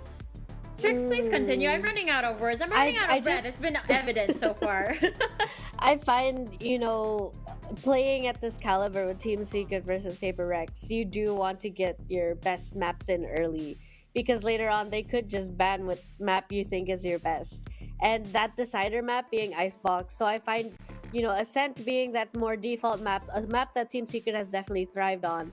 Then you've got Bind, a map where Paper Rex seems to like to take those close angles. They like to take the information and really essentially kind of bully their opponents on the attacker side when they're playing defender. We know that Paper Rex likes to play that aggression. And on Icebox, you've got those long range duels. Similar to a map like Breeze, I find, where you've got that, it's a large map, you want to take that mid control or at least pressure it. But again, it's the vertical angles that'll make or break it. And I find that Paper Rex has been showing their confidence in that kind of angle mitigation or manipulation in terms of playing against their opponents, as we've seen them do so in a map like Fracture. And going for the start of the series with a map like Ascent, I feel like Team Secret with the game plan is going to come in very strong. I kind of already predict that they have a very, very good chance of taking it, as they not only are very proficient at it, but they actually have a lot of experience with different compositions that they run on the team. They have tried a lot. They haven't actually lost in this specific map in the entirety so far for the APAC Challenger playoffs, as well as the entire Valorant Champions Tour for Philippines. And I think that streak might continue because they've shown so much on that map, so much that they're capable of. They've tried everything from Yoru to Omen to Astra to KO. Anything is possible for this team. And as both teams are so innovative, I wonder how that's going to match up against something that adaptable like Paper Rex. Anything is possible with this series, okay? I'm trying to tone down over here, guys. Trying to get my head in the game. The excitement, Fluffy, I don't know if you feel the same excitement as I do. I can feel it a little bit with Tricks, but you're more calm and collected between the three of us. So pass that vibe over to me as we enter into the realm of Ascent over here. And again, we always mention that this is a map filled with the fundamentals, but when you have these two teams over here, the two top teams currently on APAC, then you're in for a challenge. So guys, stay tuned for this series. It's just about to start. Once again, this is Team Secret versus Paper Rex.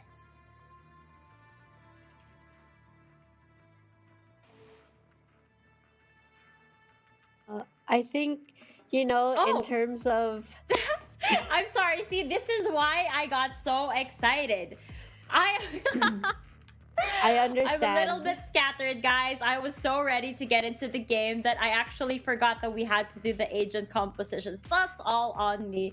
My apologies, guys. But before we do that, I do want to know what my casters or panelists rather are going to be predicting. This is so embarrassing. I'm so sorry, guys. Tricks, please take the lead. Okay, so you know, after my introduction of Paper Rex, I don't think it'll come as a surprise that my prediction is them. I think that they are a phenomenal team.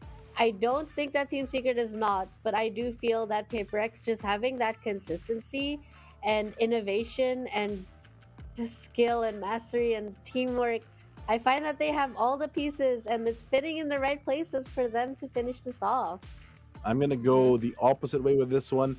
I have a strong belief that Team Secret really has what it takes to take this match and this series overall. The maps seem very good for them, not necessarily any one map being bad. Maybe Bind, if ever, is a bit sketchy for me, but the other two seem fine. I mean, you only need two. And the thing about Team Secret also, aside from being adaptable, they are always calm under pressure. So when they're put in this high pressure situations that I'm sure that Paper X is going to put them in, I think they'll be able to find their way out of it. I think that for me, aside from that, it's also the fact that there are local representatives from the Philippines. Can't kind of ignore that. And I also want to see them return back to that international stage. So for me, it's going to be Team Secret. I'm gonna go with Fluffy over here. I mean, if it's not already obvious, I have so much support for Team Secret. And again, to everyone watching, I am so sorry. I'm just a little bit too excited. This game is something that we've all been looking forward to in the past. This is El Clasico, and I love to see it. But what is gonna be the win condition over here on Ascent, Fluffy? It's a crazy matchup, but again, we said that this is filled with the fundamentals, so I wanna know. Well, the most fundamental thing you can do to win a game is to land a kill. And I feel like it's very basic, but for the top teams like this, having that man advantage and opening up a round with that initial kill really will matter the most, especially because you'll allow your team to move so freely. And Team Secret and Paper X has that aim to really back it up. And because it's so high, I feel like it's going to be like a needle where both teams really have to be very precise when they act, because I'm sure that every moment the opposing team is already ready to punish or capitalize on any misfortune that might happen to you, which I'm sure they're going to try to cause. The misfortunes are coming in. You can't afford to make mistakes, especially when you're up against Team Secret or Paper X, of course. Now, of course, Trix, I'm sure that you have your own input over here. I'm wondering what you're expecting, especially in terms of composition, as we go into this map. In terms of composition, I'm assuming that Team Secret is not going to pull out anything that is not in their repertoire right now. In terms of having played and tried and tested it in a tournament, we have seen them do it before, but I do think that they will be bringing out that KO. I am hoping to see it on Dispenser, because last I recall, Dispenser played that KO and I thought it was really great value. He was such a good teammate. He was able to get the information, stop the pushes. It really just showed mastery in that teamwork and understanding of his agent, as well as what his team required of him. On the side of Paper X, they did play against Bleed, I believe, on Ascent. So I am hoping to see that fade and the KO, hopefully. But again, last time we talked about agent selections and picks on this desk, sometimes they just don't feel it. And, fair. They don't have to go the way we're thinking. But I do hope to see that, because there was some great teamwork on the side of Paper X. I mean, if it's something that has worked in the past, of course we want to see them pull it out. We don't get me wrong, we love the experiments that they pull, but obviously you kind of want to play it safe as well, especially when so much is on the line for these two teams. And I do get what you're saying. After all, we did see that unpredicted Xerxia fracture map just then, and now luckily for us, nothing too out of the ordinary in the map selection. Hopefully the same goes for the agent selection. It's just been so wild just looking at these two teams and how they've almost been undefeated, Fluffy. Of course, on the side of Team Secret, that wasn't exactly the case. We were expecting them to have like a flawless upper bracket run during the group stage. But hey, we're glad that they're here. But I think that there are the improvements that they've also made, and the adjustments that they've made throughout their run that has landed them a spot here. So that's just really impressive overall. Yeah, I feel like no team can really get to this level and be so consistent if you're not, like how Trix always mentions, malleable, or if you can't really adapt to situations, especially very quickly. And I feel like that's the operative word. A lot of teams know how to adapt, but some take a while and they give too many rounds up, but the more consistent ones are able to do it on the fly, sometimes within the round.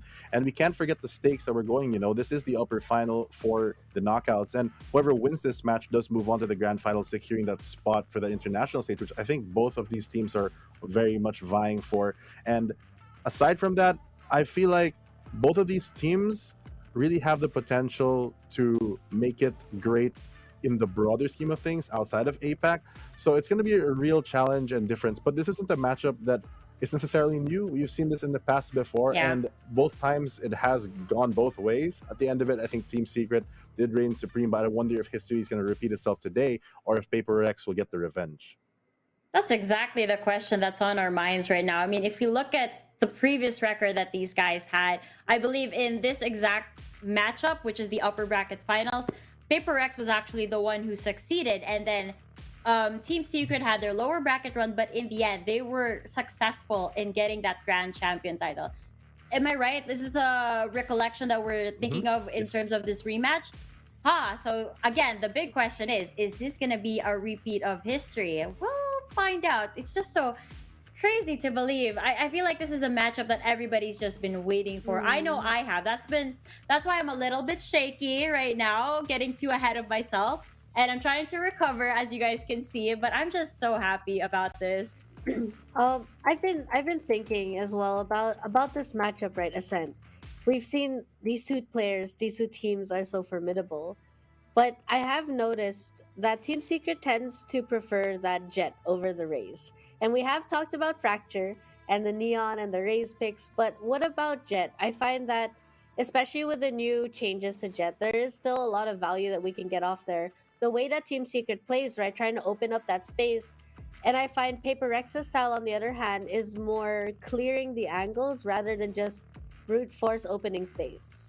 Yeah, I feel like that also reflects in the compositions that they're used to bringing. Like what Trix mentioned earlier, they also, at least for the side of Paper Rex, have gone or leaned towards more of that information gathering agents on this map. They run the Fade, which clears a lot of close corners, but for their main duelist, they've also opted a lot of the time for the Raze in comparison to Team Secret's Jet. I feel like for Team Secret, it's not only a comfort pick for them, but it's also a pick that allows them to really play off the operator more, which is something that I feel like is one of their strengths. They've done a lot of weird and wacky pushes, not only here on APAC, but even on the PH stage, where they would, for example, hold close top mid when they're on defenders, and they would guard their teammate to let him creep all the way up to take a very cheeky angle and get a pot shot off with his operator and get those important picks.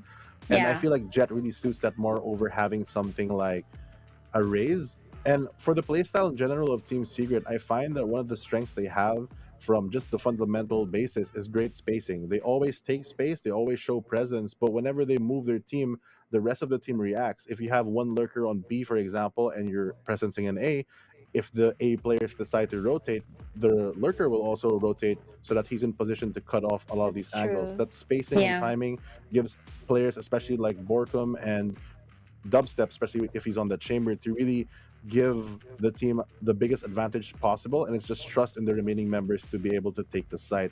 Whereas if you have that Raze and Fade combination, you don't have to gamble as much, and I think you have a lot more time to play with that information. But yeah, it's a very interesting matchup between. I think both are fine. It just depends on more like how you use it, which we always say.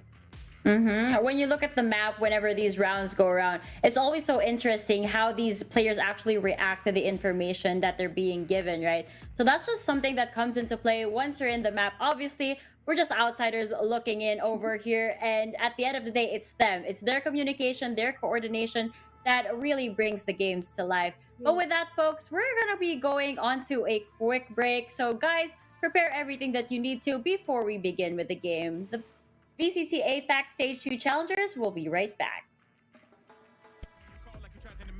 You need to take a break from it. I think you should take 6. Cause yes, I hold a throne and no one else can replace this. The pain will only go deeper the harder you chase it. I'm the greatest that you ever met. It's time that you face it. So tell me, why you still testing my patience? Trying to turn me into something I ain't trying to be. All that hate is a heavy rotation.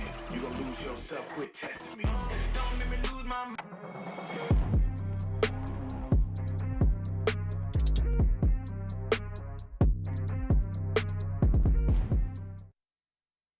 Don't make me lose my mind. Don't make me lose my mind, cause I'm looking like Wesley, test me. Don't make me lose my mind. Don't make me lose my mind. Don't make me lose my mind, cause I'm looking like Wesley, test me.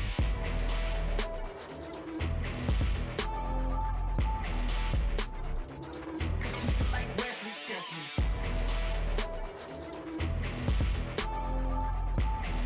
Don't make me lose my mind, cause I'm looking like Wesley, test me.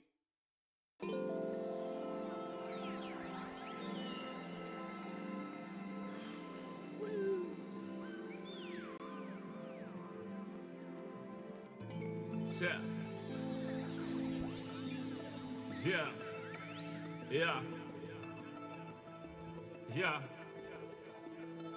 The rise before the fall, the glide before the rule, the eyes that saw the soul, the cheer before the goal. I'm here to let you know. Yeah, I'm here to let you know. Yeah, I sky gaze over my taste. Like Peter, this is my space. I'm spacey, I'm crazy over breakbeats. Space gazing in my safe haven. I make statements that embrace waking. Awaken, I'm woke. Taking the road to pull you ashore. A celestial scope. The stars explore in your inner. The starts at the core. Inner space and more. Your body's a planet for sure. Nurture it with the words I've writ. Scribe like highlights. Flying saucer. Supply the order. It's the author. Walking on air. Walking on water. Blending between borders to let you know. This is here to support you. The blend. The blend. Uh-huh. The blend. The blend. Uh-huh. The blend.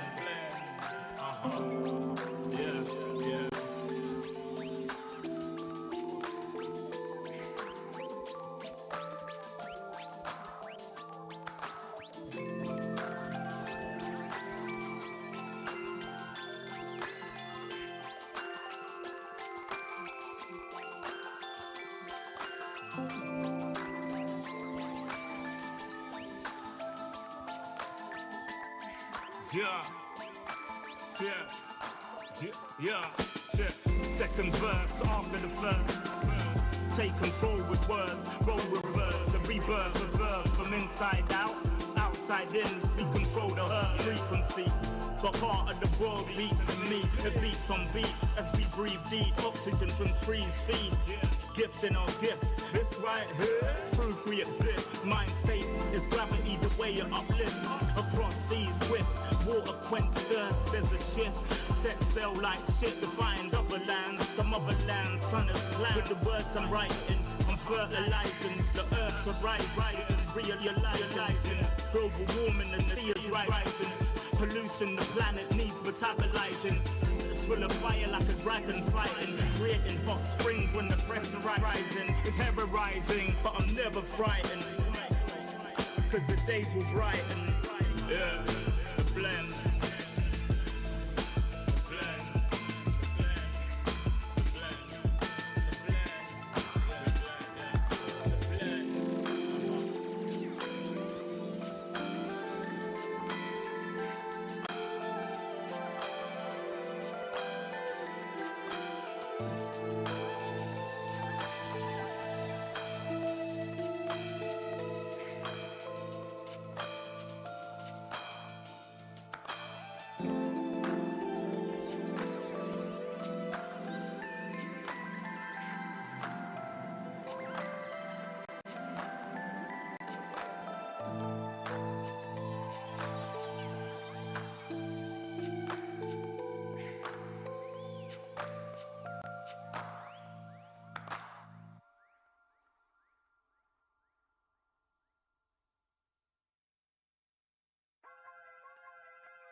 Everywhere I go, the people really wanna know who I is and who I be. They stop and stare when they see me. If I said it once, no need to repeat. Run up on me, watch you fall to your knees. Tip my hat when it's time for the kill. Ain't no beast when you're really real. I am the boss, I am the dawn. I am the one they call Lucky Charm. Got my own shit, I don't need your farm. Life was so hard, it made me weak. Built to last, this girl ain't weak. Sturdy and still when I plant my feet. Got it out the melon, now it's racks in my sleep. Look to God, he supplies my needs. Endless faith is what brought me next level prosperity. Silent power moves is what I'm giving. They love to hate the world they can't live in. Always present for the high roads. Go swim within the deep lows. Low. What's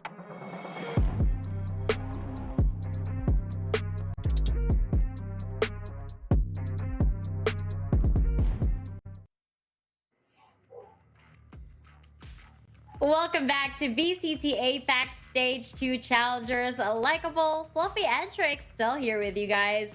Now, Fluffy, we're going to be going to Ascent, as we mentioned earlier. And I think that something interesting that PRX actually did over here is they chose Attack first. What does that mean, the confidence of picking Attack on a map like Ascent? I feel like knowing that their composition normally is that fade and raise, it really allows them to maximize that if their game plan is to take early presence, especially either on A or B, because they can use any of their drone effects, the Prowler or the Boom Bot, to really gain space. And aside from that, they normally pair that up with something like a chamber, which can always catch a lot of these rotations. But knowing that their smoker is also Astra for the most part, I feel like it's the type of composition that allows them to fake presence a lot, because once they do have that initial stage of like step one, we're gonna gather information. Step two, they have the option to pause, and then step three, they can pick where they want to do their battles and execute. So it's pretty good for them, in my opinion. And I feel like they can bank on their strong attacking, especially with the, of course, they have that duelist combo of Jing and Forsaken to really back that up. For Team Secret, on the other hand, starting on defense, normally they run a more, I would say, aggressive version of the compositions. They normally have an Omen instead of the Astra, which allows Borkum to make, of course, a lot of his famous Borkum time plays, getting in those pesky positions with the TP. But other than that, I feel like Team Secret will be the one reacting, and if Paper Rex can force them to move and not play their game plan, it's probably a good strategy picking an attacker first. Yeah, I think also when we watch Paper X play on that attacker side, they usually have a calculated approach to what kind of information they're taking, what kind of space they're taking. We don't really see them use their utilities uselessly. They always have some kind of follow-up to it. I think in terms of them picking attacker side, it means that they're confident in it and they want to get as many rounds, because having that KO and that fade, I do find, is easier on the attacker side than it may be on the defender, because on defender it's going to be a lot of reacting. It's not just taking up space, because we're not always certain where the opponents are going to be more than half the time. Oh yeah. Go ahead, Fluffy. Oh, I was gonna say yeah, but aside from that, I feel like I guess for Ascent specifically, one of the weaknesses if Team Secret is gonna stick to their traditional composition is that normally their Sentinel is just a chamber. They don't really have anything else or a trap to rely on for contact. So what ends up happening is, because they kind of have to hold it with their actual manpower, it kind of is spread a bit thin. And knowing that, if that's what they're doing with their research, I think it gives Paper X the advantage to use their utility to safely enter. And once they do, they only have to worry about one thing, just the trademark to really buffer them on the slow. So knowing that they don't have the greatest defensive composition, I feel like is also another reassurance. When you look at the statistics as well, especially here on the APAC stage for Team Secret, normally they win 72% of their attacking rounds and they only win 50% of their defensive rounds. So putting them already where they're statistically worse can be just like an intrinsic value advantage for your team. Still, 50%, that's a really high percentage, I would say so, because, you know, it's like obviously a 50-50% chance over here, but still really, really good over there. Like, if you get as many points as you can as your attack, as an attacker, then it's almost a guaranteed win, probably. Of course, depending on how the opponent is going to be in their defense. Right, but I would kind of argue that 50% is a big number, but because you are selecting for your opponents their side already being on the defense, that means that on average, since you know that you're guaranteed those 12 rounds, then you're expecting them to win like 6 of them. Whereas if you swap sides and you don't know how many rounds you'll be playing on the opposing half, then there's a chance that they still win a bit more rounds overall. You already touched up earlier on the utility shuffle that is potentially, well, it's not potential, it's definitely gonna happen with these two teams. We've seen all of the teams out here just not being stingy anymore when it comes to the utility. And as Trix mentioned in the past, it's very important for the timing of the utilities being thrown as well to be considered over here. Now, Trix, I know that we've talked about this in the past, but I want to kind of reiterate it here. The importance of the 0 point on that KO, because we've got setups being prepared on a map like Ascent. I think that 0 point, and I know it's not just me that feels this way. I'm sure Fluffy does too. You need to get value out of it. It's not, for me, I find one of the issues I find with some KOs, even if you use a null command, I think you could still use your 0 point for that extra information, because it's not just to suppress them, it's also to identify if there's an opponent in that area.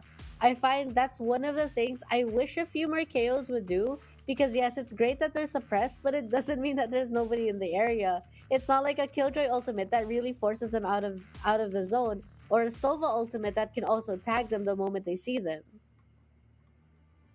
Mm-hmm.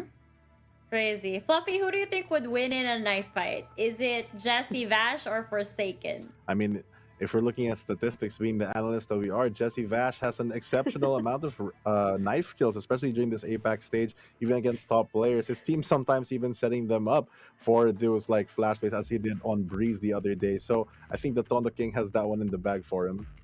I think, oh my god, I'm so excited to watch Jesse Vash play though. The fact, like him on the Sova, just the amount of space that is created. We've seen a lot of great Sovas. Don't get me wrong, but I find that Jesse Vash's Sova is one of those Sovas that can also make plays for himself. It's not always just about the team plays. He's also able to force that advantage very early on for his teammates. And I think that's such an important factor on a game-changing Sova. Yeah, it's probably also why when you look at the matches that they've played so far, Jesse Vash is normally up there in terms of like the MVP. He's there for a lot of the statistics as well as how much kills he has. Not just about the information, but what he does with it is also equally as important. I thought, for a second there, I thought Trix was going to say, I'm really looking forward to Jesse Vash getting a knife kill. That's not how it went. Oh, Trix, you have a visitor! I do have Hello. a visitor. He's also excited to watch this Paper Rex versus Team Secret match, and he's crying about it. No, I'm sure that he's cheering on whichever team he's actually supporting. That's so cute. Ah, look at the kitty. Hello, hello, little one. That's adorable. But going back to the game, you guys, I have no idea what's about to go down. Ascent, just something interesting over here. But the second map is gonna be Bind. Fluffy, we always have those teleporters come into play. It's always the mind games with those teleporters as well, because you can actually fake it, right? Especially with the omens and the chambers of the world. A lot of mind games bound to happen over there. A lot of mind games indeed, especially because these two teams, I think Team Secret actually drew a lot of inspiration from Paper Rex's play when they saw them play on the international stage with their composition, because both of them are actually the teams that, for more than other teams, are willing to play that Yoru pick. It's something that it's very distracting. It's something that can really mess with your mind, especially if you fall for not only the clone but also the flashes that he can make. The fact that when you throw out your flash as Yoru, it's invisible until it hits the surface, really messes with your opponents and can create a lot of just misdirection, especially in a map like Bind, because you'll always get that sound cue off the teleporter when it's used. A lot of fakes are very possible with these two teams. Yeah, and speaking of the Yoru pick, I know that from time to time, Paper X has also pulled that out. So I wonder if later on when we go to Bind, that is going to be something that we'll see. But going back over here at Ascent, we already cast in our predictions when it comes to the composition. So now it's up to these teams to actually bring them to life. But so far, so good. We're seeing the Raze and the Fade action come to life. Some KOs being locked in. On the other side, we've got both the Chambers coming out. And just like you guys predicted, Trix, it's the Omen versus the Astra. It is the Omen versus the Astra, that global presence compared to that Omen, which is able to really make plays come alive and play those mind games with everyone. I know that it's Mind Freak on the Astra, but not as many mind games, I think, as on the side of Borkum on the Omen. But the Raze and the Jet, I'm excited to see this combination and to see how both teams are able to force those executions, how they're going to take control of that space. I find that both of these teams are so good at getting information, whether it's with their agents or if it's with their utilities. So at the end of the day, like Fluffy said, it's about making those decisions mid-game and quickly as well. And then on top of that, it's about adjusting to the way the other team is playing. It really is. Fluffy, anything you want to say about these compositions that you haven't said already?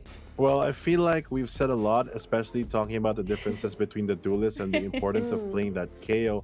But I feel like there's a lot of impact also that you can have individually being on that chamber. We've seen a lot of chambers, not just in this team, but other teams in the top teams right now, or other players rather, really perform and make those impact kills matter. And on a player such as Dubstep, for example, for the side of Team Secret, we've seen him do it time and time again, that when he gets that operator rolling, when he gets those headhunter shots in, especially with the Tour de Force, he really can make and break the difference. And when he's on that lurk, I think he's one of the more careful lurkers who's always there to support his team, much like Borkum on that Omen.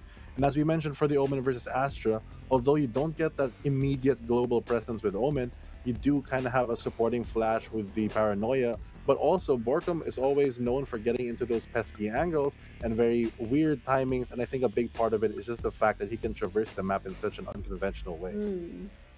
The unconventional ways of both of these teams just really striking us as we proceed into the first game of this series.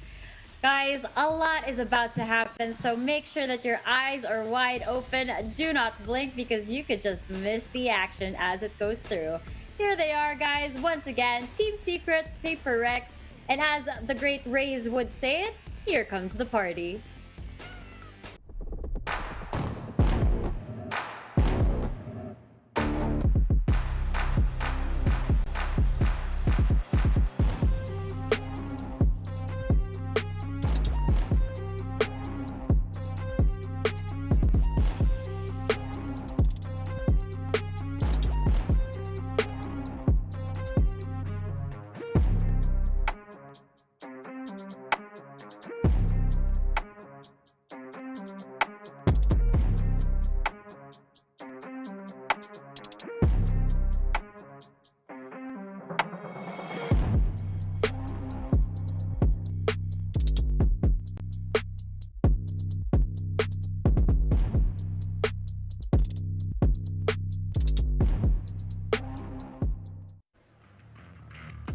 Pilipinas, it is finally time for the comeback. The El Clasico of VCT APAC.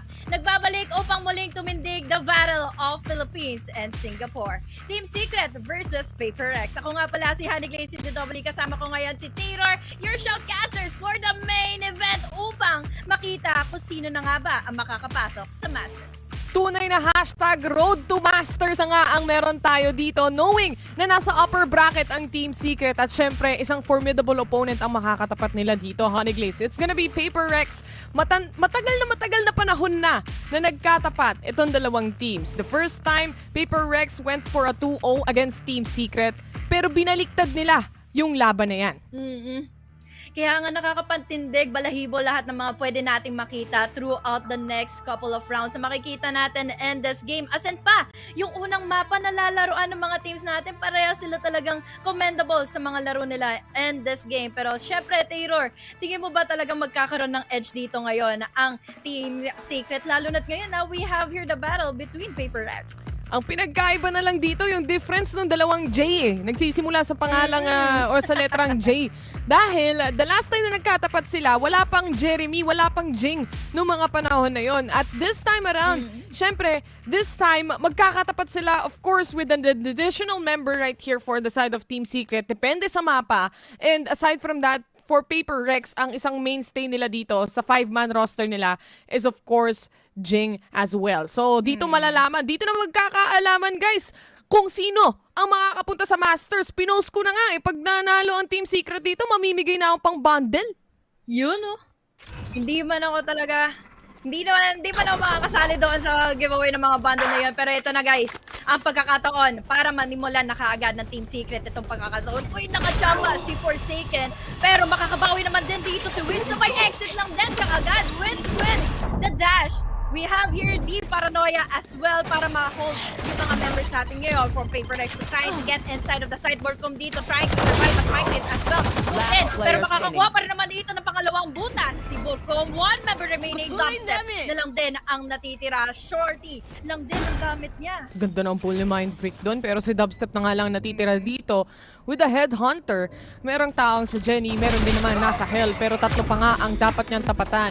It's not gonna be enough. At alam naman natin, notorious na ang Team Secret pagdating sa mga pistol round. Pag hindi nila nakukuha ang pistol round, nananalo sila pagdating sa series. Kaya wag kayong mag-alala. Panguna pa lang yan o pang-umpisa pa lang ng Team Secret dito. But the utility usage of Paper Rex, especially for this round, has been phenomenal. Aside from that, kahit madaming na-detect sa recon talaga, hindi kakayanin even with a spray down from the Frenzy, yung dalawang members na nakatingin sa Hell. Pero another new round para sa Team Secret this time. Syempre on the defense, makakakita tayo ng shorty kasi pag umentry ang mga yan, maaaring magulat sila dito. Pero knowing na nasa kanan na rin si Borkum, Jing trying to spray down at least kahit pa paano. He swings out and Jing was able to take on the kill. 5 versus 4, make that a 5v3 as Forsaken was able to take 1.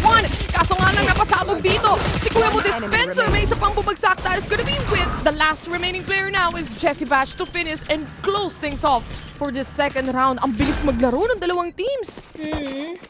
Pabilisan na lang din talaga pero ngayon nakakabahan ng Paper Rex. Dahil nasabi mo nga rin, Taylor, talagang kita na rin talaga sa players sa Team Secret ngayon na kahit mga ganito klaseng mga skirmishes pagdating sa mga pistol round talagang hindi nagwawagi. Pero kabahan na yung Paper Rex dahil yun ang gusto mangyari ngayon ng Team Secret. By round na for them, they have their Vandals rifles pero mayroon pa rin naman ditong bonus round na ang Paper Rex. This is really doable for Team Secret. Lalo na't ngayon, siguro magiging place low na lang ang gagawin ngayon na Paper Rex. Slow play, nakabili na nga dito ang Team Secret. Pop flash mula sa side ng Paper Rex. Just to make sure Forsaken makakasilip siya na maayos. Binabatuhan na rin ng utilities. Lahat ng magiging choke point na pwedeng hawakan ng Team Secret using the Prowler will give the info at least na may nag-aabang rin sa lane. Aldron mula kay Jesse Vash. This will spot probably one player that's gonna be Forsaken only. Habang yung iba, ginagapang na nga rin yung rotations nila papunta sa A-side kung sakasakali man. But Forsaken, going down in the hands of Dubstep here. 4 pa rin ang kailangan patayin ng Team Secret. Wala pang entry na nangyayari for the side of Paper Rex right now. Gusto rin na lang talaga dong pakuhaan ng magandang advantage dito. Yung kanilang mga eco buys, yung kanilang bonus round for this one. Pero magiging mangyayari lang dito. Syempre magkakaroon na ng sustainable momentum dito ang Team Secret. But here we have the possible skirmish. Makakot ba timing? Nandito naman kaagad yung mga sakit-sak. Chup-chup na lang dito. To the dispenser. Kaya one member down already for Team Secret. Doable pa rin naman dahil dalawa na lang ang natitira for Paper Rex. We have the buy, the only remaining member. Naku po, gumugusto na talaga siya. Pero makikita pa rin naman siya sa Dubstep.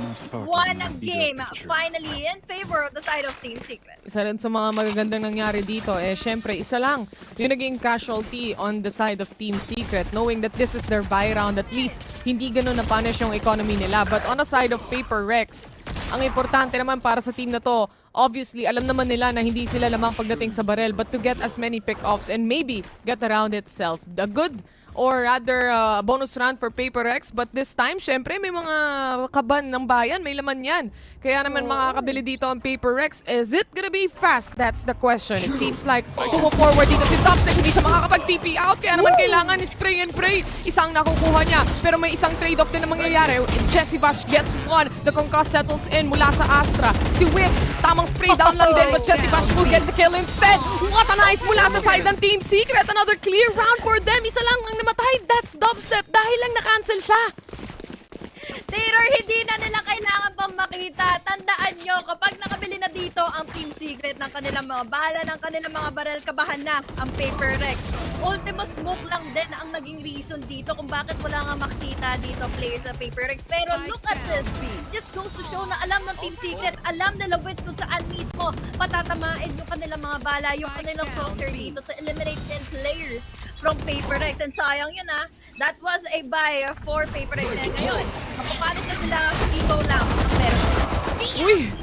Si Borkum! Naligaw ng kaunti doon! Si Dispenser rin! Natamaan sila ng C's on A main. Nahuli rin yung dalawang members. This is an eco disadvantage for the side of Paper Rex, but they're making it happen. An entry on A side. Tour de Force in action para sa kanila. Dubstep as well has the operator. Pero ginagapang na rin siya ni Jing dito. With the help of the Hunt, baka sakaling makita. But this is an Aldron right in front of the face. Dubstep was able to secure the kill. 4 pa rin ang players ng Paper Rex right now. And na-plant na rin nila yung spike. Right behind Jesse Bash is another player which is gonna be Dubstep. Tama ang ikot lang din. 4v3. Victory. And a nice wing from Dubstep getting that kill. Pero maghahanap pa rin dito ang Team Secret. Ilan pa rin ang kailangan nilang patayin. The Vice sees one. That's gonna be Wits. Isa na rin na napabagsak ni Benkai. It's up to Dubstep in making this round happen. He has the operator. This is probably gonna be a save, Honey Glaze. Hirap na lang din talaga dito since nakita natin yung mga utilities na talagang pinaulan ng Paper Rex against Team Secret. Although there was also the advantage of the players of Team Secret na meron silang mga guns, meron silang mga barrel dito. They have the utilities, but the problem is nandito naman din yung composure ngayon ng Paper Rex. Nakaisa lang naman din ang kanilang lead ngayon at nakuha by timing ang mga players ngayon for Team Secret para hindi sila makaligtas. But that was also a good game well played, especially dito for the side of Team Secret. Dahil nabiloa pa rin naman nila sina Forsaken. Nakailang kill din sila doon.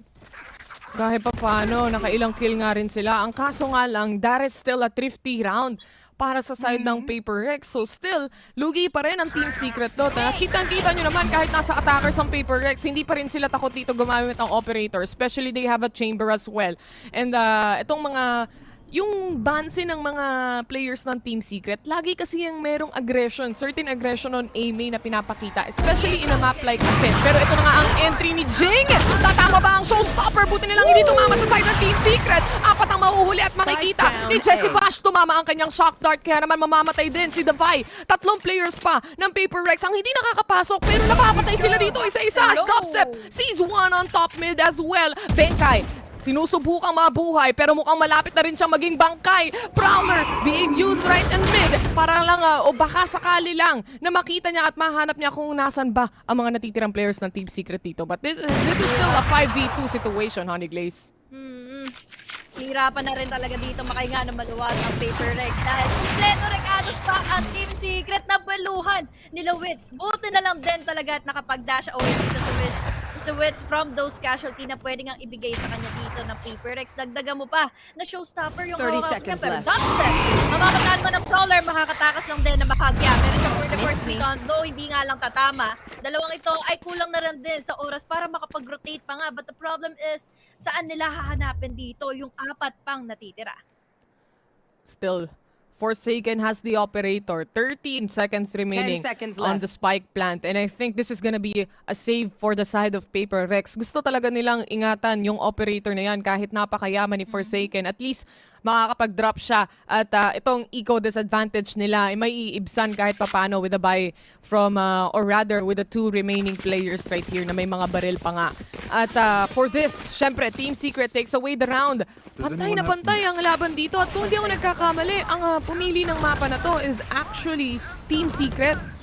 So yung magiging sunod na mapa dito, kasi baka hindi na napanood ng viewers natin, sobrang nagkaroon tayo ng delay, Bind yung next map. And then after that, kung pupunta tayo sa Game 3, na hindi naman kasi 2-0 na nga ang Team Secret dito, Icebox ang susunod na mapa na alam naman natin nilaro ng Team Secret against Xerxia kung di ako nagkakamali. Anyway, brand new round here, round 7. Forsaken with an operator. Tamang swing lang din at tamang hanap lang din sa kalaban. Pero si Jessie Bash ang unang masuspatahan. Open na open ang kanyang location dito at hindi na nga niya in-expect na may papasok pa ng B-main ng ganun. Akalain mo yun, Forsaken pa ang nakabuelo dito ng isa. Operator pa ang gamit niya, but the Prowler will be getting in the info na wala kang katao-tao dito sa street. But the paranoia will be also a go signal na meron na nga ditong tao sa loob para madali na nga makasok all the way from 3. But the problem is, Burkum, after getting in 1, makukuha pa rin naman siya dito kaagad ni Forsaken. Down to 2 members na lang dito kaagad ang Team Secret. Makakaita, and yes, he will. Pero papasok na rin naman tayo. Nagaling pa ang kabila, pero Wits was able to classic the head of Mind Freak down to 1 remaining member. Si Dubstep na lang against 2 members dito ng Paper Rex. Kala ko hindi makiklear out ni Wits yung angle na yon, pero buti na lang napatay niya. Bago rin siya mapatay, at least it's a 2-to-1 trade. It's all up to Dubstep. Pag bumagsak siya sa hell, makikita niya dito si Davai ang unang magiging contact. But isa lang ang pwedeng maging contact because he is gonna go down in the hands of Davai already. And alam niyo naman, ang pwestuhan in a 2v1 situation like that, lalo na in a sense na nag-aabang na lang sila sa hell. Crossfire talaga makakatapat nila dito. Sayang talaga yung positioning ni Jessie Vash doon. Nahuli cam siya ng operator eh. Sayang din yun kasi syempre nagamit ba ito rin yung isa sa mga good amount of executions and syempre yung hyper awareness dito ni Wiz na makapag-react on time since naibigay na nga nila yung A site, nag-gather na yung mga utilities dito sa 3. Syempre papakiramdaman mo na lang din kaagad kung sino yung magsiswing away from that window and now it's 4-3. Isa lang naman ang nilalaman dito ngayon ng Paper Rex pero kabahan na muna muli sila dito dahil they are playing it slow. May pera pa rin ang Team Secret at operator pa ang hawak dito ni Wiz. Oh, tamang silip lang pero matatamaan rin siya ng trademark. Konting delay pagdating sa Aldron, but Jesse Vash, mawawala rin agad-agad yung Aldron na yan. He might or he probably saw the Vi. Pero pino-forward o pinupush na tong loob ng smoke eh. Ang mga players ng Paper Rex nag-aabang lang din because this might be a push for Team Secret nga. Ang kaso pag lumabas si Dubstep dito, makikita niya talaga si Davai and still Davai wins the A duel. Unfortunately, ito na rin ang ulti ng KO. No, that's been used and still he goes down. Jesse Vash trying to pin down the enemies right here. Isa pa rin ang mga pipitas dito ni Wiz. Wiz sopping out and he goes down as well on Forsaken's Mine. Kaya naman itong si si Mind Freak, nire-rest na rin si Davai. Hanapan mode talaga, 4v2 situation and the rotations right now for the side of Paper Rex, it seems to be an A hit. Nagkasalisihan sila dalawa dito. Jing Spencer makakakuha na nga ng isa pero malilikuran na nga lang din ni Jing. That is already the favorite minsan naman dito ng Paper Rex para ma-eliminate dito players from Team Secret. Dalawa, nakaagad yung rounds na naiipon nila dito at eco round muna ang Team Secret. Kita nyo naman na si Vil na muna ang bahala sa trash talk pag rugi pa tayo, guys. Mamaya na. Kasi masyadong malapit yung match masyado eh. Kaya nakakabami. Kaya chill lang muna kayo. Pero yun nga, sayang yung positioning dito ng mga players ng Team Secret. Talagang expected talaga nila na yung play for picks, literal play for picks eh. Tamang antay kung mag-aantay. Kasi maaga pa naman sa round na yun. Tsaka kakaset pa lang nung smoke natin simula nung round. Obviously, they could wait out for that. Di naman kagaya ng Brimstone na napakatagal din. Ang mahirap din kasi dito talaga is yung utilities na palitan niyang ginagamit dito ng Paper Rex. We have the recon na makukuha or rather nung mga nagiging-suppress dito ni Divide. There's also the follow naman dito ng Prowlers para ma-check yung mga corners at yun ang nangyayari. Kaya nakaka-cancel out ka agad ang Team Secret dito. Too early aggressive pick dito laban sa side nga ng nila Forsaken but Wits medyo nag-iinit na rin talaga. Gamit ng kanyang mga tinidor ngayon nakakuha na ng isa. It's all up to him to cancel out everyone na nakapasok na nga. Make it 2K for this guy. Matatagpuan lang din naman ng Hot. Makukuha niya na dito ang buhay ni Davai. Mukhang hindi na muna ni Davai. Dito ay magtatagpuan na nga lang dito ng kapwa niya Robocop. But still, he is still alive. We have a 2v3 situation but it is all up to Jing. Kung ano pa yung pwede nang gawin dito. Lalo na nakapag-pre-upgrade na ang Team Secret dito. May mga baril na nga rin sila. And then 2v1 situation. Jing, he will go down. Nalaman nila na nasa site na. Na-detect rin naman kasi. At syempre may kinalaban siya on the site itself. Team Secret, hinahanap ata nila yung operator bago makapag-defuse ng spike. So, with this, we are going to a 4-5 score. Isa lang ang kalamangan ng Paper Rex. At syempre, pagdating sa depensa, minsan nga napapunish agad yung early aggression na pinapakita ng Team Secret dito, Honey Glaze. But, if they don't do that, Paper Rex will have complete control however the way they want to go in. Walang makukuha, walang mapipitas ang Team Secret. So, pag di nila ginagawa yung mga early aggression na yon, doon kasi sila eh. Yun talaga ang signature move ng isang Team Secret. Kaya nagkakaroon sila ng control sa mapa instead of just Paper Rex having it. Kaya importante rin talaga yung mga early picks na ginagawa nila dito. Especially para makakuha at least at talagang mahirapan dito yung Paper Rex na nagpo-push pa rin yung defending team natin dito. So, ibig sabihin, hindi lang nila basta-basta i-give away yung mga space na gustong i-create dito ng Paper Rex. 4-5 pa rin naman dito ang laban. Still doable for Team Secret. Merong dalawang operator na hawak ngayon. Si Dubstep, si Wiz. Tingnan natin kung makakakuha nga ba sila dito ng isa. Dahil kiki na rin dito ang pwesto ngayon ni Borgo. Matatapunan na lang ng seeds. There's the wide swing. Nakaabang na agad sa Forsaken. Jing is also as well ready with the paint shells. Nice pick naman ang ginawa dito ni Wiz to counter out the players from Paper Rex. Mukhang ma-hold muna dito ang Paper Rex sa pagpasok pa lang ng side. Here. Mahirap kasi para sa side ng Paper Rex. Kung dati nakakatakas si Burkum sa mga ganong positioning, para iba to yung paranoia. Ang problema, may fade, may seize na pwedeng gamitin para ma-force out siya, para ma-pull out. Eh, kaso nga lang si Wits, tamang silip lang din on mid. Nilalabanan nga ang mga players ng Paper Rex. Very open ang kanyang positioning dito. Jessivash was able to secure a kill on the Vido. Mababagsak o babagsak ang spike na meron sila. Nice one. It's still a 2v2 situation. Hawak pa rin nila ang spike dito. Kaso nga lang, pumuposisyon lang naman si Jessivash para lang makita yung spike. Magpa-plant na nga dito si Mindfreak as well. Kaya it's all up to Dispenser. He's the only man remaining here. May need pa naman siyang pwedeng gamitin. But this is a 34th in action. The concuss settles in. Tumama sa kanya. And it is a good choke point for Paper Rex's side. Crossfire ang ino-hold nila dito ngayon. Taylor at mukhang mag-white team pa nga dito. Away from stairs, si Mindfreak makukuha na nila ngayon yung leading rounds dito sa half na ito. Pero needless to say, talagang ang ganda ng mga naging utility usage nila dito. Especially sa pag-hold pa lang ng mga sites at pag-clear out ng mga early aggressive corners. So pwede pwestuhan dito ngayon ng Team Secret ay kasi na kailangan nila makapag-adjust. Once na makita nila dito na napaparusahan sila, mga early aggressive picks nila, yung mga pushes nila dito, hindi agad nagwawagi. And this time around, Paper Rex still has the 2 reading rounds, pero masasabi ko lang din dito, kabahan sila sa eco round na naman dito ng Team Secret. Tatlo sa kanila walang pera, pero tamang rendezvous lang din. Forsaken, a perfect timing. Doing the rendezvous, hindi siya mababawasan ng buhay. Pero si Jing, papasok na nga. Showstopper connects. Pero may isang nasa Gidzy. That's gonna be Borkum with the free upgrade. Tamang TP out lang din. Pero Wits iniipit ang isang miyembro. This is an eco round for Team Secret. But it seems like they're overwhelming the players of Paper Rex right now. Mindfreak already planting the spike. But this is still 3 remaining players para sa side ng Team Secret. Lahat sila dito. May mga baril na rin. Aside from the Guardian na hindi rifle, but Cosmic Divide being used right here by Mindfreak. This can be played out by Team Secret as well. Mindfreak slowly peeking. Sinisilip lang niya kung may tumawid na, pero nakita na nga niyang may tumawid. This is gonna be a triple man push for the side of Team Secret. The Vi is gonna hop out really soon. With a pop flash coming in, he sees the upstep. On the right corner is gonna be Jessivash, pero siya pa rin ang makakapatay. Team Secret on to 5-6.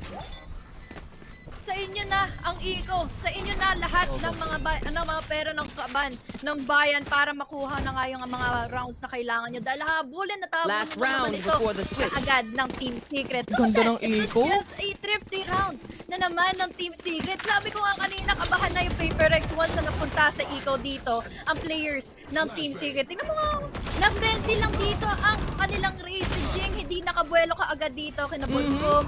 And that is another round for them to secure. 5-6 is our scoreline, pero sobrang explosive ng half na ito. Okay. Ito yung sinabi ko before sila pumasok for the retake itself. I said when the Cosmic Divide comes up, this can be played out by Team Secret. In the end, si Davai yung nahirapan pumasok o makakuha ng pick-off dahil kailangan niya pumasok sa Cosmic Divide na sinatak ng teammate niya. But the shot from the operator mula kay Wits, hindi tatama, pero sisilip na naman si Dubstep. Nahuli nga lang, nauna siyang sumilip kaysa sa Aldrone. Napamadali kaagad ang pag-pick away dito ni Dubstep. Para at least kasi siguro pag pinagsabay nila dito yung pick and syempre yung utility na yon ay mahihirapan dito ang Paper Rex. Pero kasi Paper Rex para talagang wais na sa kanila kung paano ba dito lalaruin ng Team Secret yung tadhana with their utilities. But now Jessivash ang nasa loob ng side. Nightfall para mang-bait. We have your Jessivash receiving in a lot of damage from the cherry. Isa pa ba? Dispenser! Naku! Hindi nakita ni One Dispenser! enemy remaining. Guys, partida nakapatay kasi yung monitor kaya hindi nakita ni Dispenser, pero si Wits mawawala din yung operator na hawak niya. Paper Rex was able to secure this final round, a flawless one even. Sayang, tamang miscom lang, tamang ano lang. Kung may Aldrone, siguro muna bago sumilip si Dubstep. Sayang lang. Okay, anyway, move on na tayo. Ganun talaga ang buhay. 7-5 naman to pagdating sa score, kaya huwag kayong mag-alala. Kumbaga, pistol round, tapos isang buy round, papantay at papantay din yan. Kaya sabi nga natin kanina, kung mag-iiko at mapupwersa mag-iko dito ang Team Secret, kabahan na lagi dito ang Paper Rex. We are down to the second half of the series. It was really just a good half for Paper Rex. Pero this time, talaga masasabi ko dito is that attacker-sided din kasi yung composure dito ngayon. Composition ng Team Secret. We have the Spencer. There's also Jesse Bashpa with their utility. So they can cancel out the utility usage dito ng Paper Rex. And syempre, yung mga wise plays na naman dito ni Borcom. Ito yung inaabangan ko eh. Taylor, hawak na naman niya yung Omen. So paano pa kaya kung ma-mind play na naman nila dito, ma-mind games na naman nila dito yung Paper Rex? Nabibigla sa bilis minsan yung Team Secret eh. But at the same time, that's also happening sa Paper Rex's side. Minsan nabibigla din sila. If you can vividly remember yung eco round natin against them, kung saan naipit talaga sila ng mga players ng Team Secret, they can be overwhelmed too. Kailangan mo lang talagang hanapan ng magagandang positioning itong mga players ng Paper Rex. But as we can see, Forsaken performing really well. Yung dating double duelist setup na nakikita natin for Paper Rex's side na si Forsaken yung nagje-jet, hindi na natin siya masyado nakikita dito sa Asia Pacific stage. He's on mainly on a chamber right now. Maliban na lang kung mag-iiba yung mga mapa na meron tayo. But the performance has been phenomenal, knowing that chamber nilagay siya dyan sa Valorant as a sentinel, but mainly of course yung mga utilities niya malakas para sa isang mga duel or aim duels. That's a good spot. Yeah, yung mga makikita natin dito, mga plays sa akala natin na magre-reposition na pala away from casualty dito, yung chamber ay nandito lang din pala dito sa mga gilid-gilid na pwedeng ang abangan niya. We have here 7-5 scoreline again for the preceding half of this game. And will it be doable para sa side ngayon ng Team Secret? Magiging question pa ba yun? Magiging doable talaga ito for Team Secret to use. Dahil nga, they have the advantage.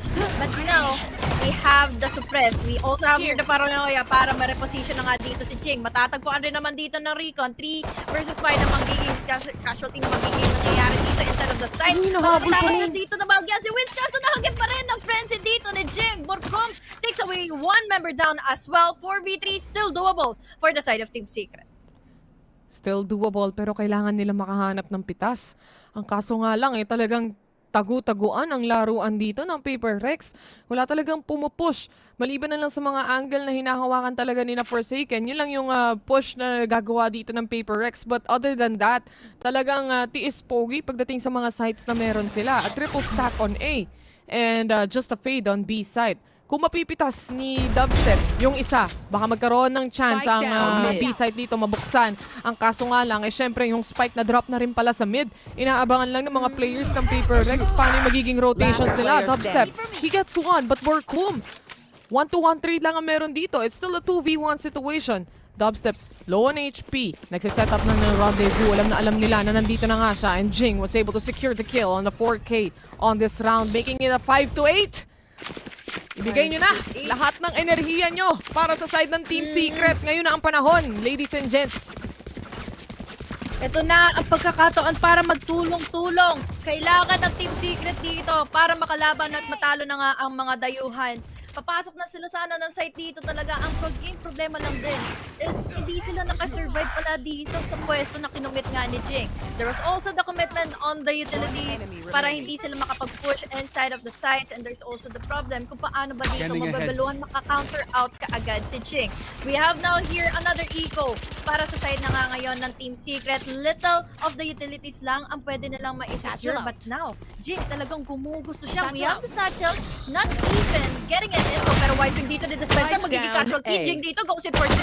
Pero mukhang makakasunod pala yung pangatlong kill niyang gagawin dito against Borcom.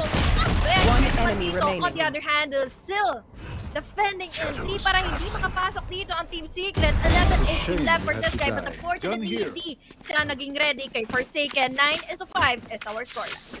Grabe si Jing gumamit ang utilities. Galit na galit ata ako kay Borcom. Kanina pine-paint shells. Ngayon naman lahat na ng satchel binato. Pero ang ganda ng pagkakagamit niya sa utilities dito. Tumama rin kay Dispenser pati dun sa isang kakampi ni Borcom. Instead of helping them or helping him out of the situation, instead naging 2-to-1 trade pa yung nangyari here on A main. In the end, it was up to Borcom with a very low HP. Kaya naman 9-5 ang score natin. Pero Buy round na ng Team Secret para sa araw na ito. Ito ay half hour more for the 3 remaining players. Pero mukhang si Jing bumabansi dito. Akala mo naman talaga. Nakalamang ka lang. Gusto mo nang umadvance. Kala mo makakampante na kayo kaagad sa Satchel in mong yan? Nagpatingin ka lang dito ng mga flights mo pero hindi pa rin magwawagi yan. 1 member down already for the side of Paper Rex. 3 ang nakaabang dito sa garage para na nga makapasok. Pero ang unang magiging utility na makakatapat nila dito is the trademark dito given by that chamber. And tingnan nga natin kung makakapasok pa sila dito. Right here. Siyempre dahil nga we might see here mind fake na naman na magamit yung pop smoke to get inside of the smoke, run and gun players from the side of Team Secret. Pero alam ko napakiramdaman na ng Team Secret ang pwede mangganap na nga dito. And mind fake is already inside of the smoke. Na dito nga kaagad yung mga spray and pray niya against 2 players from Team Secret. Yung Spencer dito kailangan niya na rin mag-ingat dahil may pang-bomb na hawak dito si Forsaken. There is also as well though, enemy remaining. Para makakuha ng info. Forsaken goes in for 2. Kum na lang din ang natitira dito. Mag-isa nasa loob siya ng site ngayon. Pero alam ko nakikita na rin. At pinihintay siya ng players ngayon. 30 seconds. Paper Rex. The swing comes out, a double peak. Pero Paper Rex pa rin ang mananaig pagdating sa aim duels na to. Laging nakaka-catch off guard yung sina Jessie Vash, pati na rin sina Dubstep. Pagdating sa B-main, ito tamang satchel in sa kamatayan. Magandang pangitahin na sana for Team Secret side pero nalaro na naman sila around the smoke especially while using the utilities. Saktong-sakto lang din. And with the knife of dispenser, he wasn't able to locate the chamber as well right in the corner. Kaya naman saktong judge place na lang din ang nakikita natin dito. Pero mukhang 5-10 ang magiging score. 5 rounds ang kailangan habulin ng Team Secret. Si Dubstep na naman ang napitas. Sinubukan pero hindi pa rin kakayanin. It's on repeat for the following rounds already. Pero mukhang lalapit na dito ang ibang mga members ng Team Secret. Tamang pop flash lang din. Coming in. Si Forsaken na naman ang problema nila. Pero si Jake, makakapatay pa rin ng isa. That's gonna be Dispenser. It's all up to Jessie Bash right here on mid. It's gonna go down to Paper Rex's side. Si Davaya makakapatay. 11-5 ng mabilisan lang. Ang bilis ng naging round na yun, especially for the side of Paper Rex. Hindi nila hinayaan na makapasok. Kagad dito ang Team Secret. Ito pa lang din yung panimula ni Forsaken para mabaluhan niya kaagad ng tama dito sila Dubstep. Parang nabasa nila na mag-early aggressive kaagad dito or not play for patience ang Team Secret to get an info. Buy round na finally for Team Secret. So let's see kung magiging worthy na nga ba itong round na ito for them dahil kailangan na nila manalo kung hindi. Aabot na sa match point ang Paper Rex. Isa na lang pala ang kailangan ng Paper Rex dito. Hayaan nyo guys, 11 is all they get. Borkum, he spots already. 1 in the corner, si Jing yan. Pero makakatakas pa rin. With an immediate smoke coming in from the Astra. Showstopper na naman ang kailangan palagaan. Buti na lang hindi tumama. Si Wits, tama ang tinitignan mo dyan. Tuturuan ng kita. Basta manalo lang ang Team Secret. Pero tamang TP out lang din para kay Borkum. Masaspatan na nga si Forsaken. He goes down in the hands of Wits. The Vi spots 1 as well for V3 situation. Tamang gapang lang for the side of Team Secret. May pop flash pa na pwedeng gamitin si Dispenser dito. Pero sino nga ba ang unang makakaspot sa isa't isa? The Vibe. Perfect opportunity, the perfect angle kay Dispenser. Kaya naman saktong timing lang din. Mind Freak wrapping around the corner, setting up the stars right now. Will the stars align? Yan ang katanungan. Dahil syempre, 4 na players pa ng Team Secret ang buhay na buhay dito. The knife settles out. Dubstep sees him. Ang kaso nga lang, it's too late already for the swing. Mind Freak was able to secure the kill. Dubstep right behind. It's only 1 more player. It is Mind Freak. He spots Dubstep. He goes out. 2v1 situation pa rin ang meron tayo dito. At syempre, para sa Team Secret, kailangan na nilang i-plantang spike. Iniwan na ng mga tropa dito si Mind Freak ngayon, 1v2 situation.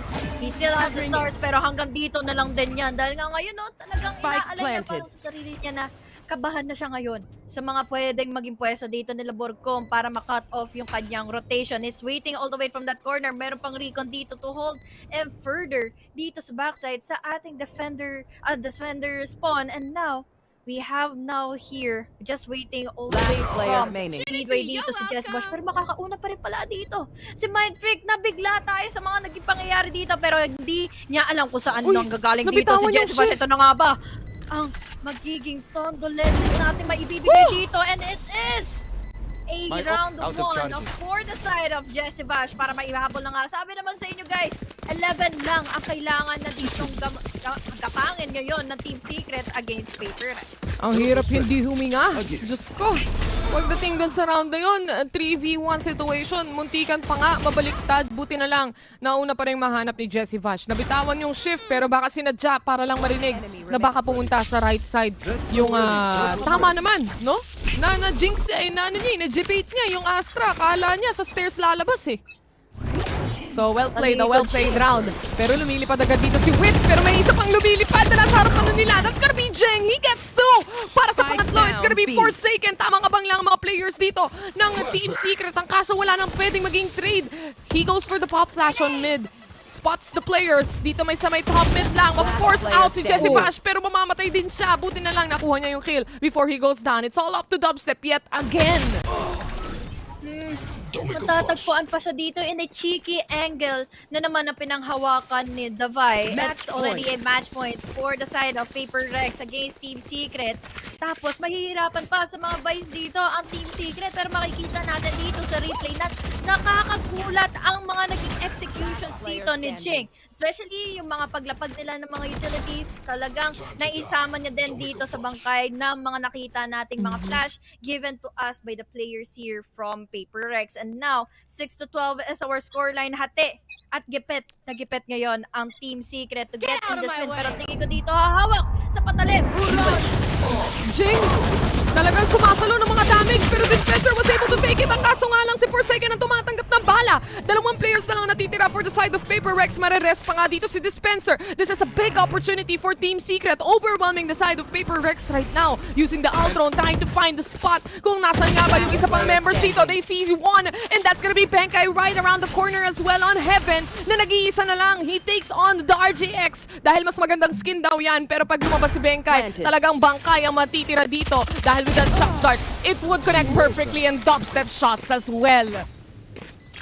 Di na makakaisa pa dito ang Paper Rex. 7-12. Nadaplisan lang ng isa dito ang Team Secret, pero naipanalo pa rin nila yung round na yun. Talagang kumukulit si Jing Taylor eh. Yung mga satchels niya, tapos nabubuluan siya ng tama dito ngayon ng Team Secret. Nabasa na kung paano siya gagantihan. But we still have here the ultimate na meron pa rin naman dito ang Team Secret. Burkum na naman dito with his From the Shadows. Tapos dagdagan mo pa kaagad dito ng turn de force sila Dubstep. But by all means, they need to win out this one again para makakuha na ng tamang iso at para makuha na nga itong sunod-sunod na mga rounds ito against Paper Rex. Pero kumukulit talaga dito si Forsaken. One member down already for Paper Rex. Burkum. Nandito na rin siya sa may A-short. But if we can see just the quick take a look at the mini-map, yung mga rotations dito ng players ng Paper Rex, hindi na kailangan makita ni Dubstep bago niya mapatay. Hindi nga makukuha, pero may susunod pa ata. Si Davai ang mananalo pagdating sa aim duel na yan. This is still a 4v3. It's in anyone's hands. It's anyone's game at this point. Match point pa rin ang Paper Rex, syempre. At for the side of Team Secret, mahaba-haba pa to kung gusto nila makabawi. Pero syempre, kaya natin yan, guys. Huwag kayong mag-alala. On the other hand, when it comes to ultimates, para sa side ng Paper Rex, they have complete side for Davai with the null command. They also have Mind Freak na may Cosmic Divide. But this is very much doable for the side of Team Secret, knowing na sila yung may kailangan. Tsaka open na open yung A-site dito. Konting-konti lang yung naging advantage dito ng Cosmic Divide to delay and players from Team Secret. It's down to 3v4. Makukuha kaagad nila dito yung suppress na kaya nga ibigay ni Davai. Pero Davai dito makakakuha na kaagad ang isa. We have now here the player from the side of Team Secret na lumalaglag na nga. It's all up to Jessica to clutch things out in the 1v2 situation. But the problem is hindi na makakaabot ito to clutch out at mapigilan na nga yung pagraragasan ng players from Paper Rex. 13-7 as our scoreline. Game number 1 ay napunta sa mga kamay ng Paper Rex. Alam nyo naman, pag bida, sa una nagpapatalo talaga. Pero, syempre, game number 1, going in the hands of Paper Rex. Ibig sabihin yan, isang round or isang game na lang ang kakailanganin nila dito, Honey Glaze, to actually make it to the grand finals. Pero itong Paper Rex, ever since, this is the top 1 team right now in Asia Pacific. Pagdating sa points, pagdating sa mga napanalo rin nila as well. And isa talaga to sa expected na kumbaga pumunta sa grand finals. But we are still hoping at syempre hindi pa rin magpapatalo ang Pinoy dito going into game number 2. But talking about the map that we just had here, Honey Glaze, ano sa tingin mo? Ba't nagkulang o bakit may kulang pagdating sa side ng Team Secret? Tingin wala na din talagang naging kulang eh. Talagang naging lakas lang dito ng players ng Paper Rex is their utility usage, and syempre dagdagan mo pa ng fast explosive plays na binibigay dito. Multiple times ni Jing na lagi siya nakakapuro ng mga players dito from Team Secret. Pero ngayon lang yan guys. Katulad nga ng sinabi ni Taylor, talagang nagpapatalo at napapabugbog lang sa una dito ang Team Secret. Parang nakita ko na rin to last time. Nung last year na VCT or C Challengers here in VCT na nahihirapan talaga ang Team Secret para mapakabuelo na nga dito against Paper Rex, pero sila pa rin ang nag-grand champion. So hintayin natin yan in the next map. It's not only, yung importance kasi dito, it's not only just picking the agents, making sure they mash together perfectly. And nakuha kasi ng Paper Rex yung perfect synergy pagdating dyan. Nakita naman natin on the offense kanina on the side of Paper Rex kung saan ginagamit nila yung C's. They were able to use the paint shells all together, and alam naman natin kung gaano kalaki yung pagdidrain nung isang C's comparing and lalo na kapag sinamahan mo pa ng paint shells. So very good utility usage here on the side of Paper Rex. Team Secret, madalas nahuhuli sila, napipick off sila pagdating sa mga early aggression, but in the end sometimes it works. Ang kaso nga lang, kailangan nila talaga maging mas creative pagdating dito or going up against a team like Paper Rex. Pero sa tingin ko ngayon, pupunta muna tayo sa short break, no? Syempre, naghahanda tayo for game number 2, Honey Glaze. Yes, exactly. I'm also waiting in for so much to happen dito for Paper Rex and Team Secret dahil nga ito nga yung El Clasico ng VCT APAC. Pero syempre, magbabalik kami ng ilang sandali bago pa tayo makakita na ulit ng comeback dito, pangtindig ng balahibo dito ng Team Secret. I'm Honey Glaze, kasama ko ngayon si Taylor, and see you in a bit sa game number 2.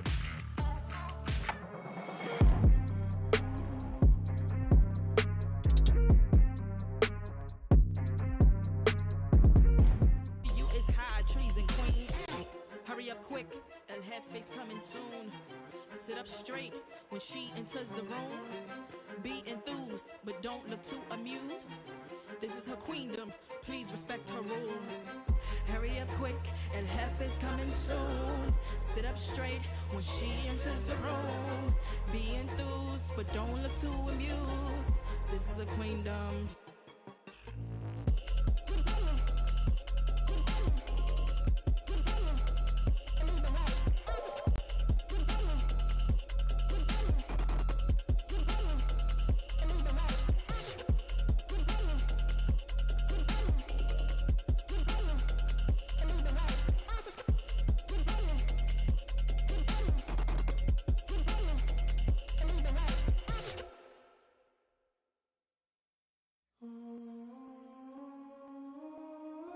I just gotta flex, flex, flex on the lean.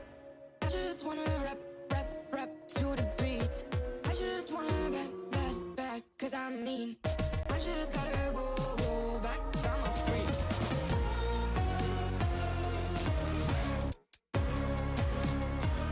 Gotta go, go. I just wanna rap, rap, rap to the beat. Move of emotion, they drunk at their problems. They always on road and they starting. She knows this cause she's the same. She's trying to stop playing games. Move of emotion, they drunk at their problems. They always on road and they starting. She knows this cause she's the same. She's trying to stop playing games. Where the people at, what they really want to know. Who's your lovers and who are your bros? Who are the enemies you do keep close? Who are the people that you shouldn't know? Where the people at, what they really want to know. Who's your lovers and who are your bros? Who are the enemies you do keep close? Who are the people that you shouldn't know? I just gotta flex, flex, flex on the lean. I just wanna rap, rap, rap to the beat. I just wanna back, back, back, cause I'm mean. I just gotta go, go back, I'm a freak.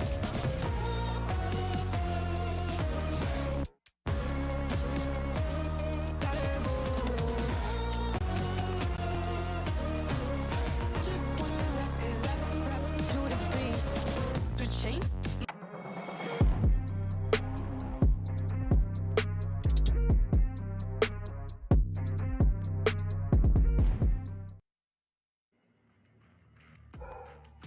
So far, so good. I'd say that this series is really worth the hype.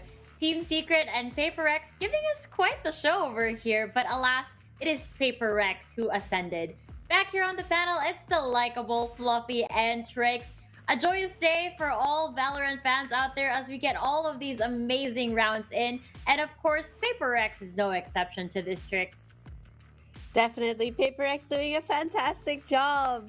Just the way that they're playing, it's not even predictable. When I'm looking at them, I'm wondering, what are they going to do the next round? Are they going to do this again? Are they going to push here? But every time they're surprising me, whether it's on their attacker side or their defender side. What I have noticed as well is when Paper X is going in, sometimes with their strategy doesn't seem to be working out, they know how to pull back, slow down, regroup, and just push together, get those picks with one another. Yeah, very clean Valorant coming out of Paper X. Team Secret put in a lot of effort, especially on the first half, but unfortunately for them, it wasn't enough at the end of it, ending the game at a 13-7 score in favor of Paper X. I'd like to really highlight, though, how, you know, as much as we know that the players on Paper X specifically are quick on the trigger, they're also having those quick decision moments as well. Jing, especially on that raise, was so aggressive, not giving Team Secret any room for them to breathe, and his utility usage over what I've seen from other raises is also impeccable. He really was smart, especially I remember an round very early on where he was peeking out of A main when he had that Spectre in hand, and because of the one-way smoke, they were funneled into where the A orb is, and he was using his satchels to force Team Secret to play his game, and in combination with just the movement, you know, buffering the Team Secret aim and having that Spectre, he really got a lot of value out of that. But other than that, you know, we see so many creative nades. He's used it to push out players from top mid. On the attack also, he used it to, I think in combination with Benkai's C's, to push out enemies from A. And it's just so nice to see a player with both of these good habits. It really is. And I think that the battle of control was super evident, especially during the first half. But for the most part, I think Paper X, when you look at the minimap, they just had more control, especially on the mid-section tricks. They were really pushing as much space as they could. Honestly, watching Paper X move on that attacker side, I wasn't really sure where to look half the time. I'm seeing all of their movement, they're taking control in one area, and then suddenly I'm looking again and I see another player pushed all the way forward. And I just feel it's this kind of synergy that they have with each other, this idea and understanding of what they want to take, the utilities that are being used, the ability to count the agents and understand where the openings are. I think a great thing about Paper X is they really combine their aggression that they put out in full force, but they also know that when they get control of what they need to control, they don't overextend. They have the discipline to stop and hold, and like Trix mentioned, to regroup for a lot of more amazing plays and really play out the round, because all they care about at the end of the day is either planting or defusing that spike. That being said, I feel like they also know their roles. We saw in a couple of rounds how the players from situation to situation will change up their play style. I remember one specifically where the Cosmic Divide was used when Paper X was down a couple members. Although this play ultimately failed, the idea behind it was so strong. Mind Freak knew that he had to play his life, allowing to play their teammate had to play his life so that Mind Freak could rotate off the Cosmic to go into the A side. And although that play at the end of it didn't necessarily work out, the idea still sticks where they know based on the situation what to do, and I feel like that comes from a lot of experience. It really does. And going back to your point earlier, wherein Paper X was just so good at not over-aggressing or moving too forward.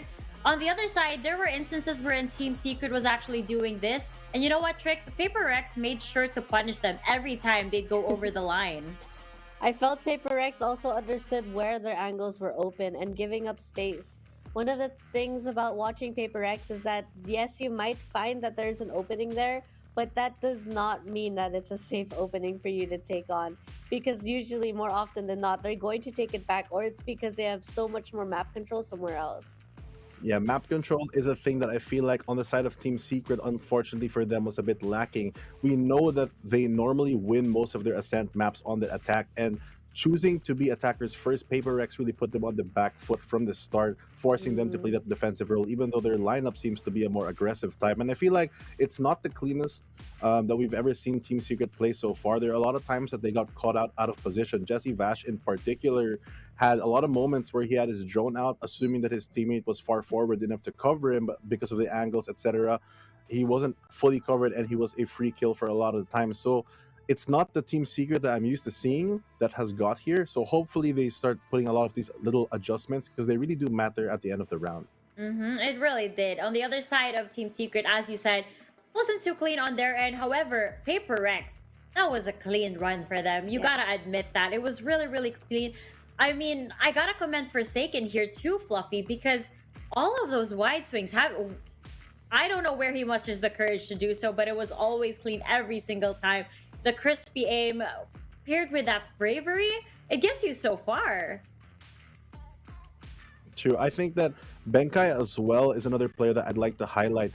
You know, maybe on the kills in particular, he doesn't have the highest, but he helps his team so much. His presence overall in the map allows his team to stack on certain sites on the defense. And on the offense, he really provides a lot more pressure with the Prowlers especially. And when Jing goes for this explosive plays, he's always there to support him with the Haunt or some other form of utility, even combining his C's with the raised paint shells to really get a lot of these free kills and clear a lot of angles that we see on Ascent. We were talking a bit earlier about the difference between having that raise and that Jet. Jet is more clear cut. You know exactly what Jet is going to do. And I think at this point in Valorant, a lot of the off angles that we're used to seeing Jets get a lot of free picks are kind of a bit more calculated. You have to be way more careful. Whereas with Raze, you can always rely on that explosive utility to flush players out, and it worked out very well for Paper Rex in this one. I loved seeing Paper Rex really bring to life not just a combination of Raze and Fade, but also showing us once again, because Raze and Astra used to be a potent combination, and they're putting it back on the map saying it's still very much potent. And I find that I love seeing that, and I loved seeing it on Ascent, just the way they were able to take so much space. All of the players on Paper Rex really outshining and outperforming each other in different times of the maps, and I just love it. It's such good Valorant. Yeah, but on the other side of things, I hope that Team Secret does make all the necessary adjustments, because we saw the effort coming out from Borkum with Dubstep, Dispenser, Jesse Vash, all of them, and now that they're moving into Bind, hopefully everything does pay off. Maximum hopium on the side of Fluffy over here, but Maximum hopium.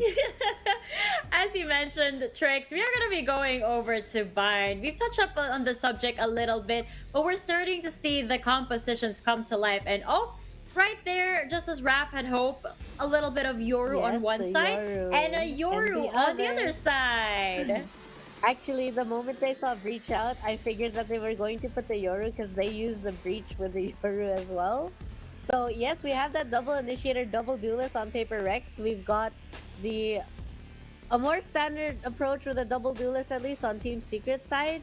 I am excited. I really want to know how both of these teams have learned to play with a Yoru. I feel that we don't see Yoru enough on a higher tier of Valorant, and there's so much mobility with that agent, so much that you can do with them, but I feel it needs a specific kind of team. What about you, Fluffy? I think that Yoru is something that is not something that we see very often, so I really want to highlight it again and say that Yoru really has that ability to play a lot of mind games. We know that because of the agent's design, but also specifically here on Bind, just being able to trigger so many sound cues is just something that I think can make a lot of teams feel really anxious. But that being said though, and knowing that Team Secret took inspiration from Paper Rex, I feel like they also know the ins and outs of how the composition works. It's about how they use it in fact. And a big difference between both the compositions is the difference in not only the initiator, but also the fact that on the side of Team Secret, they don't really have the best hard sentinel. Yes, it is a killjoy. Yes, it's very good. But with the breach on the opposing side on Benkai, I feel like it can really reduce its effectiveness. And that being said, again, for the Paper Rex squad, they actually don't have a hard sentinel or any sentinel at all. They're going to be relying on the classic Paper Rex aggro style that we saw on the previous map. A lot more contact plays from them, and I feel like especially for the Paper Rex team, they're going to be using the Yoru to take a lot more space than Team Secret would prefer. Going back to their point wherein Yoru is an agent, that has a lot of sound cues.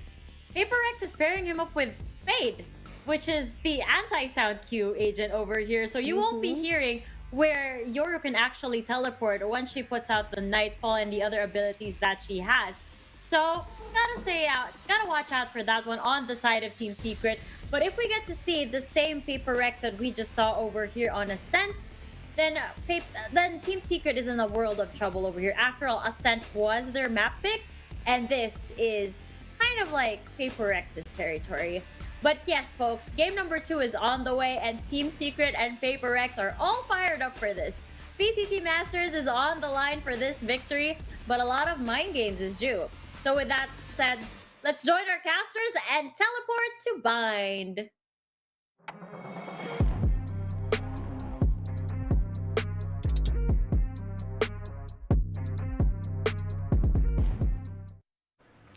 Game number 2 is gonna be Bind definitely. Gaya nga nasabi nating panelists, no? Ito nga yung mapa natin na susunod. This is gonna be Paper Rex's pick pagdating dito. Pero bago ang lahat, syempre kami nga pala magiging casters nyo for this series of the day. Theodore at Honey Glaze nga pala. Honey Grace, dalhan mo naman kami ng grasya nyo. Kasi kailangan nating makaabot ng 3 games. Ray, kung natutulog ka, gumising ka na. Kailangan ka na namin this time around. Lahat na ng pwede nating dito, idasal, ilalagay na natin sa lamesa para lang makuha natin yung ating match na ito, no? Dahil pupunta tayo sa Game 3, tandaan nyo yan.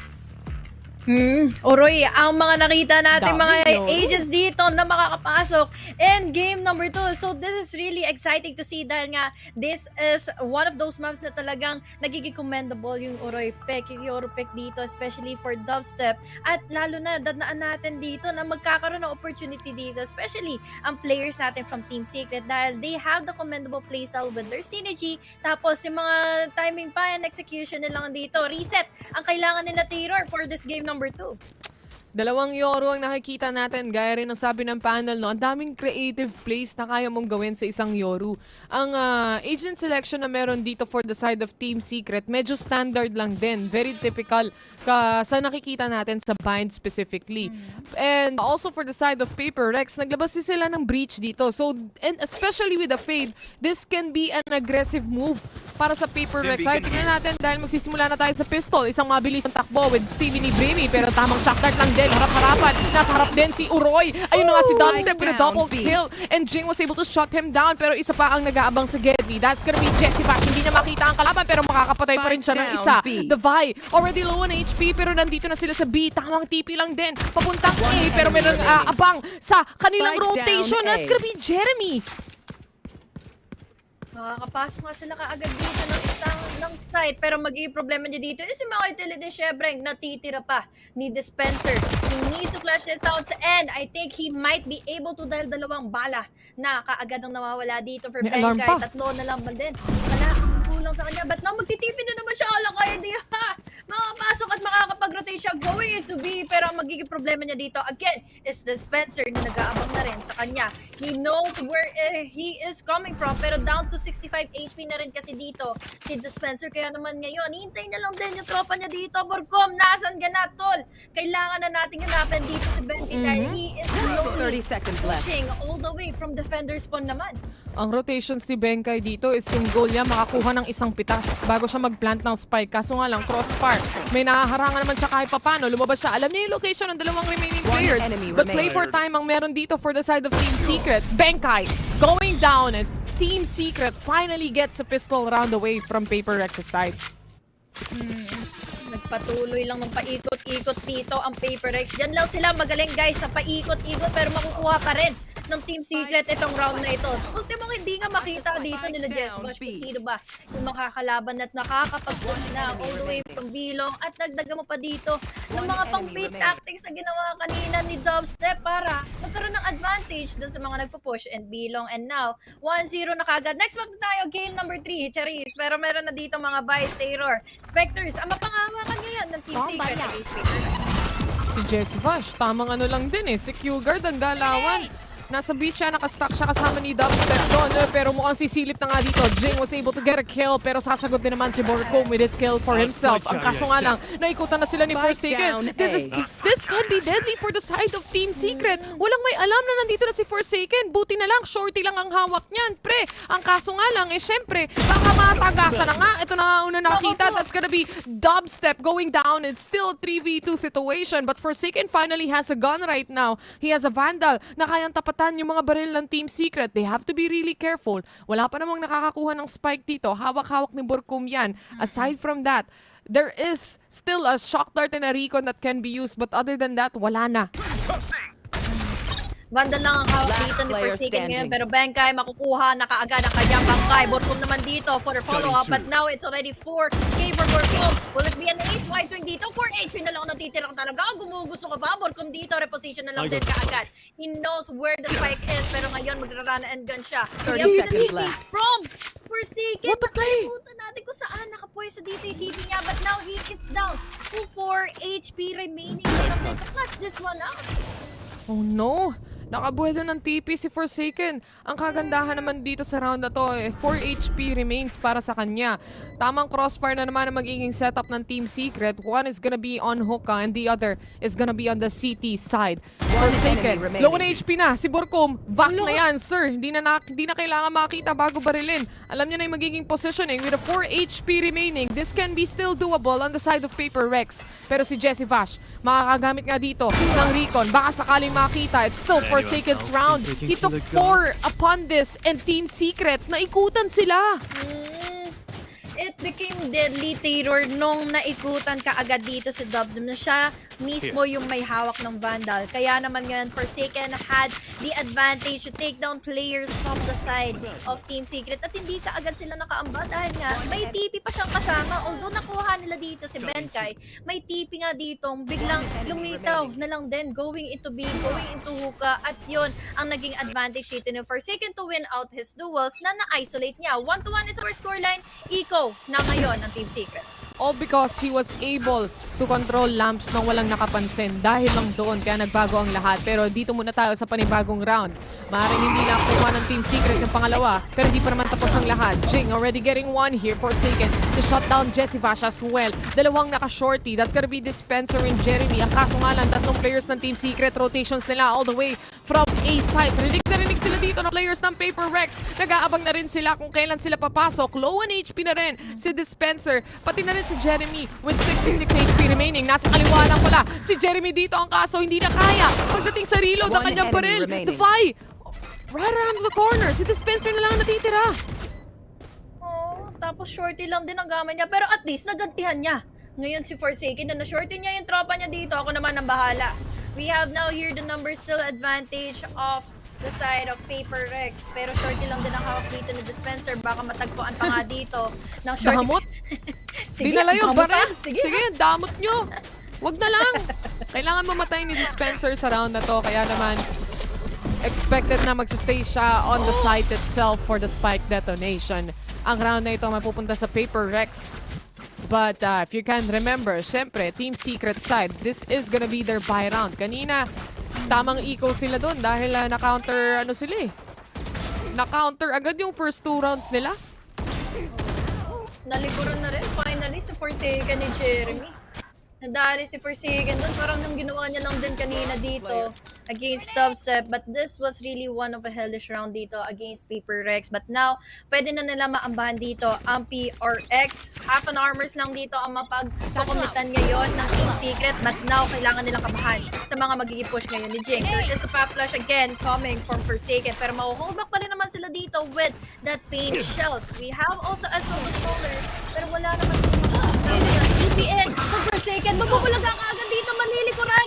Sina Dispenser and Jeremy. Nakaka-2 members agad ang players from Team Secret. Pero makakakuha naman dito with Borko. Forsaken naman dito. On the other hand, grabe lang din talaga yung hyper aggressive. Doesn't get in that info. They have all the utilities. They have the agents to be aggressive anyway. So why not? Yan ang sabi ng mga players ng Paper Rex. Si Jesse Vash ang makakatapat nila dito. 1 down para sa kanila. But they're trying to fight down on B site itself. Nasa likuran lang si Dubstep. They don't know this yet or they are quite aware dahil nga rin tumatakbo si Dubstep. Kaya naman, dalawa laban sa isa. They might go for a TP. Rotating all the way to A site. And yun na nga ang gagawin ng Paper Rex. Ang Paper Rex dito, talagang gamit na gamit yung bind. TP dito, TP doon, TP mamaya, TP bukas. But now, Hunt will be the reason kung bakit madedelay dito sa Dubstep sa pang-clicking push niya to the lane. And to counter out that possible plant na gagawin na ngayon ng Paper Rex. Kahit na magiging dalawa ito, makaka-isolate na nga siya ng isa. The blind is still in favor of Benkay. Pero ang wise na ito ang magiging reason kung bakit makukuha pa rin ng Paper Rex itong round na ito. 2 round lead na makukuha ng PRX pero hanggang dyan na lang dapat ito. Team Secret, unfortunately, eco round na naman sila, Terror. Di nga sila nanalo pagdating sa round na yun. Ang daming utilities na pwedeng ilabas ng Paper Rex. Aside from that, every angle is checked here. For Paper Rex's side, wala silang binibitawan dito kahit anong angulo.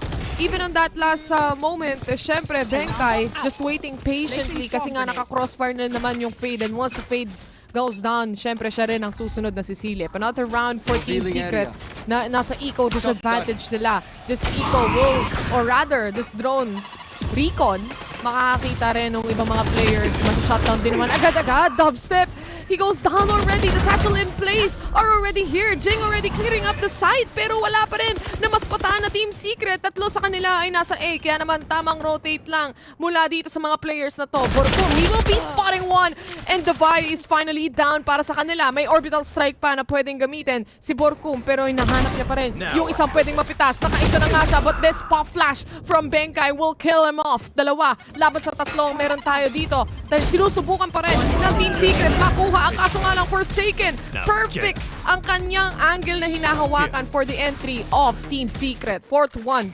What a thrift round yun, Taylor. Hindi nakabuelo kaagad ang Paper Rex to get inside of the site. At nakita pa natin dito, nabaluhan pa ng Stinger ang isang player here from Paper Rex, but really just the aggressiveness ng pagpasok dito nila Jig. Talagang nakocommit niya further sa mga satchel niya and availability ng mga utilities kasi ng mga tropa niya. We have a double initiator setup for them. They have so many blinds and they have so many utilities to cancel out those angles na gusto sanang panghawakan ng Team Secret. But now, ito na yung go signal. Kailangan na mag-reset ng Team Secret ngayon, kung hindi masasayang na naman itong Byron nila at mapapersa sila Taylor for another eco round. Kaya naman time out for Team Secret side. They have to go back to the drawing board and realize na what can we do to make a play and make the defense more tougher on the side of Paper Rex. Kasi kung mapapansin nyo, especially with the Yoru pick here coming in from Forsaken na nasa duelist role na muli, yung mga TP out niya na pwedeng gamitin na nasa site lang din, no? Na doon nagsisimula yung mga rotations ni Forsaken. Doon siya nakakakuha ng mga pick-off. Kaya nabubuksan yung site para sa buong team ng Paper Rex. Aside from that, syempre, kapag si Jing nag-satchel in play na rin, lalo na lagi siyang nakakakuha ng kills, pati na rin nung ultimate niya, alam mong mahirapan talaga ang Team Secret on the defense. Wala silang magagawa kung hindi tumago.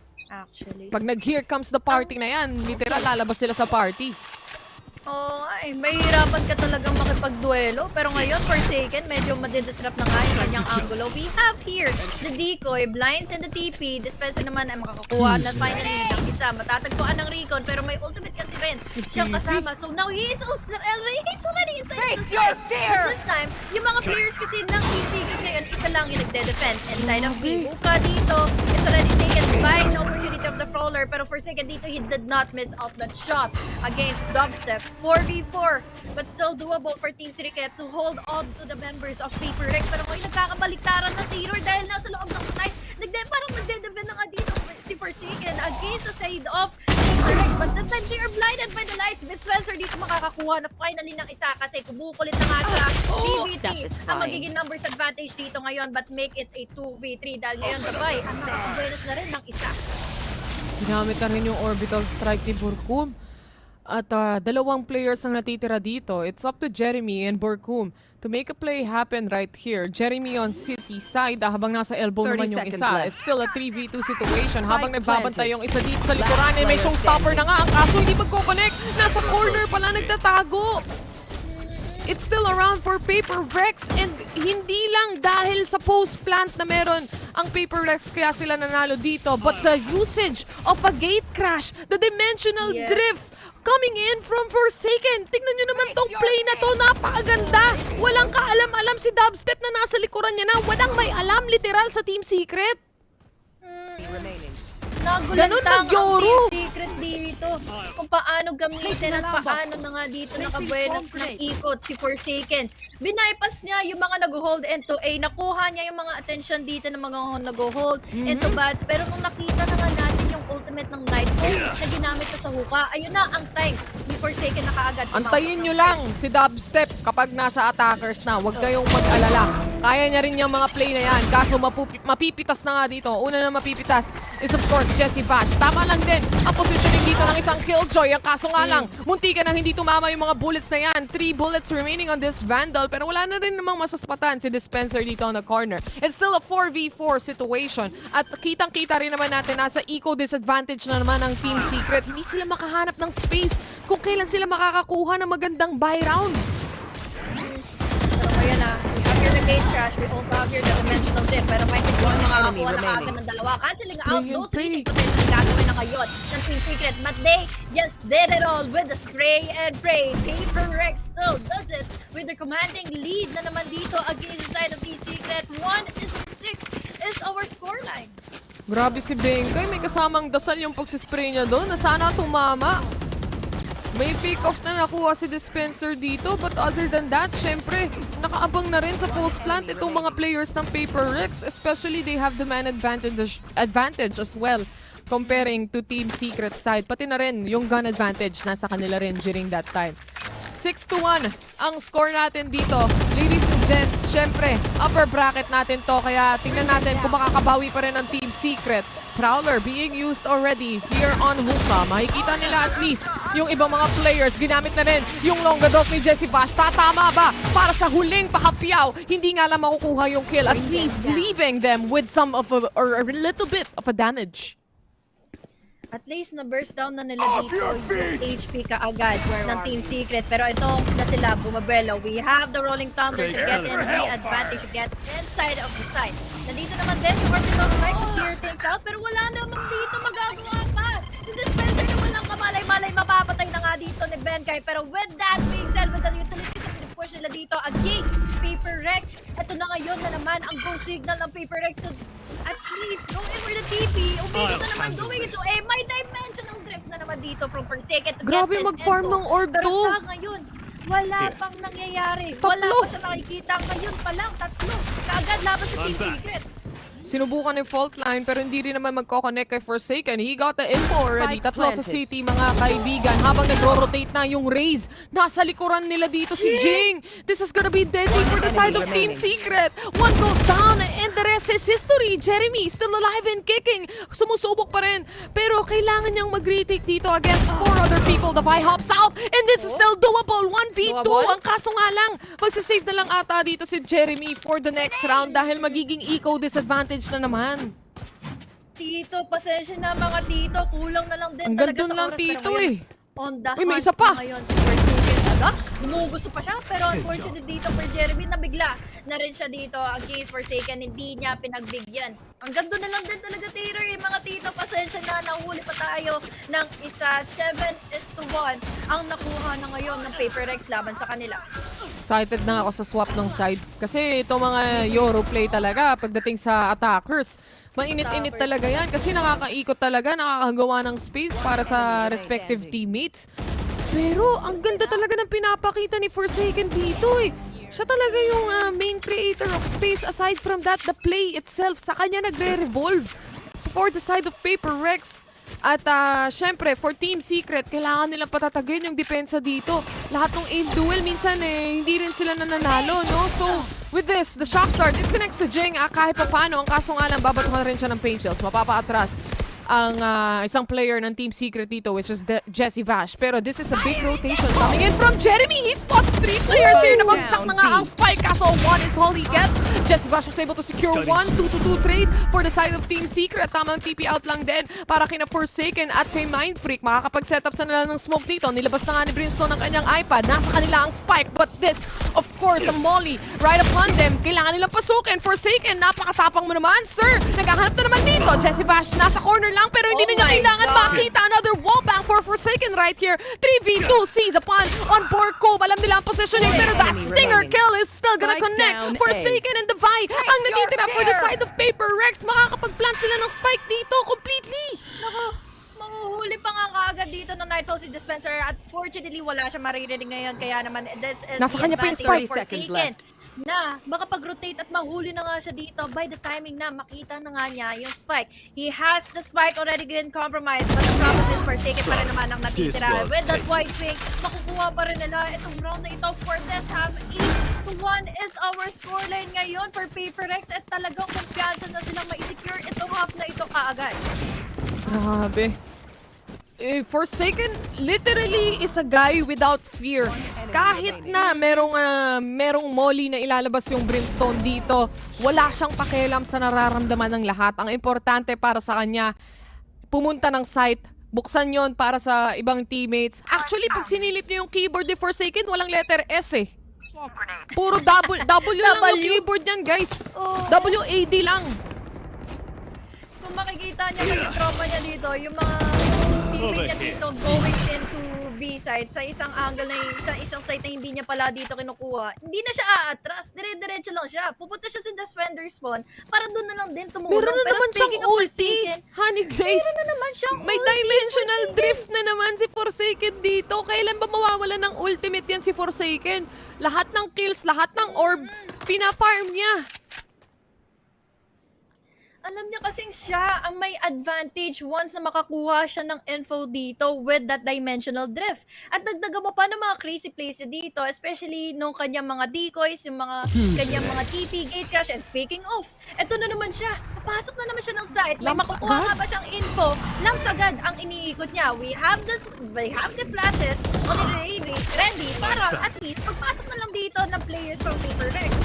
May advantage siya kaagad sila pero wala nga lang siyang nakita. Ayaw na magpakita ng ibang members ng Team Secret dito. Alam nila na lumalabas yung mga info na kukuha ng PaperX agad-agad dahil lang kay Forsaken.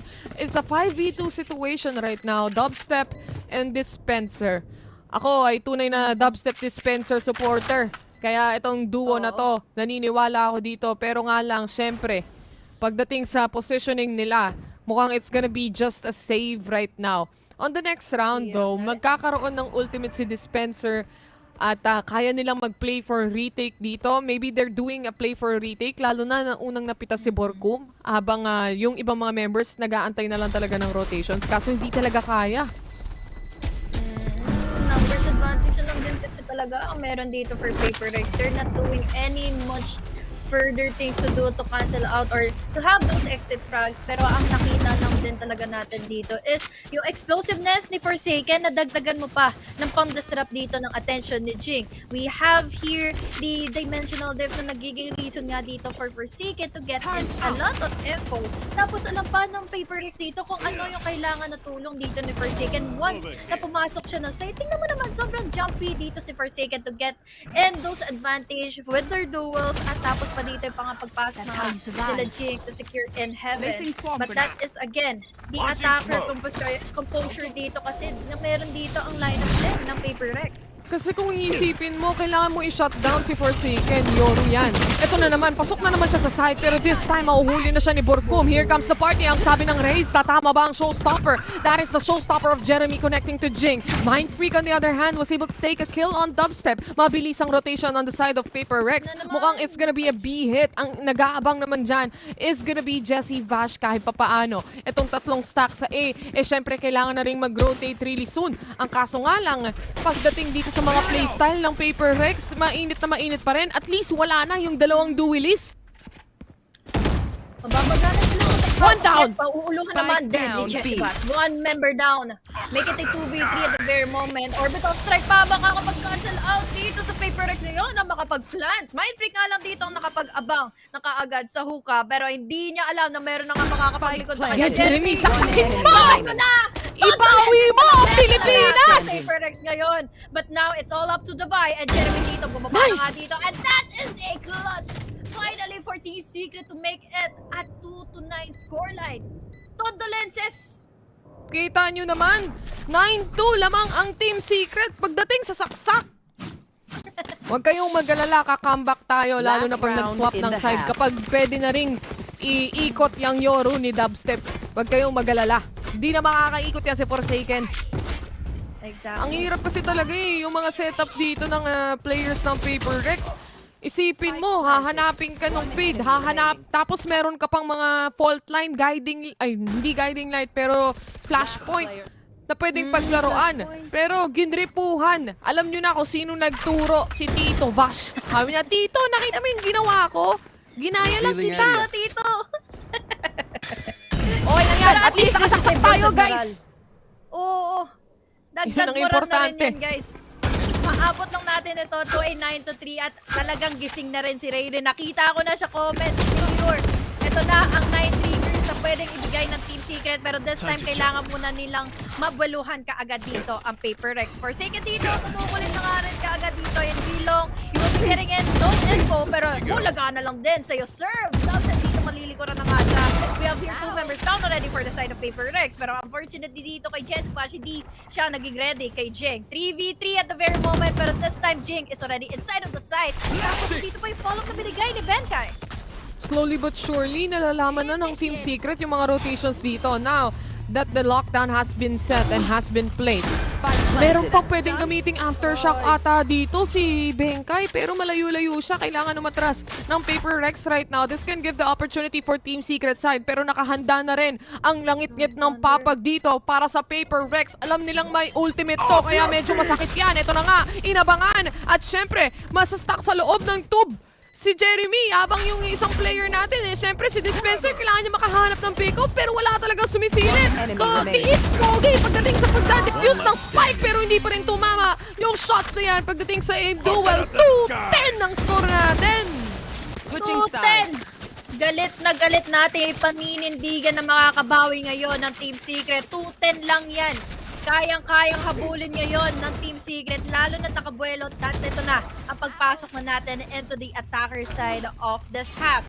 We just have here the replay kung saan nakabuelo talaga sila magkama kaagad with Jin and Benkai. Dahil nga, nakapasok kaagad sila ng site. Walang nakakuha ng info, walang nakakuha ng advantage against him dahil nga sa mga flights na ginawa niya and the additional flashpoints pang ina-assist ni Benkai against the players of Team Secret.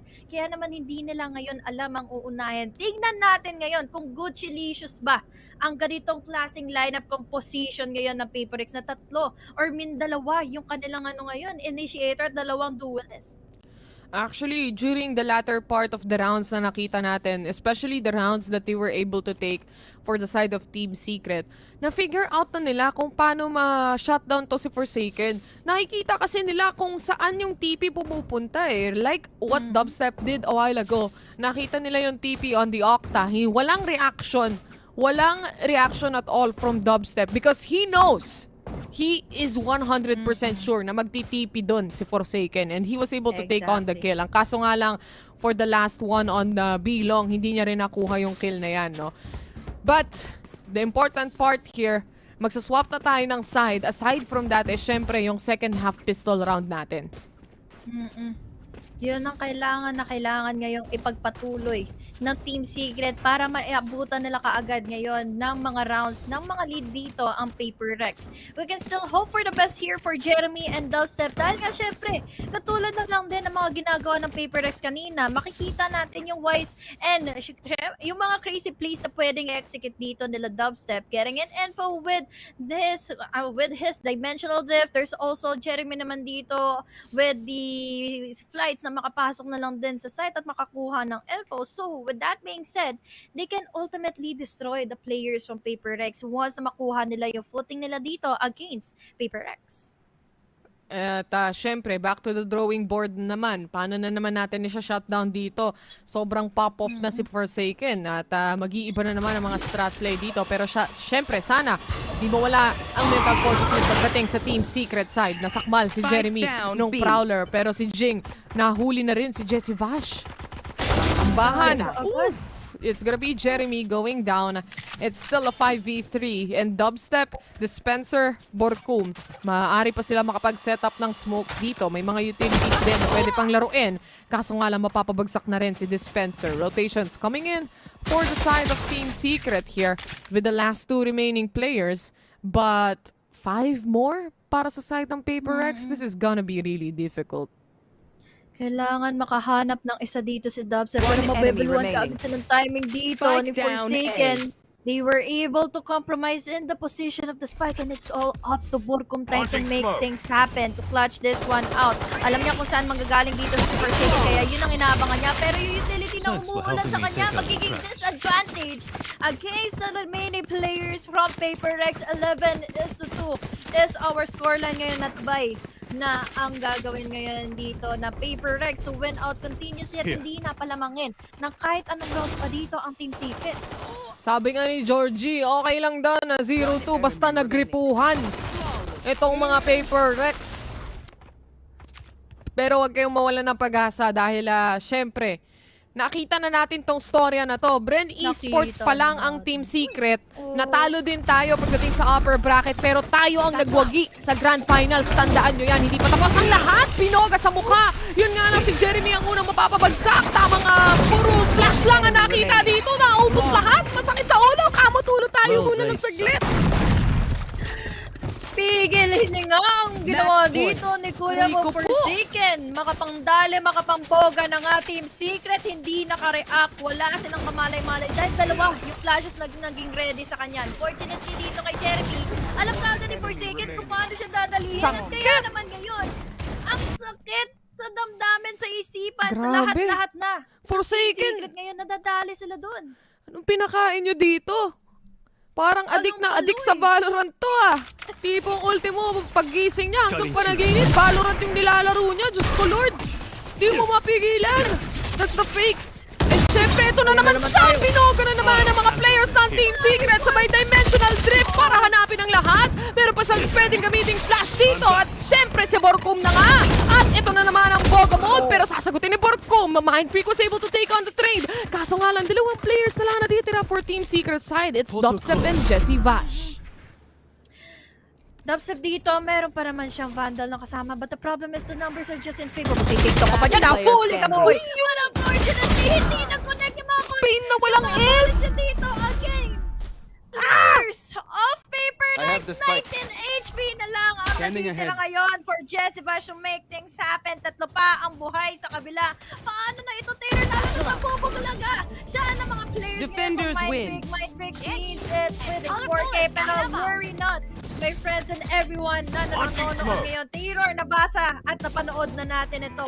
Mula pa nung kauna-unahan ditong stage all the way in favor of Team Secret para sila yung manalo sa Grand Champions.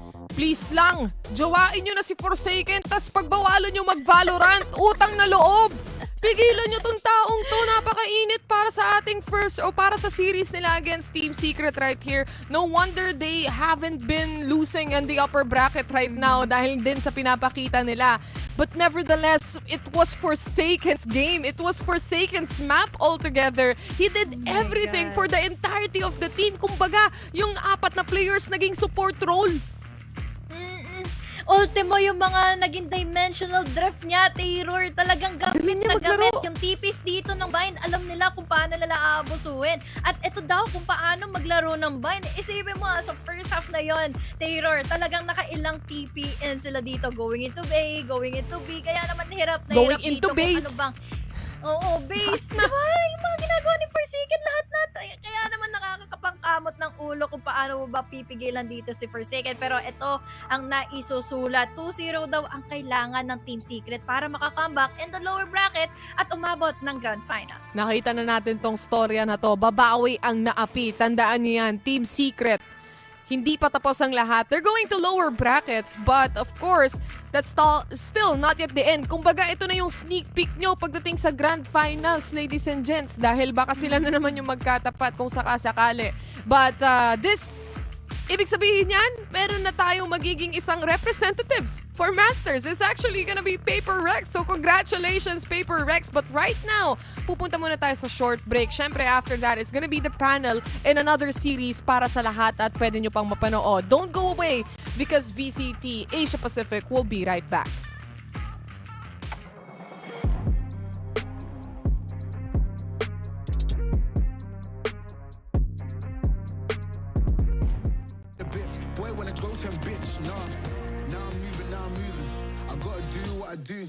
I'm really here on my ones now instead of 4 3s or 2s, and now it's F from Paris. I could have been effing you in Paris. I don't wait for the drop, I just flow from the pop.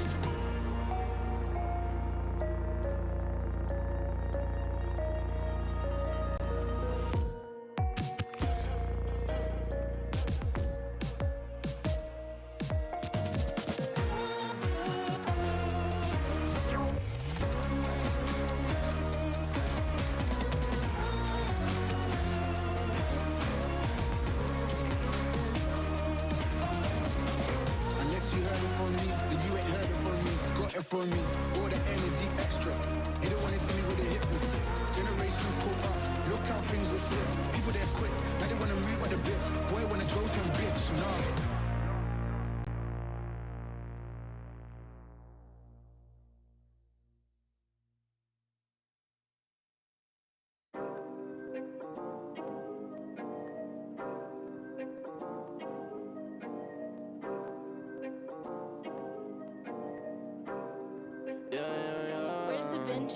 Working a 9 to 5, I had to go and feed the guys. Nobody did it right, I had to show them how to grind. I had to beat the odds, this is the life I live for God. Taking a step at a time, we going up, we headed to Mars. Taking them chances, making decisions, you know I'm never gonna lie. Till you let go, I'm copying all them, who you gon' be inside. I cannot fake it, I gotta face it, I gotta do the time. You gotta wait, mate, for a great pay, make sure you're doing your job. Gotta deal with the patience, 200 every occasion. Going to different locations, how they got when I need some direction. Me and Vinci go up every session. Cook it up, yeah, you know it's no pressure. Yeah, you know how we do what we all in. We can slow up and you never catch us. Working a 9 to 5, I had to go and feed the guys. Nobody did it right, I had to show them how to grind. I had to beat the odds, this is the life I live for God. Taking a step at a time, we going up, we headed to Mars. You know my signs, it came from the bottom to top. They can define us, they tryna find us. Boy, I know you with the ops. We not the same, no, you can't compare me. I don't belong in the box. Don't try to play me, no, I'm not friendly. This is everything I got. Ain't no playing around, this is no playground. It no matter, I do what I say now. I'ma go give them something to say now. Got them stuck on my back like a spray ground. See, it's easy, don't gotta complain. I'm a shooter, got eyes in my vein. They said that I would never make it, they thought I was crazy. They said I'm insane. Working a 9 to 5, I had to go and feed the guys. Nobody did it right, I had to show them how to grind. I had to beat the odds, this is the life I live for God.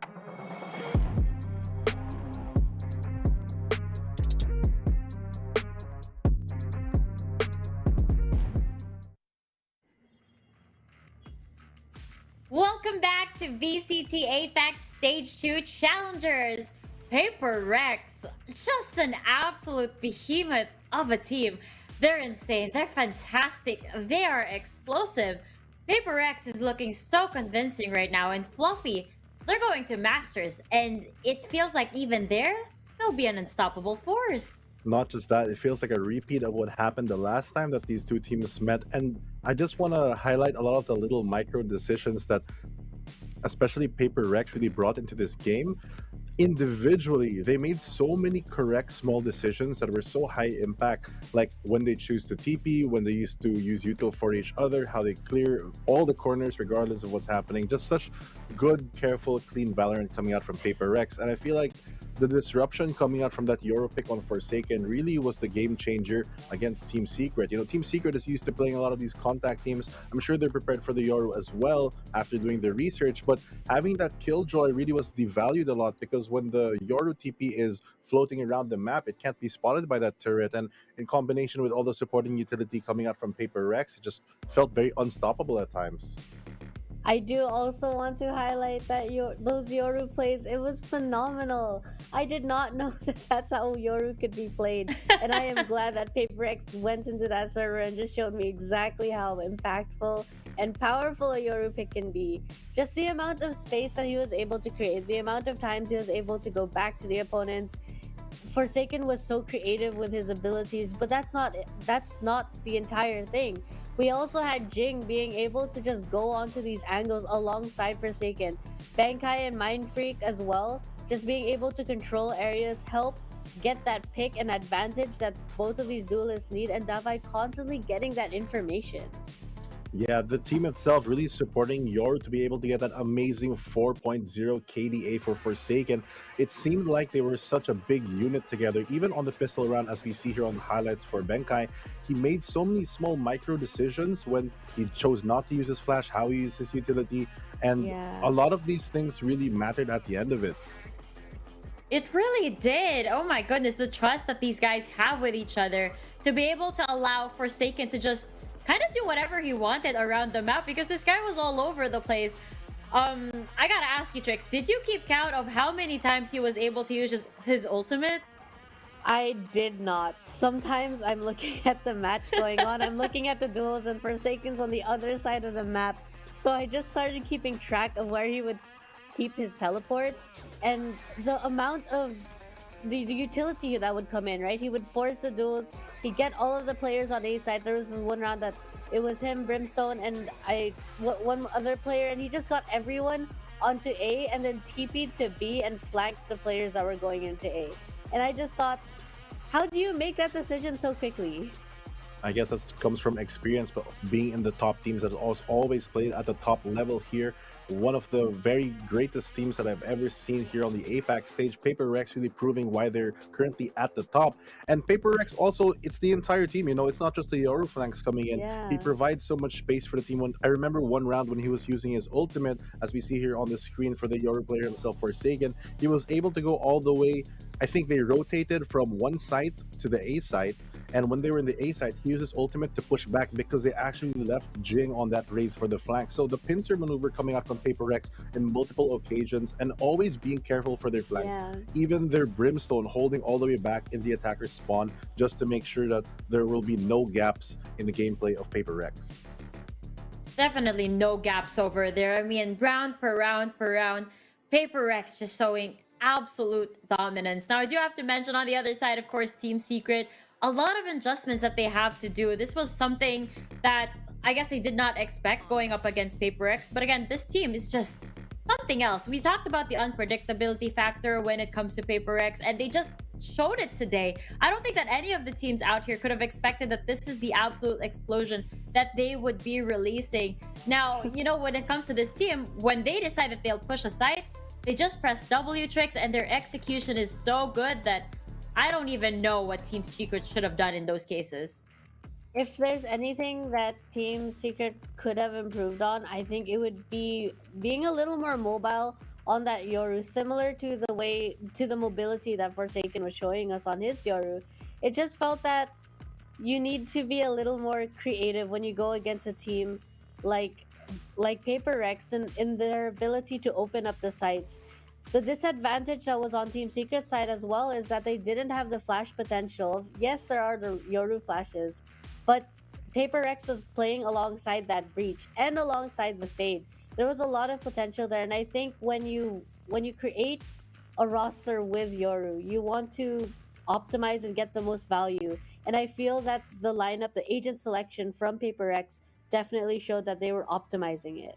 I'm sure they've run this countless of times and have come up with this great configuration where the backline can actually support from such a long range, be it from the breach flash or any of the utility, to safely clear the close corners, allowing Forsaken to make the moves that he needs to. And I like the change. You know, one big difference with initiators is we have the Fade and Yoru for the side of Paper Rex, but the Sova, I mean, for Jesse Vash with Dubstep's Yoru. And I think the big difference is that if you do get the Nightfall and you do get any of these sound keys to be turned off, it just amplifies the power of that Yoru. But one thing I want to talk about Devi is how, or actually the team in general, is how they're not stingy at all with the utility. I even saw him use his Nightfall just for one person to get Dispenser out of position.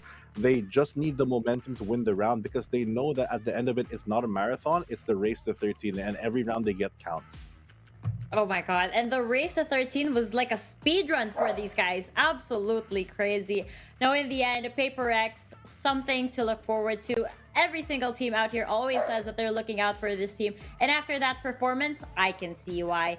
But alas folks, this is where we close this series down. We'll be seeing more of Paper X and Team Secret as we move along over here at the Knockouts.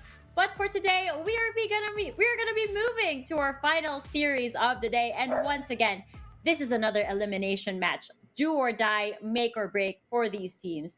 And for the first team, for the final eliminations of the day, is a team that showed us their systematic ways. Calculated, precise, relaxed. That's the way this team goes. So let's reintroduce them once more. Here's ONIC G.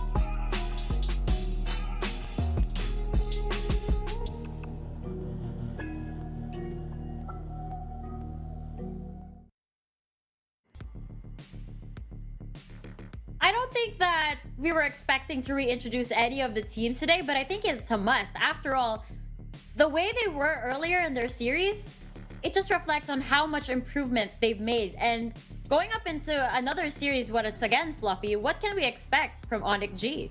Well, hopefully we can expect them to carry the momentum they had early on. The squad that we just saw at the start of today, Elmi Mormonyet, NC Slasher, Shiro, and Severin, is just the type of squad that is always careful and calculated, as you mentioned. They really took it a step further against Alter Ego today, and being the Indonesian representative for their region, I feel like it's a lot of pressure for them right now, but I'm sure they're going to turn that into motivation as they will continue their lower bracket run and hopefully make it out. That is the anxiousness speaking right there. A lot of these teams are just fighting every single time. I mean, that is the risk you're put at whenever you land into the lower bracket, right? Every single game is a do or die match. You can't really catch much of a breather over here. And looking at these guys right here, I feel like their game faces are on and they're just ready to put on a good show for us. But that's the least we can expect from ONIC G. Every single time they're out on the maps, we can see that they put their full potential on for the day. And I love it. I love it, Trix. And I'm really excited to go ahead and introduce as well the second team that will be stepping up to this other elimination game. Today, I can't believe that, ONIC just survived that previous elimination match. And once again, they're put at risk. Crazy. Yeah. But that is the way the cookie crumbles here on the Knockouts, Trix. That's true. ONIC taking out Alter Ego in order to get the spot. A little bit of a bittersweet maybe for them because that is their comrades that they had to knock out. But pulling through and finally coming onto this match, the last series of the day. It is. So the second team that is going to be facing potentially elimination today is a team that's good at reading enemies and punishing them for their mistakes. So be careful when you go against them because here they are once again, Xerxia Esports.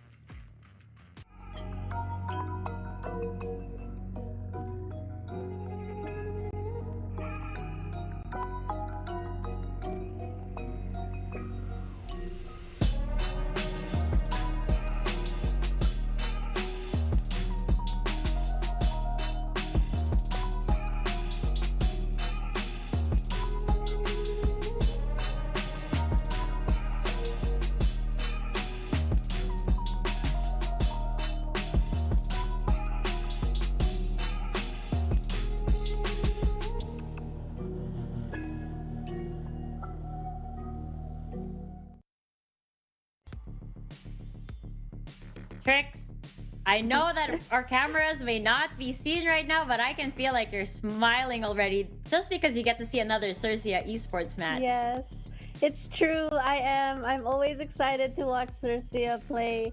We've got Cruz, Foxy, Scary, Surf, and Sushi Boys, players I don't think at this point that I need to reintroduce to you guys because they have just been performing. They have been showing up in every match, especially on the match against Bleed. That comeback that they had on the last map, pulling it to overtime and then closing it as well. Just phenomenal.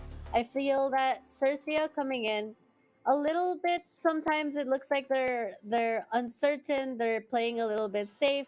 But when they start getting put on in those pressure moments where they have to perform, where they really have to come up with something, true enough, they pull through. And I am so happy to have them on the series. I mean, at the end of the day, even if you have a little bit of stumbles along the way, it's the end results that matter. And after that series that we just witnessed with them, they must be feeling so good right now. That should have been a huge morale booster for them. Getting a comeback, getting 6 rounds in when you were so close to the taste of defeat, and they just would not back down. And that's what we love to see from the teams over here, especially Xerxia Esports, who really put that to the test. Now, we do have some featured players coming along. I love that we get to talk about some spectacular players, especially those that really make an impact for their teams. So here we are, Fluffy, going into the head-to-head. This isn't our normal head-to-head because we normally go for like those who have the same positions or same roles in the team. But we wanted to step it up a notch and actually feature players that really made an extra impact for their team. Yeah, they might not have the same roles, but impact is something both these players have in common. We see the electrifying moments, especially on Fracture coming out from Monnier, and we also have the amazing Viper plays that we saw today from Scary. Both of these players really give their team the same thing. They give them confidence and space, and I feel like they're very rewarded in that fact. That's why they're here for a head-to-head, not just now, but they've also in their own right been their own match MVP in their previous games. I feel like the common thing between these two players is that they're smart and they also have the aim to back it up. And I think those are two good qualities that you can have. And much like how we saw in the previous series, if you can do both and you can make decisions quickly, it can be basically the important part of the kit that you need to help your team succeed. Yeah, it can definitely turn the game around when you've got players like Monette and Scary backing you up, or perhaps on the side of Monette being the front liner for that matter. It's just so crazy because the synergy that these two have with the rest of their teammates, very, very good. They really play off of the energy of one another, the coordination, the everything in between for a team to actually really perform is always there when it comes to these guys. And I feel like it's because of the impact that they have that also uplifts the rest of the team and makes them perform a whole lot better. And just, go straight into our maps. Because when you're unafraid like Monette and when you're ready to set up for the rest of your teams like Scary, then what's there to be afraid of for the teams over here? Well, as I mentioned that, the maps are going to be shown on our screen, but Trix, let's talk about the maps we won't be seeing. What do you think they are? I feel like it really depends on what teams are bringing out, but I guess off the bat we will not be seeing Bind. I believe Bind is one of those maps I really like to watch, especially on Xerxia's side, so a little sad on that end. I think coming into it, okay. I was just gonna say that I wanted to see Split, but it's not gonna happen, Trix. Okay, so no Bind and no Split. I'm guessing these two teams don't exactly like those close corners as ONIC is picking up Breeze. Wanting that larger map, forcing those duels. I know that ONIC is able to take that information. They're able to take those pivotal points in the map and they're not afraid to push those areas that we like to talk about so often on this panel. And Xerxia actually picking the attacker side on that. Are we gonna be seeing another Fracture map on the side of Xerxia? I wonder. I mean, if ONIC does not ban Fracture, and it's up to Xerxia to decide. Okay, never mind. Fluffy, I am striking out over here. Why don't you take the lead for the maps? Well, I'm a bit surprised for how it's going, but also I can see the reason behind it. Bind is not a map that ONIC has always been decent at. They've been decent at it, but it's not the greatest. For the other hand, for Xerxia, it's always been a map that they can rely on here on the APAC stage. Split, not a favorite of either team. Breeze and Icebox, good aim maps, good for the control, and if you can really manage your resources and make it up just how calculated both of these teams are, it makes sense that they would want to go here. And with that, we have our final two bans, Fracture and Ascent. I'm kind of surprised that ONIC removed Fracture, considering the fact that they have played it very well. I mentioned a bit earlier how Monette really does well, especially on the Neon for that map, but we won't be seeing that today as our last decider map for the day will be Haven. I think that they saw the game earlier and they were like, wait a second, I know that we're really good at Fracture, but hey, Xerxia's stepping it up. This is a little bit scary. I think it's best for us to not be caught off guard, Tricks, and let's just avoid Fracture altogether. Or, maybe we'll end up on Ascent or Haven, some maps that we're kind of more used to. I do like the picks that are coming out. We've got Breeze, it's a more horizontal map. It's very wide. There's a lot of angles, a lot of places to take. Then you got Icebox, which is more of that vertical map. And then you have Haven, which has the three spike plant areas. Sites? The 3 sites. Yes, thank you. My brain is a little, on the loading screen. But yes, I think that all of these maps are really highlighting team play as well. We've got ONIC G that likes that structure, those calculated plays, the ability to take information away from the opponents. We have Xerxia on the other hand, who also likes to go for those advantage, for those peaks, and they know how to slow it down. They do have that tendency to be a little stubborn in terms of what plays they're making, which can put them on the back foot when they get a little too stubborn and want to figure out how to make a play work for them. But we're going to see what they're going to bring for us. Well, we're going to see that indeed. But before we even get to that point, I want to know what do you think the win condition is over here? Let's start with you, Fluffy. And who do you think is going to be getting that win condition? I'm gonna be honest. I feel like between both of these teams, just knowing their playstyle and their team identity, being so careful, we've seen it do wonders, but also hurt teams in the past. Xerxia especially has this habit of sometimes being a bit too careful, but in a way, it kind of mirrors how ONIC does the same thing as well. So for me, it's gonna be the win condition will be which team is willing to risk more to get more rewards and reap those rewards for their team. Whichever one is the more proactive one, in my opinion, instead of reactive, will probably be the one who will win. And especially on maps like Breeze and Icebox to start off with, these are two maps where being proactive, getting the first step, and having the priority on site or off site are things that really do matter, especially when it comes to the gunfights. I love how you brought that up. We're looking for a more proactive team, but also the way you contrast these two teams. One is very careful. On the other hand, the other one is also very careful, but they're also, like I mentioned earlier, very good at punishing the mistakes of the enemy. So how are you gonna punish a very careful team? Because it's gonna be very hard for these two, and that's what's gonna happen. I feel like a lot of passive plays will be happening, especially on Breeze. But again, we've talked about this over and over again. Proactiveness does get rewarded. More map control does get rewarded. So we're going to find out whether either of these teams will actually figure that out early on and be the more aggressive one as we go on. But in my prediction, I do think that Xerxia Esports is going to be the one that figures it out first. Well, What do you think, Chicks? well, I think Laika and I are on the same page. I mean, I'm sorry, Xerxia, that I doubted you earlier, but I'm so glad that you pulled through and that you are here because I love watching the team play. I love the way that, those split decisions that they make. And I think when you play against another careful team, the other win condition is who's willing to take that extra step. And I think that Xerxia has shown us that they can take that extra step and that they can also identify when they're being too patient and being too cautious and when there's a need to change the way they're playing. I just do hope that they figure it out earlier against ONIC. And lastly, I think I'm going to go the other way. I'm going to go for ONIC G for this one because I mainly look for consistency when I look into teams. And aside from their loss from Team Secret, ONIC G still has that streak going where they've basically been playing the same way. Unfortunately, it didn't work out once. But when I look at a team like Xerxia, they have a weird form of consistency, which is basically either they win the map by a landslide or it goes the other way. And I think that if I'm going to go for a safe prediction, ONIC G would be the one for me. Oh, you talk about taking risks, Fluffy, but you're not ready to take the risks for us. Come on, go to the other I gotta side. stay safe for this one.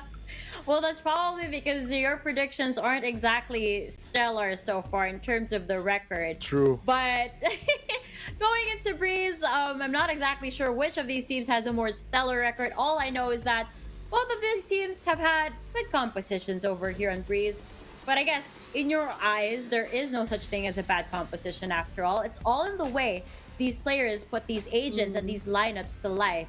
But I do think that Trix is already favoring one side over here. I wouldn't say favoring necessarily, but I do like that Sky. I find it's very malleable. But KO, on the other hand, having that knife potential as well.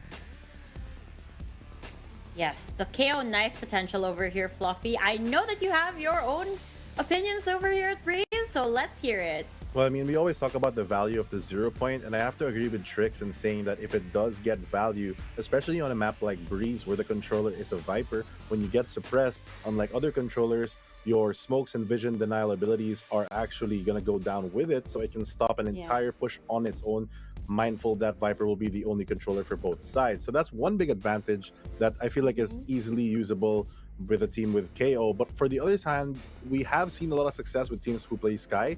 It's not a requirement to play KO at all. Sky does provide a bit more accurate information with the Trailblazer, and the guiding lights always have that frequent ping of knowing where they are, especially in a big map like Breeze. And having a flash through your own Viper wall for both teams is something that can be very impactful. So I don't necessarily think that there's one comp that's stronger than the other. It's a very small difference. It's more of how they use the tools that they're bringing into this game rather than what they're bringing into this game that really matters. I'm looking at this, and obviously the really obvious discrepancy or like difference between these teams is actually the Sky and the KO, like you mentioned. So I guess going into this, you just have to choose whether you want to be powerless or perhaps blinded. I mean, accurate, yes. And I think I'd rather be blinded sometimes. I want to be blinded right now. Aw, Fluffy, say you love my jokes. It was a good joke, yeah. Thanks. I feel validated right now. But folks, you know who does need the validation? It's these teams right here. They need to validate that they are going to be able to qualify for Masters. So they're going to have to fight to even get to that point right now. And as I say that, we're going to be going to map number 1 over here, ladies and gentlemen. Once again, it is ONIC G and Xerxia Esports.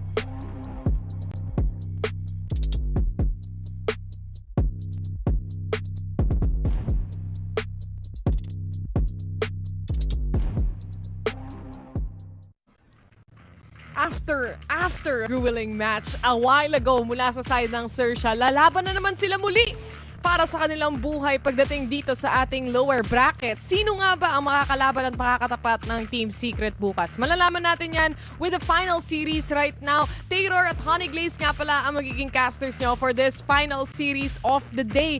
Pero ito ang dalawang team na tinalo ng Team Secret. Ngayon maglalaban sila.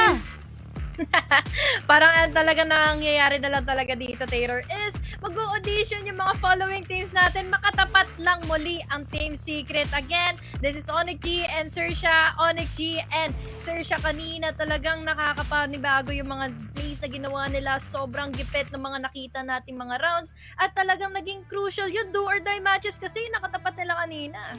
Na-comeback pa nga nila yung Bleed, no? Kumbaga, Bleed Esports, kung na-close nila yung mga final rounds nila on game number 3 at hindi nag-overtime yon kanina, is baka sila pa ang nandito ngayon. At syempre, with that comeback and a good play coming in from Xerxia, they are down to their one more match here before sila makapagpahinga ng totoo para sa araw na ito at para makapaghanda na agad sila sa maagang match nila bukas kasi syempre nag-aantay na ang Team Secret. Pero umpisahan na natin yan with the pistol round right now. It seems like Monyet nakatingin ata siya sa may elbow ng Cave. Oo, nadali siya kaagad dito. Ang mga pagkakataon na nag-rush na kaagad ng Xerxia. Sushi Boys makakakuha na kaagad ng isa. Makakapasok na nga ba sila? That is the question. Pero ito na ngayon, kaagad sila aarap na sila dahil the smokes are already in. There's also the toxin screen. Kaya naman Sushi Boys makakabuelo na naman kay NC Slasher. Pero madadali lang din pala siya. Kaagad ngayon ng shock dahil sa umuulan sa kanila. 3v4 ang magiging laban ngayon, magiging doable. Pa rin ba ito for ONIC G as they are going for the retake na lang dito kay Xerxia?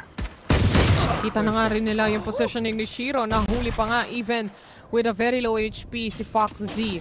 This is still a 2v2 situation. Rotation coming in from the 2 retakes mula dito sa players ng ONIC. Isa na lang ang poproblemahin nila. Wala nang lineup ata na pwedeng ilabas ang isang scary. Kaya naman tatapusin ito with a defuse coming in from Severin, making this a 1-0.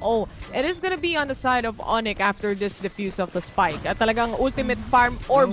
Importante bawat defuse. Importante bawat orb na makuha dito. ONIC, kanina nagkaroon sila ng mahirap na naging confrontation against Xerxia dahil nadali kaagad sila ng ilang mga miyembro doon sa loob ng site. Pagpasok dito ng Xerxia. Pero little did Xerxia know na kaya pala nila dito pagdating sa retake. They have expected who was ever all the way from double doors. Tapos nakuha nila kaagad dito yung mga possible lineups na gagawin sana ni Scary. Pero naubusan kaagad siya ng bala, ng dura para ma-counter na nga dito ang ONIC with within the favorable moments na makakapag-retake na nga sila. 1-0 na, and we also have here the buys for the side of ONIC G. At meron pa silang dalawang Marshall dito for either the sides. Aside from that, mukhang bumili on both sides of the team right now. So, Xerxia also has the capability na tapatan nga yung mga baril, gaya na nga rin ng sinasabi natin. Para sa side ng ONIC, gusto nilang gawing 1-1 to. Pero tingnan natin kung kagana. Kasi if that doesn't work out, it's just gonna be much more of a burden. Lalo na sa kamay ng Xerxia. But this is probably one of their best maps out here. Lalo na sa VCT Asia Pacific. At ilang beses na rin natin silang nakita dito. Umpisahan na nga nila yan with an Aldrone in just a few minutes. Or a few seconds rather. This Aldrone wouldn't detect anybody dahil na-shutdown na rin agad ni Monyet. No scope. Tumama kay isang membro. Yun na nga si Sushi Boy. Sinilip na lang niya yung toxic screen na yan. Kaya naman madadown siya rito. Scary already getting a kill and Cruz as well. Tatlo laban sa tatlo. Meron tayo. They are all on site and swarming around them. Eh, syempre, yung mga players ng ONIC G, isa-isang tumutumba on both sides of the team. It's still a 2v2. But as the toxic screen comes up, makaka-reposition yung mga players dito na natitira on the side of Xerxia. Ang kaso nga lang, masasalo dito ang bullets. On the other hand, a very low HP na rin si Scary. And this is gonna be another round secured para sa side ng ONIC. At sinabi ko nga kanina, Honey Glaze, if Xerxia doesn't get it, they're gonna have a tougher time going forward. And they did have a tougher time. It was almost a close round para sa kanila makuha yung advantage between their numbers. Maipuwersa nila ito for a 2v2. Pero ano ang nangyari? Wise usage of utilities. Ang dami natagpuan ng Recon Bolt na yun. At ito ang naging reason kung bakit nakapag-push forward dito ng Spasio, sina Severin, and there's also that Sova to remain onto that other side ng ating mga pyramids ngayon. And now, 2-0, we have here the buys for ONIC G, but unfortunately for Xerxia, Sheriffs lang muna ang mapanghahawakan nila. Sushi Boys are also with the Marshall right here. So, tignan natin kung makaka-capitalize nila yung mga guns na meron sila kahit papano. Making a pick-off count here in the hands of Xerxia is very essential for the team to succeed in this round. Ang kaso nga lang, napakatahimik ng buong mapa because ONIC is not peeking at all aside from the necessary movements here. CNC Slasher lang ang nakapalibot sa may pyramid habang yung iba nasa may stairs at nasa may bridge na rin. Hindi pa rin nakakapasok ang Xerxia right now at kailangan nilang gumawa ng paraan to. Starting off with just a shock dart right around the corner. Oh no, Scary dito. He had the advantage na nakakapag-lurk na nga siya ng bagya dito against his members of ONIC G. Pero expected na pala siya kaagad ni Limamore. We also have here Sushi Boys to destroy and Monyet's capabilities to hold on to the site. But the problem is, mas makakabuelo na ngayon inside ang players ng Xerxia. And si Slasher for the trade-off, Xerxia naman dito para makakuha ng ganti. 2 members na lang remaining ngayon. Standing for ONIC. And what is already happening? Para silang nasa landslide theater dahil they were only facing the Sheriffs na hinawakan ngayon ng Xerxia at nakapag-commit pa sa loob ng site. Magkukulit nga na bagya dito kaagad yung mga Sheriff na maibibigay nila Surf. And unfortunately dito for ONIC G, they have bought all of the Vandals from that previous round but unfortunately, hindi pa rin sila nagwagi. Kakatakot yung Headhunter. Di makasilip yung ibang mga members dito ng ONIC. Parang takot na takot silang tapatan yung Headhunter. Knowing na sila naman yung may kalamangan pagdating sa mga baril na meron tayo, nakuha pa rin ng Xerxia itong round na to despite the eco disadvantage. And right now, syempre, makakabili pa rin ng Xerxia. Parang wala lang nangyari on the previous round. Parang naging normal ang lahat. We are still back here with a 2-1 score and nothing much to do when it comes to the economy. It's still pretty normal on both sides of the team. Surf on the other hand, mukhang meron nata silang masaspatan dito. Eldemore takes the first kill out and syempre, mapaparandevous na lang din siya agad-agad. Butit naka-pick off na siya nakaagad dito ng isa at buti na lang din at nag-decide siyang umexit na muna bago pa siya mabueluhan dito ng gante ng Xerxia. We have now here 1 member down for the attacking team. So ngayon, ang magiging question dito, kung makakapasok na ba sila ng site. We have so much time for them to get inside pero ang madami ring oras dito for ONIC G Terror since Pwede na silang ma-sandwich dito. Look at the minimap right now. We also have I your got the Monyet. Samahan mo pa dito nila Mimor and Shiro to secure in mid, but this is only the problem. We just have here the utilities na meron dito ang Xerxia to get attention and one side or another. Tapos ngayon, unti-unti naman sila makakaikot, but this time around, NC Slasher, unfortunately sa kanya, classic lang ang mapanghawakan, but will it be enough? Lalo na't patungunan ng double doors dito, Xerxia. 30 seconds left. Oh.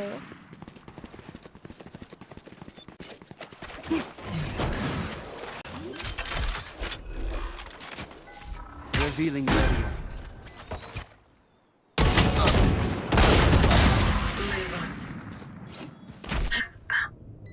Nakapitas ng isa si Cross. Ang kaso nga lang, nasagot din naman siya agad-agad. 3v2 situation. Pasensya na, nakamute pala ako kanina as Foxy was able to take on a kill. That's gonna be NC Slasher. Still a 3v1. Up to 7 in to do this retake. Hindi nga lang mangyayari yan dahil matatapos din ang lahat as Sushi Boys was able to kill him off. What a retake or what a play for Xerxia. Especially din nagambala nila kaagad ang ekonomiya dito. Ang inahabol na nga ngayon ng ONIC G laban sa kanila. We have your players all the way from mid na nakakapag-hold from the side of ONIC G. Pero ano ang nangyari? Nagambala lang sila dito. So wise usage of recon. Na-spot in nila kung sino ba yun nandito na nga in double doors. Nakapasok dito si Monyet or rather nakapasok na dito si Sushi Boys. There's also the follow-up of Crows. Kaya nahirapan na mag-gold ang ONIC team. Pero bigyan pa rin naman natin sila ng benefit of the doubt. Meron na silang vice ngayon. Unfortunately, we have now here the trade-offs. One member down each. Pero ngayon, ipit pa rin naman. Players from Xerxia all the way from elbow. Scary. Tamang abang lang din on mid.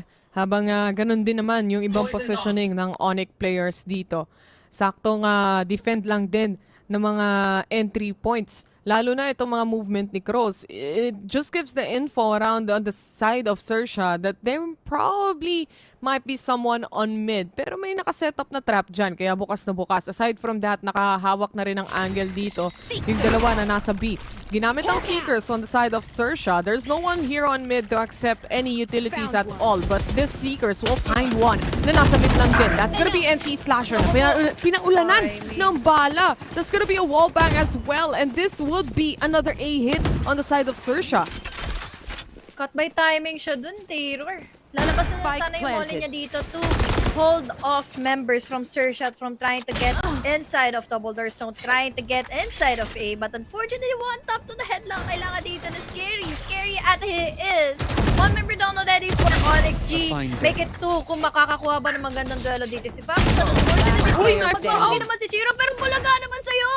Mali na lang din ang ginawa mo dito, ang pagiging kampante na makapag-rotate all the way from backside. But unfortunately, again, for ONIC G, isa na lang siyang natitira. It's all up to Severin, pero wala na rin siya magagawa pa dahil nga Viper's Pit kailangan na kailangan yan mamaya. Nothing much to do here pagdating kay Severin but to wait it out until the spike detonates. Pero ngayon, nagsisimula na ang meeting. Habang maaga pa, nagpiping na dito yung si Viper, si Severin, tinuturuan niya na yung mga teammates niya. Nakita na natin kahit sa player cam mismo na tinuturo niya na kung ano yung mga angulo na titignan at sisilipin nila dito. Si Elmemore, hindi rin siya nakakuha or hindi siya nakapag-rendezvous. Na-timingan na rin siya nung pagpasok ng ibang members. At para sa side ng ONIC, syempre, lumalaki ang gap all throughout. Isa pa lang naman yung rounds na nakikita natin dito, but obviously, the economy has been damaged. Hirap na tuloy dito ang ONIC G, lalo na they still don't have enough ultimate for Monyet, ultimate orbs here for Monyet para makuha niya na nga yung kanyang Blade Storm. And this time, walang makakahawak muna sa patalim. But Lemimore dito, ako nang bahala sa'yo, tol. Headhunter lang naman makakatapat dito ni Sushi Boys. Severin dito won't be doing so much of an advantage against Surf. That is another member down. Pero Monyet dito, nako, makakabuelo na nga lang din. One more orb for this guy. At meron na kaagad silang mga patalim. But now, it's still all in favor of the numbers dito ng ONIC G. Even though, nakulang sila ngayon sa firepower. Alam nila, there's gonna be someone on the right side of pyramids. Kailangan makatawid ng isang player rito. It's gonna be Monyet on that corner. Hindi pa rin siya nakakaalis. Wala na rin siyang dash or tailwind na pwedeng gamitin, kaya rin hindi siya makalabas sa positioning na yan. And the good thing here, at good Scanning news para kay Monyet, hindi papasok, hindi magiging A-hit to. I feel like it is gonna be a big hit for the players of Xerxia, the last 3 remaining right now dahil yung rotations nila. And dun na nga papunta, no? It's either gonna be a 30 seconds mid left. to B or a mid to A. It all depends and it all boils down kung saan sila makakahanap ng pick-off muna. Kaso patibong ito kung papasok sila ng A. Rabbit hole. Kung sakali man ang matapat nila kagad dito sila Monyet, ang magiging problema na lang nila dito is a numbers advantage, but they still have the firepower dahil dalawa na kaagad na bag. Make it a 2v2 this time, but they are playing it 4 times. They are already inside of C or B, pero makakapag-plant in na kaagad sila the spike.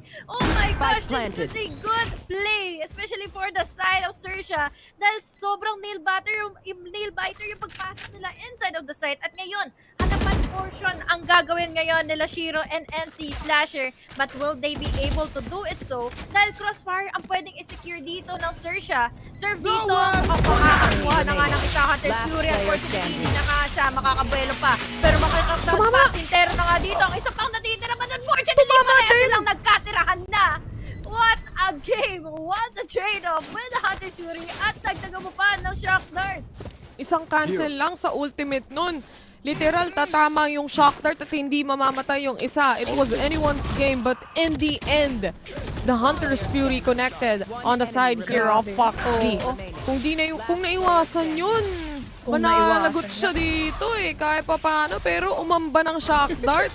Tumama naman, ang kaso nga lang, hindi lang pasok sa timing, no? So, for Xerxia, it is another round. 4-2 ang score natin ngayon. At syempre, tour de force in action in the hands of Surf as they try or as he try to also command in pagdating sa mga buy ng players ng Xerxia. Pero for ONIC G, this time, full buy na rin naman sila. Kompleto recados ika nga nila, pero Surf dito kailangan na nga lang din mag-ingat pa. Dahil ma-detect siya ngayon ng Aldrone, there is a chance na mag-wise wing na nga dito, players from the side of ONIC G. Kaya naman ngayon, ang dami pag-overtake yung ginagawa niya. O na-anxious siya kung may papasok at may magpipick ba. All the way from double doors. At yun na nga yung pwedeng mangyari. We still have the smokes, yes. Pero magiging ipit naman ngayon ang Xerxia to get inside of the site. Lahat sila ngayon nasa mid. The good thing about controlling mid is that you can decide whether if you still wanna go A or B, hindi ganun kalaki yung magiging rotations na makikita nyo. Tsaka, dito kasi may natitira talagang isa, may naiiwan na isa. Kung napapansin nyo kanina, it's Foxy actually trying to control kung ano yung magiging rotations ng ONIC G. Kung sakasakali man dumaan ulit sila ng mid. Kasi nga, nakita nila eh. But anyway, this is another mid to A hit para sa kanila. Sushi Boys getting the first kill already. There's gonna be 2 players behind. And this is gonna be all down. And still ONIC G fighting for their lives right now. 5v2 situation. Na-plant na rin ang spike dito on the side of Xerxia. Now they're planning on the post-plant positions. I'm planning on taking Sushi B for dinner tonight. Dahil sobrang sarap na mga nagiging plays dito ni Sushi Boys just to gather up themselves a site. Nakuha niya yung space, pero makukuha niya pa rin yung mga pick-off dito against ONIC G na nag-hold all the way from the back at yung mga nandun pa inside na madedetect pa nga ng Maricon even though may cloudburst na meron nga dito mahahawakan si Monyet. Ang magiging problema na dito is alam naman dito ng Xerxia kung paano siya kakounterin. We have now here a 5-2 scoreline dahil wala na ring time talagang gagawin dito ang ONIC G to defuse and to try and take in that site dahil wala na rin dito. Mahirap na maging play against the side of Xerxia. Numbers are just in favor of them. Pero look at the exit frags na nagkakaroon na lang din ng diskusyon dito all the way from B. Pero unfortunately dito for ONIC G, hindi sila makakapag-save. In the end, mahuhuli at mahuhuli rin pala yung dalawang remaining players. Sana nilaban na lang nila yung ganap doon kesa for the exit frags. Kaso nga lang talaga malayo rin kasi sila. And this decision, syempre, for Xerxia's side to actually push around, marami kasi silang pera, so they don't even mind if some of the players die as long as they can punish ultimately itong economy ng ONIC G dahil secured naman na rin yung round dahil patapos na rin yung pagsabog ng spike doon. Ngayon, eco disadvantage na naman ng ONIC. Hindi pa rin nila mahanap yung mga rounds na hinahanap nila aside from that first 2. It just seems so hard to control mid for them. Exactly.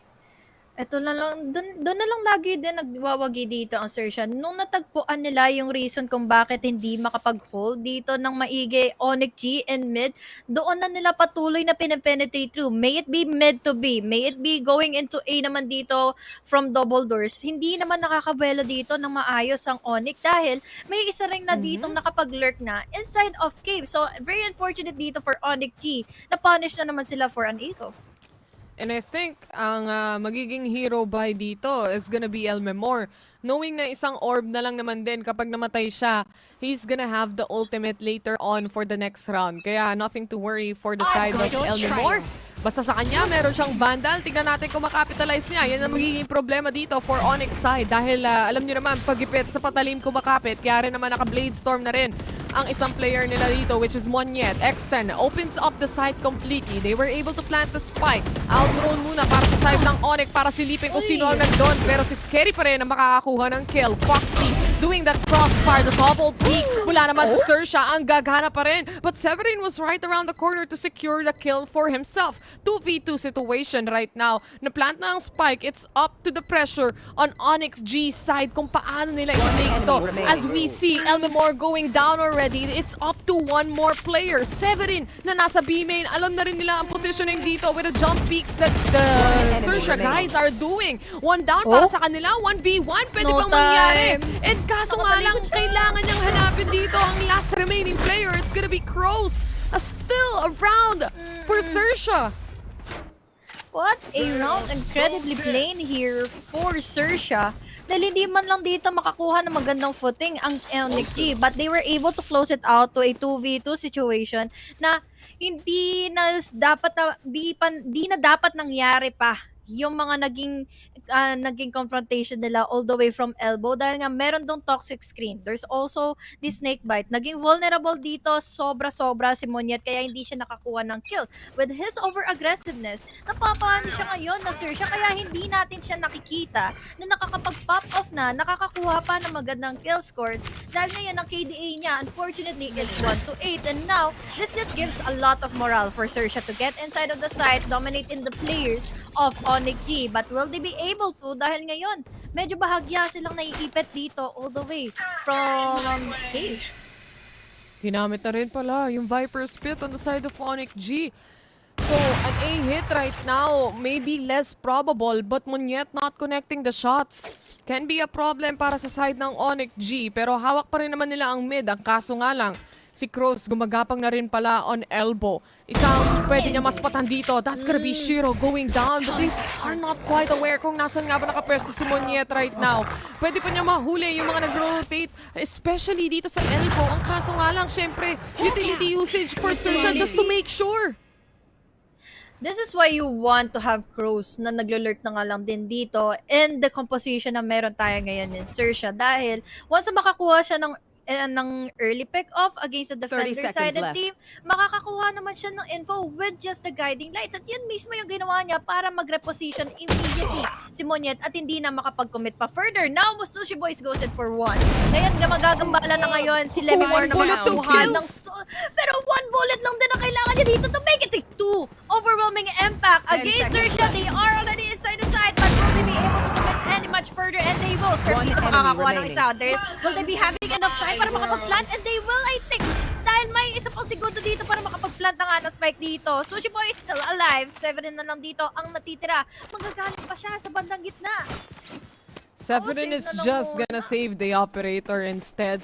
Hindi nila nakapitalize masyado yung operator ni Monyet. First of all, naka-wall up yung Viper doon. Wala siyang masilip kahit isa. And the players right now for Xerxia, they know not to go and cross out the wall if not necessary. And ganun exactly yung nangyari. Shutdown from left to right ang pinakita ng Xerxia dito. And it's still another round for them. It's gonna be a 7-2 scoreline after this. But at least, na-save nila yung operator. Tunay na save na this time. Exactly. Ito na lang din ang kailangan niyang gawin dito dahil very unfortunate itong breeze map na ito. Pinili man nila pero hindi ito ang magiging pabor sa kanila. Xerxia, they're just really getting in so much momentum inside of mid na nahihirapan na nga ditong makabuelo ang ONIC G to counter out those aggressive players na kukuha na nga lang din ng info, kukuha pa ng mga giging pick-off. Although maganda yung naging hold na nga dito ni Lemimore, ang naging problem lang is meron na kasi nang galing pa sa nest, meron pa nang galing in mid, kaya wala na talaga siya magiging takas pa even though na may rendezvous siya. And now, another punishment sa kanila ngayon, Terror. They're just holding on to their sheriffs, and will they do something about this para makakuha na ng buelo to at least push this to a 7-5 scoreline? Maagang aggression na nakikita natin from Elmemore. He might be able to spot the sky here, but it seems like Xerxia, they wanna take A. Binasag na nga yung Trailblazer. And Gross is quite aware kung ano yung positioning ng isang player dito at alam niya rin na operator ang gamit niyan. So SC Slasher, this might be the perfect timing na iba to yung knife na yan. Kaya papasok na nga yun dito. Ang kaso nga lang na-detect din siya ng drone. Kaya rin mapapatay rin siya. And the end, it's still a 3v2 situation right now. Elmemore with an operator still. He has to rotate all the way to A and he has to make it work. Ang kaso nga lang si Shiro wala rin namang baril. One down para sa kanila as Elmemore finds one. That's gonna be Cross out finally. Kanina pa sila naglalaban sa may elbow. Nagawa na rin nila. Nakaganti na siya finally, pero ito buti na lang nakaramdam kaagad si Shiro. Buti na lang nag-hold siya kaagad sa shift. Nagbabantay man dito si Foxy, pero lalay na pa nga siya. Hindi na nga siya makakaligtas pa. Pero although yung dito is Foxy, makakakuha pa rin naman ng pick-off. Nakapag-line up man dito, pero mayroon na sila lang Hunter's Fury. Makahap niya, pero makakapag-cha-cha. Oh no, no time intended for him. Oh, this is gonna be a defuse. But the problem is, oh my god! That quick scope that he did to push this round out with 30 HP. Makukuha niya pa yung 3:7. Taylor, that was an eco round for ONIC G. Round secured. What a play coming in from that chamber. Isipin mo, yung operator, ang tagal ilabas niyan, especially kapag una yung knife mo. At syempre, yung isa na ready na sana sa lineup, hindi rin naman nabantayan ni Fox Z. In the end, the shots from Elmemore will still connect and he was able to save that round para sa side ng ONIC G. 7-3. Muntikan pa. Muntikan ang maging 8-3 ang score. 8-3? Oo nga, hirap sila dun Lalo na't may bala at may pwersa kasi dito ang Xerxia. Kanina, Sheriffs ang napanghawakan nila, and ngayon, ONIC G, with that round na napanalo nila, they have enough economy to begin with and force themselves so much buys on their side. But the problem is, ang dami pa nilang kailangan na bullet Terror. It's 3-7 still in favor of Xerxia. And Xerxia, speaking of, kalat na naman sila sa loob ng mapa. It's either it's going to be mid para mabigla na naman nila dito yung puwersa against ONIC G or talagang irarush nila inside of the site dahil wala nang kumukulit. Monyet dito, natuto na. Sa loob na lang daw muna siya mag-wait para dito sa mga members from the attack. Uy, may tumawid. Di nakuha ni Sushi Boys yung kill pero alam niya yung info kahit papaano. But like I said, this map was actually a pick by ONIC. Pero Xerxia, this is quite a strong map for them. Hindi nakakita si Surf sa may corner, kaya rin siya makakakuha ng kill. That's gonna be one man down on the side of ONIC G. Kroos is already clearing B side here. We're using up the Trailblazer. Alam niya rin na may trap sa Geddy. Kaya naman po, problemahin ngayon niya ng ibang members ng Xerxia.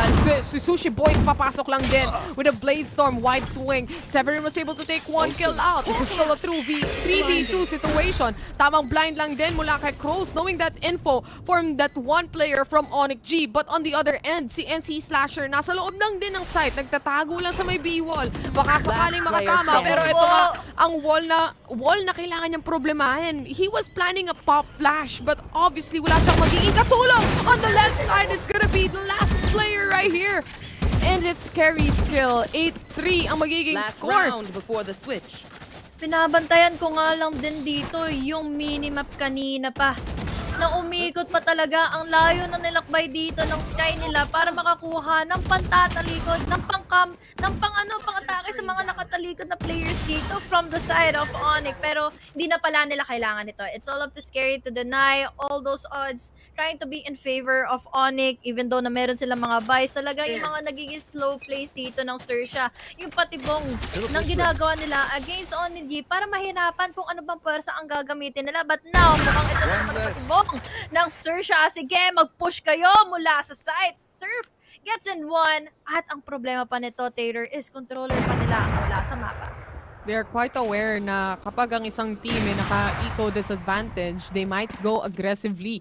At yun na nga exactly ang ine-expect ng Xerxia. They got that first kill in without any sweat. And Elmemore was ready to answer back with that indirect trade kahit papano. This knife will probably detect some of the players here. Pero si Elmemore, masasalo niya ang bala ni Surf habang nag-aantay si Gedli si Monyet. Busy naman dito on A main. Tamang orb lang din si Foxy pero nahuli na yung mga kampi niya. One man down and yet again for Xerxia's side. Kanina, from a 5v4, we are now down to a 3v1. Gusto pa, oh. Kanina pumapabor pa sa Xerxia. Nakakuha sila ng isa, nakabuelo sila ng patay, pero the problem is, isa na lang kaagad silang natitira dahil lahat ng mga naging duel dito ay tinawid na nga nila all the way from A. Pero buti na lang at meron pa dito Viper Spit. This is still doable dahil alam natin ang capabilities na makapag-clutch ni Scary with just that Viper Spit. And now, oh my gosh, nakakot may timing dito si NC Slasher, but unfortunately, nalikuran din naman siya dito ni Monyet.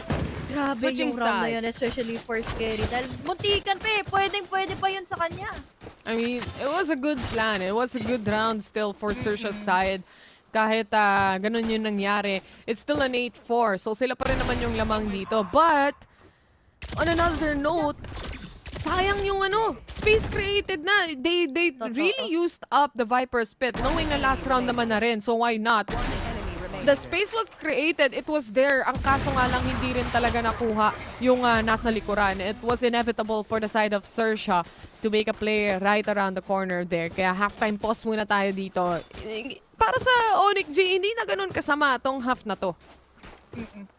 Makuha lang nila dito potentially yung first Pesora na and yung mga susunod na mga plays and yung mga buys against Xerxia. Pwede pa sila makahabol to an 8-8 scoreline. But I just wanna say na mahihirapan sila dito sa lineup pa lang mismo ng players natin ngayon for Xerxia. But buti na lang din talaga at meron silang NC Slasher. NC Slasher dito potentially can still destroy in someone from holding inside the site dahil may pang-suppress ang kanya mga utility dito. After niya makakuha ng info, there will be an opportunity for Monyet na makapasok ng site. This is the time. Taylor, this is really just the time for Monyet and NC Slasher para makapag-comeback at para makapag-pop off na for this first half. Or the second half rather. Medyo nahihirapan din makahanap ng spacing si Monyet dito eh. But knowing na syempre, magsaswap din naman tayo ng sides at siya ang duelist for the side of ONIC. Sana makakreate siya ng space for the rest of the team. Alam naman natin na ang duelist, ang role niya ay mag-open up ng site para makapasok yung ibang mga players. But obviously, if you get a frag with that, kahit pa paano, mababawasan na yung sakit sa ulo nung remaining members mo para hanapin pa yung mga natitira. But so far, alam naman natin, yung Xerxia, baka mamaya napagod din sila sa match nila kanina kasi medyo mainit din yun. Tatlong games, tas may overtime. Iba yun. Nakakatakot yun, Taylor, kasi ang lupit ng naging comeback nila against Bleed. I think, nung mga nahuli, kung naalala ko pang mga rounds na umabot tayo ng 7-12.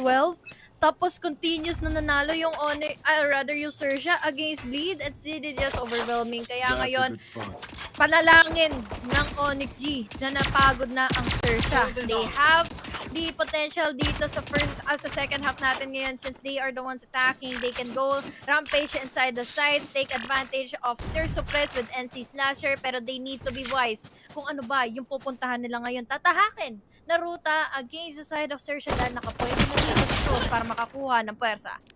Huli agad. Severin with the shot right there. Hindi kumunek yung headhunter from Elmemore kaya mamubuhay pa rin yung tumatawid.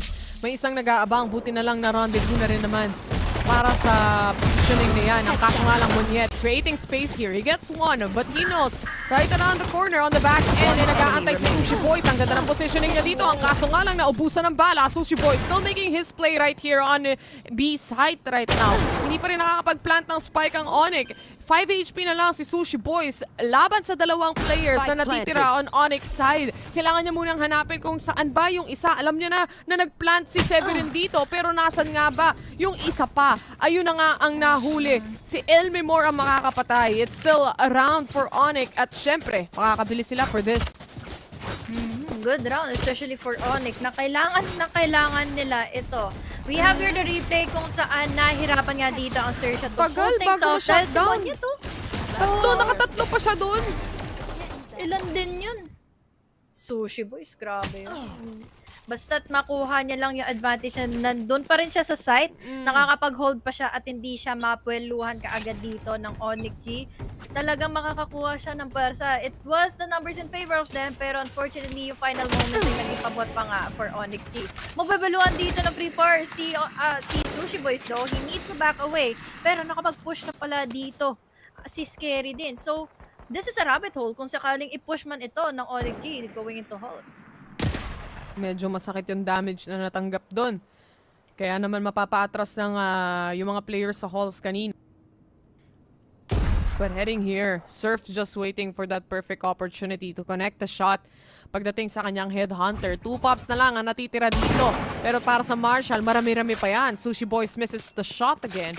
Kaya tamang reset lang din for the players of Xerxia. Kahit na ONIC ang may kalamangan when it comes to the guns, hindi pa rin nila binibigay. Nagpe-play for picks pa rin sila dito. And still, for ONIC, not much of a movement aside from the players na nagde-decide na mag-rotate. This is probably gonna be an A hit. Kailangan lang makakreate ng space pero nasa kaliwa si Scary. Tamang trigger discipline lang din to make sure, pero binuksan na nga ang pintuan. Hindi pa rin nakakapasok ang iba. Tamang dash in lang for Munyet. Will he be able to get a kill? Kahit na walang scope, napatay pa rin yung Rico na yan. Kaya naghahanap pa rin dito ang mga players. Munyet sees one. He was able to get a kill, but Scary was more prepared as well to take on the next. Pero si Severin, gumapang na rin on halls. Tatlo laban sa dalawa ang natitira ngayon. Flash out mula sa KO, pero hindi pa rin napaplant ang spike. 10 seconds remaining, pero isa na lang. At hindi pa rin napaplant ang spike. 6 seconds remaining right now to plant the spike, and they finally did it. Severin to take on the shot and Shiro to secure the kill para sa round ng ONIC G. Muntikan pa yun. Muntik na muntik pa nga yan. I was already on the edge of my seat, but unfortunately for Xerxia, hindi pa rin pala talaga sapat ang pwersa. Nabalikan natin kanina kung gaano ba kalupet yung mga pag-hold nila in their angles, yung pag-abang nila inside of the sides. They have the advantage to get in that pick off immediately kay na Sushi Boys. But the problem with Sushi Boys kasi dito nataranta na siya. After using in every free fire na meron siya dito with his Marshall, parang na-disrupt din yung composure niya dito na ang dami niyang binigay na free fire at kailangan niya pang isipin dito yung recon. So now, at the very least, meron pa rin naman silang mga buys dito. They have what it takes to make a counter against ONIC G, but ONIC G dito, mukhang tatlo sa kanila may enough firepower to get inside.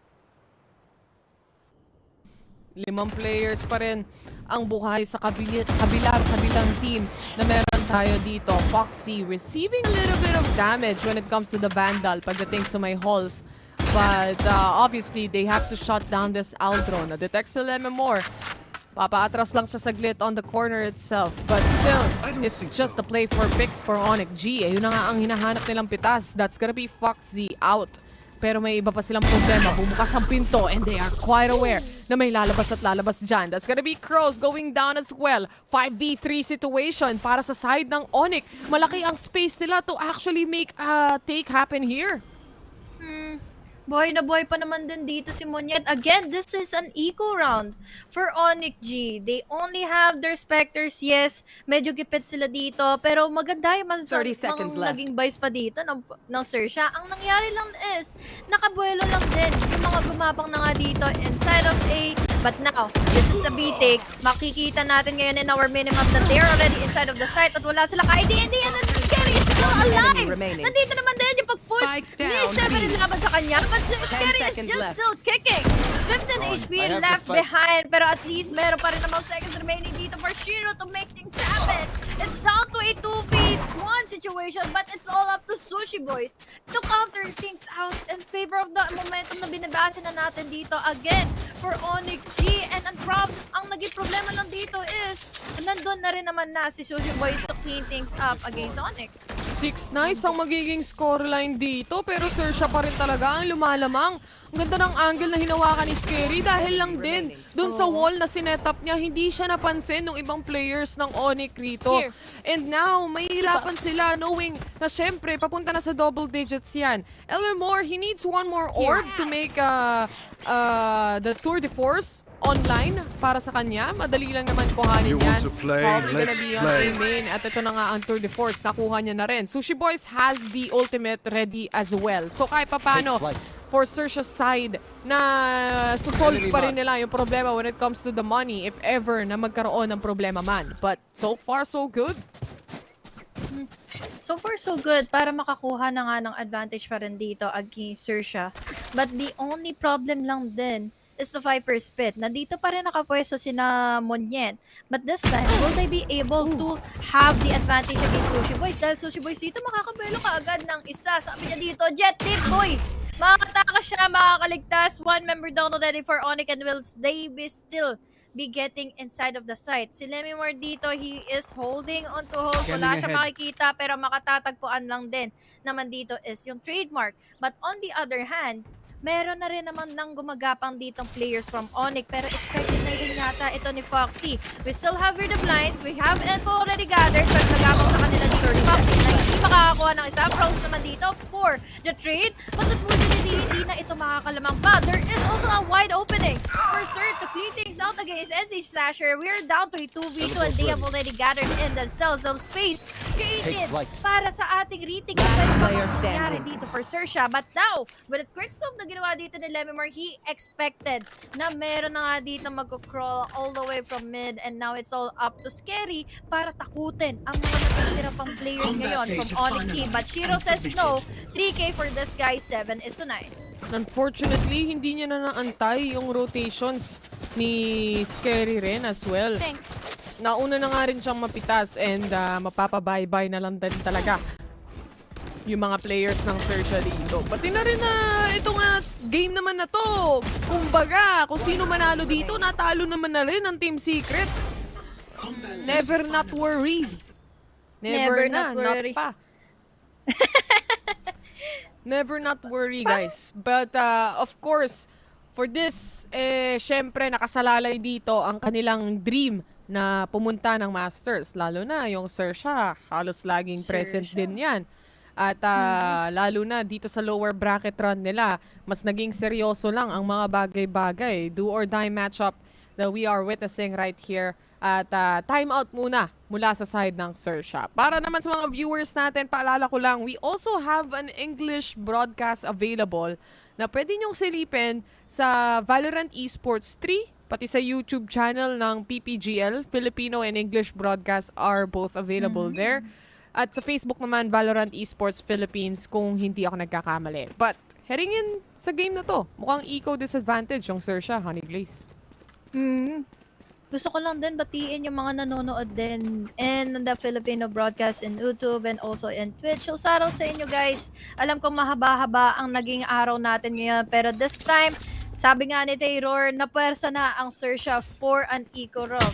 Dahil nga, nakakakuha na ng momentum dito ang ONIC. But now ONIC, nabebeluan sila. We have the stake back here. Magpapuwersa na nga lang din dito si Monya dahil he is still safe under the smoke. He was able to get in Scary pero mukhang makakadalawa pa sila ni Lemimore dito. They are already inside of the site, planting in the spike. But the problem is here for Xerxia, there are only 2 members left behind. Si Monyet, yun yung opening na hinahanap niya simula kanina eh. Sushi Boys will be spotting one. This will give out the info na meron nang nagpa-flank sa may likuran. Abangan nito ng mga players dito. Sushi Boys going down in the hands of Elmemore. And finally, nahanap rin nila dito si Cross. 8 to 9, lapit na lapit pala ang laban na meron tayo dito. Humahabol talaga ang ONIC. Ito yung sinasabi ko kanina, Honey Glaze. Nakadepende kung paano ma-open ni Monyet yung entry pagdating sa mga sites. Kasi kanina hindi pa siya masyado tumatama eh. But of course, typically nakikilala natin ang ONIC as Monyet being the star player here and actually making frags happen. This time around, Elmemore is shining more. Wow, rhyme. Ang nakita ko nga lang din dito, Taylor, is that pag nakuha na nila yung pick-off kay Monyet, para mahihirapan na nga rin makapasok dito ang ONIC G against Xerxia. So once na ma-pick off na dito si Monyet, they need to do something about this, na magkaroon sila ng adjustments. They need to adapt to what is happening in favor of Xerxia. Ano ba ang nagiging possibility nila? They have the utilities, yes. So ano ba at sino ba ang kailangan nilang unahin? We have Crows na sobrang sneaky niya sa mga times na gusto niya makapag-flank o mag-lurk against the players of ONIC, na nabibigla tayo dito once na makakuha siya ng pick-off and immediately reposition away dahil meron siya mga blinds to gather info, at ito pa yung opening niya to get away from any casualty. And speaking of casualty, mukhang hulog na naman yata ito sa Patibong dahil dalawa ang nagbabantay in B. Ano ba ang nakakahulog dito sa Patibong? Dahil meron tayong utility. We have the snake bite na pwede nang gamitin, and also have here the slows pa na pwede maging reason kung bakit sila mababawasan isa-isa. But this is a 4-man stack. 4 na tao na ang bumubuelo on B side. Parang nakakaamoy na sila dito na baka dito nga yung dip ng players ng ONIC. At dito na nga nagsisimula ang lahat. Domino effect ba ang mangyayari as 3 player goes down in the hands of the players of Xerxia? Opos, pati Pantupos. Isang mabilisang flawless round mula sa Xerxia. Yun na nga ang domino effect. Sa sobrang tagal nilang pumasok, naamoy pa rin sila. At saka 4 yung nakastack doon, Besiwap. Puti na lang din at hindi nagpa-bait dito ang Surf from getting that side. Look at those clean shots na ginawa dito ni Surf. Dagdagan mo pa ng follow-up na ginawa dito rin ni Crows para hindi talaga sila ultimately makapasok. Guys, wala nang utility ginamit dito ang dalawang ito to make things not happen in favor of ONIC G. Meron na silang ultimate from NC Slasher, pero operator lang din kasi ang gamit sa kanila dito ni Surf. At yun pa ang napangunahan kaagad niya. ONIC G, talagang pepper-sign na nila. Ayaw nyo na slow mamadali na namin ito. Hindi tatama dito kaagad ang operator hit. We also have the Hunter's Fury. Kasa lang din ang gagawin dito para makaligtas. Scary on the other hand, did not survive. Pero we have here the world already committed by Severin. Pero hindi pa pwede yan magtagal pa. Surf dito makakakuha ng pangalawa. After getting in, one shot to the head with the Headhunter. Secret already out. Ano pa ang pwede nang gawin dito? Puwersa ng ONIC G para maipanalo yung retake na gagawin na nga ngayon sa kanila na Xerxia. Ingat-ingat sa wall pa ang ONIC. Trailblazer nasa kaliwa, pero itong players ngayon ng ONIC hindi maganda ugaga dahil nga rin mahuhuli na rin si NC Slasher right on B-main. Planted for B-main naman ang iniwan dito ng side ng ONIC. Ang kaso nga lang kailangan pa rin nila mag-swing out at problema pa rin nila ang dalawang players na nakaabang. Xerxia still able to take this round away. 11-8 ang score na makikita natin dito. You gotta have someone as your support like Crows. Ang laki ng magiging impact niya dito dahil nga sa mga crazy angles na inukuha niya once na mang-bait dito yung isang player nila. I'm talking about here the switches na ginagawa nila dito ni Surf. Dagdagan mo pa kaagad ng kanilang player dito para makakuha ng info or even have the attention. Look at that support. You cannot take down someone if Crows is still alive on their team para makuha yung clutch na yon. 11-8. They have here so many buys still in favor of Xerxia, pero Taylor, this is really hard, especially for the side ngayon ng ONIC dahil medyo kulang-kulang sila, sir. Tumama yung shot ng operator bago umalis yung chamber doon kanina. 45 HP na lang ang natitira for Elmemore. But he has the tour de force at least. He can punish some of the players and he can play on the back end anyway. Pero para sa Xerxia, kompletos Ricardos to. Kahit mawala yung operator na yan, may pambili pa rin sa next round. Pati na rin yung tour de force available din dyan for Xerxia. Kaya ang hirap din talaga basagin ang wall of defense na meron ng Xerxia rito. Aside from the agent picks that they have, the rotations that are alam nila kung anong battle yung kailangan nilang labanan. Alam din nila kung kailan sila magro-rotate. Kanina nakita nga natin yung 4-man stack eh. Oh, parang ika nga nila, diba? Know your battles wisely. We have now here an elbow take. Hoy, nakukabahan na muna dito. Man. Ang may kuha ng recon ball. Pero wala muna siya makukuha ang info dahil sumablay ito. Nakakapasok na si Monyet. He's ready inside of the side. Close lang dito. Nakakakuha sa kanya. He is still alive! Laso na naman dito ang ibon! Nalason lang! Natalikuran sila! Napatype na lang sila ng Spain na walang S. pain talaga ang makikita dito ng ONIC. Bighati. Di nila na-check na meron palang nasa likuran na kanina. Especially with this kinds of slow plays that we are looking at. You just have to clear out all the angles. Kasi kapag pinagbigyan mo nga makapag-rotate itong mga players ng Xerxia, yung mga choke points mahahawakan talaga nila, lalo na dun sa entry. Nakakainis si Cruz, Lason. Tingnan mo yun, nakapasok na. Ang laki ng effort ni Monyet to get inside of B. Then, nakuha at nagamit pa nila dito yung kanilang Poison Cloud to make sure na walang makikita yung mga nag-hold all the way from Nest. It was Foxy. Wala siya nakuhang info with his recon, kaya naman nakapa ng B. Pero on the other hand, sa tagal-tagal kasi ng nagiging rotation dito ng ONIC B, yun nga yung sabi mo, nag-joke off sila dito. Ito na mga kinocommit na Xerxia, but now Monyet is already trying to do his thing all the way from holds. They were able to tag in someone with their recon. Makakapasok sila. There's already the Cloudburst to maintain in composure. But the problem is, will they be getting inside the site nang walang makikiging casualty dahil nakabang na dito sila Foxy and they are going away. And the circuit combat, hinahayaan na lang nilang makapasok ng A dito ang ONIC G. Like I said, they know which battle to choose for the side of Xerxia. This is still gonna be a 5-man retake dahil nga wala pa rin napipitas. On the other hand, nakapatay na nga dito si Surf at si Foxy. Sumama na rin sa hukay. Si Shiro, Seekers out para kay Close. Hahanapin ang mga natitira. And the last remaining player right now is gonna be Severin. He's gonna be going down as well dahil nga rin sa pagtakbo ng Seekers. Nalaman pa rin ng Xerxia kung saan nga ba ang posisyon niya.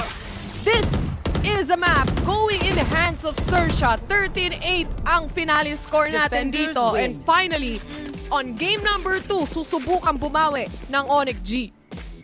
Magkakaroon pa nga ba ng bawi after natin makita dito yung mga cheeky plays, choke points held by Crows para mahirapan na nga dito ang ONIC G na makabawi at makakuha ng comeback. Tinatry nila makapasok ng site. Pumapasok na nga sila ng site. Pero ayun nga lang din ang problema, hindi nila natagumpayan kung sino na nga ba yung nasa loob, kung sino na nga ba yung nakakapag-defend, kung sino pa nga bang buhay pa sa loob ng site. And tinan mo naman yung mga ngiti dito sa mga players ng Xerxia. Talagang we did not expect less from this team na sobrang experience na throughout the VCT run, especially on this stage. But unfortunately sa kanila din kasi, Terror, talagang nakikita lang natin kung ano yung mga plays nilang papatumbahin lang ng Team Secret bukas na bukas yan. Tamang inhale lang ng poison para sa mga players ng Xerxia rito as they take game number 1 away for the side of ONIC. Ang problema ngayon ng ONIC, they actually picked out this map. So moving forward, if we go and head on to the next map, it's gonna be Icebox kung saan yun ang isa sa best maps na meron ng Xerxia. Kung napansin nyo, sinabi ko rin na magaling sila sa Breeze kasi totoo naman. So each and every time, malakas talaga ang Xerxia, ladies and gents. Kaya rin naman sila nakakarating at nakakaabot sa Iceland way back before. So never not worry, ang sabi dito ng ONIC G kasi babawi daw sila for game number 2. But still, with how Xerxia played out the first map, ang hirap din eh. Especially that mentality for ONIC G. Lalo na, Xerxia was they just won basically. Nasa kanila pa yung momentum. Oo.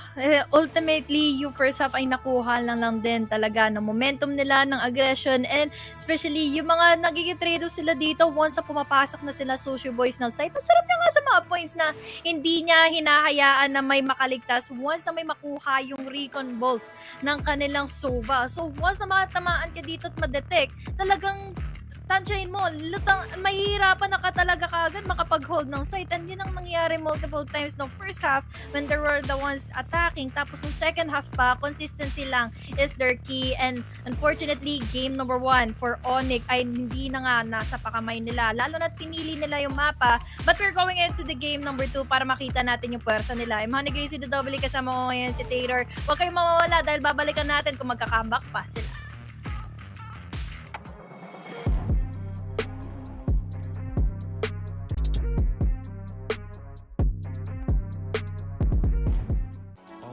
Truth just realized. Two groups faking the real guys, and both of them plotting on your meal size. Gotta be more, is this real life? Got a bad hand, but I still try. Try and knock me down and I still climb. I can see the promised land right over the hill line. And when I get there, yeah, we all gon' party. Learn how to surf cause the waves is gnarly. Gotta make the bread, gotta bake the barley. But it take a little time, be patient, darling. Working for the people, gotta rake them all in. But sometimes people make you hate your calling. Some people panic when the brakes is stalling. Me, I go to God when my faith is falling. Put it on the tattoos. A righteous man don't know bad news. Found forgiveness for my snafus. Nothing for the pretty girls trying to get a cashew. Bad dude. Sometimes life really suck like a vacuum. The devil I don't never turn my back to. I just wanna shower love like a bathroom. And be a role model for the black youth.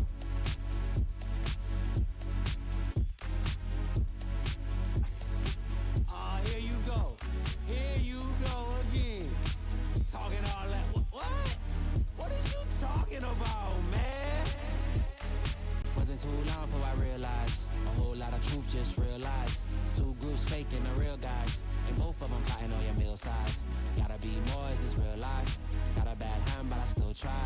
Trying to knock me down and I still climb. I can see the promised land right over the hill line. And I broke a lot of hearts in my lifetime, thinking that their heart wasn't like mine. Finally got through a lifeline, and I stumbled upon a right mind. Love showed up at the right time. Put her in a white dress, get the white wine. Some people do it for the nighttime, but I'm thinking more, make your life mine. Yeah.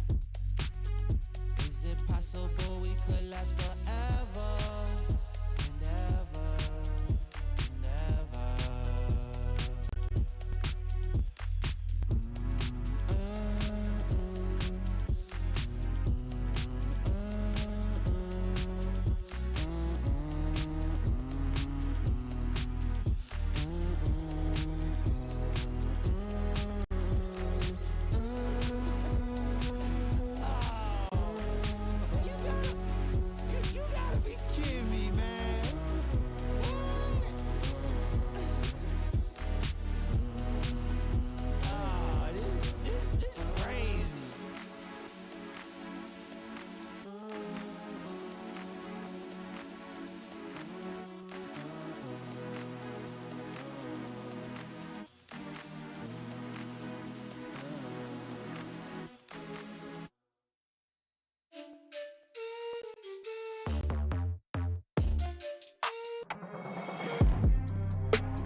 Xerxia Esports has gone online. This is their true form, the form we should have seen since the beginning. Fortunate for them, it's a form that isn't too late to be revealed. Game 1 going in their favor as they take control of Breeze. Now, Likeable, Fluffy O2, and Trix once again here on the panel. We had Scary as the featured player in our head-to-head earlier, and Fluffy, I think it was perfect because he just really stood out in this game too. Yeah, we were talking about impact, and Scary, one of the most impactful players that we have here for Xerxia, really proving how important it is to have a very solid controller. His walls not only divided the team and make sure that they can cross safely, but he was also one of the key factors in getting those important frags. You can see it even reflected on the scoreboard here, as we see that he is kept up with the best of Xerxia Esports. He really has kept up with the best of the best. In fact, I would argue that he's one of the best members as well as his team. Not to say that other teammates are not as good, it's just that his impact is just something else, especially mixed with all of the other members of his team. Now, starting out these couple of rounds, it felt like a back and forth between these two. And for the most part, I feel like Xerxia, well, we've established that they love to punish their enemies whenever they make a mistake. And they really punished ONIC over aggression, especially on those couple of rounds. So I did see Trix that towards the first half, Tia was really trying to push mid over here. And this is something that we talked about. We love this proactiveness. We do love that proactiveness. Pushing mid is such an important part. I feel that Xerxia on their attacker side were able to actually push up onto mid, get some more control from there. On the defender, however, it was actually a flip that we saw. ONIC started taking that mid control instead of Xerxia. Xerxia only throwing out that recon bolt there, but later on, I believe it was when they were on 10 or 11 points, Xerxia actually started posting up two players one in A side holding that mid cross and another on B side, so maintaining mid control without actually having to put their players within like the mid pillars or too deep that they might get picked off. Yeah, I feel like that proactivity that we always talked about is key, not only in general, but also specifically in this series, as both calculated teams really are trying to out-calculate each other. It's the one that makes the first decisive move and can also yet play safe, just like Trix mentioned. That really is the one that is rewarded. We always talk about risk and reward, and the rewards are reaped today by Xerxia Esports taking the first game 8-13. I think this play by Scary would actually be a risk that was really rewarded. He did not move from that spot. And thank you, Komodo, for fueling my nightmares by giving quite the graphic description of why he's that nightmare in the corner. I mean, we also talk about, again, Xerxia Esports just punishing the enemies. For them not checking the corner over there, they were absolutely punished. Scary took out 3 people out of that team over there. He was just very patient. He took his time, and he made sure that they could not flick his head right back at him. Now, I gotta say, going back to the attack of Xerxia Esports, I loved it. You see Foxy trying to fish information from halls. You see 4 people on mid. There's just so much space being taken.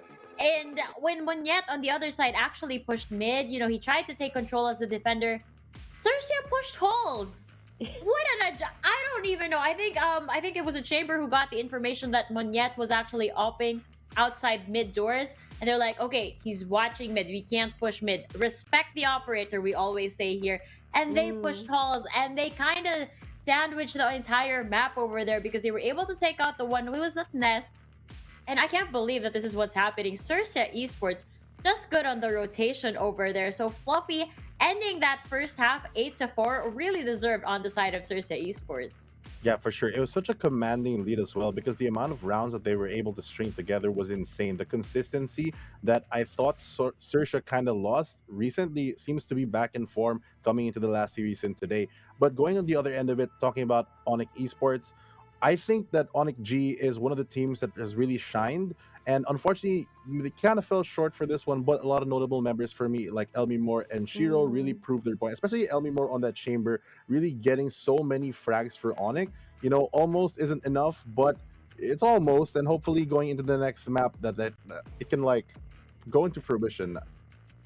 Yeah, I think also looking at, you know, the way Xerxia was playing near the end, you started to see them take some more aggressive angles.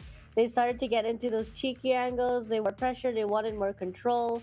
And I feel like that's the Xerxia that I'm so used to watching. The kind that is aggressive, is taking that control, taking those proactive steps to make sure they can control the map and force the opponents to a certain side. On the flip, I saw that ONIC recently in this series have been picking that up.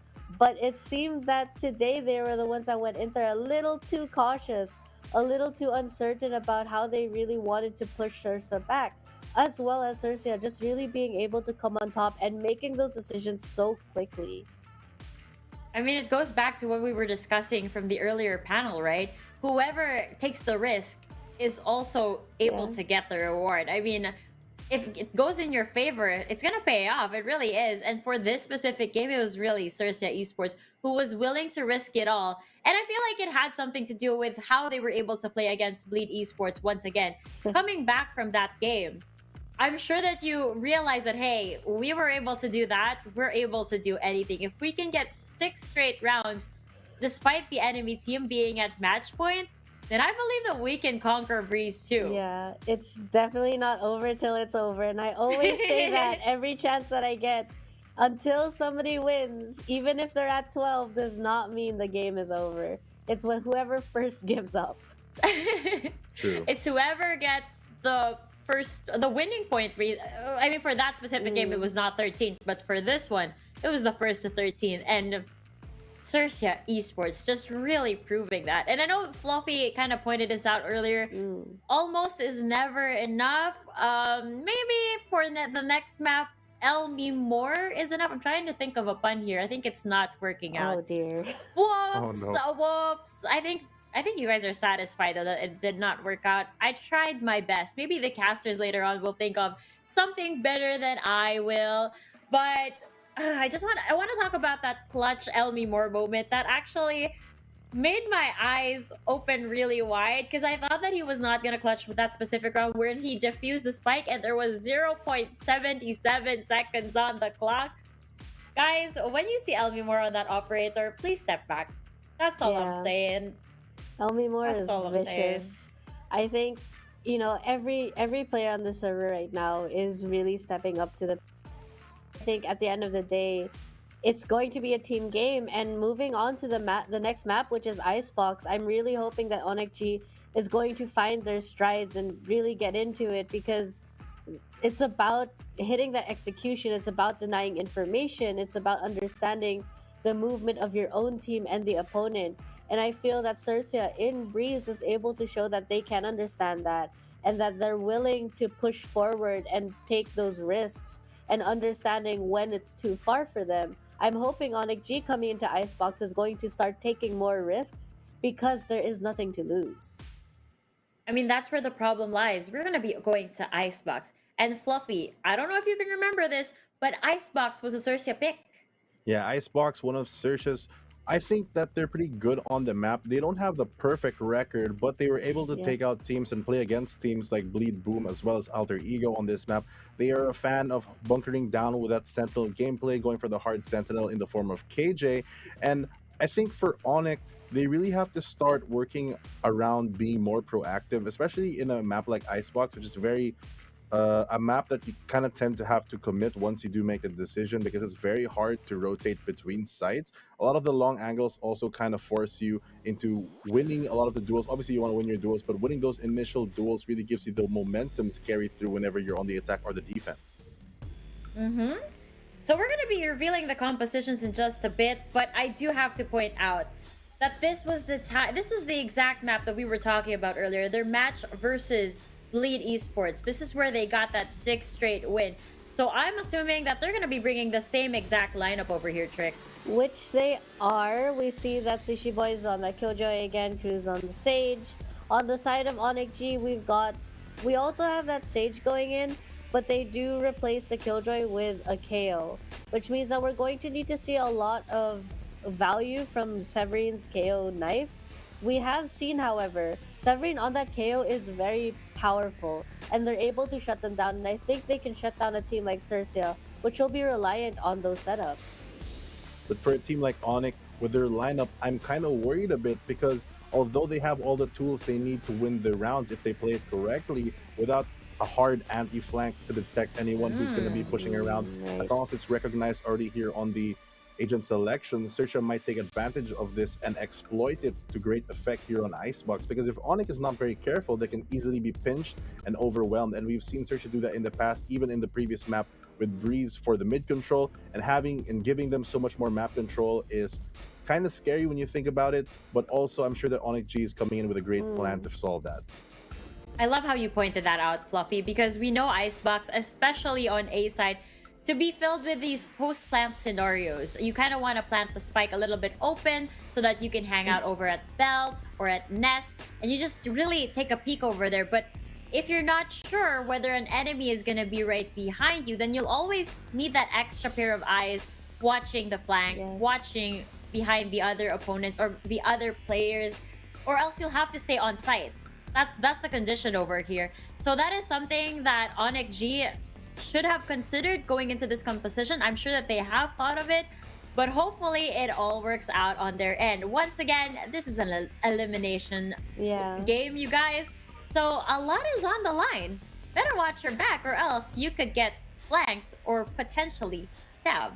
With that in mind, let us go to game number 2 for these guys. We're going to Icebox. No more further introductions, no more further delays. Casters, we pass it over to you.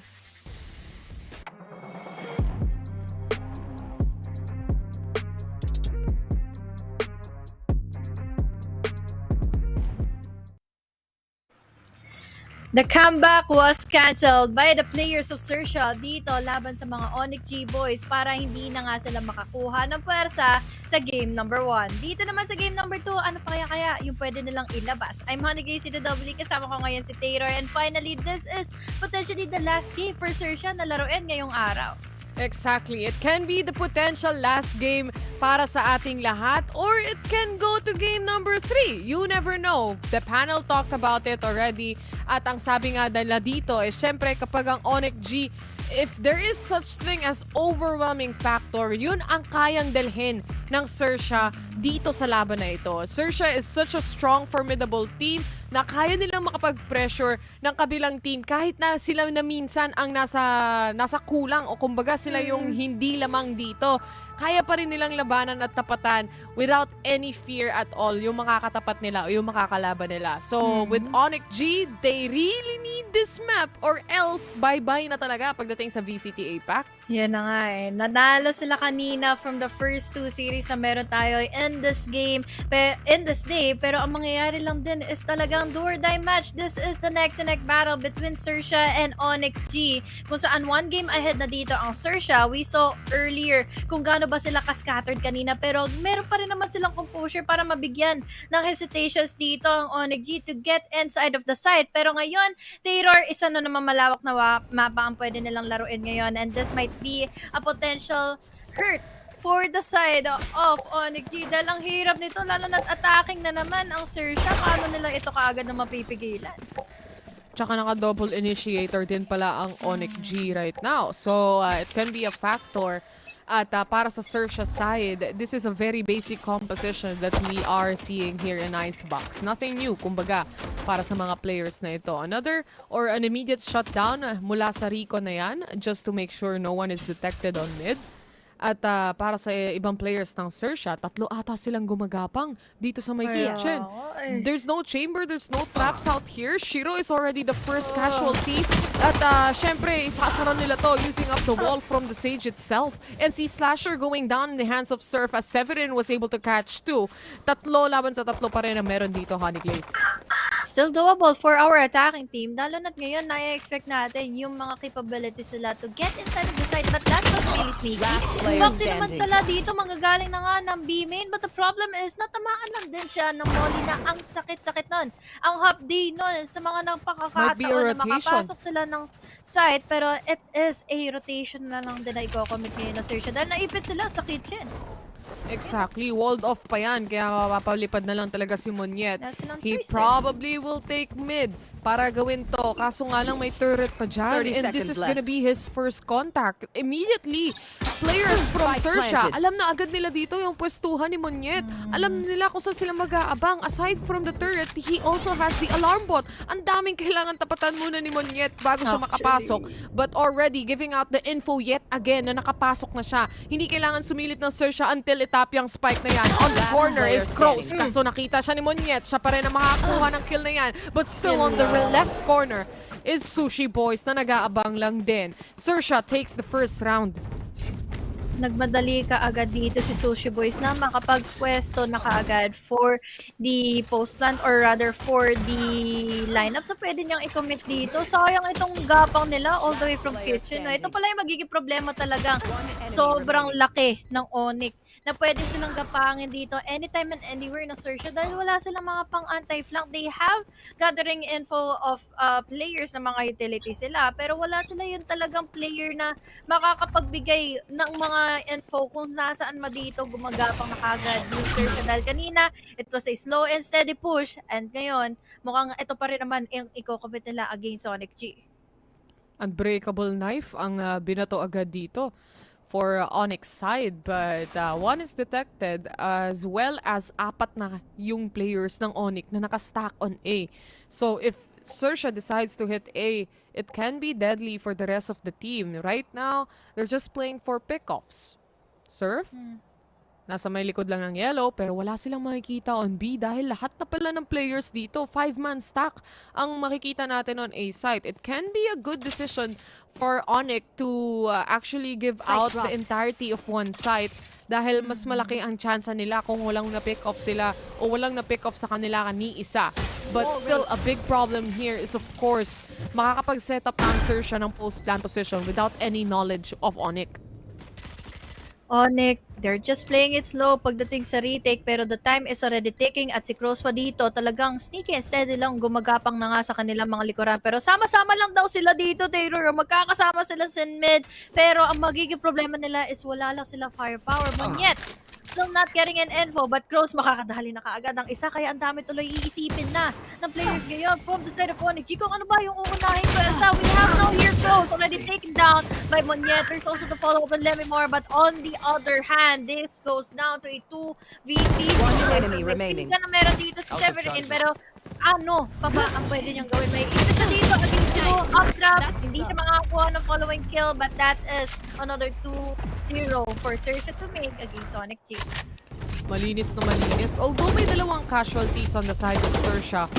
At ang plano talaga dito ng ONIC is to do a 5-man retake. Medyo scattered din yung positionings na nakuha ng ONIC as well as the players respectively. Here on mid, ang daming skirmish na nangyari. Ang daming beses na pwede mong makuhanan ng trade kung sakasakali man. But it didn't happen at all dahil sa sobrang scattered ng ONIC. I was expecting that it was gonna be a 5-man retake altogether. Unfortunately, it was not. Xerxia, sila pa rin na may kalamangan at syempre, ito na ang buy round ng ONIC. Oh no. Early wall committed here in mid. Oh no, kasi syempre makakabang hinayang yun dahil may opportunity pa rin naman ditong umikot kaagad ang Xerxia against them. Mid is already vulnerable tapos meron pang push na nagaganap na nga dito in B. Monyet, this surprising factor na pwede nga gawin dito na Xerxia ang pwede nang maging lamang nila but now he still has the Vandal at hand para magkaroon ng pabor para sa kanya but now we also have the pushes na pwede nang i-commit sa kanya dito na Xerxia but they are held back. Kung ano ba yung mga utilities na pwede pang ibato sa kanila and there is one suppress, no info gathered but they are still taking some time kung pwede pa nila kuhanin na kaagad itong B-side. Still waiting game for the side of ONIC G. Naantay pa rin nila yung pagpasok ng mga players ng Xerxia right now. Wala pa rin paramdam, walang kibo ang mga players ng Xerxia. Pero si Close nga ang una makikita. Monyet caught off guard on the site itself. Nahuli na rin siya rito. It's still a 4v4 situation but Surf was able to find Severin on that 30 corner. seconds left. Shiro, gumagapang na rin. Nabitawan yung shift. Rinig na rinig siya dito. Trying to pinch down yung nagpa-plant ng spike. Ang kaso nga lang siya ang mapupunit dito dahil syempre with a low HP, mapo-force out gamitin yung utility na yan pagdating sa heal natin. Still 3 players remain for ONIC and Foxy. Maganda ang pangitain dito on the side of Xerxia. Lalo na marami siyang nakita on the back end. Elmemore secures that first kill. Scary on the other hand, sumagot din para sa kanyang trade-off. The turret has been set here and still on the corner is Foxy behind Yellow. Sushi Boys to close things off.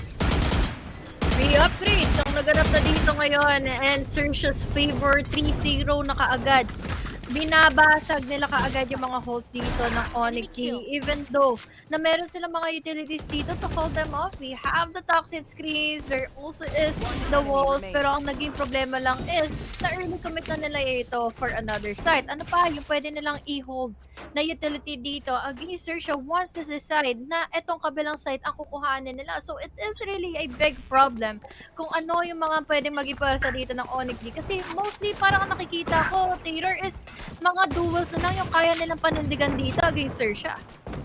Lalo na kung gaano ka careful maglaro tong Xerxia. Isipin mo na bonus round pa sila doon. Official buy round na nila pero hindi pa rin nila nakuha. Still anyone's game at kahit pa paano kakasimula pa lang naman din pero isang magandang panimula for Xerxia's side. And sumusubok maghanap dito ng pwedeng ma-pick off is players from ONIC. Throwing in the knife. Wouldn't spot anybody dahil mabilisang shutdown lang naman din ang ibibigay nila. Lumilipad na rin dito ang CCTV at tamang hanap lang para kay Foxy. No one to spot on the corner itself. Oh, no no movements from Xerxia but on A, iba ang storya dito. Bait lang ang ginagawa ngayon nila Surf. Pero will they be able to get in the chance to get inside of the site? And they will. Pero yung retake ang magiging question kung kaya niya ba dito nilang maipanalo. We have now here the plant. The wall is already committed. Nandito pagpasok ng silit ni Lemimore kung sino na nga ang nasa maze. There's also one all the way from top. Pero wala mo na makakakuha ng info dahil nakasapat na. Nakalapag na rin naman na yung mga utilities dito for deep postman na i-commit ngayon na Xerxia. Tamang lineup na lang din ang ginagawa dito nila Lemimore. Pero may matatamaan ba? Wala mo nang magpapwestuhan dito all the way from that left ventilator. But there is One member down all the way from it. And this Slasher wala nang nagawa, but it's all up to the again. There's also one member falling onto the crate, pero hindi pa rin ito magiging sapat sa strap. And that crosshair from Xerxia, clean of a round, especially for that Vice na meron sila against ONIC G. Lalo na disadvantage nga sila pagdating dun sa baril. 4-0 na ang score natin dito. Muntikan pang mapatay sana yung nasa mid kanina. Ang kaso talaga, ang lakas ng force ng Xerxia rito. Napipilit nila yung ONIC na sila yung mag-push kahit sila naman dapat yung nagpo-push. Lagi nilang nasasalisihan. Yung rotations ng Xerxia is just perfect for the other team members to get the trades in at para rin makuha yung mga kills na yan. A knife has been used yet again para lang makita kung sino at mas patan, kung sino ang nag-aabang dyan. But Foxy already with the Aldron. This can be an information gatherer para sa side ng Xerxia, pero wala pa namang nakukuha dahil hati-tatago lang. Ultimate ay pinitik na nga ngayon ni Severin, pero ano ba yung gagawin nila ngayon? Hihintay lang nila mawala yung ultimate dito ni Severin, tapos manghihinayang na lang din tayo kagad dahil wala pa ang nasa loob ng site. For Xerxia, they're just waiting for something to happen. Magpipick aggressive dito ang ONIC, pero magkikibuan na nga ba sila? Nakapasok na sa site dito si Sir, pero will he be able to get in someone from the other team? Shiro, kukuha ng info, walang matedetect ng recon. Nandito naman na din inside of the side is the lockdown, so they can gather themselves an A to plant in the spike. The cloudburst and the wall will be the reason kung bakit sila na hold up and makakounter yung kanilang mga visions. Pero the problem is, Rekta, postman, nakaagad dito ang Xerxia. They are planning for the postman and they are planning for the lineup. But ano yun? Ang kulit-kulit mo! Pwede up-trap, kundi ka pa hindi makabuelo. Laban dito ko na Lemimore, pero buka na lang nadapitan siya ng bala. One member down on each team. We have here the guns. May advantage na nga sana dito. Ang ONIC dito nakapagbigay na nga ng blazer dito, pero atakin wala sa likod. We have here still Shiro remaining standing tall, but then meron pa rin naman tayong lineup. Meron pang natitira dito for NC Slasher, or rather for Scary to make things happen. The problem is, may Hunter's Fury pa. Pinasunod, lumabas. Nandito naman din si Scary para tapusin kaagad ang buhay niya. One member na lang ang natitira, matatama agad ng pagsabog na nga ng bomba. 5-0 na ngayon ang nilalamang nila. Nalusaw yung natitirang miyembro ng Xerxia dun sa last two remaining. Sa dami ng lineup, pati utility, pati ulti pala. Pati yung Hunter's Fury available din para sa kanila. At maswerte na nga sila, nahanap nila kahit papano yung may hawak ng Viper Spit doon. Ang kaso nga lang syempre line up pa din for Xerxia. Finding that Viper Spit was one of it already dahil syempre makaharangan at mahaharangan sila kapag may nagde-defuse. So isa rin yun sa malaking factor bakit nakuha pa rin ang Xerxia yung round na yan. Surf on the other hand, nakapitas, munti ka na siya makapitas ng isa dahil mapapaatras dito si Monyet ng tuluyan with 20 HP remaining. Sushi Boys was able to spot one more and this is gonna be NC Slasher. Namatay na nga ng tuluyan si Monyet. There is still someone behind yellow na kailangan problemahin ng Xerxia right now, but so far there's not much movements for Xerxia's side. After two pick-ups, they're still trying to pick up. Puro play for picks lang. Hindi na kailangan mag-plant. Kaya nga wala na. Parang ang inaabangan na lang sa kanila dito. Rotation. Xerxia, oo, rotation. Flank, kuha ng info. Dahil walang pera yung ONIC, parang ang ginawa nila dito. YOLO, boys. Meron naman tayo mga sheriff na hawak-hawak, but the problem is parang patibong itong ginawa ng Xerxia. Inintayin silang lumabas ng mga kulungan nila, kaya naman ngayon, na-punish na naman sila. Hinatulan na tayo kaagad ng 6-0 scoreline. Xerxia na naman ang nangunguha ng puwersa. Grabe, hirap na naman dito ang ONIC kung paano makabawi. Save, tapos magbabay, save and buy. Salitan na lang din ang mga nangyari dito, pero talagang hawak ng Xerxia yung mapa Isipin mo, do or die matchup pa to ha. Literal mapapatalsik yung matatalo dito. Pero it seems like Xerxia really is the stronger team compared to ONIC. Kasi kahit gano'n naka-open yung kill kanina with regards kay Surf, o kung tama ang naaalala ko na nasa taas at naka-boost sa may B main, kung nakuha nila yung kill na yun, at least kahit paano meron silang na-punish. Pero kahit ganun naka-open yung shot, hindi pa rin nila makakuha yung kill eh. So malaking problema talaga to on the side of ONIC. Tsaka hindi rin talaga sila makakuha ng frags. Pagdating sa aim duel, lugi sila eh. Positioning pa lang ng Xerxia, lugi na. Naaabangan sila. Alam na yung kung ano bang gagawin dito ng ONIC G laban kay Xerxia. Tapos, yung mga nagiging utility usage pa nila, once na post-plant nangyayari dito at magre-retake sa ONIC G, hindi pa rin pala pumapapor against them. Dahil may mga lineup na kasama, pero ngayon nag-lineup sila sa mismong crosser dito ni Munyet. Pero sabi niyo ni Cross, eto na. Ito na yung fastest revive of the century. Di ba para naman ang kompleto dito sa Xerxia? Oh, finally, nagamit na yung rest. Kanina pa kasi sila buhay na buhay. At hindi mamatay dito para sa side ng ONIC. Kailangan talaga nila makahanap. Yun na nga lang nag-iisang pick-off nila. Pero may rest din palang kasama. Lalo na nag-drop siya sa baba. So, insta-rest talaga yan. Pero may isang nagdo-drone. Huli ka, Balpon. Huling-huli. Si Shiro. Siya ang napicturan dito. Severin already fighting for his life right now. He was able to take one. But still, around kitchen. And maraming players from Xerxia's side. And this is rotations coming in from ONIC G. Masyadong mabilis, sir. Lahat na ng players ng Xerxia, inaabangan na lang yung rotations nila. ONIC G dito, parang nakikita ako, nagiging reckless na lang bawat galawan nila to get back for the retake.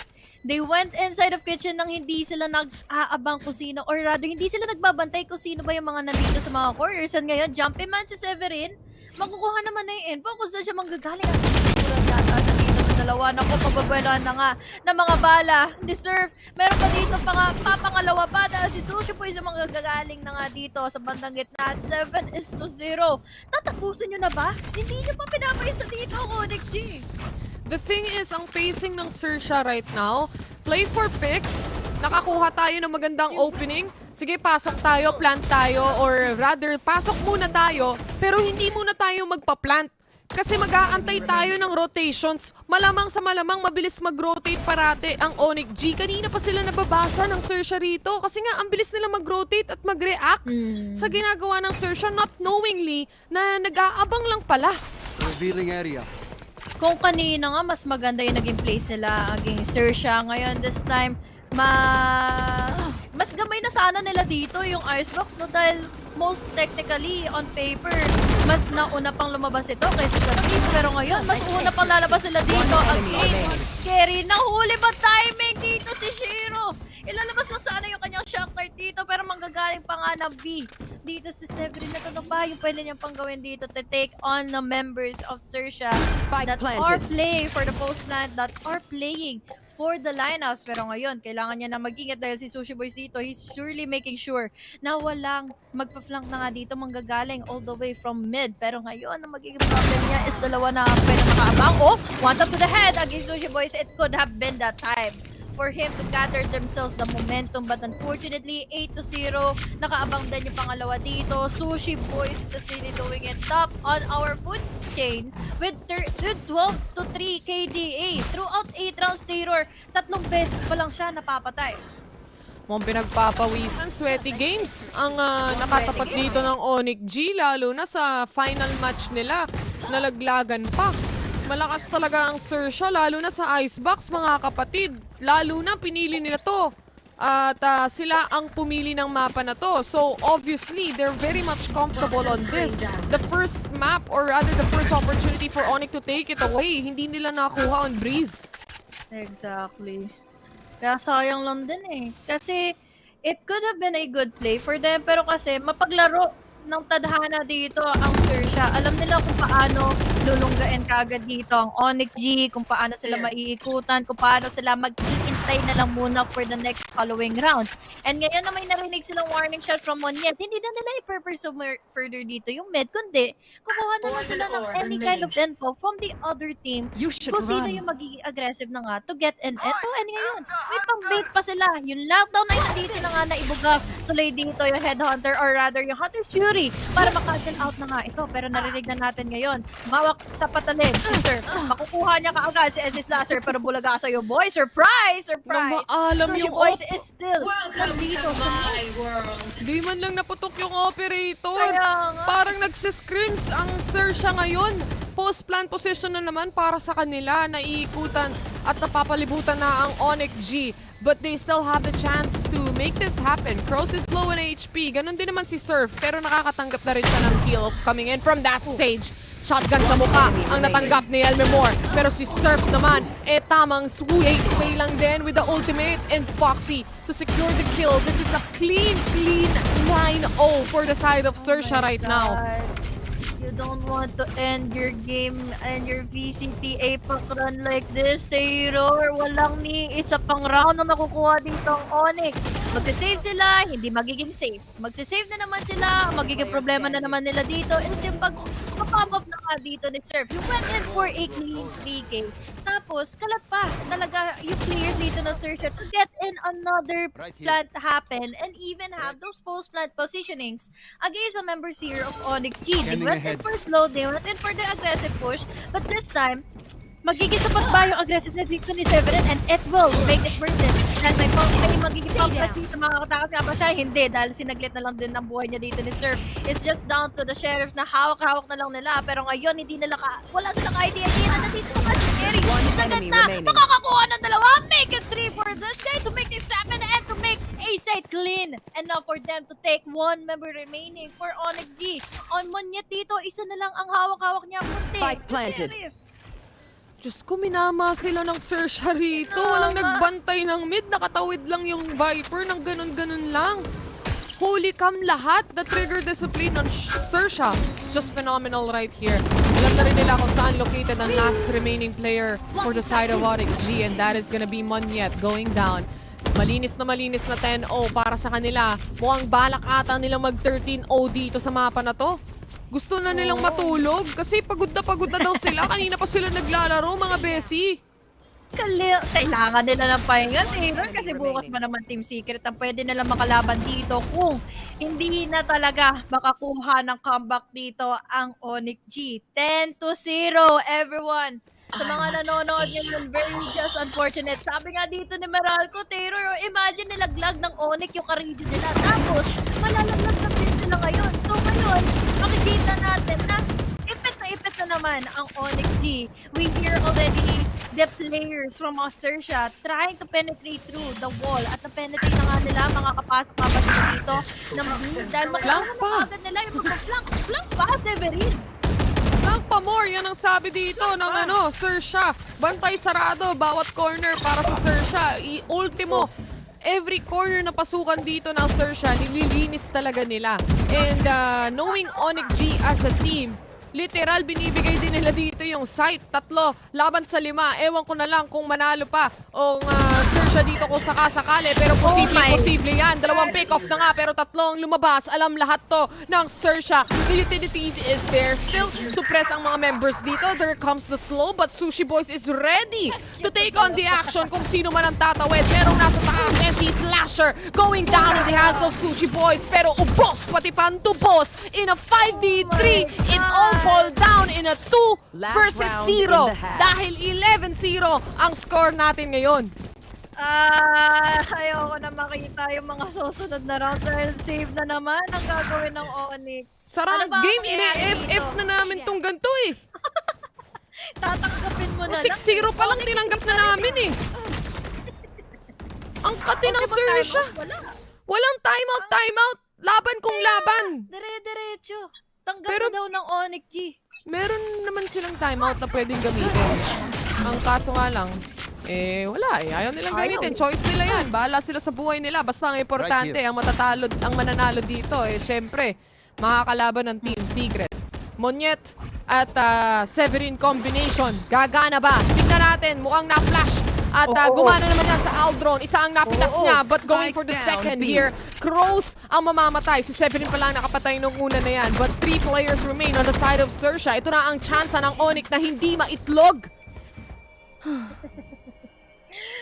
May malaking chance ang hindi sila maitlog ngayon, Taylor. But the problem is may mga bundle na hawak na. Para naman dito ang Xerxia. But it's all up to Sushi Boys. Para ibigay na ba itong round na ito or talaga mahuhuli nilang bench dito nilang Finally! Finally, a Sa'yo niya, for Sa'yo ni Monyet! Oo nga, Switching sides. Siya dito sa tropa niya, guys. Ito ang malaking disadvantage. Comeback na Take to. note ng walang sentinel na may pang-alarm or may pang-kuha ng mga info. Lalo na dito Ultra sa flank ice. talaga. Si Taylor, diba?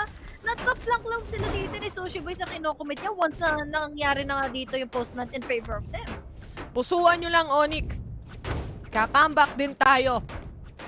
Halftime pause ngayon. At sa nakikita natin sa first half, close fight ang laban. Close. Muntik na maging close fight eh. 11-1 is the score right now. And si Slasher still trying to find his first frag. They got their first round at least. So, may piso na. Si Shiro din, may isang kill na rin dyan. So, at least may naambag na siya dito. But other than that, the other players are really having a hard time getting pick-offs here. Yung rotations pa lang ng Xerxia, hindi na siya basta-basta pagdating sa aim duel eh.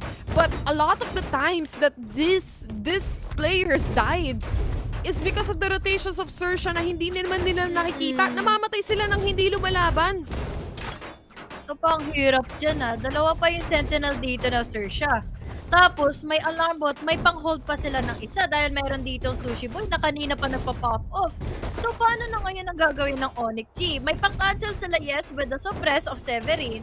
Pero he needs to make sure that the other players have the advantage sa mga nagiging nakukuha nilang mga info dito from Shiro and Severin. Tingin ko dito talaga din, Taylor, is napapagod na ang ONIC G. Xerxia dito talagang overwhelming yung mga nagiging plays nila. Nakakatakot yung mga nagiging ikot din kasi talaga dito ni Sushi Boys and ni Scary nung nalaman nilang walang pang anti-flank ang ONIC G para makakuha ng info. Meron man silang Severin, meron man silang Zero, pero wala namang makaka-hold ng site. So wala din. Well, like I said, Xerxia is a kind of team na kapag nasimulan ka with an overwhelming factor and naramdaman nila na overwhelmed yung isang team, talagang lulubos-lubusin nila yon. They will take advantage of those positionings dahil lang sa pagdadoubt nyo. And syempre, kung hindi nyo maayos agad yun, ganito talaga yung magiging score, ladies and gents. Mabilisan ang mga games natin dito. Mabilis na mabagal na hindi ko maintindihan dahil hindi pa rin talaga makahanap ng score dito ang ONIC. Nakuha naman nila yung una, but syempre, they have to swap sides. Hindi na 12-0. Okay lang yan. At least, they can have a good start na dito sa second round na ito. Pero the problem is, nagpapatulog na sila. On man yan dito nakakakuha ng isa. Pero wala naman nakakabantay dito kung nasa na nga ba. Ang surf natin dito rumagasa laban sa isa. Dalawa na lang din naman na ang natitira dito against Xerxia. But now it's still time for ONIC to plant in the spike. Thankfully enough, meron silang numbers advantage dito for the second half. Pupusuan pa rin naman ng ONIC ito ngayon.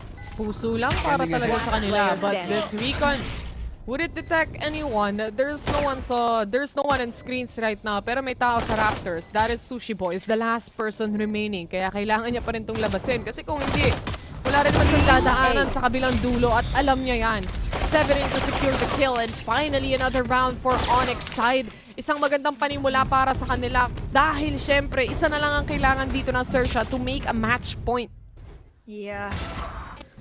Dalawa na lang para matapos. You never know. Dito, pero you never know what can happen dito for ONIC G. Dahil pwede pa rin naman tayo masupresa dahil baka sakali nag-hold back lang naman sila. Ito na, yung mga buys sila dito talagang lahat na binila nila. Oo, nakasulat na lang talaga sa Xerxia. So, tayo natin kung ito ba talaga ang mangyayari na in favor of ONIC na attacker-sided daw kasi yung composition nila. Intayin nyo lang daw. A 13-0 might be denied here sa stage natin. Pero dito sa dalawang teams na to, isa lang ang mag-a-advance. Malalaman natin yan bago matapos tong araw na ito. But so far for ONIC, it's looking good on this round. Lamang sila when it comes to the guns and utilities. At na-slow na nga rin yung nag-aabag dyan sa may likuran kung sakasakali man. But si Monyet, napa-atras siya dito instead of actually just pushing. Mukhang it's gonna be a rotation, a very big rotation coming in from ONIC. Tignan mo kung gaano kabilis basahin to ng Paper Rex. Sabay-sabay silang nagro-rotate ngayon, guys. Sabay-sabay nga sila. Ganun kabilis magbasa. Narinig nila si Monyet na nag-backdash. Ito na ngayon, na dito na magkakaharapan. Wala lang mga bala, wala lang pwersa dito ang Xerxia to make things happen for them. But the problem is, ayun na nga ang magiging retake. Kompleto regalos dito ngayon ang ONIC pa makakabawas pa ng pangalawang kill. Nasa kapre naman dito ang isa. Pero look at the flick mula sa itaas hanggang sa ibaba. Onyx Slasher, natulungan niya na nga din pwersa ng bawat kupunan na meron sila. 3-11 ang scoreline. Hindi na rin masama para mapanimulan na rin ito ng tama dahil Xerxia dito may vice para makaganti na nga. Finally, naka 3 kills na rin si NC Slasher. Hindi na itlog ang score niya. Guys, masaya na to.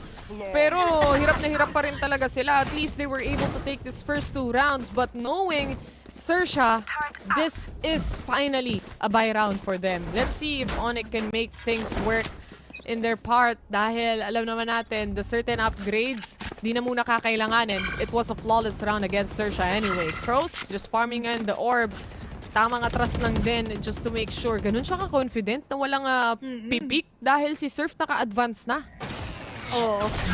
Tsaka yun yung maganda sa kanila eh. Since alam naman nila na may makakapag-push for another angle, why not take advantage from the other side na pwede mong makuha o yung mga objective katulad na lang din ng ultimate orb na yun. Nakakailanganin na naman dito na Xerxia dahil baka sakali sa mga susunod na rounds, maging crucial yung mga maging duels nila. And on the meantime, mayroon pa rin naman ditong slows na nagaganap ngayon for ONIC.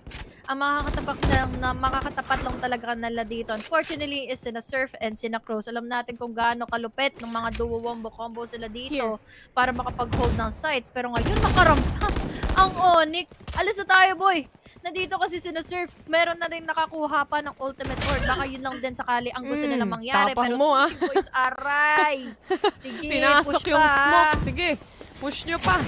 Ay, yun na nga ang nasagot agad ng Xerxia yung mga push na ganyan. Mabilis talaga pag dating dito sa mga butas itong Xerxia, no? Isa na naman ang napitas. That's gonna be Severin. Munya still trying to find his skill right now, but it seems to be a complete opposite. Xerxia just completely dismantled the team. Match point. By round lang, kailangan nila. Tapos na. Kaya nagtaka lang ako dito, nag-wall sila, nagtakbuhan pa po ng snowman, hindi nag-plant, tapos nakaharap nila dito sina Foxy. So, parang naging flaw dito ng ONIC G kung ano ba yung dapat nilang gawin after securing in a site. Dahil they could have just planted in on default, nabasag man yung wall dito, pero at least, pwede naman sila makapag-cover up dito. But, yun na nga anong game problema, they were punished. Match point na tuloy already dito ang Xerxia. We have also here the recon will not be getting an info. At least nakuha naman nila na meron para dito magpupush pa rin from ONIC. But now, scatter tuloy sila kung ano ba yung pwedeng gawin dahil isa na lang terror ang kukuhanin na ngayon ng Xerxia against ONIC. Tailwind has been used from Monyet side para lang maiwasan yung snake bite yun on B main. But NC Slasher. Ito yung problema ngayon ng ONIC. Mabagal na naman yung mga take nila at naiikutan na naman sila ng Xerxia. Surf with another kill here, but he's not gonna take anything anymore. Pagdating dito, it's still a 2v3 or rather a 3v3 situation. Dalawa ang nasa rafters pero isa lang ang mamamatay. Scary was able to take on the trade. Pero Scary with another kill here. Makakapag-plant sila ng spike, but it's up to the one last remaining member of Xerxia on how to make this retake possible. Sa taas nakaplant ang spike. Everything is just so quiet. Kapag nilabas ang wall, this can be a GG right now. Lalo na kung hindi agad makakaikot dito si Elmemore. Crows? Patiently. Ang kaso nga lang, si Elmemore ang unang makakaspot. Sana win-all up niya na lang. Oo nga eh. Tapos mag-defuse na siya ng spike. Sayang lang din talaga yung round na yun dahil pwede na rin naman na may tapos ito ng kanilang Sage or Pros rather to make things easier for them. Pero finally, another round for ONIC G to make sure na sunod-sunod na yung kanilang mga following advantage against Xerxia. That was a clean take, if I may say, for ONIC G. Dahil nga, nakuha pa nila, nadali nila dito yung balikat ni NC Slasher or rather, Nick Rose all the way from that round. So now, walo pa ang habulin nila. Makakakuha man sila ng isa, but unfortunately, that was also a good shot. Another positive by na gagawin ngayon nila NC Slasher para matapatan nila dito numbers in favor of them against Xerxia. But still, they are playing it slow, rotating back away from safety. At makikita nila ngayon muli ang magiging problema nila na si Sushi Boys na naghihintay lang naman din sa B-side. Tibay na nag-ult of sa Xerxia, walang pakialam sa Kaya- nangyayari kahit meron ng aim duel na nagaganap. At sabi ko ata kanina, Paper Rex, na PTSD na ata ako guys, kaya ako sila na-mention. Alam ko na kasi finals Paper Rex saka Team Secret Pero dito muna tayo kasi hindi pa tapos ang laban. Mukhang 3 na lang ang natitira for the side of Xerxia. This is also a Viper's Pit that can be a big problem. Pero ito na naman ang pag-ikot ni Sushi Boys. Naspatan niya yung isa pero buti na lang nakatago on time. Yung Sage doon na walang kamalay-malay. And si Slasher rotating around. He finds another. But still, it's up to Scary. How to make this possible? Ginagapang mo ng pakonti-konti ang Viper's Pit. Pero piso na lang ang meron siya dito. And he is gonna go down in the hands of Elmemore. 5-12 is the score. Isa na lang kailangan ng Xerxia. Isa na lang yan pero napuputol pa talaga sila. ONIC G, they had the Viper's Pit. Napaglaruan nila yung pag-ikot dito ng Xerxia against the Viper's Pit. Kaya naman nakakuha sila ng magandang execution against them. This is an early execution na ginawa nga dito ngayon ng ONIC G na magkaroon sila ng numbers advantage at mabawasan na kaagad yung numbers dito or makakuha na kaagad sila ng magandang velo. But on the other hand, meron kasi talaga silang advantage between their ultimates. But speaking of ultimates, I hear the Blade Storm already activated here by Surf. Wala siya makukuhang info, but meron pala. There is one already down. Ako po. Error controller pa nila ang nawala ngayon sa mapa. Kailangan pang smoke ngayon para sa side ng ONIC G.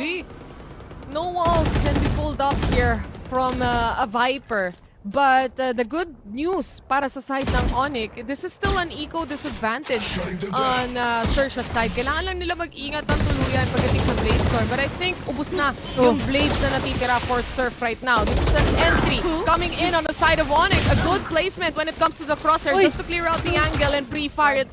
Pero hindi pa tapos ang laban. It's still a 3v4 situation. May baril na rin dito si Cross. Isa na nga nahuli niya. Tumangalawa pa nga. And still, he will go down in the hands of Severin. But this is all up to him yet again. May ultimate pa siyang pwedeng gamitin dito. And the spike is dropped right in front of the players of Xerxia. They're both low on HP though, Foxy and Surf. Pero yung rotations mula sa Killjoy nandun na rin sa likuran.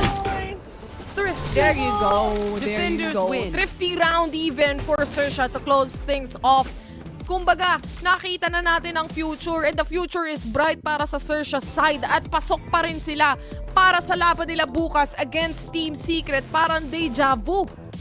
Deja vu na deja vu. Redemption Arp nga ba ang mangyayari dito sa laban nila tomorrow against Team Secret? It's all up to Xerxia to make things happen, pero alam na natin kung ano ang mangyayari dyan. We saw what the capabilities of Team Secret is pagdating na nga sa lower bracket at alam na magmimistulan silang mga demonyo dito, namulungga na nga dito sa bandang ibaba ng kanilang mga brackets, pero it was really just a good match in favor of Xerxia, especially nung Breeze na may nagigipalag-palag pa ang ONIC G, pero this time around talagang sila lang din talaga yung nakapag-domina ng ating game na ito against ONIC. Di nila malabanan at matapatan yung rotations na pinapakita ng Xerxia, especially in a map na kung saan sila ang pumili. And we all know, everyone knows how strong Xerxia is, especially in a map like Icebox. At pinakita nila sa atin yon, almost getting a 13-0, pero at least nakabawi ang ONIC kahit papaano. Everyone was just having a hard time getting a frag in, lalo na sa side ng ONIC G. Kung kanina sa first game natin on Breeze, Elmemore, Monyet, and both of them were working together hand in hand trying to get the pick-offs, but this time around everyone was just literally having a hard time. Literal, matatapos na yung halftime natin or natapos na yung halftime natin, wala pang nakukuhang kills yung si NC Slasher, habang yung Sova nila isa pa rin yung kill. So it was just really difficult for ONIC side. Any last words, Honey Glaze? Just really just an honor to see and watch and cast in the plays dito na binigay ng ONIC G and syempre dito na Xerxia para magkaroon pa ng final push dito sa VCT APAC, pero that is going to be done for us. That is already it para makita na natin kung sino na nga ba yung mag-a-advance pa forward for another round in this game. May Maniglazy to double kasama ko ngayon si Taylor. Thank you guys for tuning in and to the last and final matches na meron tayo on this day forward. See you tomorrow and good night.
I think I let my guard down.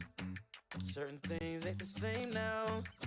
Hard to navigate these problems. I'm by myself, you're not around. I tried to open up, it wasn't good enough. Put in my all and got nothing back. Now I'm stuck in the rain, dealing with all this pain. Why you gotta do me like that? Don't say you love me, then go and leave me. It can get ugly, trust and believe me. Say it to myself, looks so deceiving. Trying to fight back, this far from easy. I've seen your hands. Delilah, don't you know my I've seen your hands. Delilah, don't you know my heart turned cold, lost control. Looking at this beautiful distraction. Fell in love with a fatal attraction. I really let my guard down, now relaxing. Why did I open up? She taking way too much.